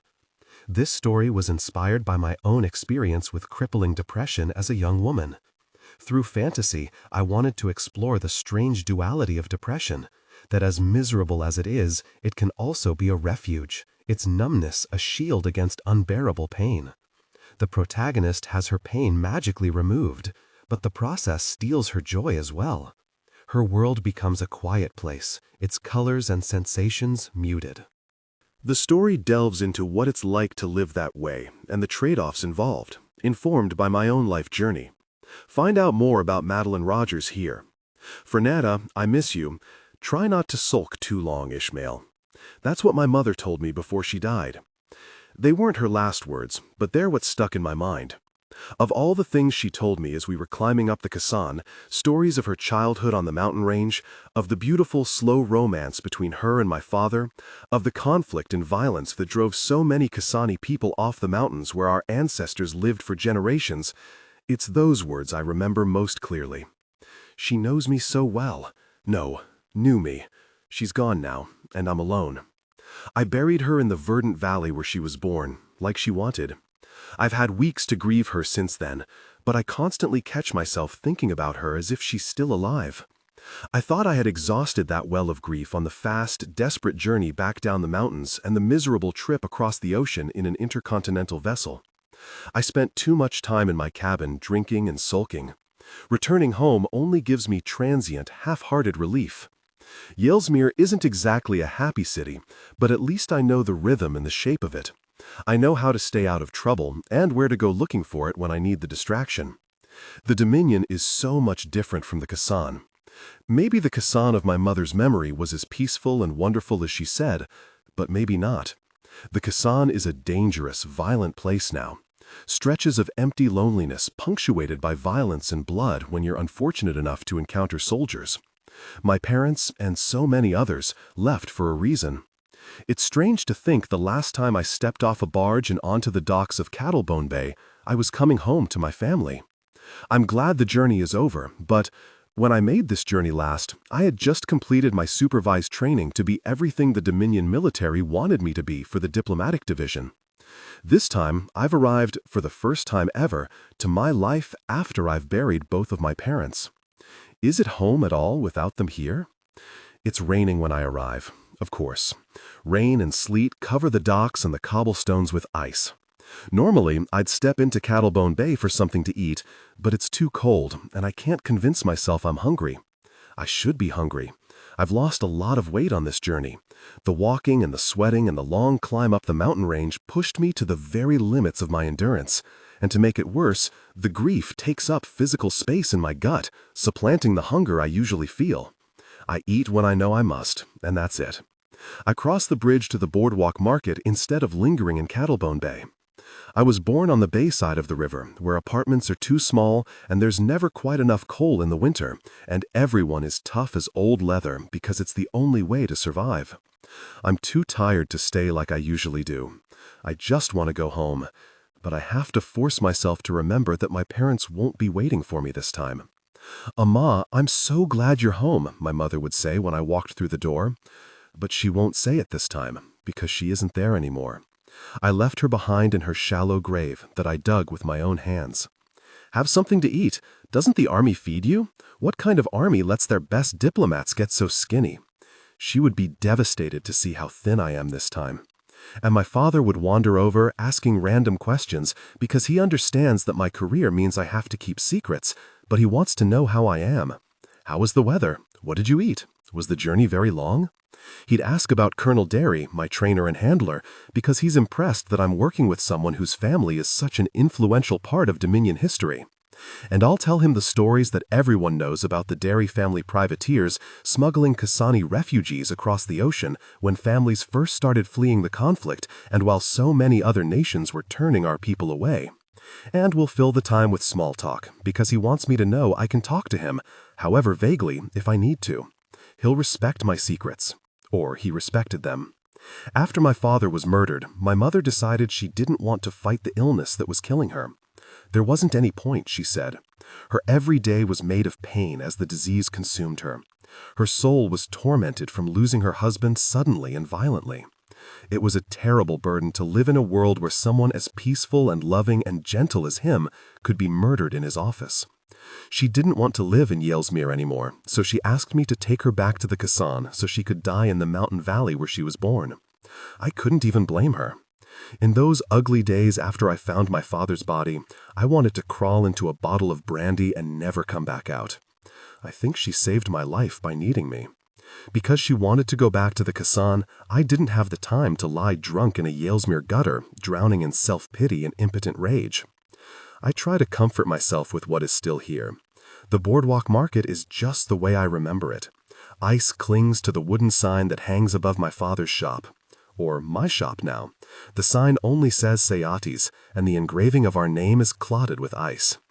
The windows glow with light and movement on the other side of the thick glass, but I can almost hear them. I know all the sounds of my family's business.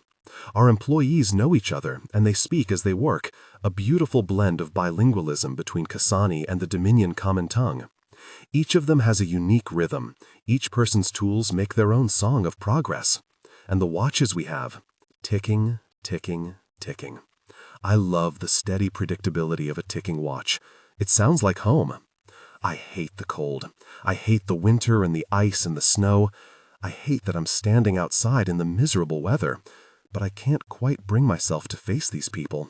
Somehow, the comfort of them is daunting. I can't step into it just yet. I'm not ready. I promised my mother I wouldn't sulk too long, but I need a bit more time. To gather enough composure so I can face these people who kept my father's dream alive while I was gone. I climbed to the apartment above instead. Everything is empty and still. My mother doesn't meet me at the door, and my father isn't puttering around the kitchen helping himself to snacks. It smells stale. Everything is how I left it, covered in sheets to keep the dust off our things, because I didn't know how long I would be gone, or even if I would come back. Some part of me expected to die on the journey, as if the grief would split the world open and swallow me whole. But nothing so dramatic happened, so here I am. Try not to sulk too long, Ishmael. I stand in the silent stillness of my parents' apartment. It's all mine now, I suppose. The home we lived in and the shop below. The furniture hiding under the drop cloths, the roof that leaks sometimes, especially during the spring thaw. The tools, the stock, the inventory, so many things.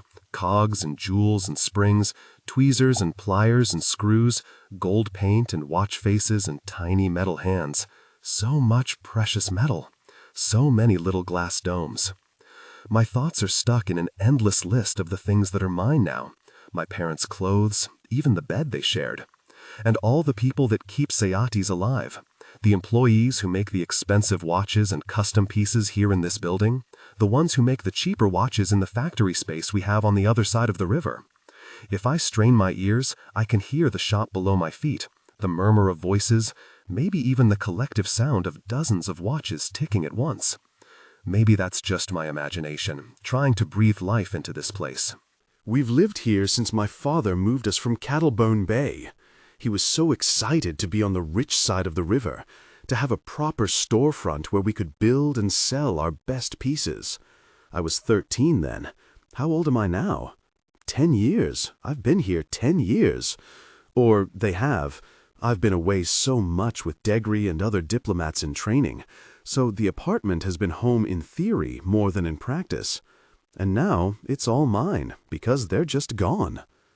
"Amma, don't stand in the door," my mother would say if she saw me gawping this long. Her voice had gone raspy the last few years, which made her sound more exasperated than before. "This is your home, not a museum. You don't need me to give you a tour." It's so quiet in here without them.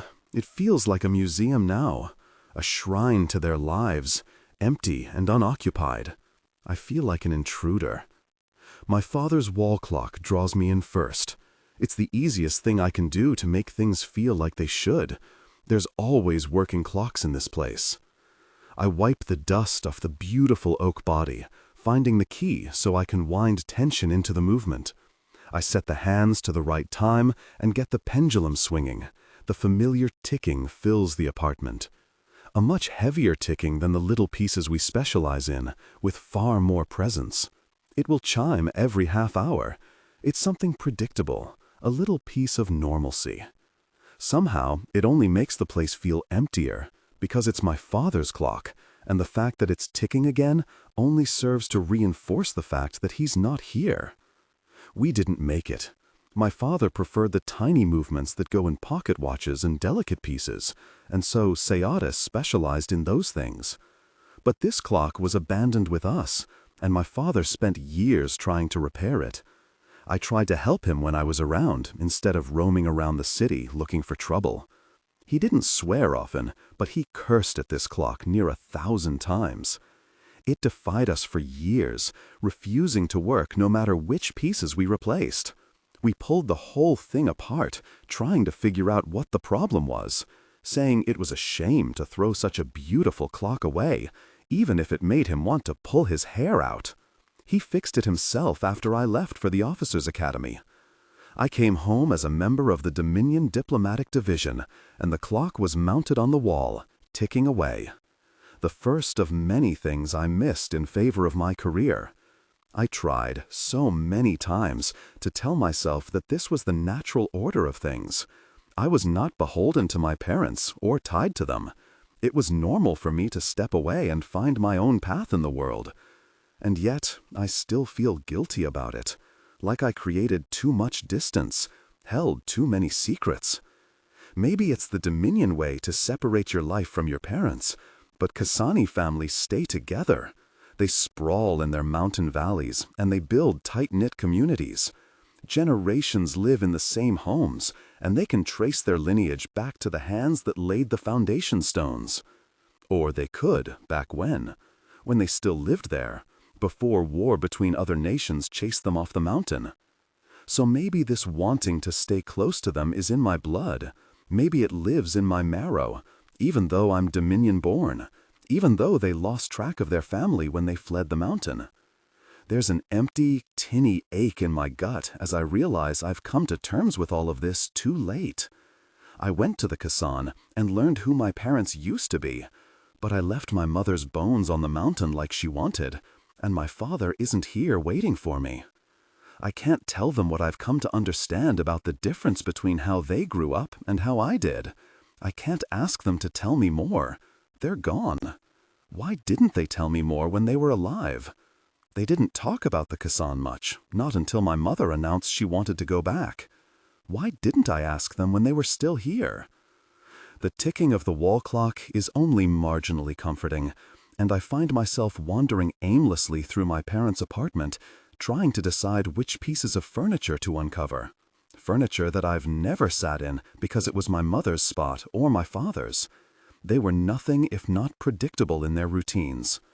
I can see my father in the big wingback chair he kept near the fireplace, his spectacles in his lap, newsprint on the floor beside him, chin on his chest, snoring softly. And my mother bustling around him, hovering near him, flitting away, an inexhaustible bank of energy, and she wondered where I got it from. and she'd keep finding some excuse to go back to the area immediately beside his chair until she woke him by accident so she could apologize and pretend to be devastated that she disturbed him.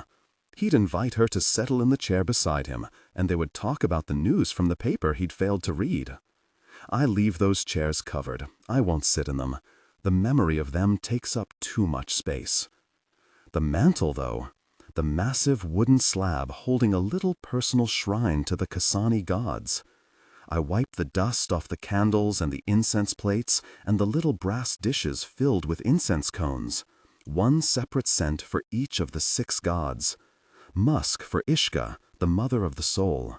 Lavender and clary sage for Hayet, the mother of blood. Cypress and fir for Kafia, the mother of bone. Vetiver root for Ordun, father of the earth. A citrus blend for Shamat, father of the sun. Cinnamon and rose for Zabires, father of rain. Prayer holds such an important place in the Kasani routine, and each scent holds a memory. At harvest feasts, we burn incense and give tribute to the father gods, sun, rain, and the earth. Births and funerals are the providence of Ishka. Weddings are a tribute to blood and bone, for a Kasani wedding is a promise of devotion, a twining together at the beating heart. I didn't have any incense when I buried my mother in the valley. It makes it harder to accept she's gone. I didn't get to process it with the proper rituals, with the community around me, with the long roots of our culture. There's comfort in knowing that Kasani bodies have gone into the ground the same way for generations, and Kasani souls have been heralded back to Ishka time and time again. But my mother didn't get those things. There was no Imaki there, and no women to cry over her body. And I can't help but wonder if Ishka received her soul, or if she's stuck wandering in that lonely, empty place forever. Breathe. Don't think about any of that. It's done, and I'm back in the Dominion, and it's time to try to go back to living. Or something like it.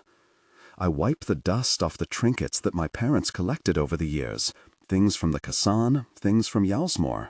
One by one, I clean each trinket, and I add something new, a tintype portrait of my daughter. It's in rough shape. It got scratched and dinged as I carried it with me up the mountain. The iron is starting to rust, the varnish flaking away in places. Hopefully, her mother will send me a new one soon. Maybe I'll dig out the older ones I have, spanning from when she was a few months old.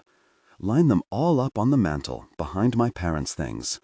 She was a secret for so many people for so long. I told my father about her, one of the few people who heard the news from me not long after she was born, but by then it was already clear that I wouldn't be involved in her life. So my father asked me not to tell my mother. It would break her heart, Uma. She would want to know your daughter. It's best just to leave it, I think. We'll talk about it one day. I told my mother that she was a grandmother as we climbed the mountain, and my father was right. It was so incredibly painful. We both cried together, she and I. But then we could talk about my daughter, who calls another man her father, who doesn't know yet that she has Kasani lineage. And there was comfort in sharing, in grieving together, in explaining how all my hopes and dreams got away from me so completely. This was one of the few times my father was wrong, I think. The story of my daughter had been one secret too many. There were so many things I couldn't say to my parents, because the division required me to keep quiet about what I was learning to do. But this one thing, my daughter, I should have shared. At least we could have been in pain together, instead of me feeling isolated. All I have are these photographs her mother sends me. Maybe one day my daughter will know me. But now, at least, I can line the photographs up on the mantel, among the memories of my family and the things we used to pray. She can exist just a little bit more. Breathe. Don't cry. Into the kitchen. But maybe it was a mistake. The kitchen is the emptiest part of the apartment. I told Mr. Satyan and the rest of the employees to take everything before I left with my mother, so it didn't rot and go to waste while I was gone. My mother was an excellent cook. So many of my memories from when we lived in Cattlebone Bay are of the delicious food she made, teaching me our culture with the recipes she remembered from her childhood on the Kasan. There's more space in this kitchen than there was in our Little Bay apartment, but she spent less time cooking. My father paid me a wage for helping in the shop, so I usually bought my own food from the beautiful places on the boardwalk or the familiar places in the bay. She shifted into having a bigger role in the business. She had such a good head for numbers that she took over the books. I can see her at the dining room table with a fountain pen and a ledger book, conferring with Mr. Satyan over inventory and shipping and net profits and company growth. The shop was my father's beloved project, but my mother wanted the factory so we could build Satya watch movements to ship across the country for other jewelers to make watches. I can also see her at the same table, stretching delicate pastry over the whole tabletop until it's thin enough to read a newspaper through. So many delicious things are baked in layers upon layers of this pastry. I don't know how to make it on my own. I've helped her with some of the steps, but the whole thing, from start to finish, takes too much patience, something I've never been known for. The realization that my mother will never make pastry again, never make my favorite dessert again, hits me harder than I expected.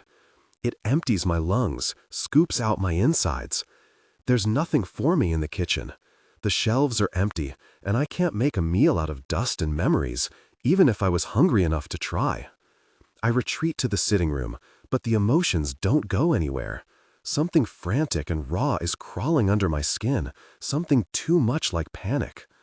The life we used to live exists in all the places I'm used to seeing my parents. When I let my eyes slide across each room, I can see the suggestion of them in my peripheral vision, my mind filling in where they should be. My father standing by the window, watching the traffic as he sips his morning tea, and my mother sisking at him, "You shouldn't be drinking tea on an empty stomach, Fahim. Come have breakfast." My father sighs gently, saying, "I'm fine. I'll come when I finish my tea." How do I live here without them? I can't.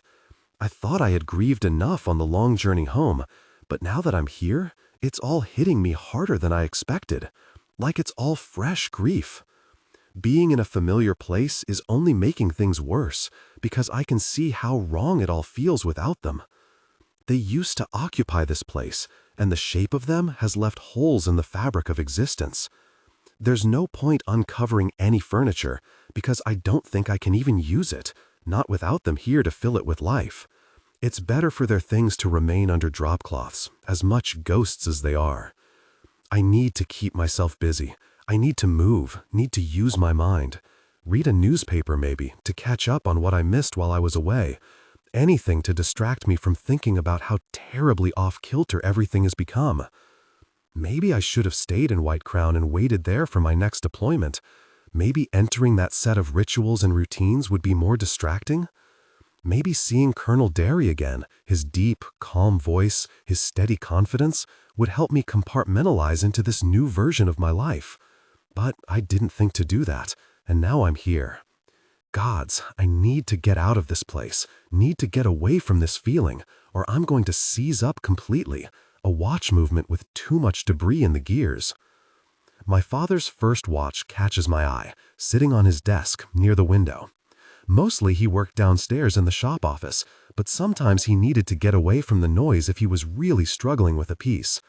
His first watch is displayed on a stand, a little glass dome protecting it from the dust. It's open-faced instead of having a cover to protect the glass, and there's a chronograph. The numbers are painted with gold, and the hands themselves are probably gold, two-plated or solid, I can't tell. I wonder how my father got a watch this valuable as a child. It was ticking when he got it, my mother said. He took it apart to see what was inside, and when he put it back together, he couldn't get it to tick anymore. Maybe he got too much dust in the movement, or maybe he cracked something along the way, or maybe he lost a piece. But it was this watch that set him on the path that led us all here. His first love, my mother called it. She was his second, she told me with a wistful smile. This watch captured him, mind and soul, long before my parents met each other. She knew from the beginning she would share him with clockwork. She didn't mind, because he shared his clockwork things with her, and she came to love them too. And it was that love of clockwork that gave him purpose and an income when they landed in Cattlebone Bay. The watches and his ability to repair them sheltered us, fed us, sustained us. I wonder if he tried to fix this first watch after he knew what he was doing, or if he'd already decided to leave it broken by then. We talked about this watch, my mother and I, while we were waiting for death to claim her. Maybe I'll fix it when I go home, I told her. I'll get it running again. Probably just needs a few new parts. Do what you have to. But your Uba loved that watch most because it was his first, and he wanted it to keep all its original pieces, even if it didn't work. It wasn't about whether or not it could keep time. It was about everything he learned from it. Well, I learned everything I needed from Uba, so I don't need his paperweight watch. I can just fix it. I can still hear her disappointed sigh, echoing in my soul. Fixing Uba's watch won't bring him back, but leaving it broken won't bring him back either. You're the only one who can decide what you think is best, but don't make the decision while you're still sulking. And try not to sulk too long, Ishmael. The weight of this watch in my hands gives me a sense of peace, like my parents still exist. They live in this place, not just in my memories, but in this business they built, we built. They live in the things we've made, watches and little clocks and toys that are famous across the Dominion. Maybe it was a mistake to come up to the apartment first. Maybe being up here, where the only company is the memory of how things used to be, was an exercise in self-abuse. I've never been good at being alone. I need people around me. Silence is too oppressive, too smothering, too lifeless. I slide my father's first watch into my pocket and head back out into the cold. The rain has let off, but it's still miserable outside, cold and wet and windy. The warmth when I step inside the storefront wraps around me like a hug. There's nothing stale here, nothing still, nothing dusty or forgotten. For a brief moment, I watch everyone work.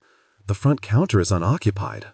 The boardwalk market is a bustling, lively place when the weather is nice, but in the bitter winter wind and the deep, ugly cold, the streets are empty. My employees are at their workbenches, leaning low over projects. Custom builds, repair work, general upkeep. There's one empty bench, and I wonder who we lost. But no, we haven't lost anyone. That bench was occupied by the woman who manages the factory now. Her head for numbers is almost as sharp as my mother's, so before we left, my mother asked her to take over so the factory had the best chance of survival. I'll go see her at the factory later and thank her for keeping it together. Hopefully it's still making a profit and running well. I suppose I should ask Mr. Sayani, but I'm not ready to talk business and numbers. My father's dearest friend, Mr. Sayani, notices me. He steps away from the shelf and takes his spectacles off like he doesn't quite believe what he's seen. I wonder how terrible I must look, how gaunt and thin. Even swathed in the many layers of wool that it takes to survive a Yalesmere winter, it has to be obvious how much weight I lost. I almost always lose some weight when I'm posted away because I'm too busy to eat as much as I like to, but this is worse. I rationed things carefully on the way up the mountain to make sure my mother always had enough. And then, after I buried her, I pushed myself too hard because I just wanted to get off the mountains and to the port and onto a ship so I could come home. Mr. Sayati, Mr. Sayani says. Everyone stops talking and looks up from what they were doing. The silence makes my bones itch. Some rise to their feet but stay at their desks, like they aren't sure how I'll react if they try to close the distance between us. I'm not sure how I'll react either. I was supposed to be in control of my emotions by now, but I'm not even close. I can feel it bubbling through me like acid. Coming into the shop, into the gentle warmth of this place, is like coming home. It was supposed to be easier to be surrounded by people and noise instead of the empty silence of upstairs. But I'm too acutely aware of my father's first watch in my pocket, and I'm aware of the places my parents should be but aren't, just like upstairs. When I walk back to the office, my father won't be working on watches, and my mother won't be surrounded by paperwork. Mr. Sayani is in charge of the paperwork now, and the only watches built here are built by my employees, not by Sayati hands. But no one moves, and I'm also painfully aware of my reputation. I love this place, these people, but the last few years I haven't been here much, so these people don't really know me. And when I'm home, I drink maybe a bit too much. Colonel Dennery warned me about it, the drinking. He told me how diplomats have to find a way to actually cope with what we do instead of just drinking and smoking and fucking the guilt away. But when I asked him how he copes, he told me he didn't know, so the drinking is all I have.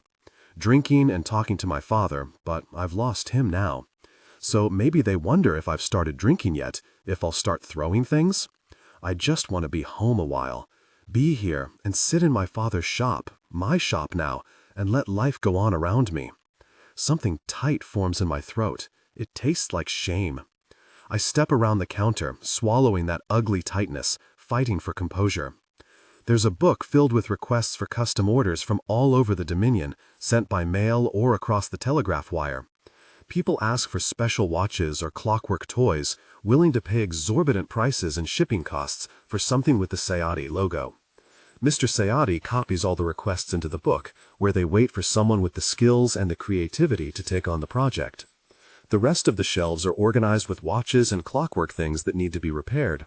These pieces are more local, and many of the watches we're asked to look at aren't Sayati.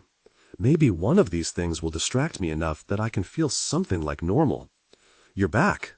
Mr. Sayati hovers at my shoulder, wringing his hands together, his spectacles in the pocket on the front of his suit. He dresses well, and so he should. I suppose he's the face of Sayati's now. "Yes, I'm back. How's business been?" Business. It was busy this summer. It's slow now, of course. But it's always slow this time of year. Not worth leaving the house in weather like this, is it?" "No, not really." "You were gone longer than I expected." His voice is low and gentle, like he's talking to a spooked horse, and it only makes me feel worse. I had started to worry. "It's a long walk up the mountain, Mr. Sayani," I mutter. I know I sound petulant and rude, but I can't help it. I'm so desperately tired of falling apart at the slightest things. I've been a mess since the day I found my father, weeping on the inside, my soul crumbling. When my mother was still alive, she used to encourage me to let it go, to sob with her. She didn't like that I hate crying. She always said that it's a Dominion trait, that Kasani men aren't afraid to cry. But I don't recall seeing my father shed tears. He always just sighed at me. My mother was the sole owner of tears in our family. "Yes, of course, Mr. Sayati. A long walk, and—" He looks away, his lip trembling a little. I want to curse him for the way he hovers and wrings his hands and can't figure out what to say. It's making it harder and harder to keep my emotions under control, because now I feel guilt and shame on top of everything, and I'm gonna buckle under the weight of it all. But he's known my parents for so long, and he's the last tenuous link I have to something like family. This isn't the time to drive him away. I promised my mother I wouldn't sulk too long. I'm trapped by him, by the lingering feeling of words that are being left unsaid. I wonder if he wants to ask about the Kasan. Like me, he was born here, in the Dominion, though he's about the same age as my parents. Like me, he only knows the Kasan in the form of stories and other people's memories. Unlike me, both of his parents died on Dominion soil. They're buried in the little Kasani graveyard outside the city. My father had a proper Kasani funeral, the kind that lasts for days. First, the body is laid in its shroud for 3 days. The women of the family stay in the room for the duration because Kasani tradition says women are the guardians of the soul until Ishka reclaims it. The women weep, and the louder the better, because the sound of their weeping will bring Ishka's messengers to the room so they can guide the soul away. A sign of a person's impact on the world is how many women will come and weep for them. After 3 days, an Imakaki comes and tells the women, "This life belonged not to us, but to the gods, and the wisdom of the gods is absolute." They take the body to the burial ground, where people take turns sharing their favorite story. There's a Kasani blessing that means, "I hope your funeral lasts a moon, because you were so well loved that people won't stop talking." And then the body is buried, because there's not a single life event that the Kasani won't feast for. Not even death is excluded from this sort of celebration of sharing, because death is not an end. It is merely a moment of rest for the soul before the next life. I wonder what their next life will look like. I wonder if they'll be born close enough together that they'll find each other again. They loved each other so much, it seems fitting that they'd be given another life together. My mother only had me to weep for her when she died, and I had to bury her body immediately to protect it from the ravens and the vultures. I wonder if that means Ishka can't reclaim her soul, and the thought tears little chunks out of my heart. I'm glad you're back, Mr. Sayani says finally, and the release of the tension between us is a soothing balm on my soul. Home, where you belong. Breathe. Breathe even though it's hard. Don't cry. Any good custom pieces? I ask. I pull the book out from under the counter and flip idly through the pages instead of giving my emotions time to run away with me. Anything I might like? Are you home for a while then? Mr. Sanyan asks. You think you'll have time to build a custom piece? I don't know. I filed my paperwork on my way through White Crown, so I'm active again. But if I start drawing something, maybe someone can take over if I have to leave before it's complete. Then you can charge extra because I designed it, at least. Well, there's a new request for a train that runs. Mr. Sanyan flips through the pages, toward the back. It only came in a couple weeks ago from a gentleman in Krunick. It made me think of you immediately. It seems like something you'd enjoy. He stops at the page. His handwriting is tight and careful, describing the potential customer's request. A father's gift to his adult daughter because she loves trains. Not that there are many of them in the Dominion. Our cities are too far apart. In other, more densely populated countries, they run between cities. I wonder how many trains she's seen. Has she been to other countries where trains are more common, or has she only seen photographs? His measurement of the wheelbase is very precise, because he's started building the track already. I like that about him. I close the book and lift it off the counter. I'll see what I can get started. I walk back through the shop, past all the many workbenches, all the employees. Kasani, every single one of them from the Bay, like us. Some were born there, like Mr. Sanyan and I were. Some came here in the last few years. I should say something to them, something warm and friendly, something about how I appreciate them for being here when I couldn't be, running things when I had to be absent, keeping my father's name alive. If it had been up to me, this shop would have died. I should apologize for the way I've behaved in the past.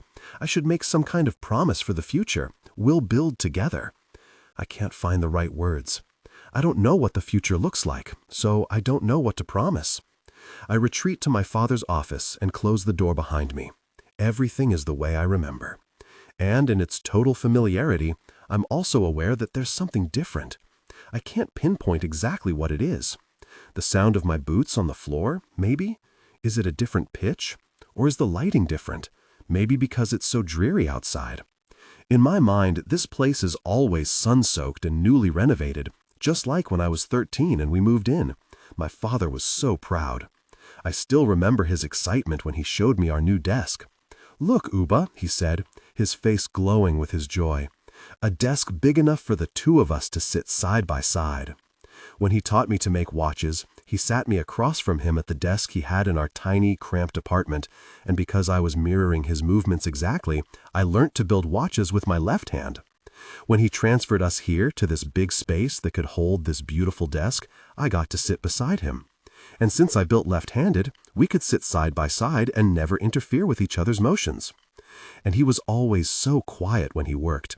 His focus was so intense that he didn't always hear people speaking to him. Some days it felt like I could confess murder and he wouldn't hear me. His chair is tucked into the bench, like it's waiting for him to come back, just like I am. So maybe nothing is different at all. It's just my mind trying to find excuses to spin off into grief again. The difference is that this place isn't the same as it was that very first day, when my father was showing me our workbenches and our new lathe. I can see him throw open the beautiful windows, so much bigger than any windows in the bay, to let the sunlight in, his whole body overflowing with excitement for the potential. The difference is that our shop isn't brand new anymore. It's worn and used in the best way, filled with memories, every scuff on the floor evidence of our history here. We've put a decade of work into this business, although I didn't contribute as much as he had hoped because I chose the Dominion Army instead of staying. It only feels different because they're both dead. Because, just like my mind puts the shape of my parents into all their regular places upstairs, it also puts my father here. This building was his favorite in all the world. I can see him at the lathe, or at his desk, or at the shelves, putting things away. He always liked his boxes just so, and would stand there lining things up so they were all flush to each other, replacing labels that were worn. Sometimes I'd move his boxes on purpose, nudge them out of place, or put them back in the wrong spot, just to hear him sigh at me. To watch him stand at the shelf and line everything back up the way he liked it. I'm taller than him, by almost 3 inches. I can reach the top shelf, but he couldn't without his stepladder. I can hear him ask me for help. "Please, Ishmael, can you just line them up properly? Not like that. They'll fall if you leave them like that.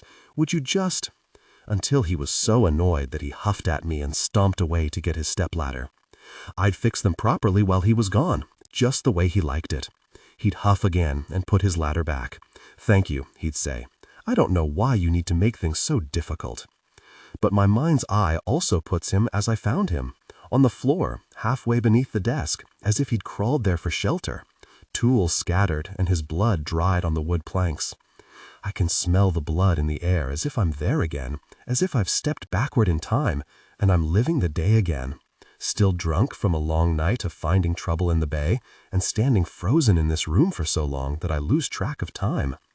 Wishing Dearie was here, because he'd know what to do. He'd tell me how to fix it. No, don't get lost in the past. Nothing is different, I tell myself again and again. Nothing in this room is actually different. It's just that life is different. My parents are gone, and it makes everything feel wrong. But nothing is different.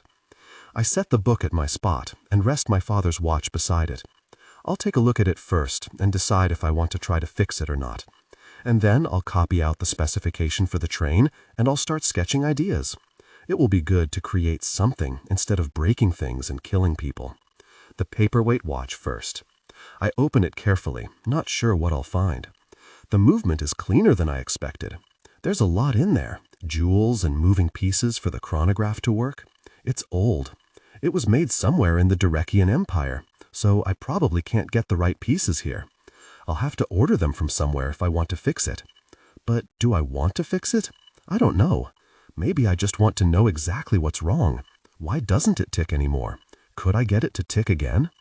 I settle in my Spock where my tools are waiting. They're all clean. Mr. Sonyan must have made sure this desk was dusted regularly. No small task, with all the tiny things in their very particular places. A few things are out of place, and I slide them back to the spots where they belong. The way I organize things reflects how I move and what I need most often. Nothing interrupts my flow as efficiently as reaching for something and it not being there. As I begin to take the watch apart, I understand the problem. The movement had been badly repaired at some point, and now it won't be made to work without a complete rebuild.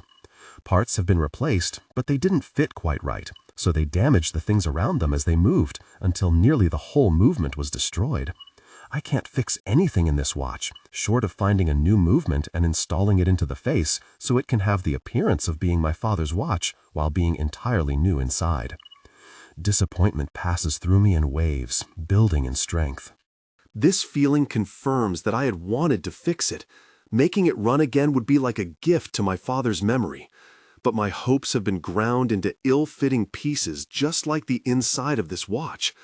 All I have left is the now familiar feeling of being a little bit too lost without him, of being not quite enough to live up to the man he was. The floor, the difference hits me so hard it knocks the air out of me. It is different, completely different. The scuffs and the stains and the old worn patterns are gone. My father frowned at the floor a few weeks before he died. It needs to be varnished again. Do you know who does that? Why are you making faces? I thought you knew everything, Uba. Has Mr. Sayadi taken care of it? Has it been sanded down and revarnished? It shouldn't matter so much, shouldn't make me panic like this. But the whorls and the lines are different, and it's all I can think about.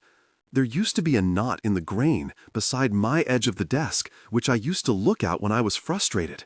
I would to let my eyes slide across the dark oval and the rings around it, watching them expand out across the plank, and that ritual let me organize my thoughts enough to keep working. It's a different fucking floor. The planks aren't as wide, aren't the same color. Mr. Sayadi! Mr. Sayadi! He comes quickly, boots tapping on the floor along the shop. Has that floor been changed too? Did he change the whole damned floor while I was gone? Why would he change the fucking floors? Yes, Mr. Sayadi. He has his spectacles back on, has something in his hand, one of the big books for tracking inventory. Why did you change the floor? He blinks, shakes his head. What? The floor? Yes! I stomp my feet, the heels of my boots making a clatter against the wood. I wish I was strong enough to smash the wood with my feet, to rip the planks right off the subfloor and set them all on fire. Why did you change the floor? There was nothing wrong with it. How much of it did you change? Did you change the floor in the whole shop? No, sir, Mr. Sayati. The new planks stop at the door to the office. I was trying to get the blood out of the wood, you see. We were all so tired of seeing it. I had someone in to try to sand it down, but he couldn't get the blood out without wearing the plank down to nothing. We were going to replace the area with bloodstains, but the patch of different-sized planks looked terrible, so I had the floor and the whole room replaced. I can't breathe. I drag my father's chair out of the way. Too hard. It falls over and clatters on the new wood. And even the sound it makes on this new floor has changed. The resonance of the floorboard's a different pitch than I remember. And yes, the bloodstains are gone. My father's blood, from the day he was murdered. Blood that I knelt in and tried to clean before my mother saw it. Blood that was dry and sticky. Blood that turned the wood rusty red in the big patches where it had penetrated the worn varnish. And me, still drunk from my long night in the bay, fumbling and reeling, trying to grasp what had happened, trying to imagine what Colonel Derry would tell me to fix it. But nothing about that day could possibly be fixed. You had no right.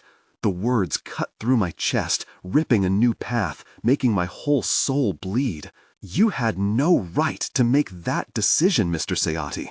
He breathes, his voice so small it makes me feel guilty, the way he sounds afraid. What do you mean? You had no right to make a change that big without my approval. I'm trying to keep my voice calm, but I don't feel calm at all. My body is crawling with tension, muscles like burning wires beneath my skin.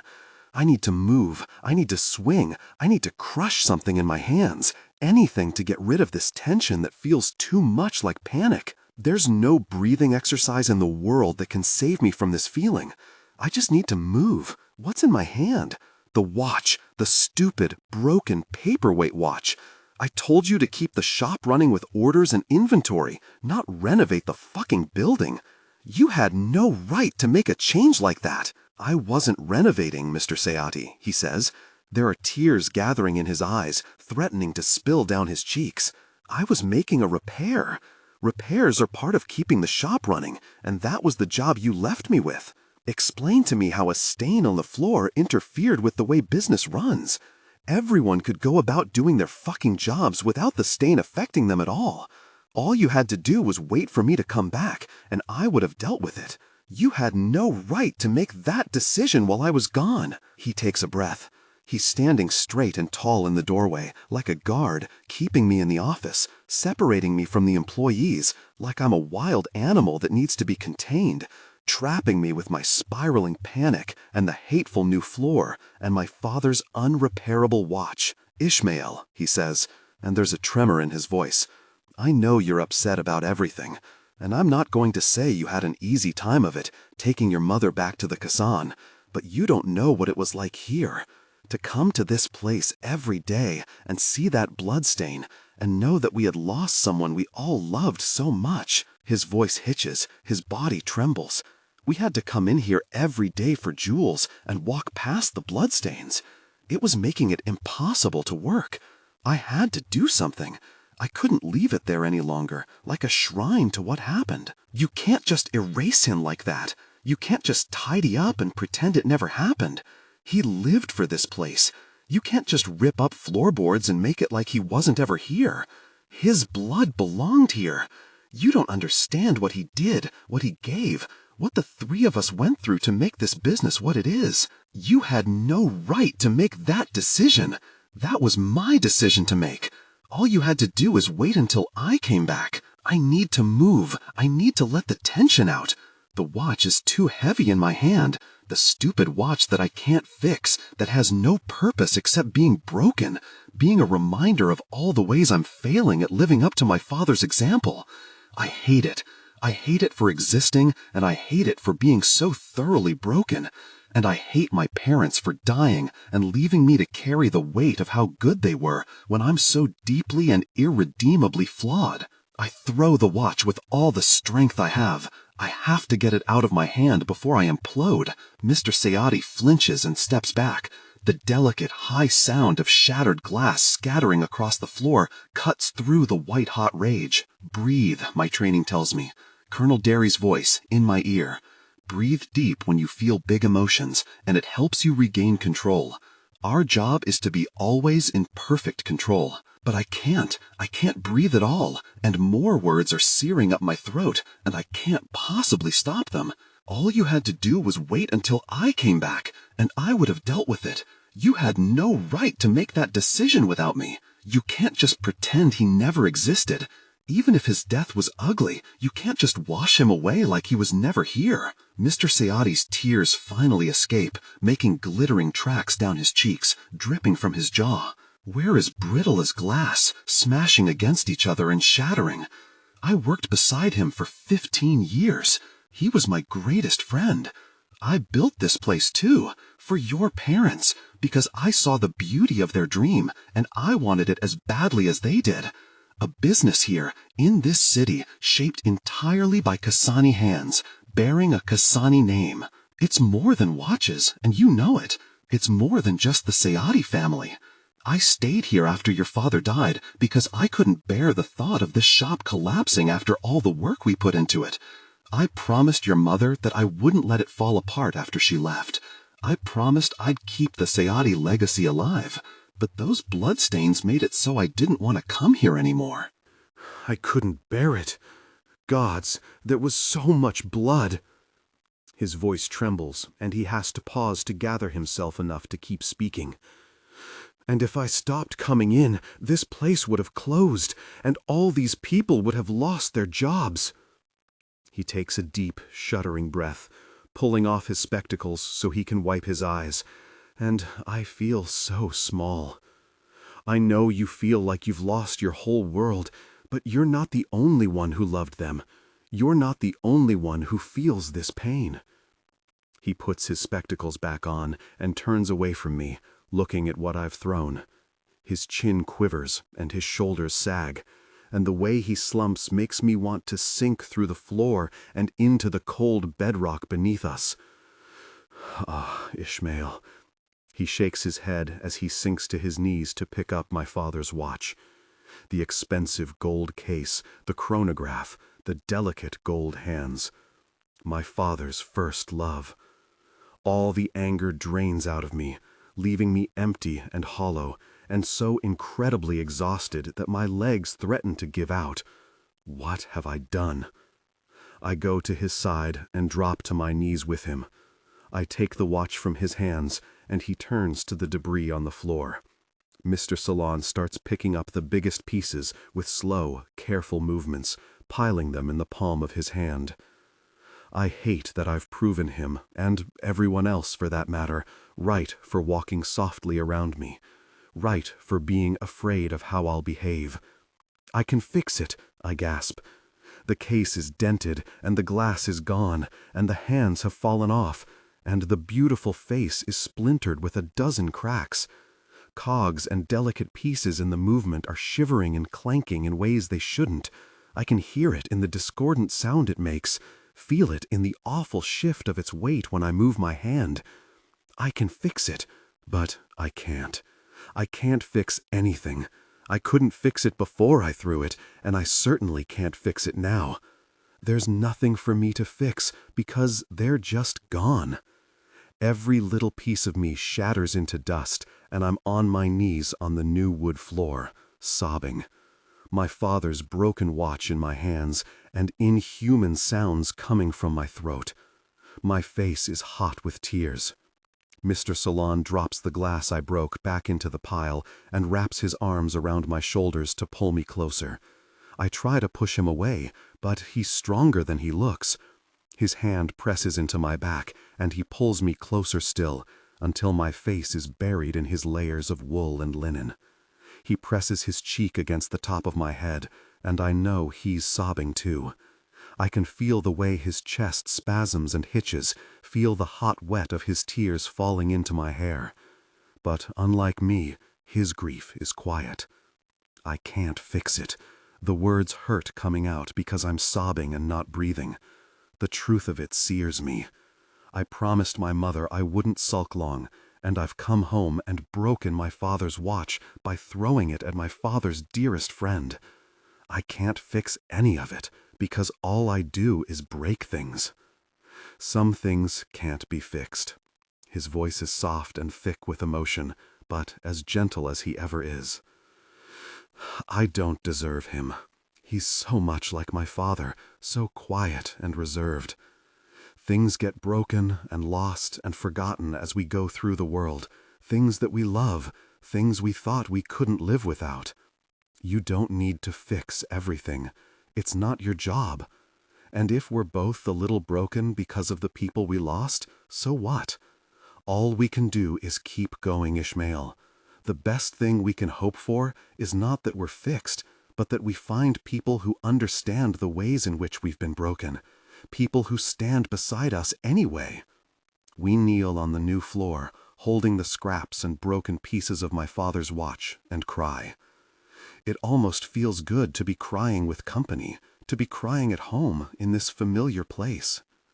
Crystal Matar has been writing for a long time, but things got serious when Toshue Blackwood walked into her life, an amber-eyed whirlwind.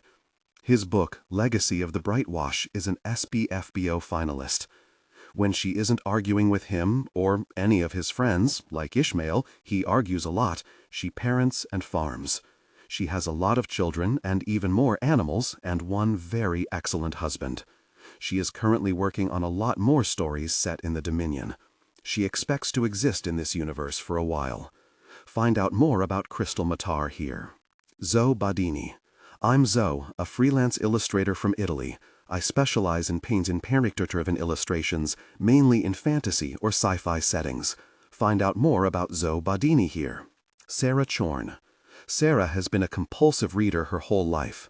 At a young age, she found her reading niche in the fantastic genre of speculative fiction. She blames her active imagination for the hobbies that threaten to consume her life. She is a published author and editor, a semi-pro nature photographer, world traveler, 3-time cancer survivor, and mom to 2 kids.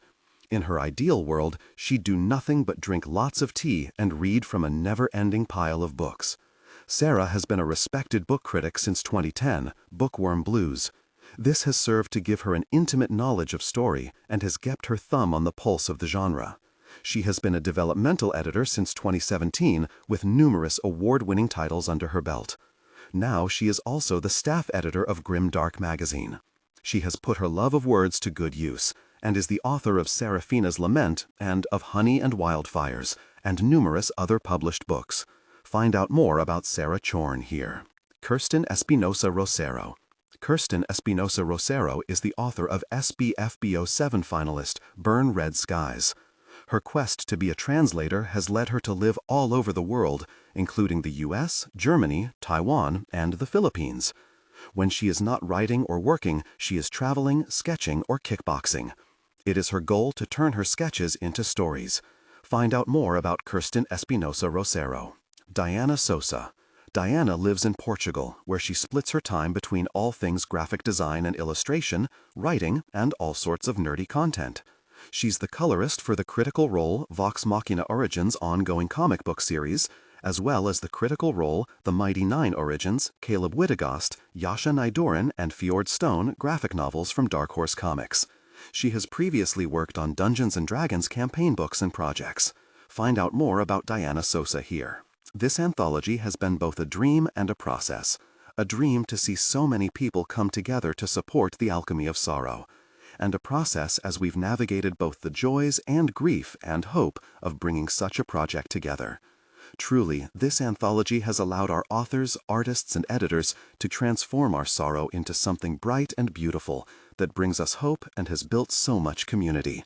First and foremost, we want to thank our amazing Kickstarter backers, without whom this project would not have come to fruition. When we first began building this anthology, it was because of an awareness that many major outlets, both online and print, did not believe there'd be enough interest in such a theme to warrant an anthology.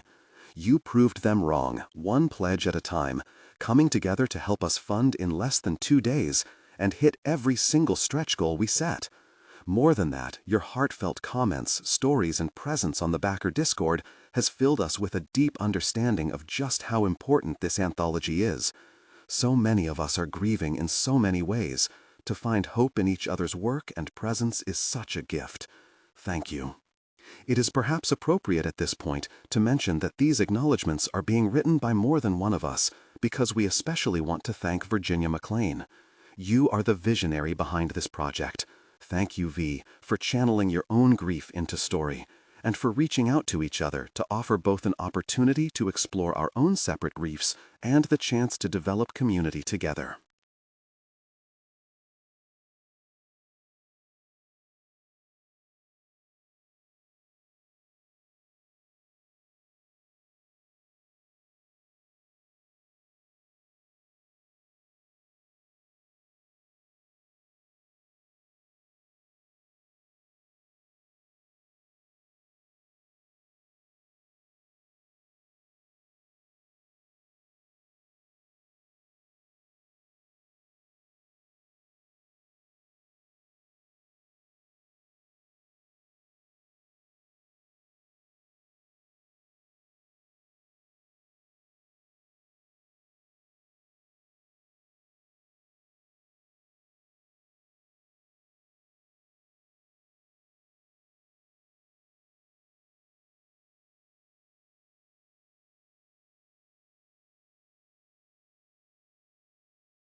This anthology has created such a haven for us, and we are grateful to you for all the love, late nights, and hope you have put into this project.